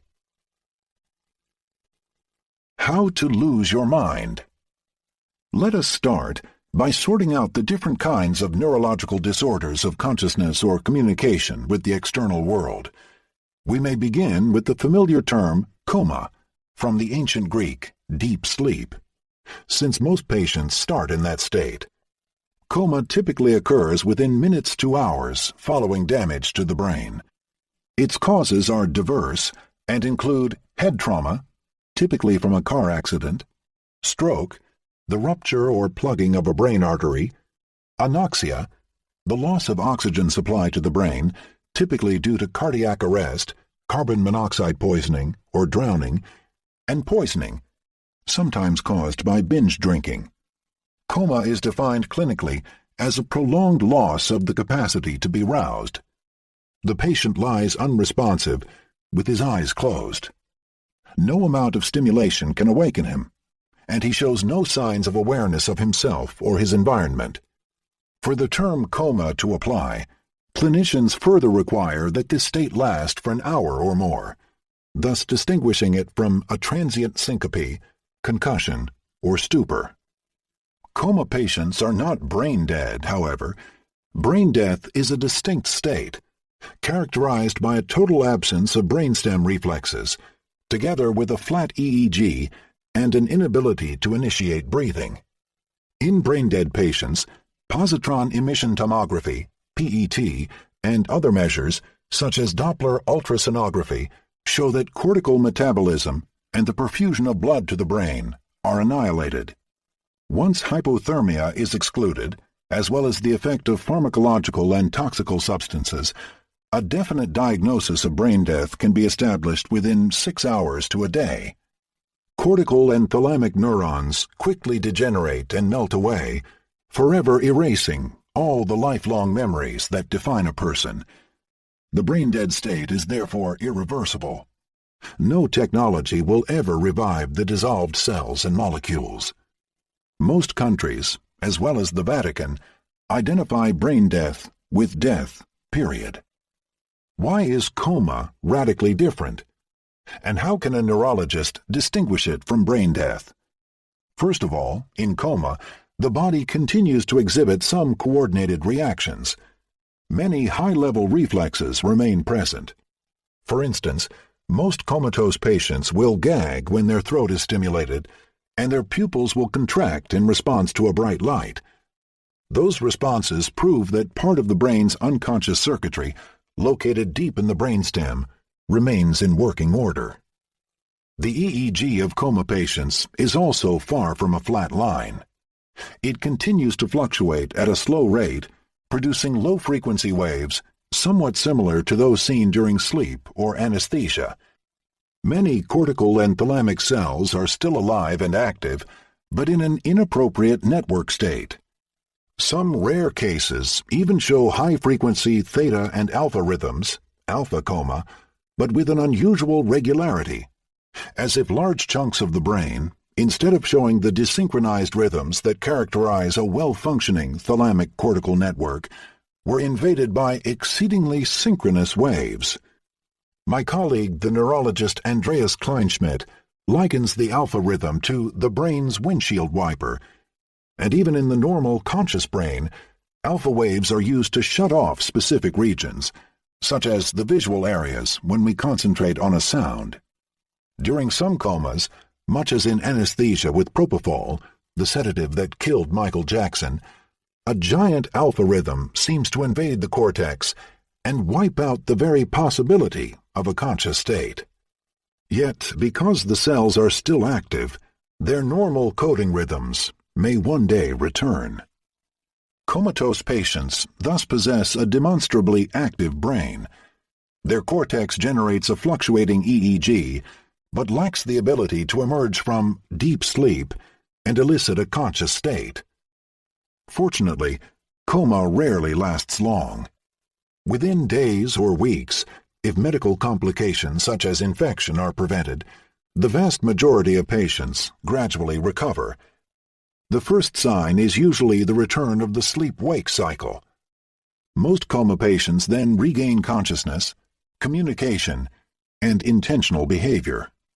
In unfortunate cases, however, recovery stops in a very strange state of arousal without awareness. Every day the patient awakens, but during these waking moments he remains unresponsive and seemingly unaware of his surroundings, somehow lost in Dante's infernal limbo, not dead nor living. A preserved sleep-wake cycle with no signs of consciousness is the hallmark of the vegetative state, also known as unresponsive wakefulness, a condition that may persist for many years. The patient breathes spontaneously and, when fed artificially, does not die. American listeners may remember Terry Schiavo, who spent 15 years in a vegetative state, while her family, the state of Florida, and even President George W. Bush fought legal battles. She was finally left to die in March 2005, when her feeding tube was ordered disconnected. Exactly what does vegetative mean? The term is somewhat unfortunate, as it brings to mind an impotent vegetable, and sadly, in poorly tended wards, this nickname sticks. The neurologists Jennett and Plum coined the adjective from the verb vegetate, which, according to the Oxford English Dictionary, means to live a merely physical life devoid of intellectual activity or social intercourse. Functions that depend on the autonomous nervous system, such as the regulation of cardiac frequency, vascular tone, and body temperature, are generally intact. The patient is not immobile and will occasionally make slow and spectacular movements with the body or the eyes. A smile, cry, or frown may suddenly illuminate the patient's face with no obvious cause. Such behavior can create considerable confusion in the family.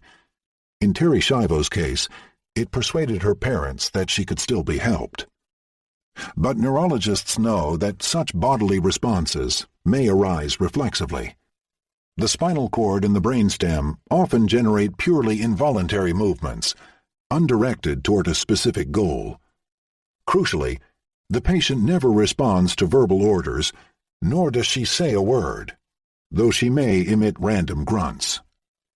Once a month has elapsed since the initial damage, doctors speak of a persistent vegetative state, and after 3 to 12 months, depending on whether the brain damage is due to anoxia or to a cranial trauma, the diagnosis of permanent vegetative state is posed.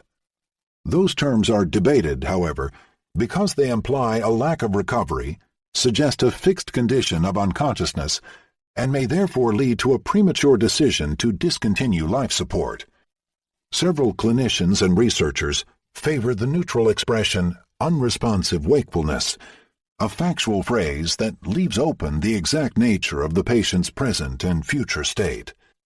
The truth of the matter, as we shall shortly see, is that the vegetative state is a mixed bag of poorly understood conditions that even include rare cases of conscious but non-communicating patients.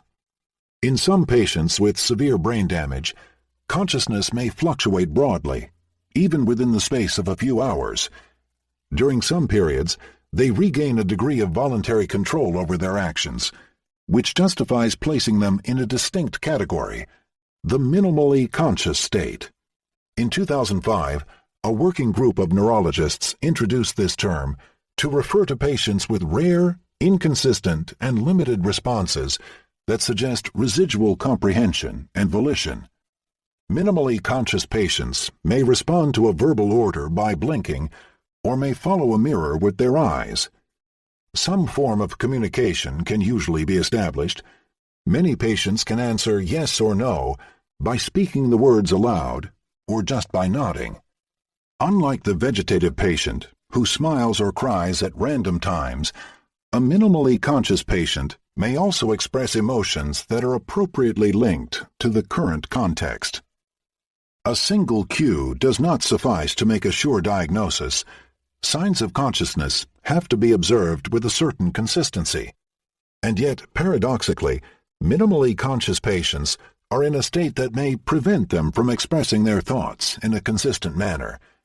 Their behavior can be highly variable. On some days, no consistent signs of consciousness are observed, or the signs may be seen in the morning but not in the afternoon. Furthermore, the observer's assessment of whether a patient laughed or cried at the right moment may be highly subjective. In order to improve the reliability of the diagnosis, the neuropsychologist Joseph Giacchino created the Coma Recovery Scale, a series of objective bedside tests that are applied in a precisely controlled manner. The probes assess simple functions, such as the capacity to recognize and manipulate objects, to orient gaze spontaneously or in response to verbal commands, and to react to an unexpected noise.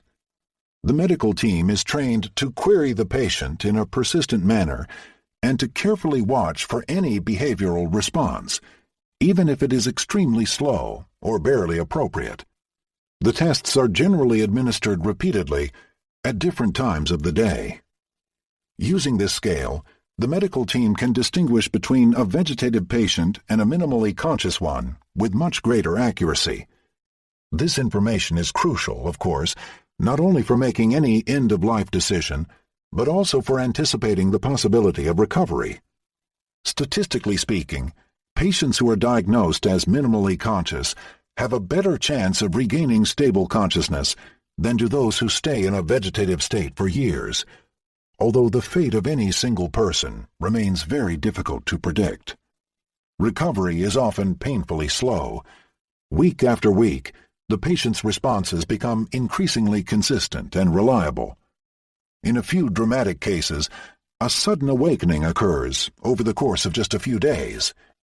Once they regain a stable capacity to communicate with others, patients are no longer considered minimally conscious. What is it like to be in a minimally conscious state? Do these patients live a fairly normal inner life, ripe with past memories, future hopes, and perhaps more important, a rich consciousness of the present, possibly full of suffering and despair? Or are they mostly in a haze and unable to muster enough energy to blurt out a detectable response? We do not know, but huge fluctuations in responsiveness suggest that the latter may be closer to the truth. Perhaps an appropriate analogy is the confused, sluggish state of mind that we all experience after being knocked out, anesthetized, or severely inebriated. In this respect, minimal consciousness is probably very different from the last medical condition on our list, the locked-in syndrome that Jean-Dominique Bauby experienced. The locked-in state typically results from a well-delimited lesion, usually on the protuberance of the brainstem.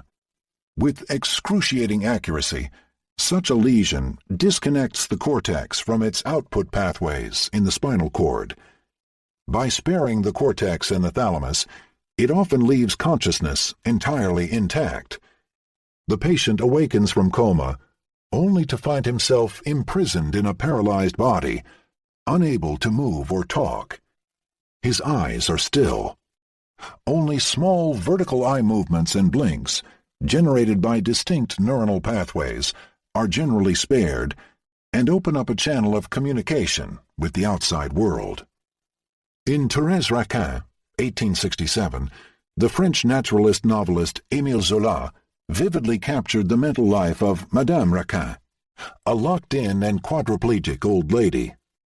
Zola carefully noted that the eyes remained the only window into the poor soul's mind. This face looked like that of a dead person, in the center of which two living eyes had been fixed. These eyes alone moved, rolling rapidly in their orbits. The cheeks and mouth maintained such appalling immobility that they seemed as though petrified. Each day, the sweetness and brightness of her eyes became more penetrating. She had reached the point of making them perform the duties of a hand or mouth, in asking for what she required, and in expressing her thanks. In this way, she replaced the organs that were wanting in a most peculiar and charming manner. Her eyes, in the center of her flabby and grimacing face, were of celestial beauty. In spite of their communication impairment, locked-in patients may keep a crystal-clear mind, vividly aware not only of their deficit, but also of their own mental abilities and the care they receive. Once their condition is detected and their pain alleviated, they may live a fulfilling life. Proof that an intact cortex and thalamus suffice to generate autonomous mental states, locked-in brains continue to experience the full gamut of life's experiences. In Zola's novel, Madame Raquin savors sweet revenge as her niece and her lover, whom she hates for killing her son, commit a double suicide before her ever-watchful eyes. In Dumas' Count of Monte Cristo, a paralyzed Noirtier manages to warn his granddaughter that she is about to wed the son of a man he killed many years earlier. The lives of actual locked-in patients are less eventful, perhaps, but no less extraordinary. With the help of computerized eye-tracking devices, some locked-in patients manage to answer their emails, head a non-profit organization, or, like the French executive Philippe Vigan, write 2 books and father a child. Unlike comatose, vegetative, and minimally conscious patients, they cannot be considered as suffering from a disorder of consciousness. Even their spirits can be high. A recent survey of their subjective quality of life revealed that the vast majority of them, once they moved past the first few horrific months, gave happiness ratings that matched the average of the normal, unimpaired population. Cortico ergo sum. In 2006, the subdivision of non-communicative patients into coma, vegetative, minimally conscious, and locked-in states seemed well established when a shocking report, published in the prestigious journal Science, suddenly shattered the clinical consensus. The British neuroscientist Adrian Owen described a patient who showed all the clinical signs of a vegetative state, but whose brain activity suggested a considerable degree of consciousness. Horrifyingly, the report implied the existence of patients in a state worse than the usual locked-in syndrome, conscious, but without any means of expressing it to the outside world, not even through the batting of an eyelid. While demolishing established clinical rules, this research also carried a message of hope. Brain imaging was now sensitive enough to detect the presence of a conscious mind, and even, as we shall see, to reconnect it with the outside world. The patient that Adrian Owen and his colleagues studied in their science paper was a 23-year-old woman who had been involved in a traffic accident and suffered from bilateral damage to the frontal lobes. 5 months later, in spite of a preserved sleep-wake cycle, she remained fully unresponsive, the very definition of the vegetative state. Even an experienced team of clinicians could detect no signs of residual awareness, communication, or voluntary control. The surprise came from visualizing her brain activity. As part of a research protocol for monitoring the state of the cortex in vegetative patients, she underwent a series of fMRI exams. When she listened to sentences, the researchers were astounded to observe that her cortical language network was fully active. Both superior and middle temporal gyri, which house the circuits for hearing and speech comprehension, fired quite strongly. There was even a strong activation in the left inferior frontal cortex, Broca's area, when the sentences were made more difficult by including ambiguous words. For example, the creak came from a beam in the ceiling. Such elevated cortical activity suggested that her speech processing included stages of word analysis and sentence integration. But did she really understand what was being said to her? By itself, the activation of the language network did not provide conclusive evidence of awareness. Several prior studies had shown that the network could be largely preserved during sleep or anesthesia. To figure out whether the patient understood anything, Owen therefore ran a second series of scans, in which the spoken sentences that were played to her conveyed complex instructions. She was told to imagine playing tennis, imagine visiting the rooms in your home, and just relax. The instructions asked her to start and stop these activities at precise times. 30-second bouts of vivid imagination, cued by the spoken word tennis or navigation, alternated with 30 seconds of rest, cued by the spoken word relax. Outside the scanner, Owen had no way of knowing whether the mute and motionless patient understood these commands, let alone whether she followed them. However, fMRI readily provided the answer. Her brain activity closely tracked the spoken instructions. When she was asked to imagine playing tennis, the supplementary motor area went on and off every 30 seconds, exactly as requested. And when she mentally visited her apartment, a distinct brain network lit up, involving areas engaged in the representation of space, the parahippocampal gyrus, the posterior parietal lobe, and the premotor cortex. Amazingly, she activated the very same brain regions as healthy control subjects performing the same mental imagery tasks. So, was she conscious? A few scientists played devil's advocate. Perhaps, they argued, it was possible to activate these areas in a totally unconscious manner without the patient consciously understanding the instructions. Simply hearing the noun tennis might suffice to activate motor areas, just because action is an integral part of this word's meaning. Likewise, perhaps hearing the word navigation sufficed to trigger a sense of space. Conceivably, then, brain activation might occur automatically, without the presence of a conscious mind. More philosophically, could any brain image ever prove or disprove the existence of a mind? Commenting negatively upon this issue, the American neurologist Alan Roper expressed his pessimistic conclusion with a clever witticism. Physicians and society are not ready for "I have brain activation, therefore I am." That would seriously put Descartes before the horse. Pun aside, this conclusion is wrong.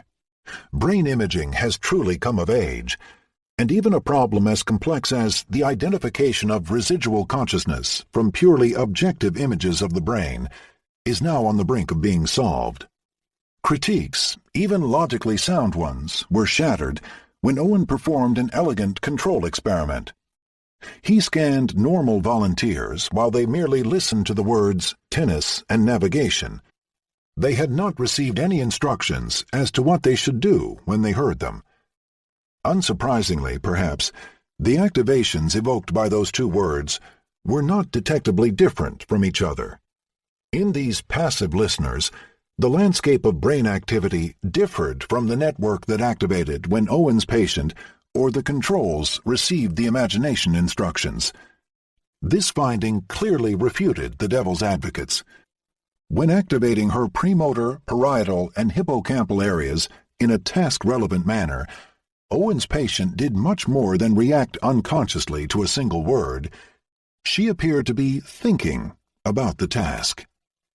As Owen and his colleagues pointed out, hearing a single word seemed unlikely to trigger brain activity for a full 30 seconds unless the patient were somehow using the word as a cue to perform the requested mental task. From the theoretical perspective of my global neuronal workspace model, if the word had triggered only an unconscious activation, we would have expected it to quickly dissipate and return to baseline after a few seconds at most. On the contrary, the observation of a sustained activation of specific prefrontal and parietal regions for 30 seconds almost surely reflected the presence of conscious thoughts in working memory. Although Owen and his colleagues could be criticized for selecting a rather arbitrary task, their choice was intelligent and pragmatic. The imagination task was easy for the patient to perform, yet it was hard to see how the brain activity it evoked could occur without consciousness. Freeing the inner butterfly. If any doubts lingered that vegetative patients could be conscious, a second paper, published in the high-profile New England Journal of Medicine, fully dispelled them. It provided proof that brain imaging could open up a communication channel with a vegetative patient. The experiment was surprisingly simple. First, the researchers replicated Owen's imagination study. Out of 54 patients with disorders of consciousness, 5 showed distinctive brain activity when asked to imagine a game of tennis or a visit to their home.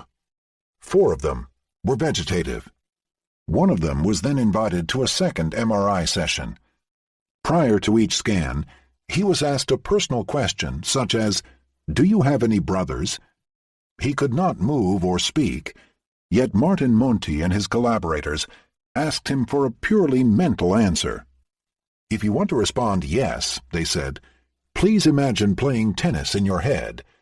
If you want to respond no, please imagine visiting your apartment instead. Start when you hear the word answer, and stop when you hear the word relax." This clever strategy worked remarkably well. For 5 out of 6 questions, one of the 2 brain networks previously identified showed a significant activation. For the 6th question, neither was activated, so no response was scored. The researchers were unaware of the correct answers, but when they compared the brain activity that they had detected with the ground truth provided by the patient's family, they were pleased to see that all 5 were correct. Let us pause for a moment to digest the implications of these amazing findings. In the patient's brain, a long chain of mental processes must have been intact. First, the patient understood the question, retrieved the correct answer, and held it in mind for several minutes prior to the scan.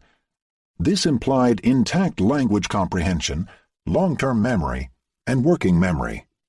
Second, he willfully followed the experimenter's instructions, which arbitrarily mapped the yes answer to tennis playing and the no answer to mental navigation. Thus, the patient could still flexibly route information through an arbitrary set of brain modules, a finding that, in and of itself, suggests that his global neuronal workspace was intact. Finally, the patient applied the instructions at the appropriate time and readily changed his response across the 5 successive scans. This capacity for executive attention and task switching hints at a preserved central executive system.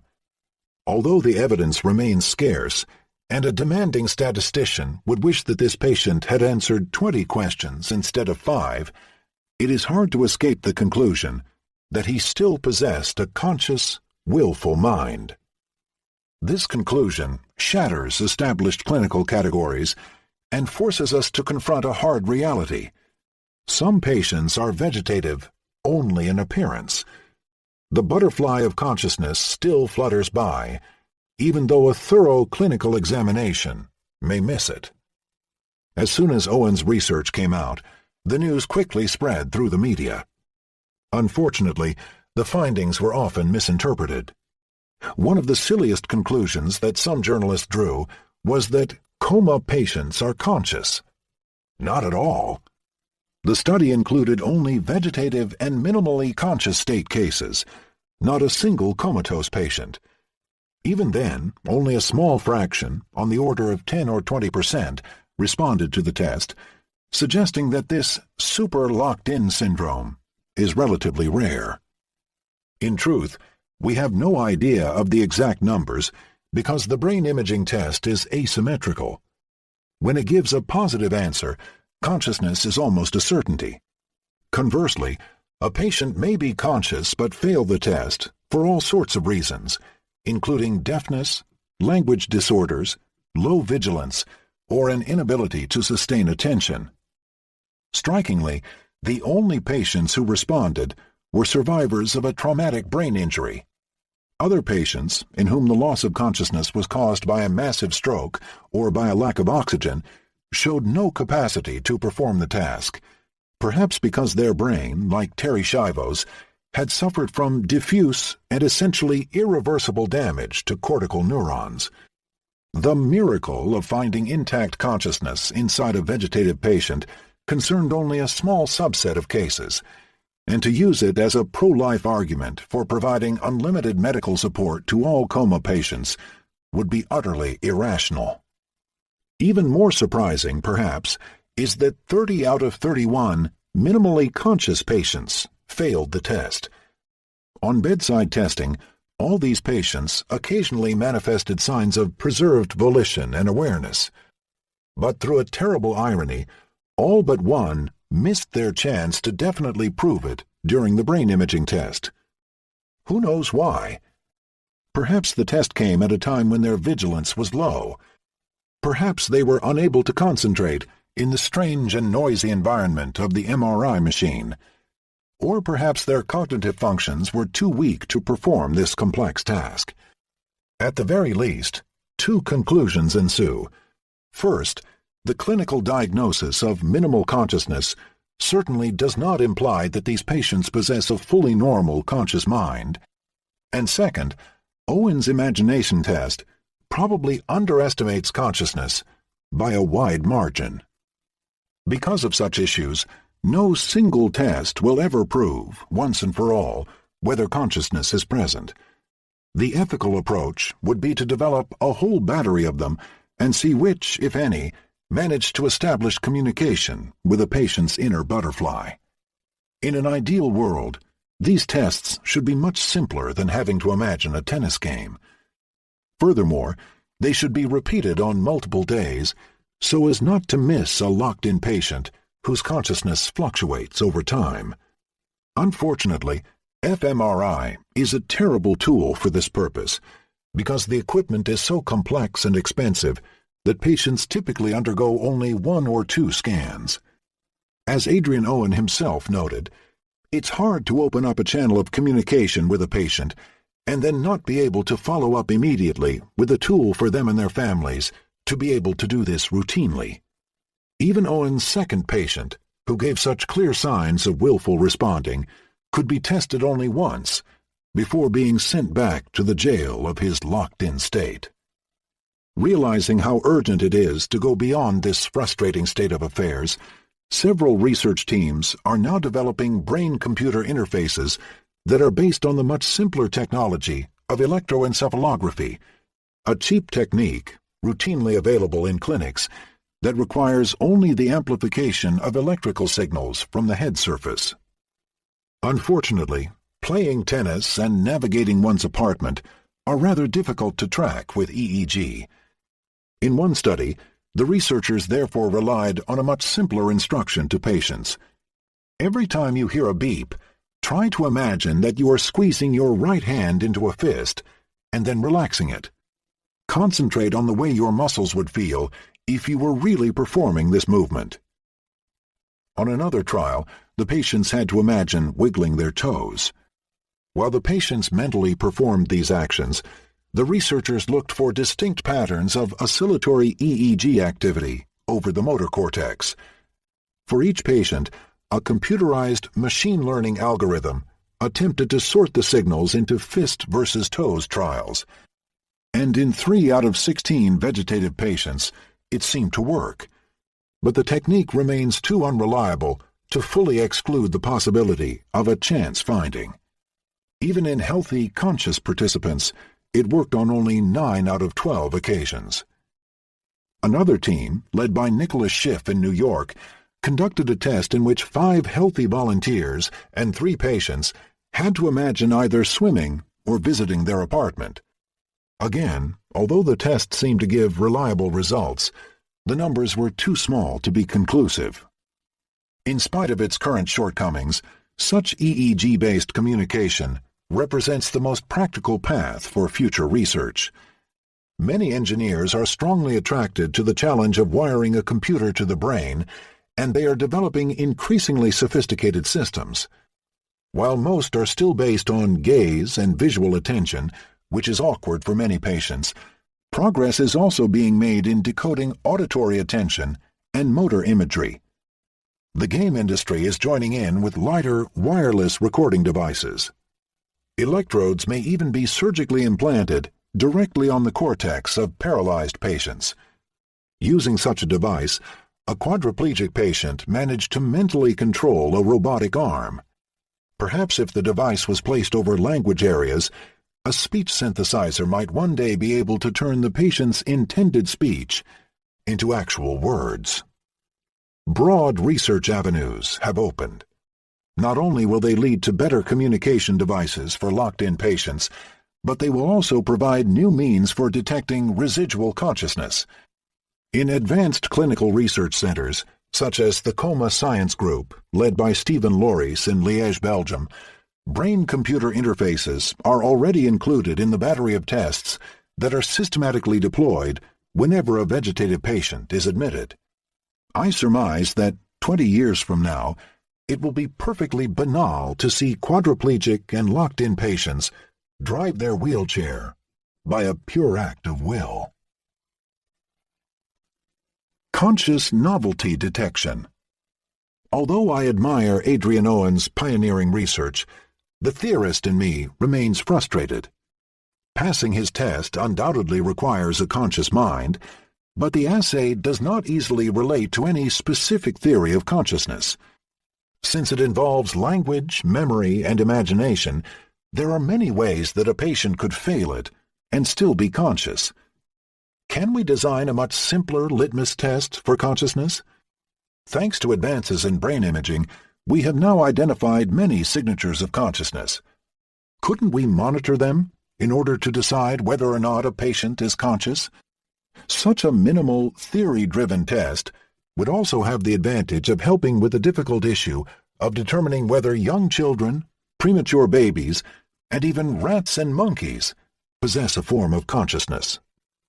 In 2008, over a memorable lunch in Orsay, south of Paris, my colleagues Tristan Beckenstein, Lionel Nakache, Mariano Sigmund, and I asked ourselves this naive question: if we were to design the simplest possible detector of consciousness, how would we proceed? We quickly decided that it should be based on EEG, the simplest and cheapest brain imaging technique. We also decided that it should be based on auditory stimuli, because hearing is preserved in most patients, whereas their vision is often impeded. Our decision to use audio raised some issues, because the signatures of consciousness that we had discovered were based primarily on visual experiments. Still, we were confident that the broad principles of conscious access that we had uncovered would generalize to the auditory modality. We decided to capitalize on the clearest signature that we had recorded in experiment after experiment, the massive P3 wave, which indexes the synchronous ignition of a brainweb of cortical regions. Eliciting an auditory P3 wave is remarkably easy. Imagine listening to a quiet symphony concert when suddenly somebody's cell phone rings. This unexpected sound triggers a massive P3 wave as you reorient your attention and become aware of this odd event. In our design, we would present a series of regularly repeating sounds. Beep, beep, beep, beep. At an unpredictable moment, an oddball sound would arise. Boop. When a subject is awake and attentive, this deviant event systematically generates a P3-like event, our proxy for consciousness. To ensure that this brain response was not just due to sound intensity or some other low-level feature, in a separate set of trials, we would reverse the items. Boop would become the standard, and beep the deviant. Using this trick, We could prove that the P3 occurred solely because of the improbability of the sound in the current context.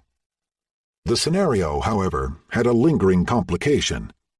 Deviant sounds trigger not only a P3 wave, but also a series of earlier brain responses that are known to reflect unconscious processing. As early as 100 milliseconds after the onset of the sound, the auditory cortex is generating a large response to the deviant. This response has been called the mismatch response, or mismatch negativity, MMN for short, because it shows up as a negative voltage at the top of the head. The problem is that this MMN is not a signature of consciousness. It is an automatic response to auditory novelty that occurs whether the person is attending, mind-wandering, reading a book, watching a movie, or even falling asleep or lying in a coma. Effectively, our nervous system contains an unconscious novelty detector. To quickly detect deviant sounds, it unconsciously compares the current stimulus to a prediction based on past sounds. This sort of prediction is ubiquitous. Any patch of cortex probably houses a simple network of neurons that predicts and compares. These operations are automatic, and only their outcome grabs our attention and awareness. What this means is that, as a signature of consciousness, the oddball paradigm fails. Even a comatose brain may jump to a novel sound. The MMN response shows merely that the auditory cortex is fit enough to detect novelty, not that the patient is conscious. It belongs to the catalog of early sensory operations that are sophisticated, yet operate outside awareness. What my team and I needed was to evaluate the subsequent brain events. Would a patient's brain generate the late avalanche of neuronal activity that indexes consciousness? To create a version of the oddball test that specifically elicits a late and conscious response to novelty, we invented a new trick, pitting local and global novelty against each other. Imagine that you hear a sequence of 5 tones ending with a different sound: beep, beep, beep, beep, boop. In response to the final deviant, your brain initially generates both an early MMN and a late P3. Now repeat this sequence several times. Your brain quickly gets used to hearing 4 beeps followed by a boop. At a conscious level, the surprise is gone. Remarkably, the final deviant continues to generate an early MMN response. The auditory cortex clearly houses a rather stupid novelty detection device. Instead of noticing the global pattern, it sticks to the short-sighted prediction that beeps are followed by beeps, which is, of course, violated by the final boop. Interestingly, the P3 wave is a much cleverer beast. Once again, it closely tracks awareness. As soon as the subject notices the global pattern of 5 sounds and is no longer surprised by the final change, the P3 vanishes. Once this conscious expectation is set, we can violate it by presenting, on rare occasions, 5 identical sounds: beep, beep, beep, beep, beep. Such a rare deviant does indeed evoke a late P3 wave. Note how curious this is. The brain classifies a perfectly monotonic stream of tones as novel. It does so only because it detects that this sequence deviates from the one previously registered in working memory. Our goal is achieved. We can elicit a pure P3 wave in the absence of earlier unconscious responses. We can even amplify it by asking our subjects to count the deviant sequences. Explicit counting greatly enhances the observed P3 wave, turning it into an easily detectable marker. When we see it, we can be pretty sure that the patient is aware and able to follow our instructions. Empirically, the local-global test works fine. My team and I easily detected the global P3 response in every normal person, even after a very short recording session. Furthermore, it was present only when subjects were attentive and aware of the overall rule. When we distracted them with a difficult visual task, the auditory P3 vanished. When we let them mind wander, the P3 was present only in those who, at the end of the experiment, were capable of reporting the auditory regularity and its violations. Participants who were oblivious to the rule had no P3. The network of areas that are activated by global deviance also suggests a conscious ignition. Using EEG, fMRI, and intracranial recordings in epileptic patients, we confirmed that the global workspace network lights up whenever the globally deviant sequence appears. Upon hearing such a deviant sequence, brain activity does not remain confined to the auditory cortex, but invades a broad workspace circuit that comprises the bilateral prefrontal cortex, the anterior cingulate, the parietal, and even some occipital areas. This implies that the information about sound novelty is being broadcast globally, a sign that this information is conscious. Would the test also work in a clinical setting? Would conscious patients react to global auditory novelty? Our initial trial with 8 patients was quite successful. In all 4 of the vegetative patients, the response to global deviance was absent, but in 3 of the 4 minimally conscious ones, it was present, and those 3 patients later regained consciousness. My colleague Lionel Nakache then began to apply this test routinely in the Salpêtrière Hospital in Paris, with very positive results. Whenever the global response was present, the patient seemed to be conscious. Out of 22 vegetative state patients, only 2 exceptional subjects ever showed a global P3 wave, and they recovered some degree of minimal consciousness in the next few days, thus suggesting that they might have already been conscious during the test, much like Owen's responsive patients. In the intensive care unit, our local global test occasionally provides vital help. For instance, following a terrible car crash, a young man had been in a coma for 3 weeks, remained utterly unresponsive, and suffered from so many complications that the medical team was debating whether to discontinue treatment. Yet his brain still exhibited a strong response to global deviance. Perhaps he was stuck in a sort of transient locked-in state, unable to express his residual awareness. Lionel persuaded the doctors that a positive evolution was still possible within the next few days, and sure enough, the patient later regained full consciousness. In fact, his medical condition improved so dramatically that he was able to resume a virtually normal life. Global workspace theory helps explain why the test works. In order to detect the repeated sequence, participants must store a sequence of 5 tones in their memory.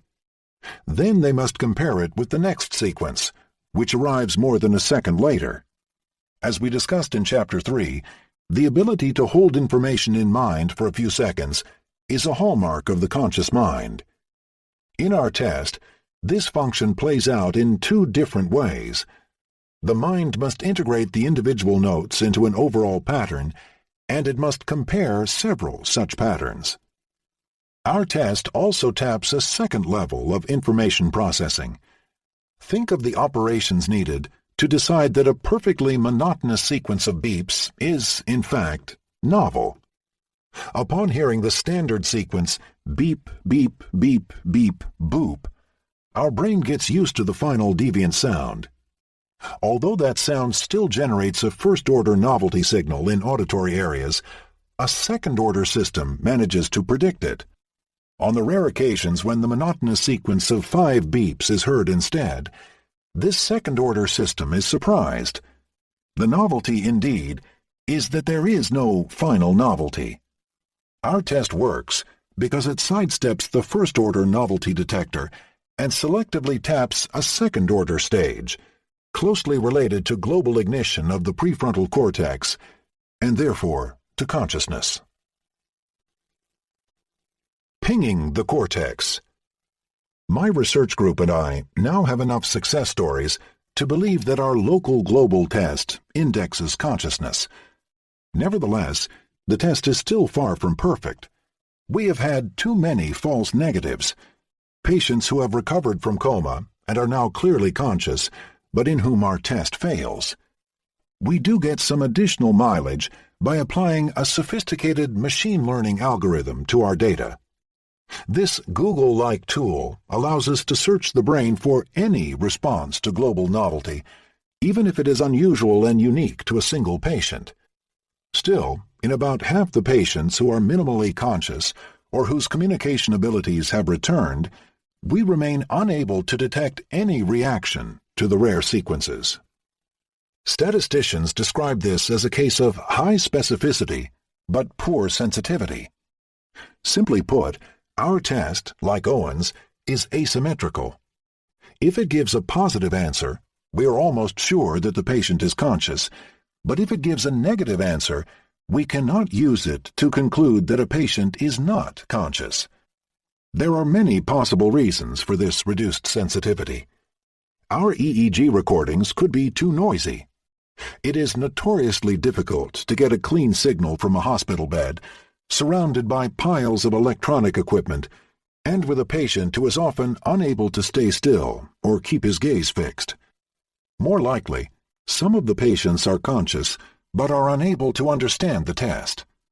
Their lesions are so extensive that they cannot count the deviants, or perhaps detect them, or even simply focus their attention on the sounds for more than a few seconds. Still, these patients have an ongoing mental life.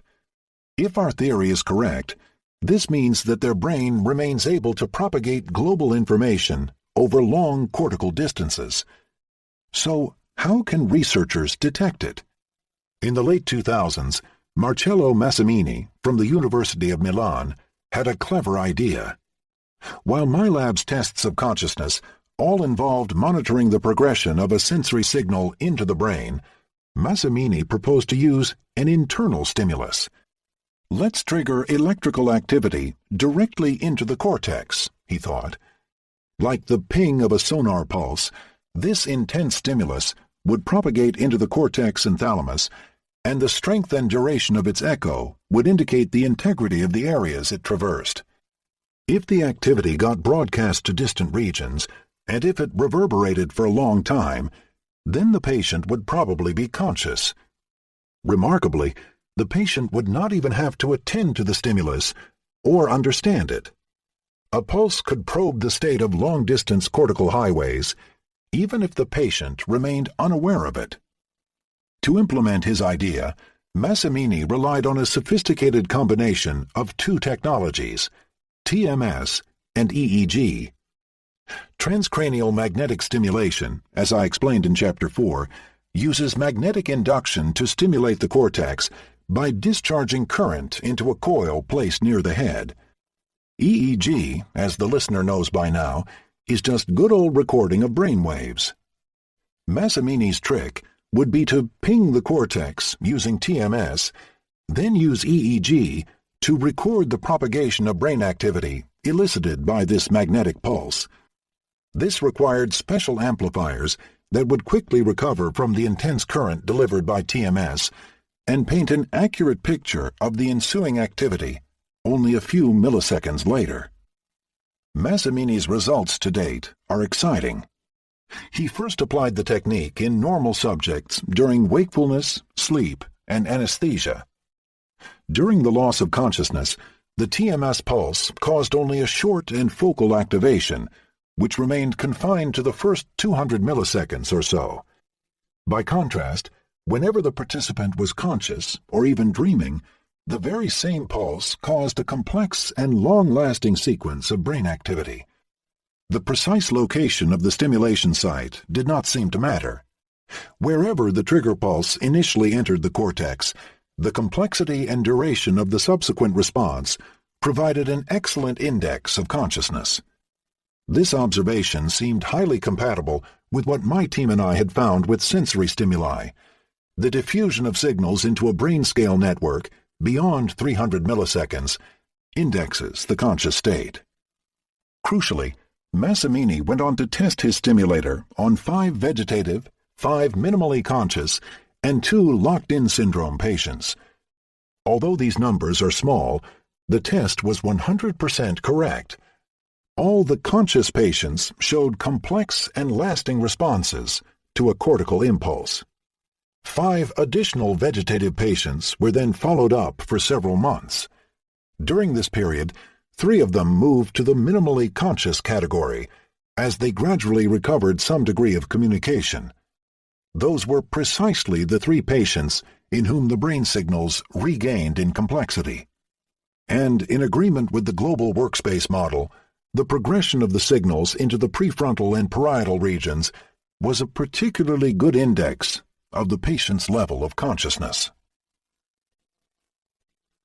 Detecting spontaneous thought. Only the future can tell whether Massimini's pulse test is as good as it seems and will become a standard clinical tool to detect consciousness in individual patients. What is most exciting is that it seems to work in every single case. The technology remains complex, however. Not every hospital has a high-density EEG system capable of absorbing the large shocks generated by a transcranial magnetic stimulator. In theory, there should be a much easier solution. If the global workspace hypothesis is correct, then even in the dark, in the absence of any external stimulation, a conscious person should exhibit detectable signatures of long-distance cerebral communication. A constant stream of brain activity should travel between the prefrontal and parietal lobes, generating fluctuating periods of synchrony with distant brain regions. This activity should be associated with a heightened state of electrical activity, especially in the medium, beta, and high, gamma frequencies. Such long-distance broadcasting should consume a lot of energy. Can't we simply detect it?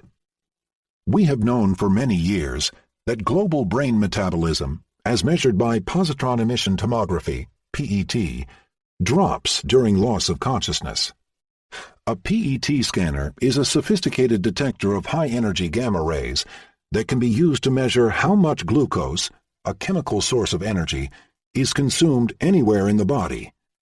The trick is to inject the patient with a precursor of glucose, labeled with traces of a radioactive compound, and use the scanner to detect the peaks of radioactive disintegration. The locations of the radioactivity peaks indicate where in the brain the glucose is being consumed. The striking result is that, in normal people, anesthesia and deep sleep cause a 50% reduction in glucose consumption throughout the cortex. A similar state of depressed energy consumption occurs during coma and a vegetative state. As early as the 1990s, Stephen Lauries' team in Liège produced striking images of anomalies in brain metabolism in the vegetative state. Importantly, the reduction in glucose consumption, as well as oxygen metabolism, differs across brain areas. The loss of consciousness seems specifically associated with the depressed activity of the bilateral prefrontal and parietal regions, as well as midline areas of the cingulate and precuneus. These regions overlap almost exactly with our global workspace network, the regions richest in long-distance cortical projections. Another confirmation that this workspace system is crucial to conscious experience. Other isolated regions of the sensory and motor cortex may remain anatomically intact and metabolically active even in the absence of any conscious response. For instance, vegetative patients who make occasional facial movements show preserved activity in focal motor areas. For the past 20 years, one patient had been spurting out an occasional word, apparently unconsciously and without any relevance to his surroundings. His neuronal activity and metabolism were confined to a few islands of preserved cortex in the language areas of the left hemisphere. Clearly, such splattered activation did not suffice to sustain a conscious state. Broader communication was needed.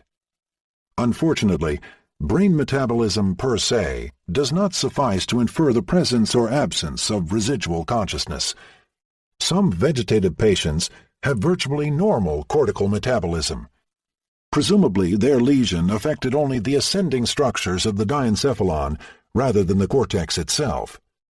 Conversely, and more important, many vegetative patients who partially recover and move into the minimally conscious category do not exhibit normal metabolism. A comparison of pre- versus post-recovery images does show increased energy consumption in workspace regions, but the gain is modest. Metabolism generally fails to return to normal, presumably because the cortex remains damaged beyond repair. Even fine-grained images of the lesions, using the best magnetic resonance imagers, are only indicative. They fail to provide a set of foolproof predictors of consciousness. By using only metabolic or anatomical images, it has not yet been possible to accurately gauge the circulation of neuronal information that underlies the conscious state. In order to build a better detector of residual consciousness, my colleagues Jean-Remy King, Jacopo Sitt, and Lionel Nakache and I returned to the idea of using the raw EEG as a marker of cortical communication. Nakache's team had obtained close to 200 high-density recordings, with 256 electrodes monitoring the electrical activity of vegetative, minimally conscious, and conscious patients. Could we use these measures to quantify the amount of information exchange in the cortex? By digging in the literature, Sitt, who is at once a genial physicist, a computer scientist, and a psychiatrist, came up with a brilliant idea. He concocted a fast program to compute a mathematical quantity called weighted symbolic mutual information, designed to evaluate how much information was being shared between two brain sites. When applied to our patients' data, this measure tightly separated the vegetative patients from everybody else. Compared to conscious subjects, the vegetative group showed a much reduced amount of information sharing. This was particularly true when we restricted the analysis to pairs of electrodes that were separated by at least 7 or 8 centimeters. Once again, long-distance broadcasting was the privilege of conscious brains. Using another directional measure, we saw that the brain's conversation was bidirectional. Specialized areas of the back of the brain were talking to the generalist areas of the parietal and prefrontal lobes, which returned backward signals. The patient's consciousness was also reflected in many other features of the EEG. Mathematical measures of the amount of energy in different frequency bands showed, unsurprisingly, that loss of consciousness led to the disappearance of the high frequencies that characterize neural coding and processing, to the benefit of very low frequencies typical of sleep or anesthesia. Measures of the synchrony among these brain oscillations confirm that, during the conscious state, cortical regions tended to harmonize their exchanges. Each of these mathematical quantities shed a slightly different light on consciousness, thus providing complementary vistas into the same conscious state. In order to combine them, Jean-Remy King designed a program that learned, quite automatically, which blend of measures provided an optimal prediction of the patient's clinical state. 20 minutes of EEG recording provided an excellent diagnosis. We almost never mistook a vegetative state patient for a conscious person. Most of our program's errors consisted in labeling a minimally conscious patient as vegetative. We cannot guarantee that they were not, in fact, accurate. During those 20 minutes, a minimally conscious patient could have slipped out, so repeating the measure on another day would probably have improved the diagnosis. The converse error also occurred. Our program occasionally labeled a patient as minimally conscious, while clinical examination put him in the vegetative category. Was it a genuine mistake? Or might these patients be those paradoxical ones who seem vegetative but are in fact conscious and completely locked in? When we looked at the clinical outcome of our vegetative patients in the months following EEG recording, we were in for a very exciting result. For 2/3 of them, our computer program agreed with the clinical diagnosis of a vegetative state, and only 20% of them recovered and moved to the minimally conscious category. In the remaining third, however, our system detected a hint of consciousness where the clinician saw none, and among those cases, a full 50% recovered a clinically obvious state of consciousness within the next few months. This difference in prognosis has huge implications. It means that, using automated brain measures, we can now detect traces of consciousness long before they manifest in overt behavior. Our theory-driven signatures of consciousness have become more sensitive than the experienced clinician. The new science of consciousness is yielding its first fruits.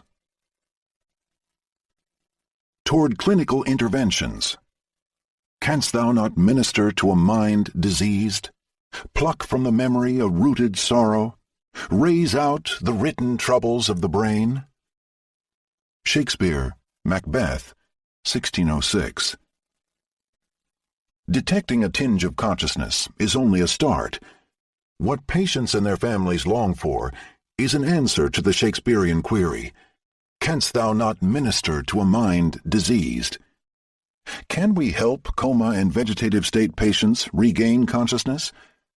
Their mental faculties sometimes return suddenly, years after the original accident. Can we accelerate this recovery process?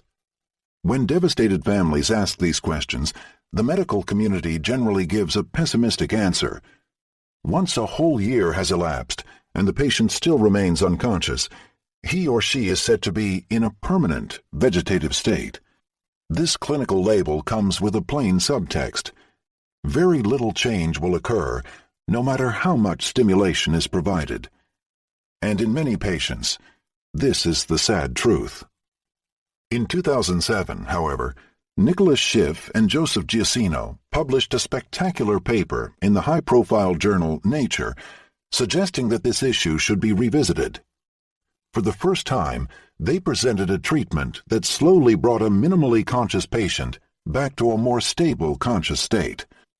Their intervention consisted in inserting long electrodes into the brain and stimulating a location of central importance, the aptly named central thalamus and the surrounding intralaminar nuclei. Thanks to the pioneering research of Giuseppe Maruzzi and Horace McGowan in the 1940s, these regions were already known as essential nodes of the ascending system that regulates the overall vigilance level of the cortex. Central thalamic nuclei contain a high density of projection neurons marked by a particular protein, calcium-binding protein, that are known to project broadly toward the cortex, particularly to the frontal lobes. Interestingly, their axons specifically target the pyramidal neurons in the upper layers of the cortex, precisely those with long-distance projections that underlie the global neuronal workspace. In animals, activating the central thalamus can modulate the overall activity of the cortex, enhance motor activity, and boost learning. In a normal brain, the activity of the central thalamus is, in turn, modulated by the prefrontal and cingulate areas of the cortex.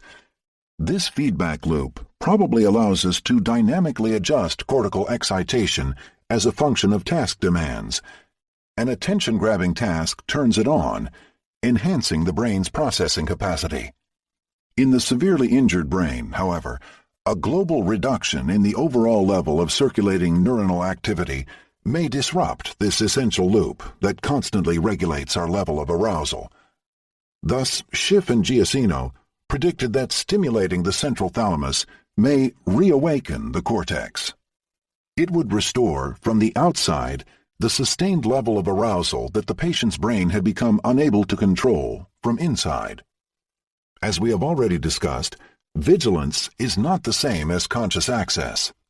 Vegetative state patients often have a partially preserved vigilant system. They awaken in the morning and open their eyes, but this does not suffice to bring the cortex back to the conscious mode. Indeed, most patients in a persistent vegetative state show little benefit from a thalamic stimulator. Terry Schiavo had one, yet she showed no long-term improvement, probably because her cortex, and especially the underlying white matter, were dramatically injured. In the few cases where it seemed to work, spontaneous recovery could not be excluded. Well aware of this grim baseline, Schiff and Giacchino nevertheless mapped out a plan to increase their chances of success. First, they specifically targeted the central lateral nucleus of the thalamus, which enters into those direct loops with the prefrontal cortex. Second, they selected a patient in whom they thought the intervention was likely to succeed because he was already on the brink of consciousness. Remember that Joseph Giacchino himself had played an instrumental role in defining the minimally conscious state, a category of patients who show fleeting signs of conscious processing and intentional communication, yet are unable to manifest it in a systematic and reproducible manner. Schiff's team identified one such patient in whom brain imaging showed that the cortex was remarkably spared. Although he had been in a stable state of minimal consciousness for many years, both of his hemispheres were still activating in response to speech. His global cortical metabolism, however, was dramatically reduced, suggesting that arousal was poorly regulated. Could thalamic stimulation provide the missing kick that would bring him back to a stable state of consciousness? Schiff and Giacchino proceeded in several careful steps. Before implanting the patient with electrodes, they carefully monitored him for months. They repeatedly tested him with the same battery, the coma recovery scale, until they had a stable estimate of his abilities and their fluctuations. Importantly, several tests gave intermediate results. The patient exhibited a few signs of acting intentionally, and he even blurted out an occasional word, but this behavior was erratic. This meant that he was minimally conscious and that there was much room for improvement. With these observations in mind, Schiff and Giacchino proceeded to implant the electrodes. During surgery, they carefully guided two long wires all the way through the left and right cortex and into the central thalamus. 48 hours later, the electrodes were turned on. Immediately, the results were dramatic. The patient, who had been minimally conscious for 6 years, opened his eyes, his heart rate increased, and he spontaneously turned in response to voices. His responses remained limited, though. When asked to name objects, his speech remained unintelligible and was limited to episodes of incomprehensible word-mouthing. As soon as the stimulator was turned off, these behaviors vanished. To establish a post-intervention baseline, the researchers let 2 months pass without applying any further stimulation. During that time, there was no improvement. Then, every other month, in a double-blind study, they turned the stimulator either on or off in an alternating pattern. The patient improved spectacularly. On all measures of arousal, communication, motor control, and object naming, the test scores shot up during the period when the stimulator was turned on. Furthermore, and crucially, those measures dropped only slightly when it was turned off. The patient did not return all the way back to baseline. The effect was slow but cumulative, and 6 months later he could feed himself by bringing a cup to his mouth. His family noted a marked improvement in his social interactions. He remained severely handicapped, but he could now take an active part in his life and even discuss his medical treatment. This success story raises great hopes. Deep brain stimulation, by increasing the level of cortical arousal and therefore bringing neuronal activity closer to its normal operating level, may help the brain recover its autonomy. Even in patients with a long history of a vegetative state or minimal consciousness, the brain remains plastic, and spontaneous recovery can never be excluded. Indeed, strange reports of sudden remissions abound in medical records. One man remained in a minimally conscious state for 19 years, then suddenly recovered language and memory. Images of his brain, created using the technique of diffusion tensor imaging, suggested that several of his long-distance brain connections had slowly regrown. In another patient, communication between the frontal cortex and the thalamus had been depressed when he was vegetative, but returned to normal after he spontaneously recovered. We do not expect such a recovery to be possible in every patient, but can we understand why some patients recover while others don't? Clearly, if too many of the prefrontal cortex neurons are dead, no amount of stimulation will revive them. In some cases, however, the neurons are intact but have lost many of their connections. In yet others, the self-sustained dynamics of brain circuits seem to be the culprit. Although connections are still present, the circulating information no longer suffices to maintain a sustained state of activity, and the brain switches itself off. If the circuit is sufficiently spared to be switched back on, such patients may exhibit a surprisingly fast recovery. But how can we flip the cortical switch back to the on position? Pharmacological agents that act on the dopamine circuits of the brain are prime candidates. Dopamine is a neurotransmitter that is primarily involved in the brain's reward circuits.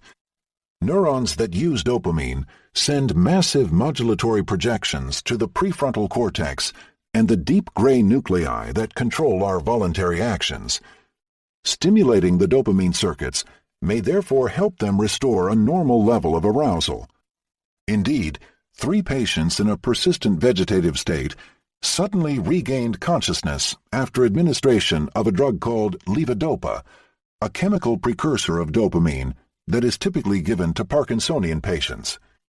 Amantadine is another stimulant of the dopamine system that, in controlled clinical tests, has been found to slightly speed up the recovery of vegetative and minimally conscious patients. Other cases on record are much stranger. Most paradoxical is the effect of Ambien, a sleeping pill that, bizarrely, may revive consciousness. One patient had been totally mute and immobile for months in a neurological syndrome called akinetic mutism. To ease his sleep, he was given a pill of Ambien, a well-known hypnotic, and all of a sudden he awoke, moved, and began to speak.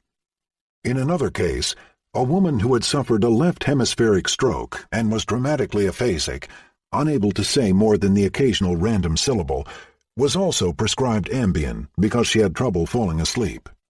The first time she took it, she immediately resumed speaking for a few hours.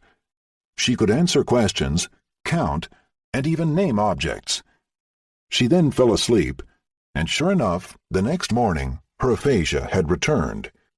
The phenomenon repeated every evening whenever her family gave her the sleeping pill. Not only did it fail to put her to sleep, it had the paradoxical effect of reawakening her dormant cortical circuitry for language. These phenomena are only beginning to receive an explanation. They seem to arise from the multiple loops that link the cortical workspace network, the thalamus, and 2 of the basal ganglia, the striatum and the pallidum. Via these loops, the cortex can indirectly excite itself, as activation propagates in a circular path from frontal cortex to striatum, pallidum, thalamus, and back to cortex. However, 2 of these connections rely on inhibition rather than excitation. The striatum inhibits the pallidum, and the pallidum in turn inhibits the thalamus. When the brain loses its oxygen supply, the inhibitory cells of the striatum seem to be among the first to suffer. As a result, the pallidum is insufficiently inhibited.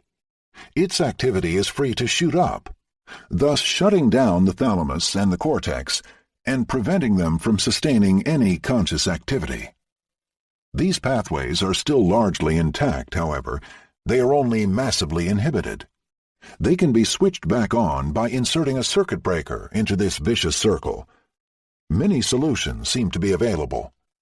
An electrode that is planted deep in the thalamus may counteract the excessive inhibition of thalamic neurons and thus switch them on again. Alternatively, dopamine or amantadine may be used to excite the cortex, either directly or through the remaining neurons in the striatum. Finally, a drug such as Ambien may inhibit the inhibition. By binding to the many inhibitory receptors in the pallidum, it forces its overexcited inhibitory cells to switch off, thus releasing the cortex and thalamus from their unwanted quiescence. All these mechanisms, although still hypothetical, may explain why these drugs have similar effects in the end. They all bring cortical activity closer to its normal level. These tricks will work only if the cortex itself is not exceedingly damaged. A favorable sign is when the prefrontal cortex seems intact on an anatomical image, yet shows a dramatically reduced metabolism. The cortex may have been simply switched off and may be reawakened.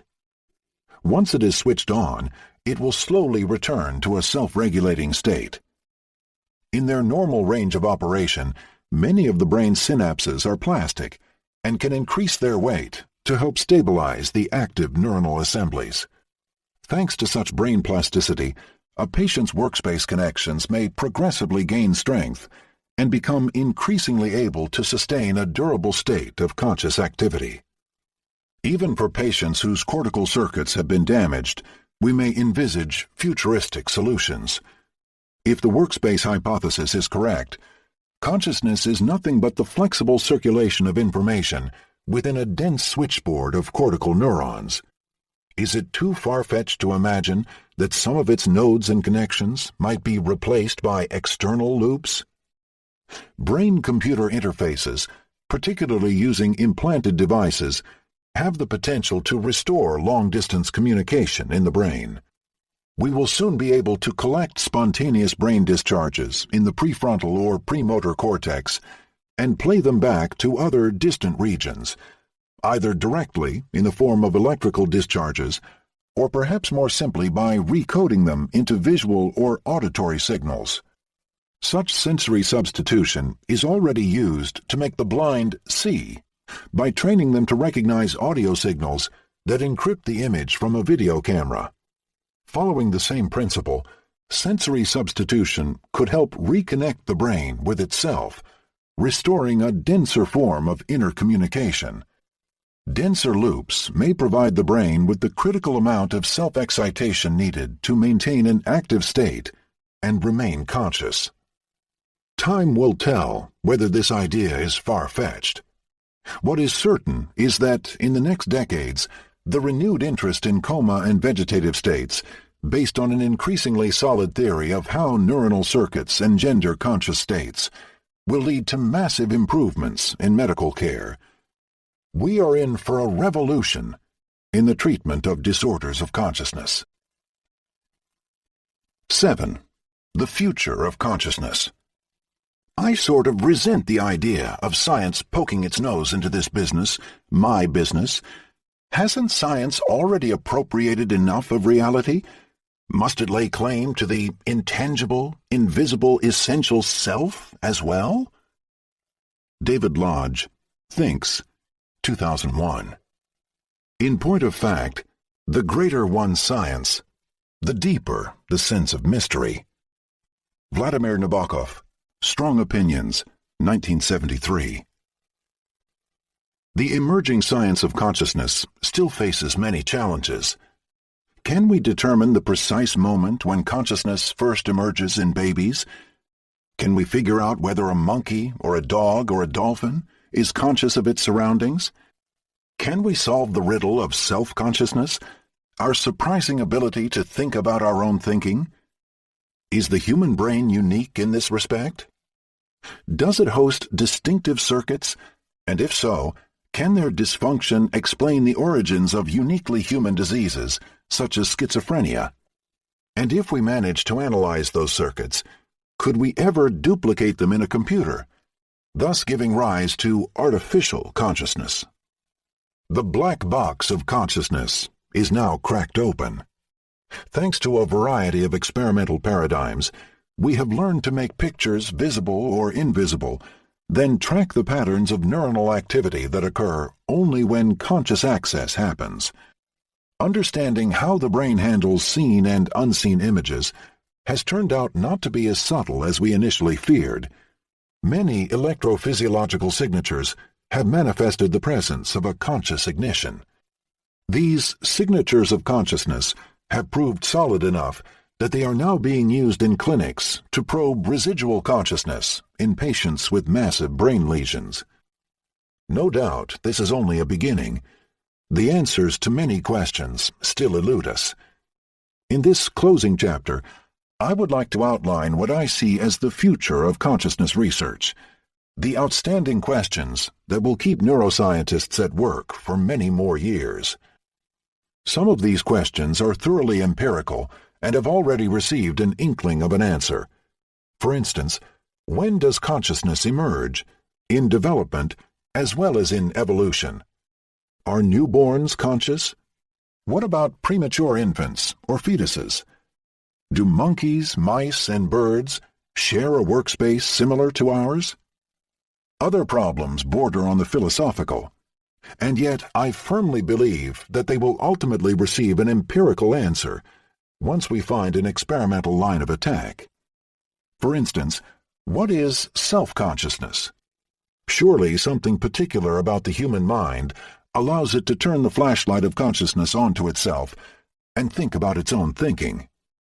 Are we unique in this respect?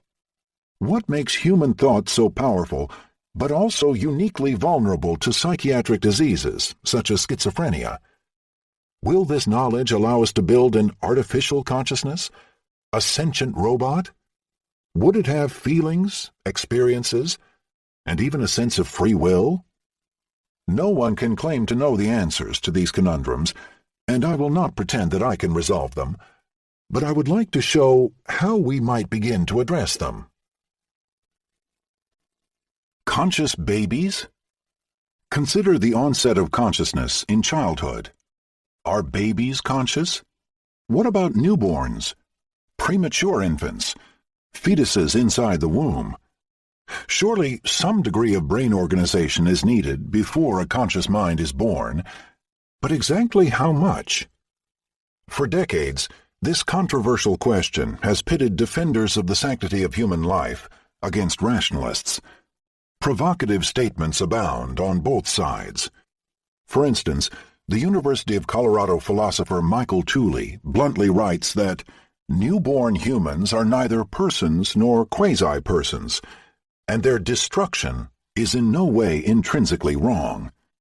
According to Tooley, up to the age of 3 months at least, infanticide is morally justified because a newborn infant does not possess the concept of a continuing self any more than a newborn kitten does, and therefore it has no right to life. Continuing this grim message, the Princeton bioethics professor Peter Singer argues that life only begins in the morally significant sense when there is awareness of one's existence over time.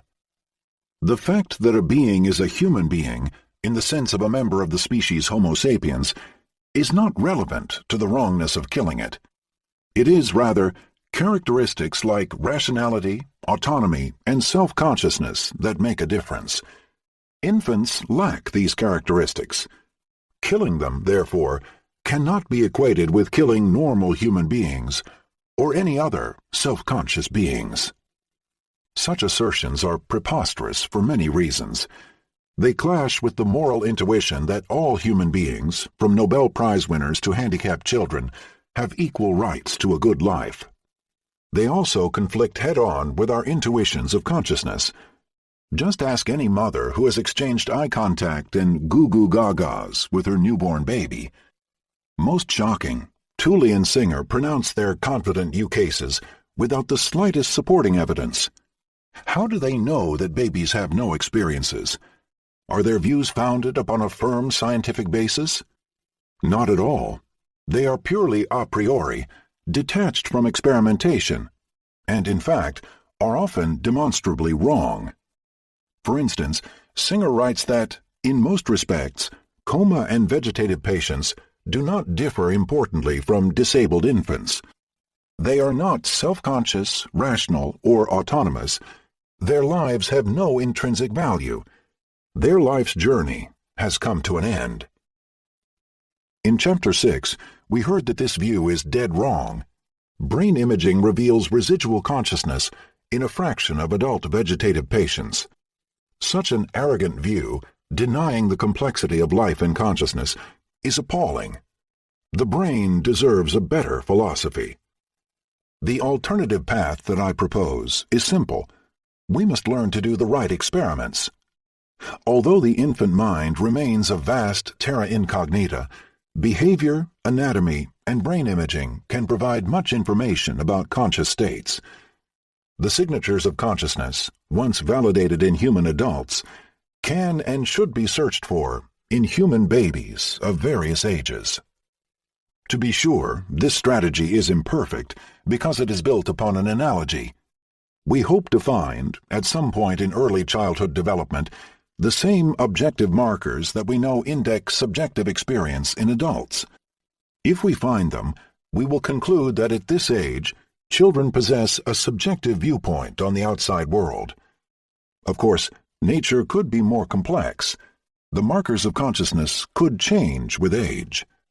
Also, we may not always get an unambiguous answer. Different markers may disagree, and the workspace that operates as an integrated system in adulthood may consist of fragments or pieces that develop at their own pace during infancy. Still, the experimental method has a unique capacity to inform the objective side of the debate. Any scientific knowledge will be better than the a priori proclamations of philosophical and religious leaders. So, do infants possess a conscious workspace? What does brain anatomy say? In the past century, babies' immature cortex, replete with scrawny neurons, puny dendrites, and skinny axons that lack their insulating sheet of myelin, led many pediatricians to believe that the mind was not operative at birth. Only a few islands of visual, auditory, and motor cortex, they thought, were sufficiently mature to provide infants with primitive sensations and reflexes. Sensory inputs fused to create one great, blooming, buzzing confusion, in the famous words of William James. It was widely believed that the higher-level reasoning centers in the baby's prefrontal cortex remained silent, at least until the end of the first year of life, when they finally began to mature. This virtual frontal lobotomy explained infants' systematic failure on behavioral tests of motor planning and executive control, such as Piaget's famous A not B test. To many a pediatrician, it was perfectly obvious then that newborns did not experience pain. So why anesthetize them? Injections and even surgeries were routinely performed without any regard for the possibility of infant consciousness. Recent advances in behavioral testing and brain imaging, however, refute this pessimistic view. The great mistake, indeed, was to confuse immaturity with dysfunction. Even in the womb, starting at around 6.5 months of gestation, a baby's cortex starts to form and to fold. In the newborn, distant cortical regions are already strongly interconnected by long-distance fibers. Although they are not covered with myelin, these connections process information, albeit at a much slower pace than in adults. Right from birth, they already promote a self-organization of spontaneous neuronal activity into functional networks. Consider speech processing. Babies are immensely attracted to language. They probably begin to learn it inside the womb because even newborns can distinguish sentences in their mother tongue from those in a foreign language. Language acquisition happens so fast that a long line of prestigious scientists, from Darwin to Chomsky and Pinker, has postulated a special organ, a language acquisition device, specialized for language learning and unique to the human brain. My wife, Ghislaine Duhan-Lomberts, and I tested this idea directly by using fMRI to look inside babies' brains while they listened to their maternal language. Swaddled onto a comfortable mattress, their ears protected from the machine's noise by a massive headset, 2-month-old infants quietly listened to infant-directed speech while we took snapshots of their brain activity every 3 seconds. To our amazement, the activation was huge and definitely not restricted to the primary auditory area. On the contrary, an entire network of cortical regions lit up. The activity nicely traced the contours of the classical language areas at exactly the same place as in the adult's brain. Speech inputs were already routed to the left hemisphere's temporal and frontal language areas, while equally complex stimuli, such as Mozart music, were channeled to other regions of the right hemisphere. Even Broca's area, in the left inferior prefrontal cortex, was already stirred up by language. This region was mature enough to activate in 2-month-old babies. It was later found to be one of the earliest maturing and best connected regions of the baby's prefrontal cortex. By measuring the speed of activation with MRI, we confirmed that a baby's language network is working, but at a speed much slower than in an adult, especially in the prefrontal cortex. Does this slowness prevent the emergence of consciousness? Do infants process speech in a zombie mode, much as a comatose brain unconsciously responds to novel tones? The mere fact that an attentive 2-month-old, during language processing, activates the same cortical network as an adult is unfortunately inconclusive, because we know that much of this network, though perhaps not Broca's area, can activate unconsciously, for instance, during anesthesia. Crucially, however, our experiment also showed that babies possess a rudimentary form of verbal working memory. When we repeated the same sentence after a 14-second interval, our 2-month-olds gave evidence of remembering. Their Broca's area lit up much more strongly on the second occasion than on the first. Already at 2 months, their brain bore one of the hallmarks of consciousness, the capacity to hold information in working memory for a few seconds. Equally crucially, infants' responses to speech differed when they were awake and asleep. Their auditory cortex always lit up, but the activity cascaded into the dorsolateral prefrontal cortex only in awake babies. In sleeping babies, we saw a flat curve in this area. The prefrontal cortex, this crucial node of the adult workspace, therefore seems to already contribute primarily to conscious processing in awake infants. A much tighter proof that few-month-olds are conscious comes from the application of the local global test that I described in Chapter 6 and that probes residual consciousness in vegetative state adult patients. In that simple test, patients listen to repeated series of sounds such as beep, beep, beep, beep, boop, while we record their brain waves using EEG. Occasionally, a rare sequence violates the rule, ending, for instance, with a fifth beep. When this novelty evokes a global P3 wave, invading the prefrontal cortex and the associated workspace areas, the patient is very likely to be conscious. Undergoing this test requires no education, no language, and no instruction, and thus it is simple enough to be run in infants, or virtually any animal species. Any child can listen to a sequence of tones, and if its brain is smart enough, work out the regularities. Event-related potentials can be recorded from the first few months of life. The only problem is that babies quickly get fussy when the test is too repetitive. In order to probe this signature of consciousness in babies, my wife Ghislaine, who is a neuropediatrician and a specialist of infant cognition, therefore adapted our local global test. She turned it into a multimedia show in which attractive faces articulated a sequence of vowels, ah, e.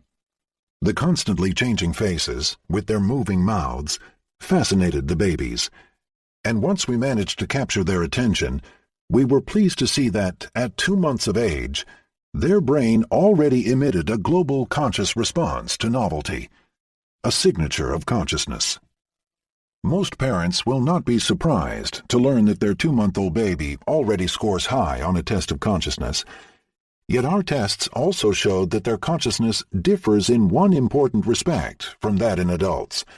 In infants, the latency of the brain responses is dramatically slower than in adults. Every processing step seems to take a disproportionately longer time. Our baby's brain needed 1/3 of a second to register the vowel change and to generate an unconscious mismatch response. And a full second was needed before their prefrontal cortex reacted to global novelty, about 3 to 4 times longer than in adults. Thus, the architecture of the baby's brain in the first weeks of life includes a functional global workspace, albeit a very slow one. My colleague Sid Quider replicated and extended this finding, this time using vision. He focused on face processing, another domain for which even newborn babies have an innate competence. Babies love faces and magnetically orient toward them from birth. Quider capitalized on this natural tropism to study whether babies are sensitive to visual masking and exhibit the same sort of threshold for conscious access as adults. He adapted to 5-month-olds the masking paradigm that we had used to study conscious vision in adults. An attractive face was flashed for a brief and variable duration, immediately followed by an ugly scrambled picture that served as a mask. The question was, did infants see the face? Were they conscious of it? You might remember from Chapter 1 that during masking, adult viewers report seeing nothing unless the target picture lasts more than about 1/20th of a second. Although speechless babies cannot report what they see, their eyes, like those of a locked-in patient, tell a similar story. When the face is flashed below a minimal duration, Quider found, they do not gaze at it, suggesting that they fail to see it. Once the face is exposed for some threshold duration, however, they orient toward it. Just like adults, they suffer from masking and perceive the face only when it is supraliminal, presented above the perception threshold. Critically, the threshold duration turns out to be 2 to 3 times longer in infants than in adults. 5-month-olds detect the face only when it is shown for more than 100 milliseconds, whereas in adults, the masking threshold typically falls between 40 and 50 milliseconds. Very interestingly, the threshold drops to its adult value when babies reach 10 to 12 months of age, precisely the time when behaviors that depend on the prefrontal cortex begin to emerge. Having shown the existence of a threshold for conscious access in babies, Sid Quider, Ghislaine Doan-Lombertz and I went on to record the infant's brain responses to flashed faces. We saw exactly the same series of cortical processing stages that we found in adults, a subliminal linear phase followed by a sudden nonlinear ignition. During the first phase, activity in the back of the brain increases steadily with face duration, regardless of whether images are below or above threshold. The infant's brain clearly accumulates the available evidence about the flashed face. During the second phase, only above-threshold faces trigger a slow negative wave over the prefrontal cortex. Functionally and topographically, this late activation shares a lot of similarity with the adult P3 wave. Clearly, if enough sensory evidence is available, even the infant brain can propagate it all the way into the prefrontal cortex, although at a much reduced speed. Because this two-stage architecture is essentially the same as in conscious adults who can report what they see, we can assume that babies already enjoy conscious vision, although they cannot yet report it by speaking aloud. In fact, a very slow frontal negativity shows up in all sorts of infant experiments that involve the orienting of attention toward a novel stimulation, be it auditory or visual. Other researchers have noticed its similarity to the adult P3 wave, which shows up whenever conscious access occurs, regardless of the sensory modality. For instance, the frontal negativity occurs when infants attend to deviant sounds, but only when they are awake, not when they are asleep. In experiment after experiment, this slow frontal response behaves as a marker of conscious processing. We can now safely conclude that conscious access exists in babies as in adults, but in a dramatically slower form, perhaps up to 4 times slower. Why this sluggishness? Remember that the infant brain is immature. The major long-distance fiber tracts that form the adult global workspace are already present at birth, but they are not yet electrically insulated.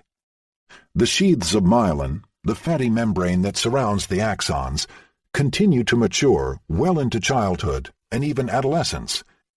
Their main role is to provide electrical insulation and, as a result, increase the speed and fidelity with which neuronal discharges propagate to distant sites. The baby's brain web is wired, but not yet insulated. Information integration therefore operates at a much slower pace. An infant's sluggishness is perhaps comparable to that of a patient returning from coma.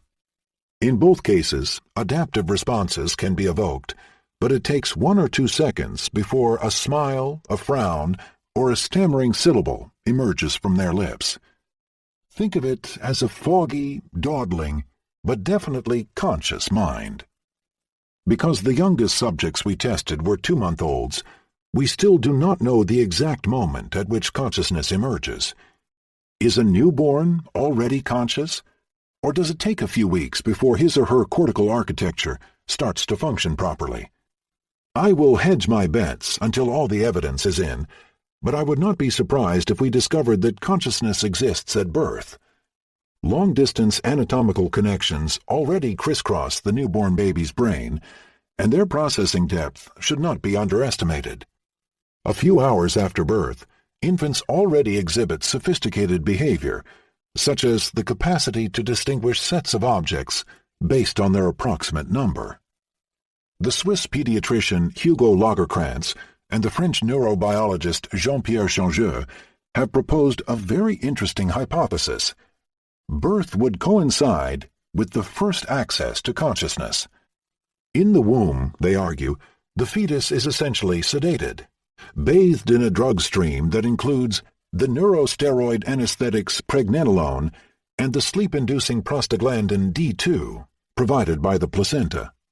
Birth coincides with a massive surge of stress hormones and stimulating neurotransmitters such as catecholamines. In the following hours, the newborn baby is usually awake and energized, his eyes wide open. Is he having his first conscious experience? If these pharmacological inferences turn out to be valid, delivery is an even more significant event than we thought. The genuine birth of a conscious mind. Conscious animals? He who understands baboon would do more towards metaphysics than Locke. Charles Darwin, Notebooks, 1838. The same questions that we ask concerning infants should also be asked about our speechless cousins, animals. Animals cannot describe their conscious thoughts, but does that mean they have none? An extraordinary diversity of species has evolved on Earth, from patient predators, cheetahs, eagles, moray eels, to careful route planners, elephants, geese, playful characters, cats, otters, clever problem solvers, magpies, octopuses, vocal geniuses, parakeets, and social grandmasters, bats, wolves. I would be very surprised if none of them shared at least part of our conscious experiences. My theory is that the architecture of the conscious workspace plays an essential role in facilitating the exchange of information among brain areas. Thus, consciousness is a useful device that is likely to have emerged a long time ago in evolution, and perhaps more than once. Why should we naively suppose that the workspace system is unique to humans?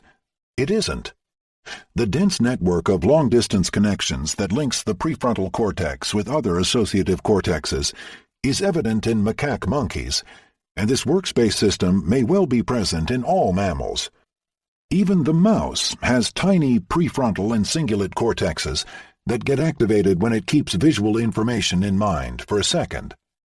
An exciting question is whether some birds, especially those with vocal communication and imitation, may possess analogous circuitry with a similar function. Attributing consciousness to animals should not be based solely on their anatomy. Although they lack language, monkeys can be trained to report what they see by pressing keys on a computer. This approach is providing mounting evidence that they have subjective experiences that are very similar to ours. For instance, they can be rewarded to press one key if they see a light and another if they do not. This motor act can then be used as a proxy for a minimal report, a nonverbal gesture equivalent to the animal saying, "I think I saw a light," or "I didn't see anything." A monkey can also be trained to classify the images it perceives, pressing one key for faces and the other for non-faces. Once trained, the animal can then be tested with the same variety of visual paradigms that probe conscious and unconscious processing in humans. The results of these behavioral studies prove that monkeys, like us, experience visual illusions. If we show them two different images, one to each eye, they report binocular rivalry. They press the keys in alternation, indicating that they too see only one of the two images at a given time. The images ceaselessly wax and wane in and out of their consciousness at the same rhythm as in any of us.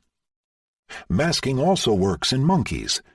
When we flash them a picture and follow it by a random mask, macaques report that they did not see the hidden image, although their visual cortex still shows a transient and selective neuronal discharge.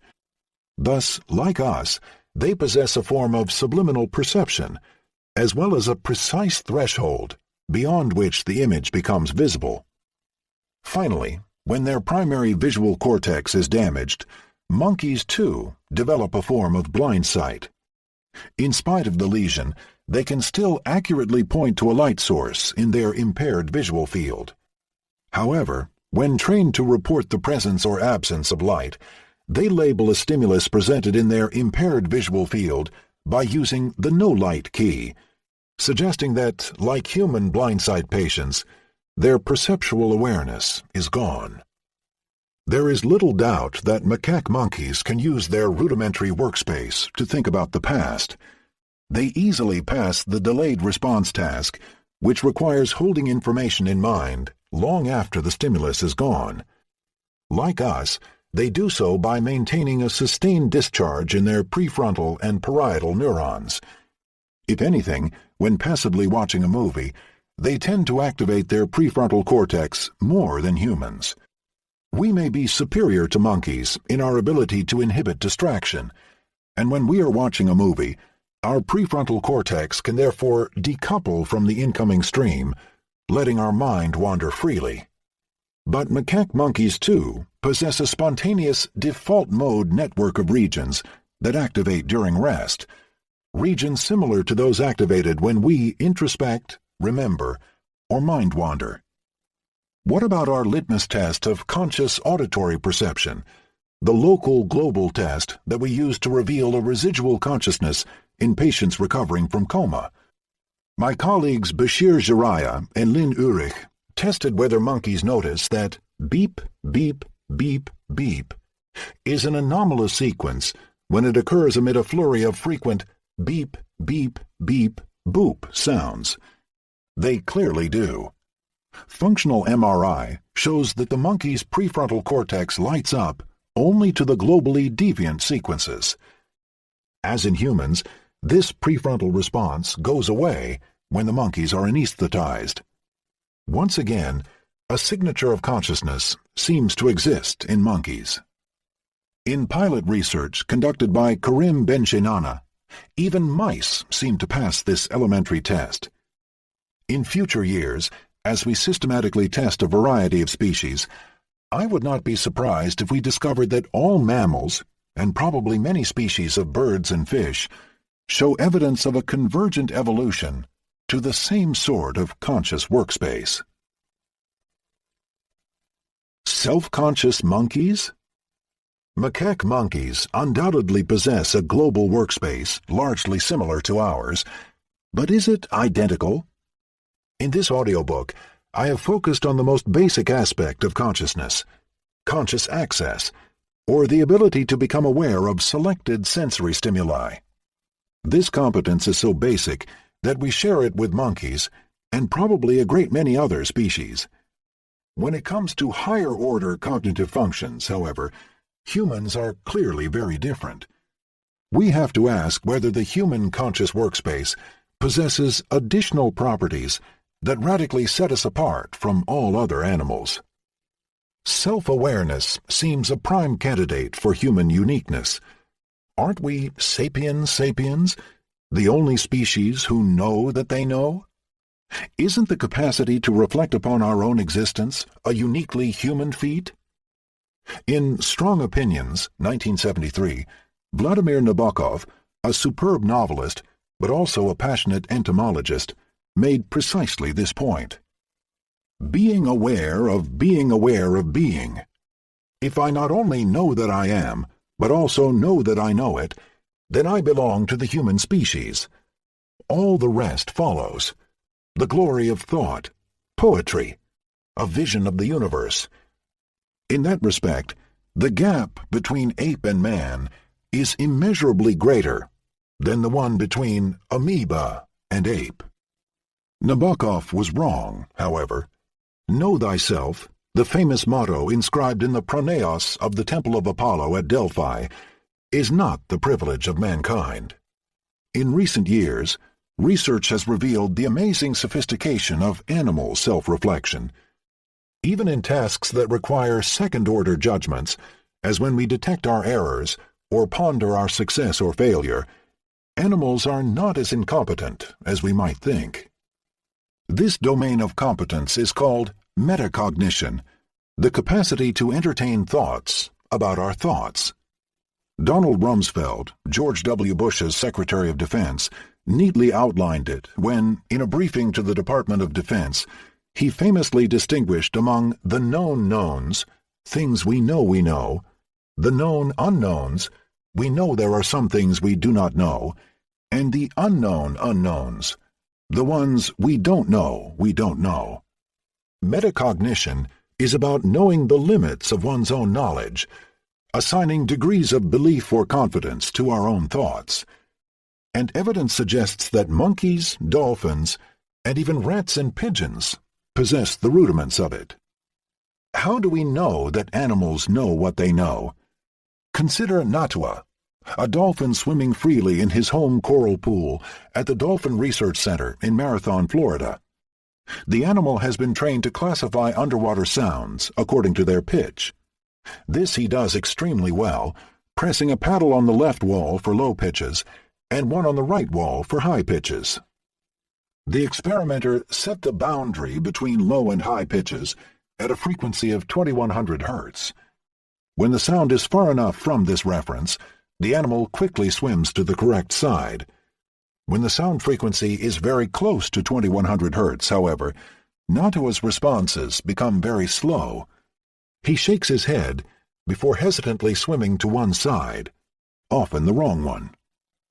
Does this hesitant behavior suffice to indicate that the animal knows that he is having a hard time deciding? No. In itself, the increase in difficulty at short distances is quite banal. In humans, as in many other animals, decision time and error rate typically increase whenever the difference that must be discriminated is reduced. But crucially, in humans, a smaller perceptual distance also elicits a second-order feeling of lack of confidence. When the sound is too close to the boundary, we realize that we face a difficulty. We feel unsure, and we know that our decision may well turn out to be wrong. If we can, we bail out, openly reporting that we have no idea of the correct answer.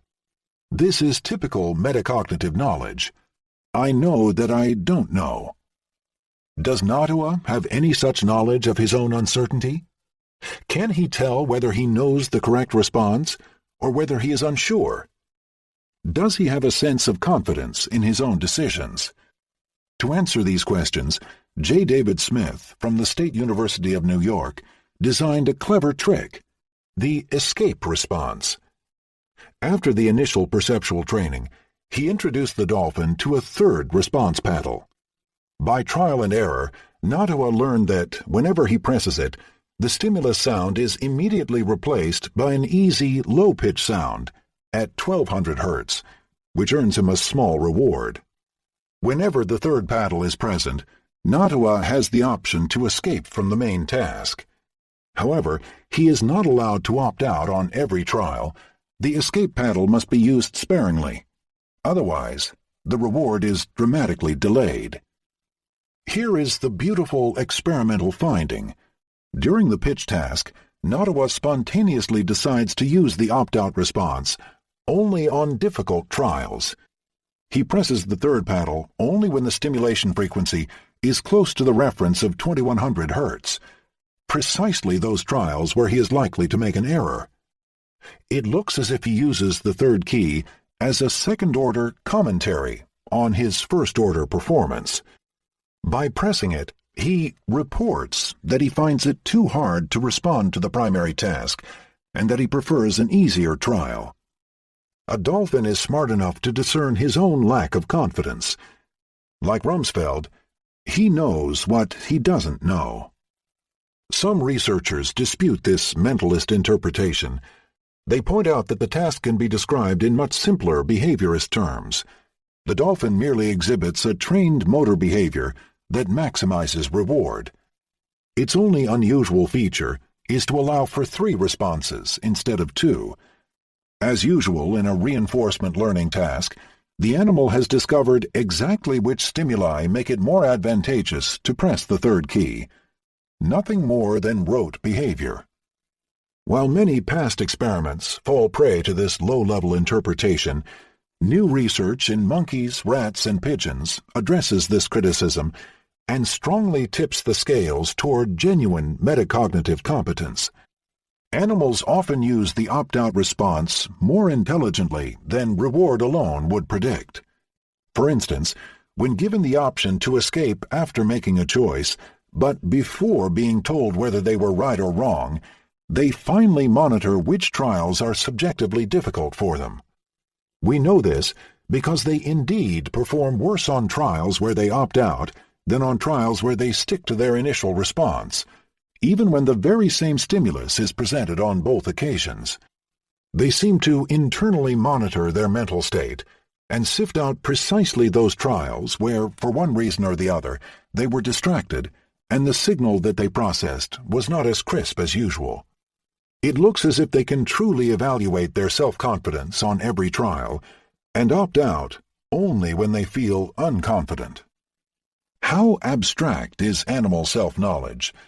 In monkeys, at least, a recent experiment shows that it is not tied to a single overtrained context. Macaques spontaneously generalize the use of the opt-out key beyond the bounds of their initial training. Once they figure out what this key means in a sensory task, they immediately use it appropriately in the novel context of a memory task. Having learned to report, "I didn't perceive well," they generalize to, "I don't remember well." These animals clearly possess some degree of self-knowledge, but might it all be unconscious? We have to be careful here, because, as you may remember from Chapter 2, much of our behavior stems from unconscious mechanisms. Even self-monitoring mechanisms may unfold unconsciously. When I mistype a letter on the keyboard, or when my eyes are attracted to the wrong target, my brain automatically registers these errors and corrects them, and I may never become aware of them. Several arguments, however, suggest that the monkey's self-knowledge is not based only on such subliminal automatisms. Their opt-out judgments are flexible and generalized to an untrained task. They involve pondering a past decision for several seconds, a long-term reflection whose duration is unlikely to be within the reach of unconscious processes. They require the use of an arbitrary response signal, the opt-out key.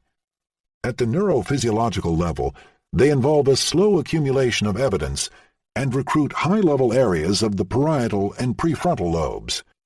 If we extrapolate from what we know of the human brain, it seems unlikely that such slow and complicated second-order judgments could unfold in the absence of awareness. If this inference is correct, and it certainly needs to be validated by more research, then animal behavior bears the hallmark of a conscious and reflexive mind. We are probably not alone in knowing what we know, and the adjective sapiens sapiens should no longer be uniquely attached to the genus Homo. Several other animal species can genuinely reflect upon their state of mind. Uniquely human consciousness? Although monkeys clearly possess a conscious neuronal workspace and may use it to ponder themselves and the external world, humans undoubtedly exhibit superior introspection. But what exactly sets the human brain apart? Is it sheer brain size, language, social cooperation, long-lasting plasticity, education? Answering these questions is one of the most exciting tasks for future research in cognitive neuroscience. Here I will venture only a tentative answer. Although we share most, if not all, of our core brain systems with other animal species, the human brain may be unique in its ability to combine them using a sophisticated language of thought. René Descartes was certainly right about one thing. Only Homo sapiens uses words or other signs by composing them, as we do to declare our thoughts to others. This capacity to compose our thoughts may be the crucial ingredient that boosts our inner thoughts. Human uniqueness resides in the peculiar way we explicitly formulate our ideas, using nested or recursive structures of symbols. According to this argument, and in agreement with Noam Chomsky, language evolved as a representational device rather than a communication system. The main advantage that it confers is the capacity to think new ideas over and above the ability to share them with others. Our brain seems to have a special knack for assigning symbols to any mental representation and for entering these symbols into entire novel combinations. The human global neuronal workspace may be unique in its capacity to formulate conscious thoughts, such as taller than Tom, left of the red door, or not given to John.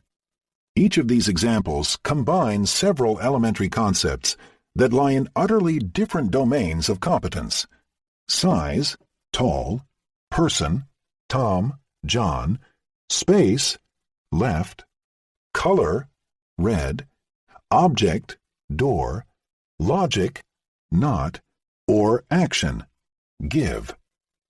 Although each is initially encoded by a distinct brain circuit, the human mind assembles them at will, not only by associating them, as animals undoubtedly do, but by composing them using a sophisticated syntax that carefully distinguishes, for instance, my wife's brother from my brother's wife, or dog bites man from man bites dog.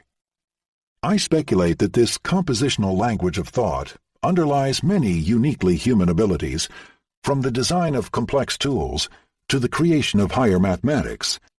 And when it comes to consciousness, this capacity may explain the origins of our sophisticated capacity for self-consciousness. Humans possess an incredibly refined sense of the mind, what psychologists call a theory of mind, an extensive set of intuitive rules that allow us to represent and reason about what others think. Indeed, all human languages have an elaborate vocabulary for mental states. Among the 10 most frequent verbs in English, 6 refer to knowledge, feelings, or goals: find, tell, ask, seem, feel, try.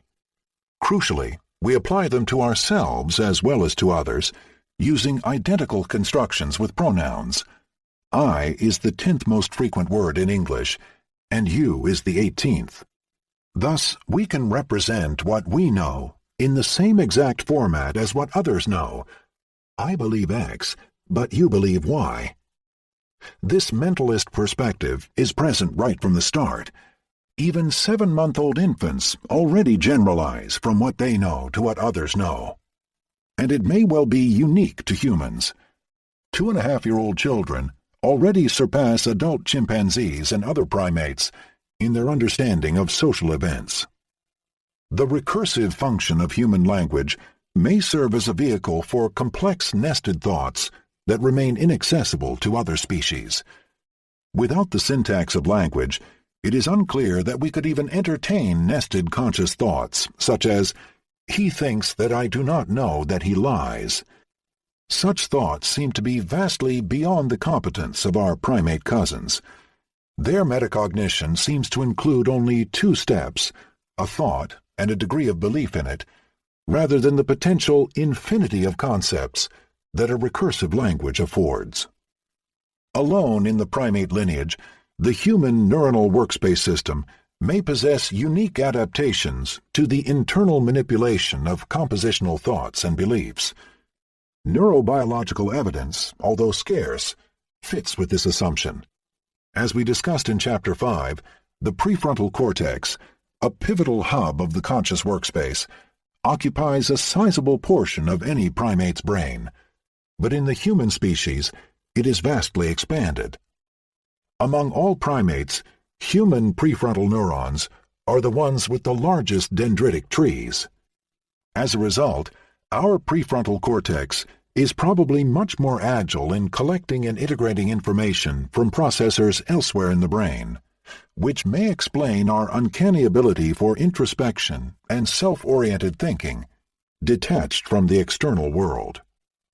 Regions of the midline and anterior frontal lobe systematically activate whenever we deploy our talents for social or self-oriented reasoning.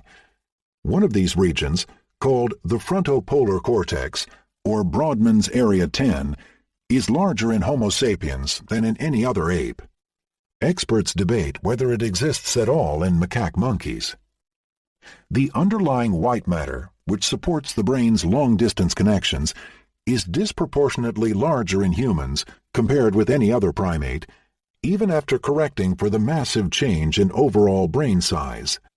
All these findings make the anterior prefrontal cortex a major candidate for the locus for our special introspective skills. Another special region is Broca's area, the left inferior frontal region that plays a critical role in human language.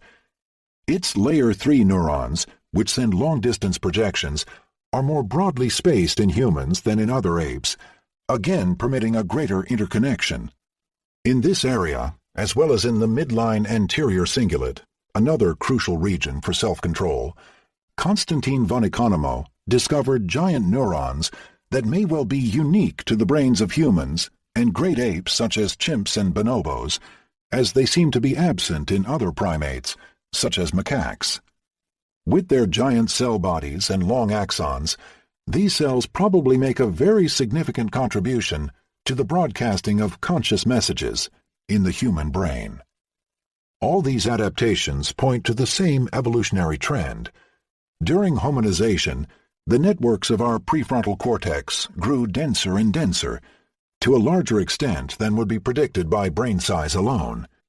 Our workspace circuits expanded way beyond proportion, but this increase is probably just the tip of the iceberg. We are more than just primates with larger brains. I would not be surprised if, in the coming years, cognitive neuroscientists find that the human brain possesses unique microcircuits that give it access to a new level of recursive language-like operations. Our primate cousins certainly possess an internal mental life and a capacity to consciously apprehend their surroundings, but our inner world is immensely richer, perhaps because of a unique faculty for thinking nested thoughts. In summary, human consciousness is the unique outcome of two nested evolutions. In all primates, consciousness initially evolved as a communication device, with the prefrontal cortex and its associated long-distance circuits breaking the modularity of local neuronal circuits and broadcasting information across the entire brain.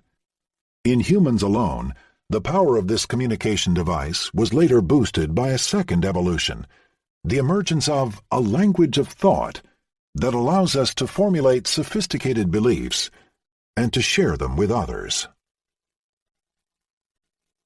Diseases of consciousness? The two successive evolutions of the human workspace must rely on specific biological mechanisms laid down by particular genes. A natural question, therefore, is, do diseases target the human conscious machinery? Can genetic mutations or brain impairments invert the evolutionary trend and induce a failure of the global neuronal workspace?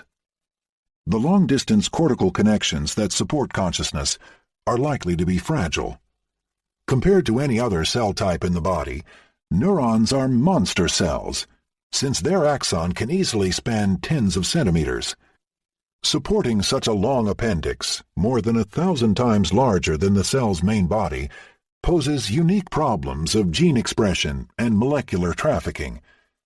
DNA transcription always takes place in the cell's nucleus, yet somehow its end products must be routed to synapses located centimeters away. Complex biological machinery is needed to solve this logistics problem, We might therefore expect the evolved system of long-distance workspace connections to be the target of specific impairments. Jean-Pierre Changeux and I speculate that the mysterious cluster of psychiatric symptoms called schizophrenia may begin to find an explanation at this level. Schizophrenia is a common ailment affecting about 0.7% of adults. It is a devastating mental illness in which adolescents and young adults lose touch with reality, develop delusions and hallucinations, so-called positive symptoms, and simultaneously experience a general reduction in intellectual and emotional capacity, including disorganized speech and repetitive behaviors, the negative symptoms. It long proved difficult to identify a single principle underlying this variety of manifestations. It is striking, however, that these deficits always seem to affect functions hypothetically associated with the conscious global workspace in humans: social beliefs, self-monitoring, metacognitive judgments, and even elementary access to perceptual information. Clinically, schizophrenic patients exhibit a dramatic overconfidence in their bizarre beliefs. Metacognition and theory of mind can be so seriously impaired that patients fail to distinguish their own thoughts, knowledge, actions, and memories from those of others. Schizophrenia drastically alters the conscious integration of knowledge into a coherent belief network, leading to delusions and confusions. As an example, patients' conscious memories can be flagrantly wrong. Minutes after seeing a list of pictures or words, they often do not remember seeing some items, and their metacognitive knowledge of whether, when, and where they saw or learned something is often terrible. Yet, remarkably, their implicit, unconscious memories may remain completely intact. Given this background, my colleagues and I wondered whether there might be a basic deficit of conscious perception in schizophrenia. We investigated schizophrenics' experience of masking, the subjective disappearance of a word or picture when it is followed at a short interval by another image. Our findings were very clear. The minimal duration of presentation needed to see a masked word was strongly altered in schizophrenics. The threshold for conscious access was elevated. Schizophrenics stayed in the subliminal zone for much longer, and they needed much more sensory evidence before they reported the experience of conscious seeing. Remarkably, their unconscious processing was intact. A subliminal digit flashed for only 29 milliseconds led to a detectable unconscious priming effect, exactly as in normal subjects. The preservation of such a subtle measure indicates that the feed-forward chain of unconscious processing, from visual recognition to the attribution of meaning, remains largely unaffected by the disease. Schizophrenics' main problem seems to lie in the global integration of incoming information into a coherent whole. My colleagues and I have observed a similar dissociation between intact subliminal processing and impaired conscious access in patients with multiple sclerosis, a disease that affects the white matter connections of the brain. At the very onset of the disease, before any other major symptoms arise, patients fail to consciously see flashed words and digits, but they still process them unconsciously. The severity of this deficit in conscious perception can be predicted from the amount of damage to the long-distance fibers that link the prefrontal cortex to the posterior regions of the visual cortex. These findings are important, first, because they confirm that white matter impairments can selectively affect conscious access, and second, because a small fraction of patients with multiple sclerosis develop psychiatric disorders akin to schizophrenia, again suggesting that the loss of long-distance connections may play a crucial role in the onset of mental illness. Brain imaging of schizophrenic patients proves that their capacity for conscious ignition is dramatically reduced. Their early visual and attentional processes can be largely intact, but they lack the massive synchronous activation that creates a P3 wave at the surface of the head and signals a conscious percept. Another signature of conscious access the sudden emergence of a coherent brain web with massive correlations between distant cortical regions in the range of beta frequencies, 13 to 30 Hz, is also characteristically deficient. Is there even more direct evidence for an anatomical alteration of global workspace networks in schizophrenia? Yes. Diffusion tensor imaging reveals massive anomalies of the long-distance bundles of axons that link cortical regions. The fibers of the corpus callosum, which interconnect the two hemispheres, are particularly impaired, as are the connections that link the prefrontal cortex with distant regions of the cortex, hippocampus, and thalamus. The outcome is a severe disruption of resting state connectivity. During quiet rest in schizophrenic patients, the prefrontal cortex loses its status as a major interconnected hub, and activations are much less integrated into a functional whole than in normal controls. At a more microscopic level, the huge pyramidal cells in the dorsolateral prefrontal cortex, layers 2 and 3, with their extensive dendrites capable of receiving thousands of synaptic connections, are much smaller in schizophrenic patients. They exhibit fewer spines, the terminal sites of excitatory synapses whose enormous density is characteristic of the human brain. This loss of connectivity may well play a major causal role in schizophrenia. Indeed, many of the genes that are disrupted in schizophrenia affect either or both of two major molecular neurotransmission systems, the dopamine D2 and glutamate NMDA receptors, which play a key role in prefrontal synaptic transmission and plasticity. Most interesting, perhaps, is that normal adults experience a transient schizophrenia-like psychosis when taking drugs such as phencyclidine, better known as PCP or angel dust, and ketamine. These agents act by blocking neuronal transmission, quite specifically, at excitatory synapses of the NMDA type, which are now known to be essential for the transmission of top-down messages across long distances of the cortex. In my computer simulations of the global workspace network, NMDA synapses were essential for conscious ignition.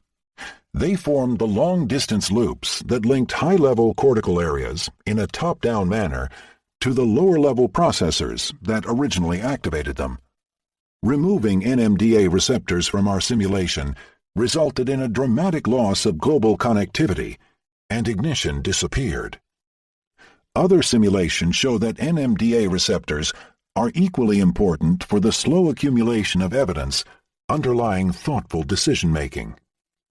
A global loss of top-down connectivity may go a long way toward explaining the negative symptoms of schizophrenia. It would not affect the feed-forward transmission of sensory information, but it would selectively prevent its global integration via long-distance top-down loops. Thus, schizophrenic patients would present entirely normal feed-forward processing, including the subtle operations that induce subliminal priming. They would experience a deficit only in the subsequent ignition and information broadcasting, disrupting their capacities for conscious monitoring, top-down attention, working memory, and decision-making. What about patients' positive symptoms, their bizarre hallucinations and delusions? The cognitive neuroscientists Paul Fletcher and Chris Frith have proposed a precise explanatory mechanism, also based on an impaired propagation of information. As we discussed in Chapter 2, the brain acts like a Sherlock Holmes, a sleuth that draws maximal inferences from its various inputs, whether perceptual or social. Such statistical learning requires a bidirectional exchange of information. Sensory regions send their messages upward in the hierarchy, and higher regions respond with top-down predictions, as part of a learning algorithm that constantly strives to account for the information arising from the senses. Learning stops when the higher-level representations are so accurate that their predictions fully match the bottom-up inputs. At this point, the brain perceives a negligible error signal, the difference between predicted and observed signals, and, as a consequence, surprise is minimal. The incoming signal is no longer interesting, and thus no longer triggers any learning. Now imagine that in schizophrenia, the top-down messages are reduced because of impaired long-distance connections or dysfunctional NMDA receptors. This, Fletcher and Frith argue, would result in a strong mistuning of the statistical learning mechanism. Sensory inputs would never be satisfactorily explained. Error signals would forever remain, triggering an endless avalanche of interpretations. Schizophrenics would continually feel that something remains to be explained, that the world contains many hidden layers of meaning, deep levels of explanation that only they can perceive and compute. As a result, they would continually concoct far-fetched interpretations of their surroundings. Consider, for instance, how the schizophrenic brain would monitor its own actions. Normally, whenever we move, a predictive mechanism cancels out the sensory consequences of our actions. Thanks to it, we are not surprised when we grab a coffee cup. The warm touch and light weight that our hand senses are highly predictable. And even before we act, our motor areas send a top-down prediction to our sensory areas to inform them that they are about to experience a grabbing action. This forecast works so well that when we act, we are generally unaware of touch. We become keenly aware only when our prediction goes wrong, as when we grab an unexpectedly hot mug. Next, imagine living in a world in which top-down prediction systematically fails. Even your coffee cup feels wrong. When you grab it, its touch subtly deviates from your expectations, causing you to wonder who or what is altering your senses. Above all, speaking feels strange. You can hear your own voice while speaking, and it sounds funny. Oddities in the incoming sound constantly draw your attention. You begin to think that someone is tampering with your speech. From there, it is a short step to becoming convinced that you hear voices in your head, and that evil agents, perhaps your neighbor or the CIA, control your body and perturb your life. You find yourself constantly searching for hidden causes of mysterious events that others do not even notice. A pretty accurate picture of schizophrenic symptoms. In brief, schizophrenia seems to be a strong candidate for a disease of the long-distance connections that broadcast signals throughout the brain and form the conscious workspace system. I'm not suggesting, of course, that patients with schizophrenia are unconscious zombies. My view is simply that, in schizophrenia, conscious broadcasting is much more egregiously impaired than other automatic processes. Diseases tend to respect the boundaries of the nervous system, and schizophrenia may specifically affect the biological mechanisms that sustain long-distance, top-down neuronal connections. In schizophrenics, this breakdown is not complete. Otherwise, the patient would simply fall unconscious. Can such a dramatic medical condition exist? In 2007, neurologists at the University of Pennsylvania discovered an amazing new disease. Young people were entering the hospital with a variety of symptoms. Many were women with ovarian cancer, but others just complained of headache, fever, or flu-like symptoms. Quickly, their disease took an unexpected turn. They developed prominent psychiatric symptoms, including anxiety, agitation, bizarre behavior, delusional or paranoid thoughts, and visual or auditory hallucinations. An acute, acquired, and quickly evolving form of schizophrenia. Within 3 weeks, the patient's consciousness started to decline. Their EEG began to exhibit slow brain waves, as when people fall asleep or into a coma. They became motionless and ceased to respond to stimulation or even to breathe by themselves. Several of them died within a few months. Others later recovered and had a normal life and mental health, but confirmed that they had no memories of the unconscious episode. What was happening? A careful inquiry revealed that all these patients suffered from a massive autoimmune disease. Their immune system, instead of watching for external intruders such as viruses or bacteria, had turned on to itself It was selectively destroying a molecule inside the patient's body, the NMDA receptor for the neurotransmitter glutamate. As we saw earlier, this essential element of the brain plays a key role in the top-down transmission of information at cortical synapses. When a culture of neurons was exposed to serum from the patients, its NMDA synapses literally vanished within hours. But the receptor returned as soon as the lethal serum was removed. It is fascinating that a single molecule, when wiped out, suffices to cause a selective loss of mental health and, eventually, consciousness itself. We may be witnessing the first medical condition in which a disease selectively disrupts the long-distance connections that, according to my global neuronal workspace model, underlie any conscious experience. This focused attack quickly disrupts consciousness, first inducing an artificial form of schizophrenia, then destroying the very possibility of maintaining a vigilant state.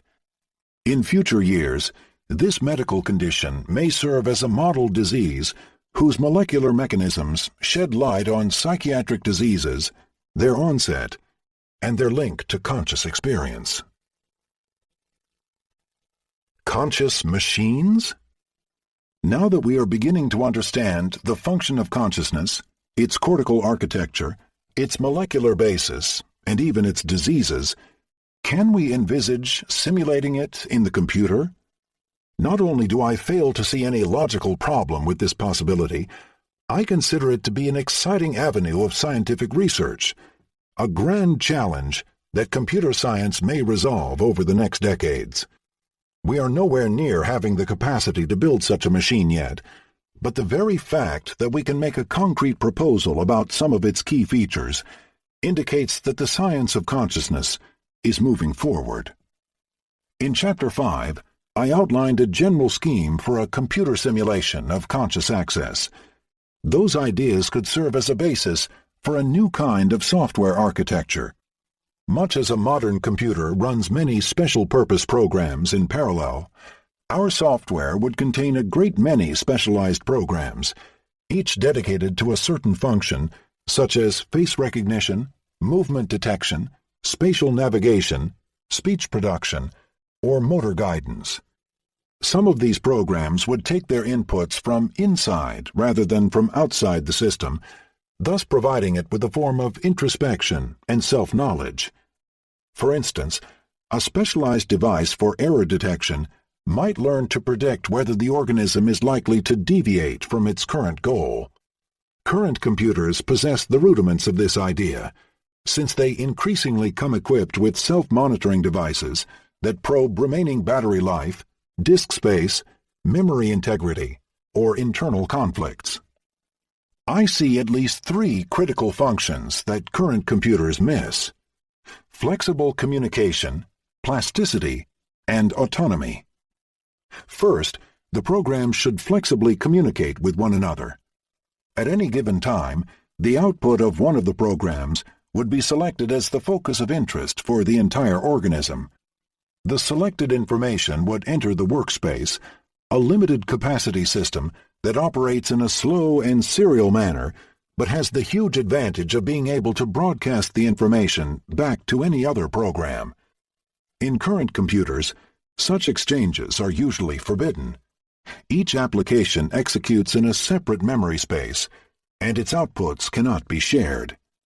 Programs have no general means of exchanging their expert knowledge, aside from the clipboard, which is rudimentary and under user control.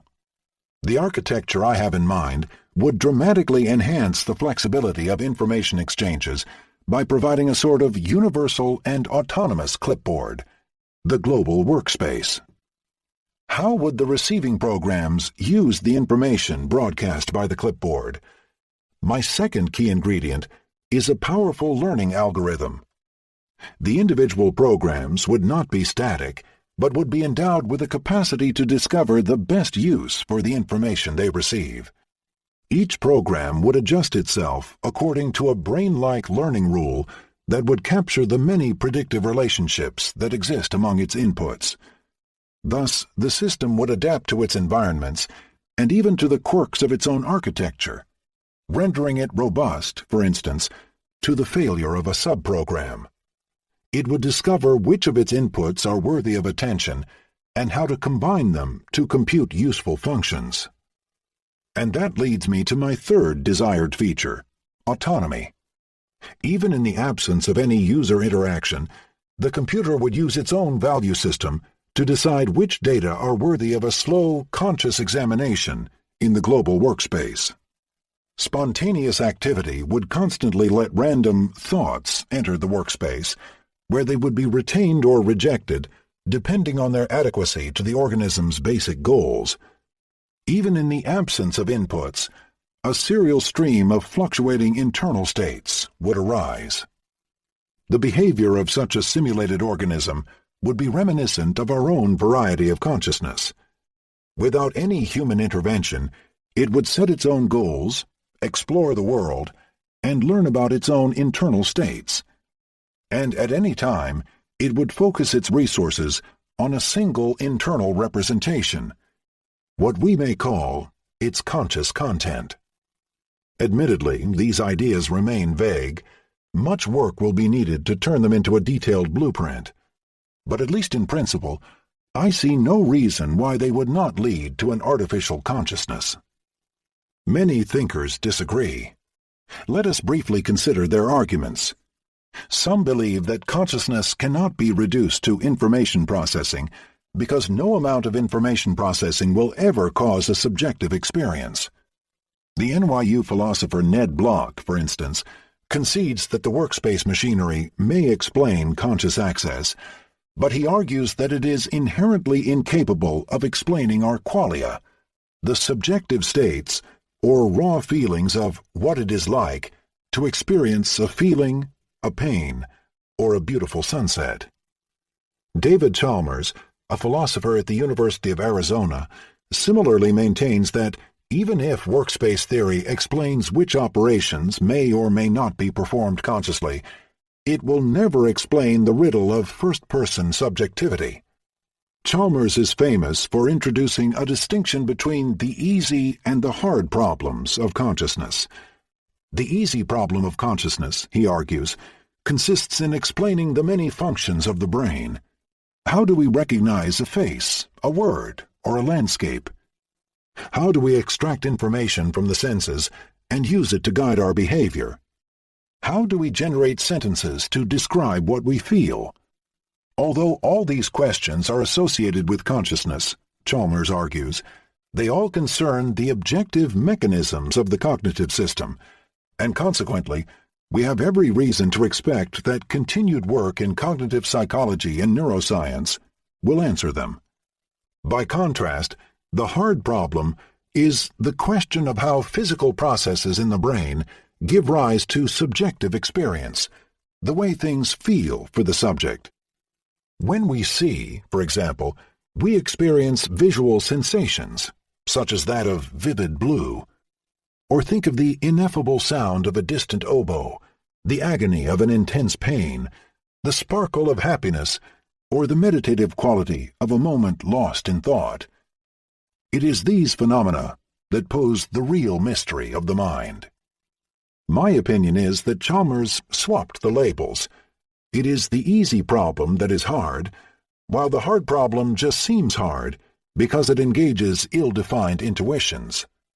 Once our intuition is educated by cognitive neuroscience and computer simulations, Chalmers's hard problem will evaporate.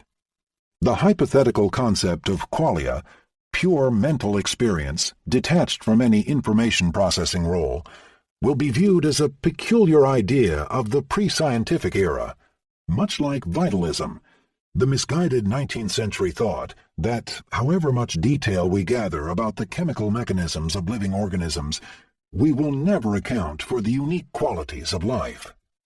Modern molecular biology shattered this belief by showing how the molecular machinery inside our cells forms a self-reproducing automaton.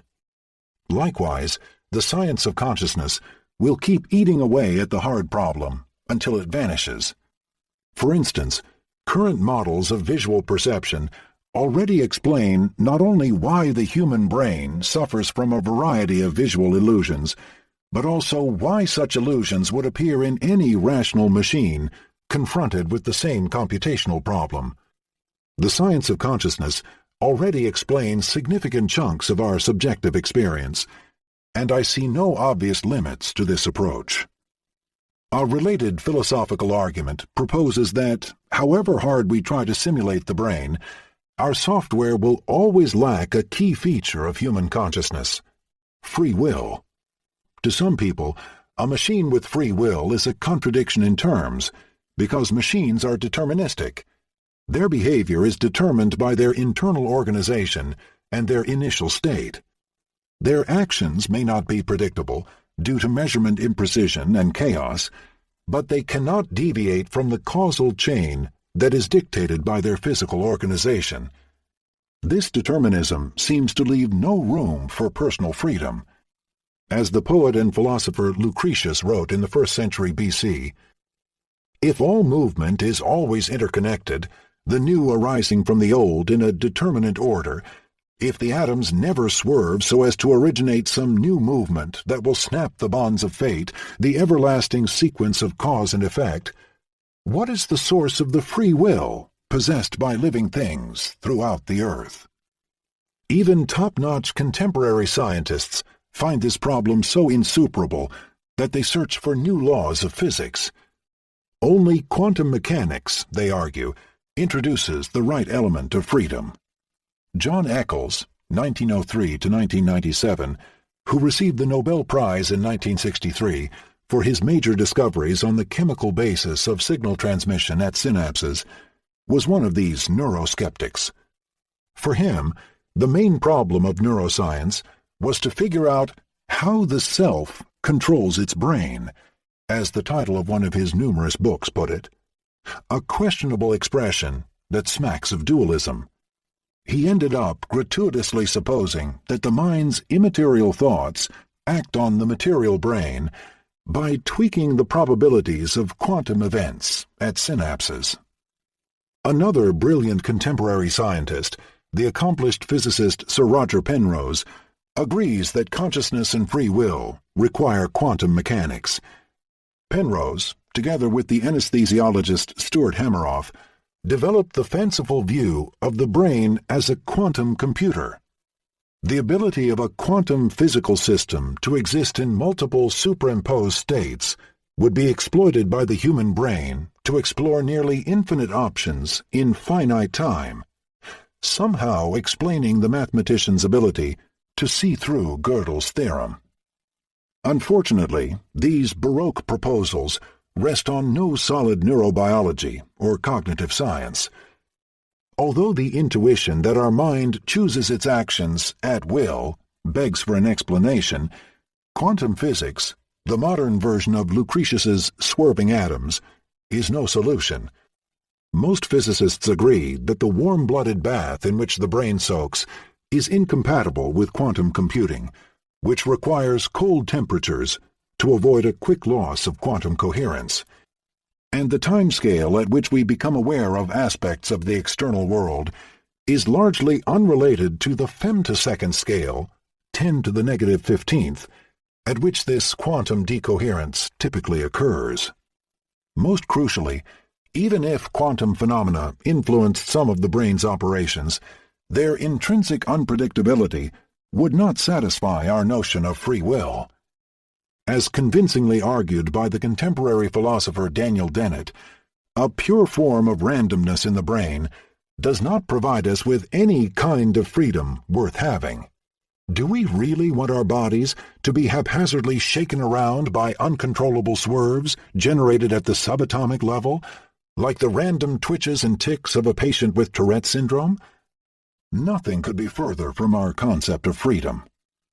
When we discuss free will, we mean a much more interesting form of freedom. Our belief in free will expresses the idea that, under the right circumstances, we have the ability to guide our decisions by our higher-level thoughts, beliefs, values, and past experiences, and to exert control over our undesired lower-level impulses. Whenever we make an autonomous decision, we exercise our free will by considering all the available options, pondering them, and choosing the one that we favor. Some degree of chance may enter in a voluntary choice, but this is not an essential feature. Most of the time, our willful acts are anything but random. They consist in a careful review of our options, followed by the deliberate selection of the one we favor. This conception of free will requires no appeal to quantum physics and can be implemented in a standard computer. Our global neuronal workspace allows us to collect all the necessary information, both from our current senses and from our memories, synthesize it, evaluate its consequences, ponder them for as long as we want, and eventually use this internal reflection to guide our actions. This is what we call a willed decision. In thinking about free will, we therefore need to sharply distinguish two intuitions about our decisions: their fundamental indeterminacy, a dubious idea, and their autonomy, a respectable notion. Our brain states are clearly not uncaused and do not escape the laws of physics. Nothing does. But our decisions are genuinely free whenever they are based on a conscious deliberation that proceeds autonomously, without any impediment, carefully weighting the pros and cons before committing to a course of action. When this occurs, we are correct in speaking of a voluntary decision, even if it is, of course, ultimately caused by our genes, our life history, and the value functions they have inscribed in our neuronal circuits. Because of fluctuations in spontaneous brain activity, our decisions may remain unpredictable, even to us. Yet this unpredictability is not a defining feature of free will, nor should it be confused with absolute indeterminacy. What counts is the autonomous decision-making. In my opinion, a machine with free will is therefore not a contradiction in terms, just a shorthand description of what we are. I have no problem imagining an artificial device capable of willfully deciding on its course of action. Even if our brain architecture were fully deterministic, as a computer simulation might be, it would still be legitimate to say that it exercises a form of free will. Whenever a neuronal architecture exhibits autonomy and deliberation, we are right in calling it a free mind. And once we reverse engineer it, we will learn to mimic it in artificial machines. In brief, neither qualia nor free will seems to pose a serious philosophical problem for the concept of a conscious machine. Reaching the end of our journey into consciousness and the brain, we realize how carefully we should treat our intuitions of what a complex neuronal machinery can achieve. The richness of information processing that an evolved network of 16 billion cortical neurons provides lies beyond our current imagination. Our neuronal states ceaselessly fluctuate in a partially autonomous manner, creating an inner world of personal thoughts. Even when confronted with identical sensory inputs, they react differently depending on our mood, goals, and memories. Our conscious neuronal codes also vary from brain to brain. Although we all share the same overall inventory of neurons coding for color, shape, or movement, their detailed organization results from a long developmental process that sculpts each of our brains differently, ceaselessly selecting and eliminating synapses to create our unique personalities. The neuronal code that results from this crossing of genetic rules, past experiences, and chance encounters is unique to each moment and to each person. Its immense number of states creates a rich world of inner representations, linked to the environment, but not imposed by it. Subjective feelings of pain, beauty, lust, or regret correspond to stable neuronal attractors in this dynamic landscape. They are inherently subjective because the dynamics of the brain embed its present inputs into a tapestry of past memories and future goals, thus adding a layer of personal experience to raw sensory inputs. What emerges is a remembered present, A personalized cipher of the here and now, thickened with lingering memories and anticipated forecasts, and constantly projecting a first-person perspective on its environment. A conscious inner world. This exquisite biological machinery is clicking right now inside your brain. As you finish this audiobook to ponder your own existence, ignited assemblies of neurons, literally, make up your mind. This concludes Consciousness and the Brain, Deciphering How the Brain Codes Our Thoughts, by Stanislas Dehaene. Narrated by David Drummond. Copyright 2014 by Stanislas Dehaene. This unabridged audiobook is published by arrangement with Stanislas Dehaene and Brockman Incorporated, and was produced in the year 2014 by Tantor Media Incorporated, which holds the copyright thereto. Please visit tantor.com for more information on our growing library of unabridged audiobooks and to take advantage of special offers, or call toll-free 877-7-TANTOR to request a catalog.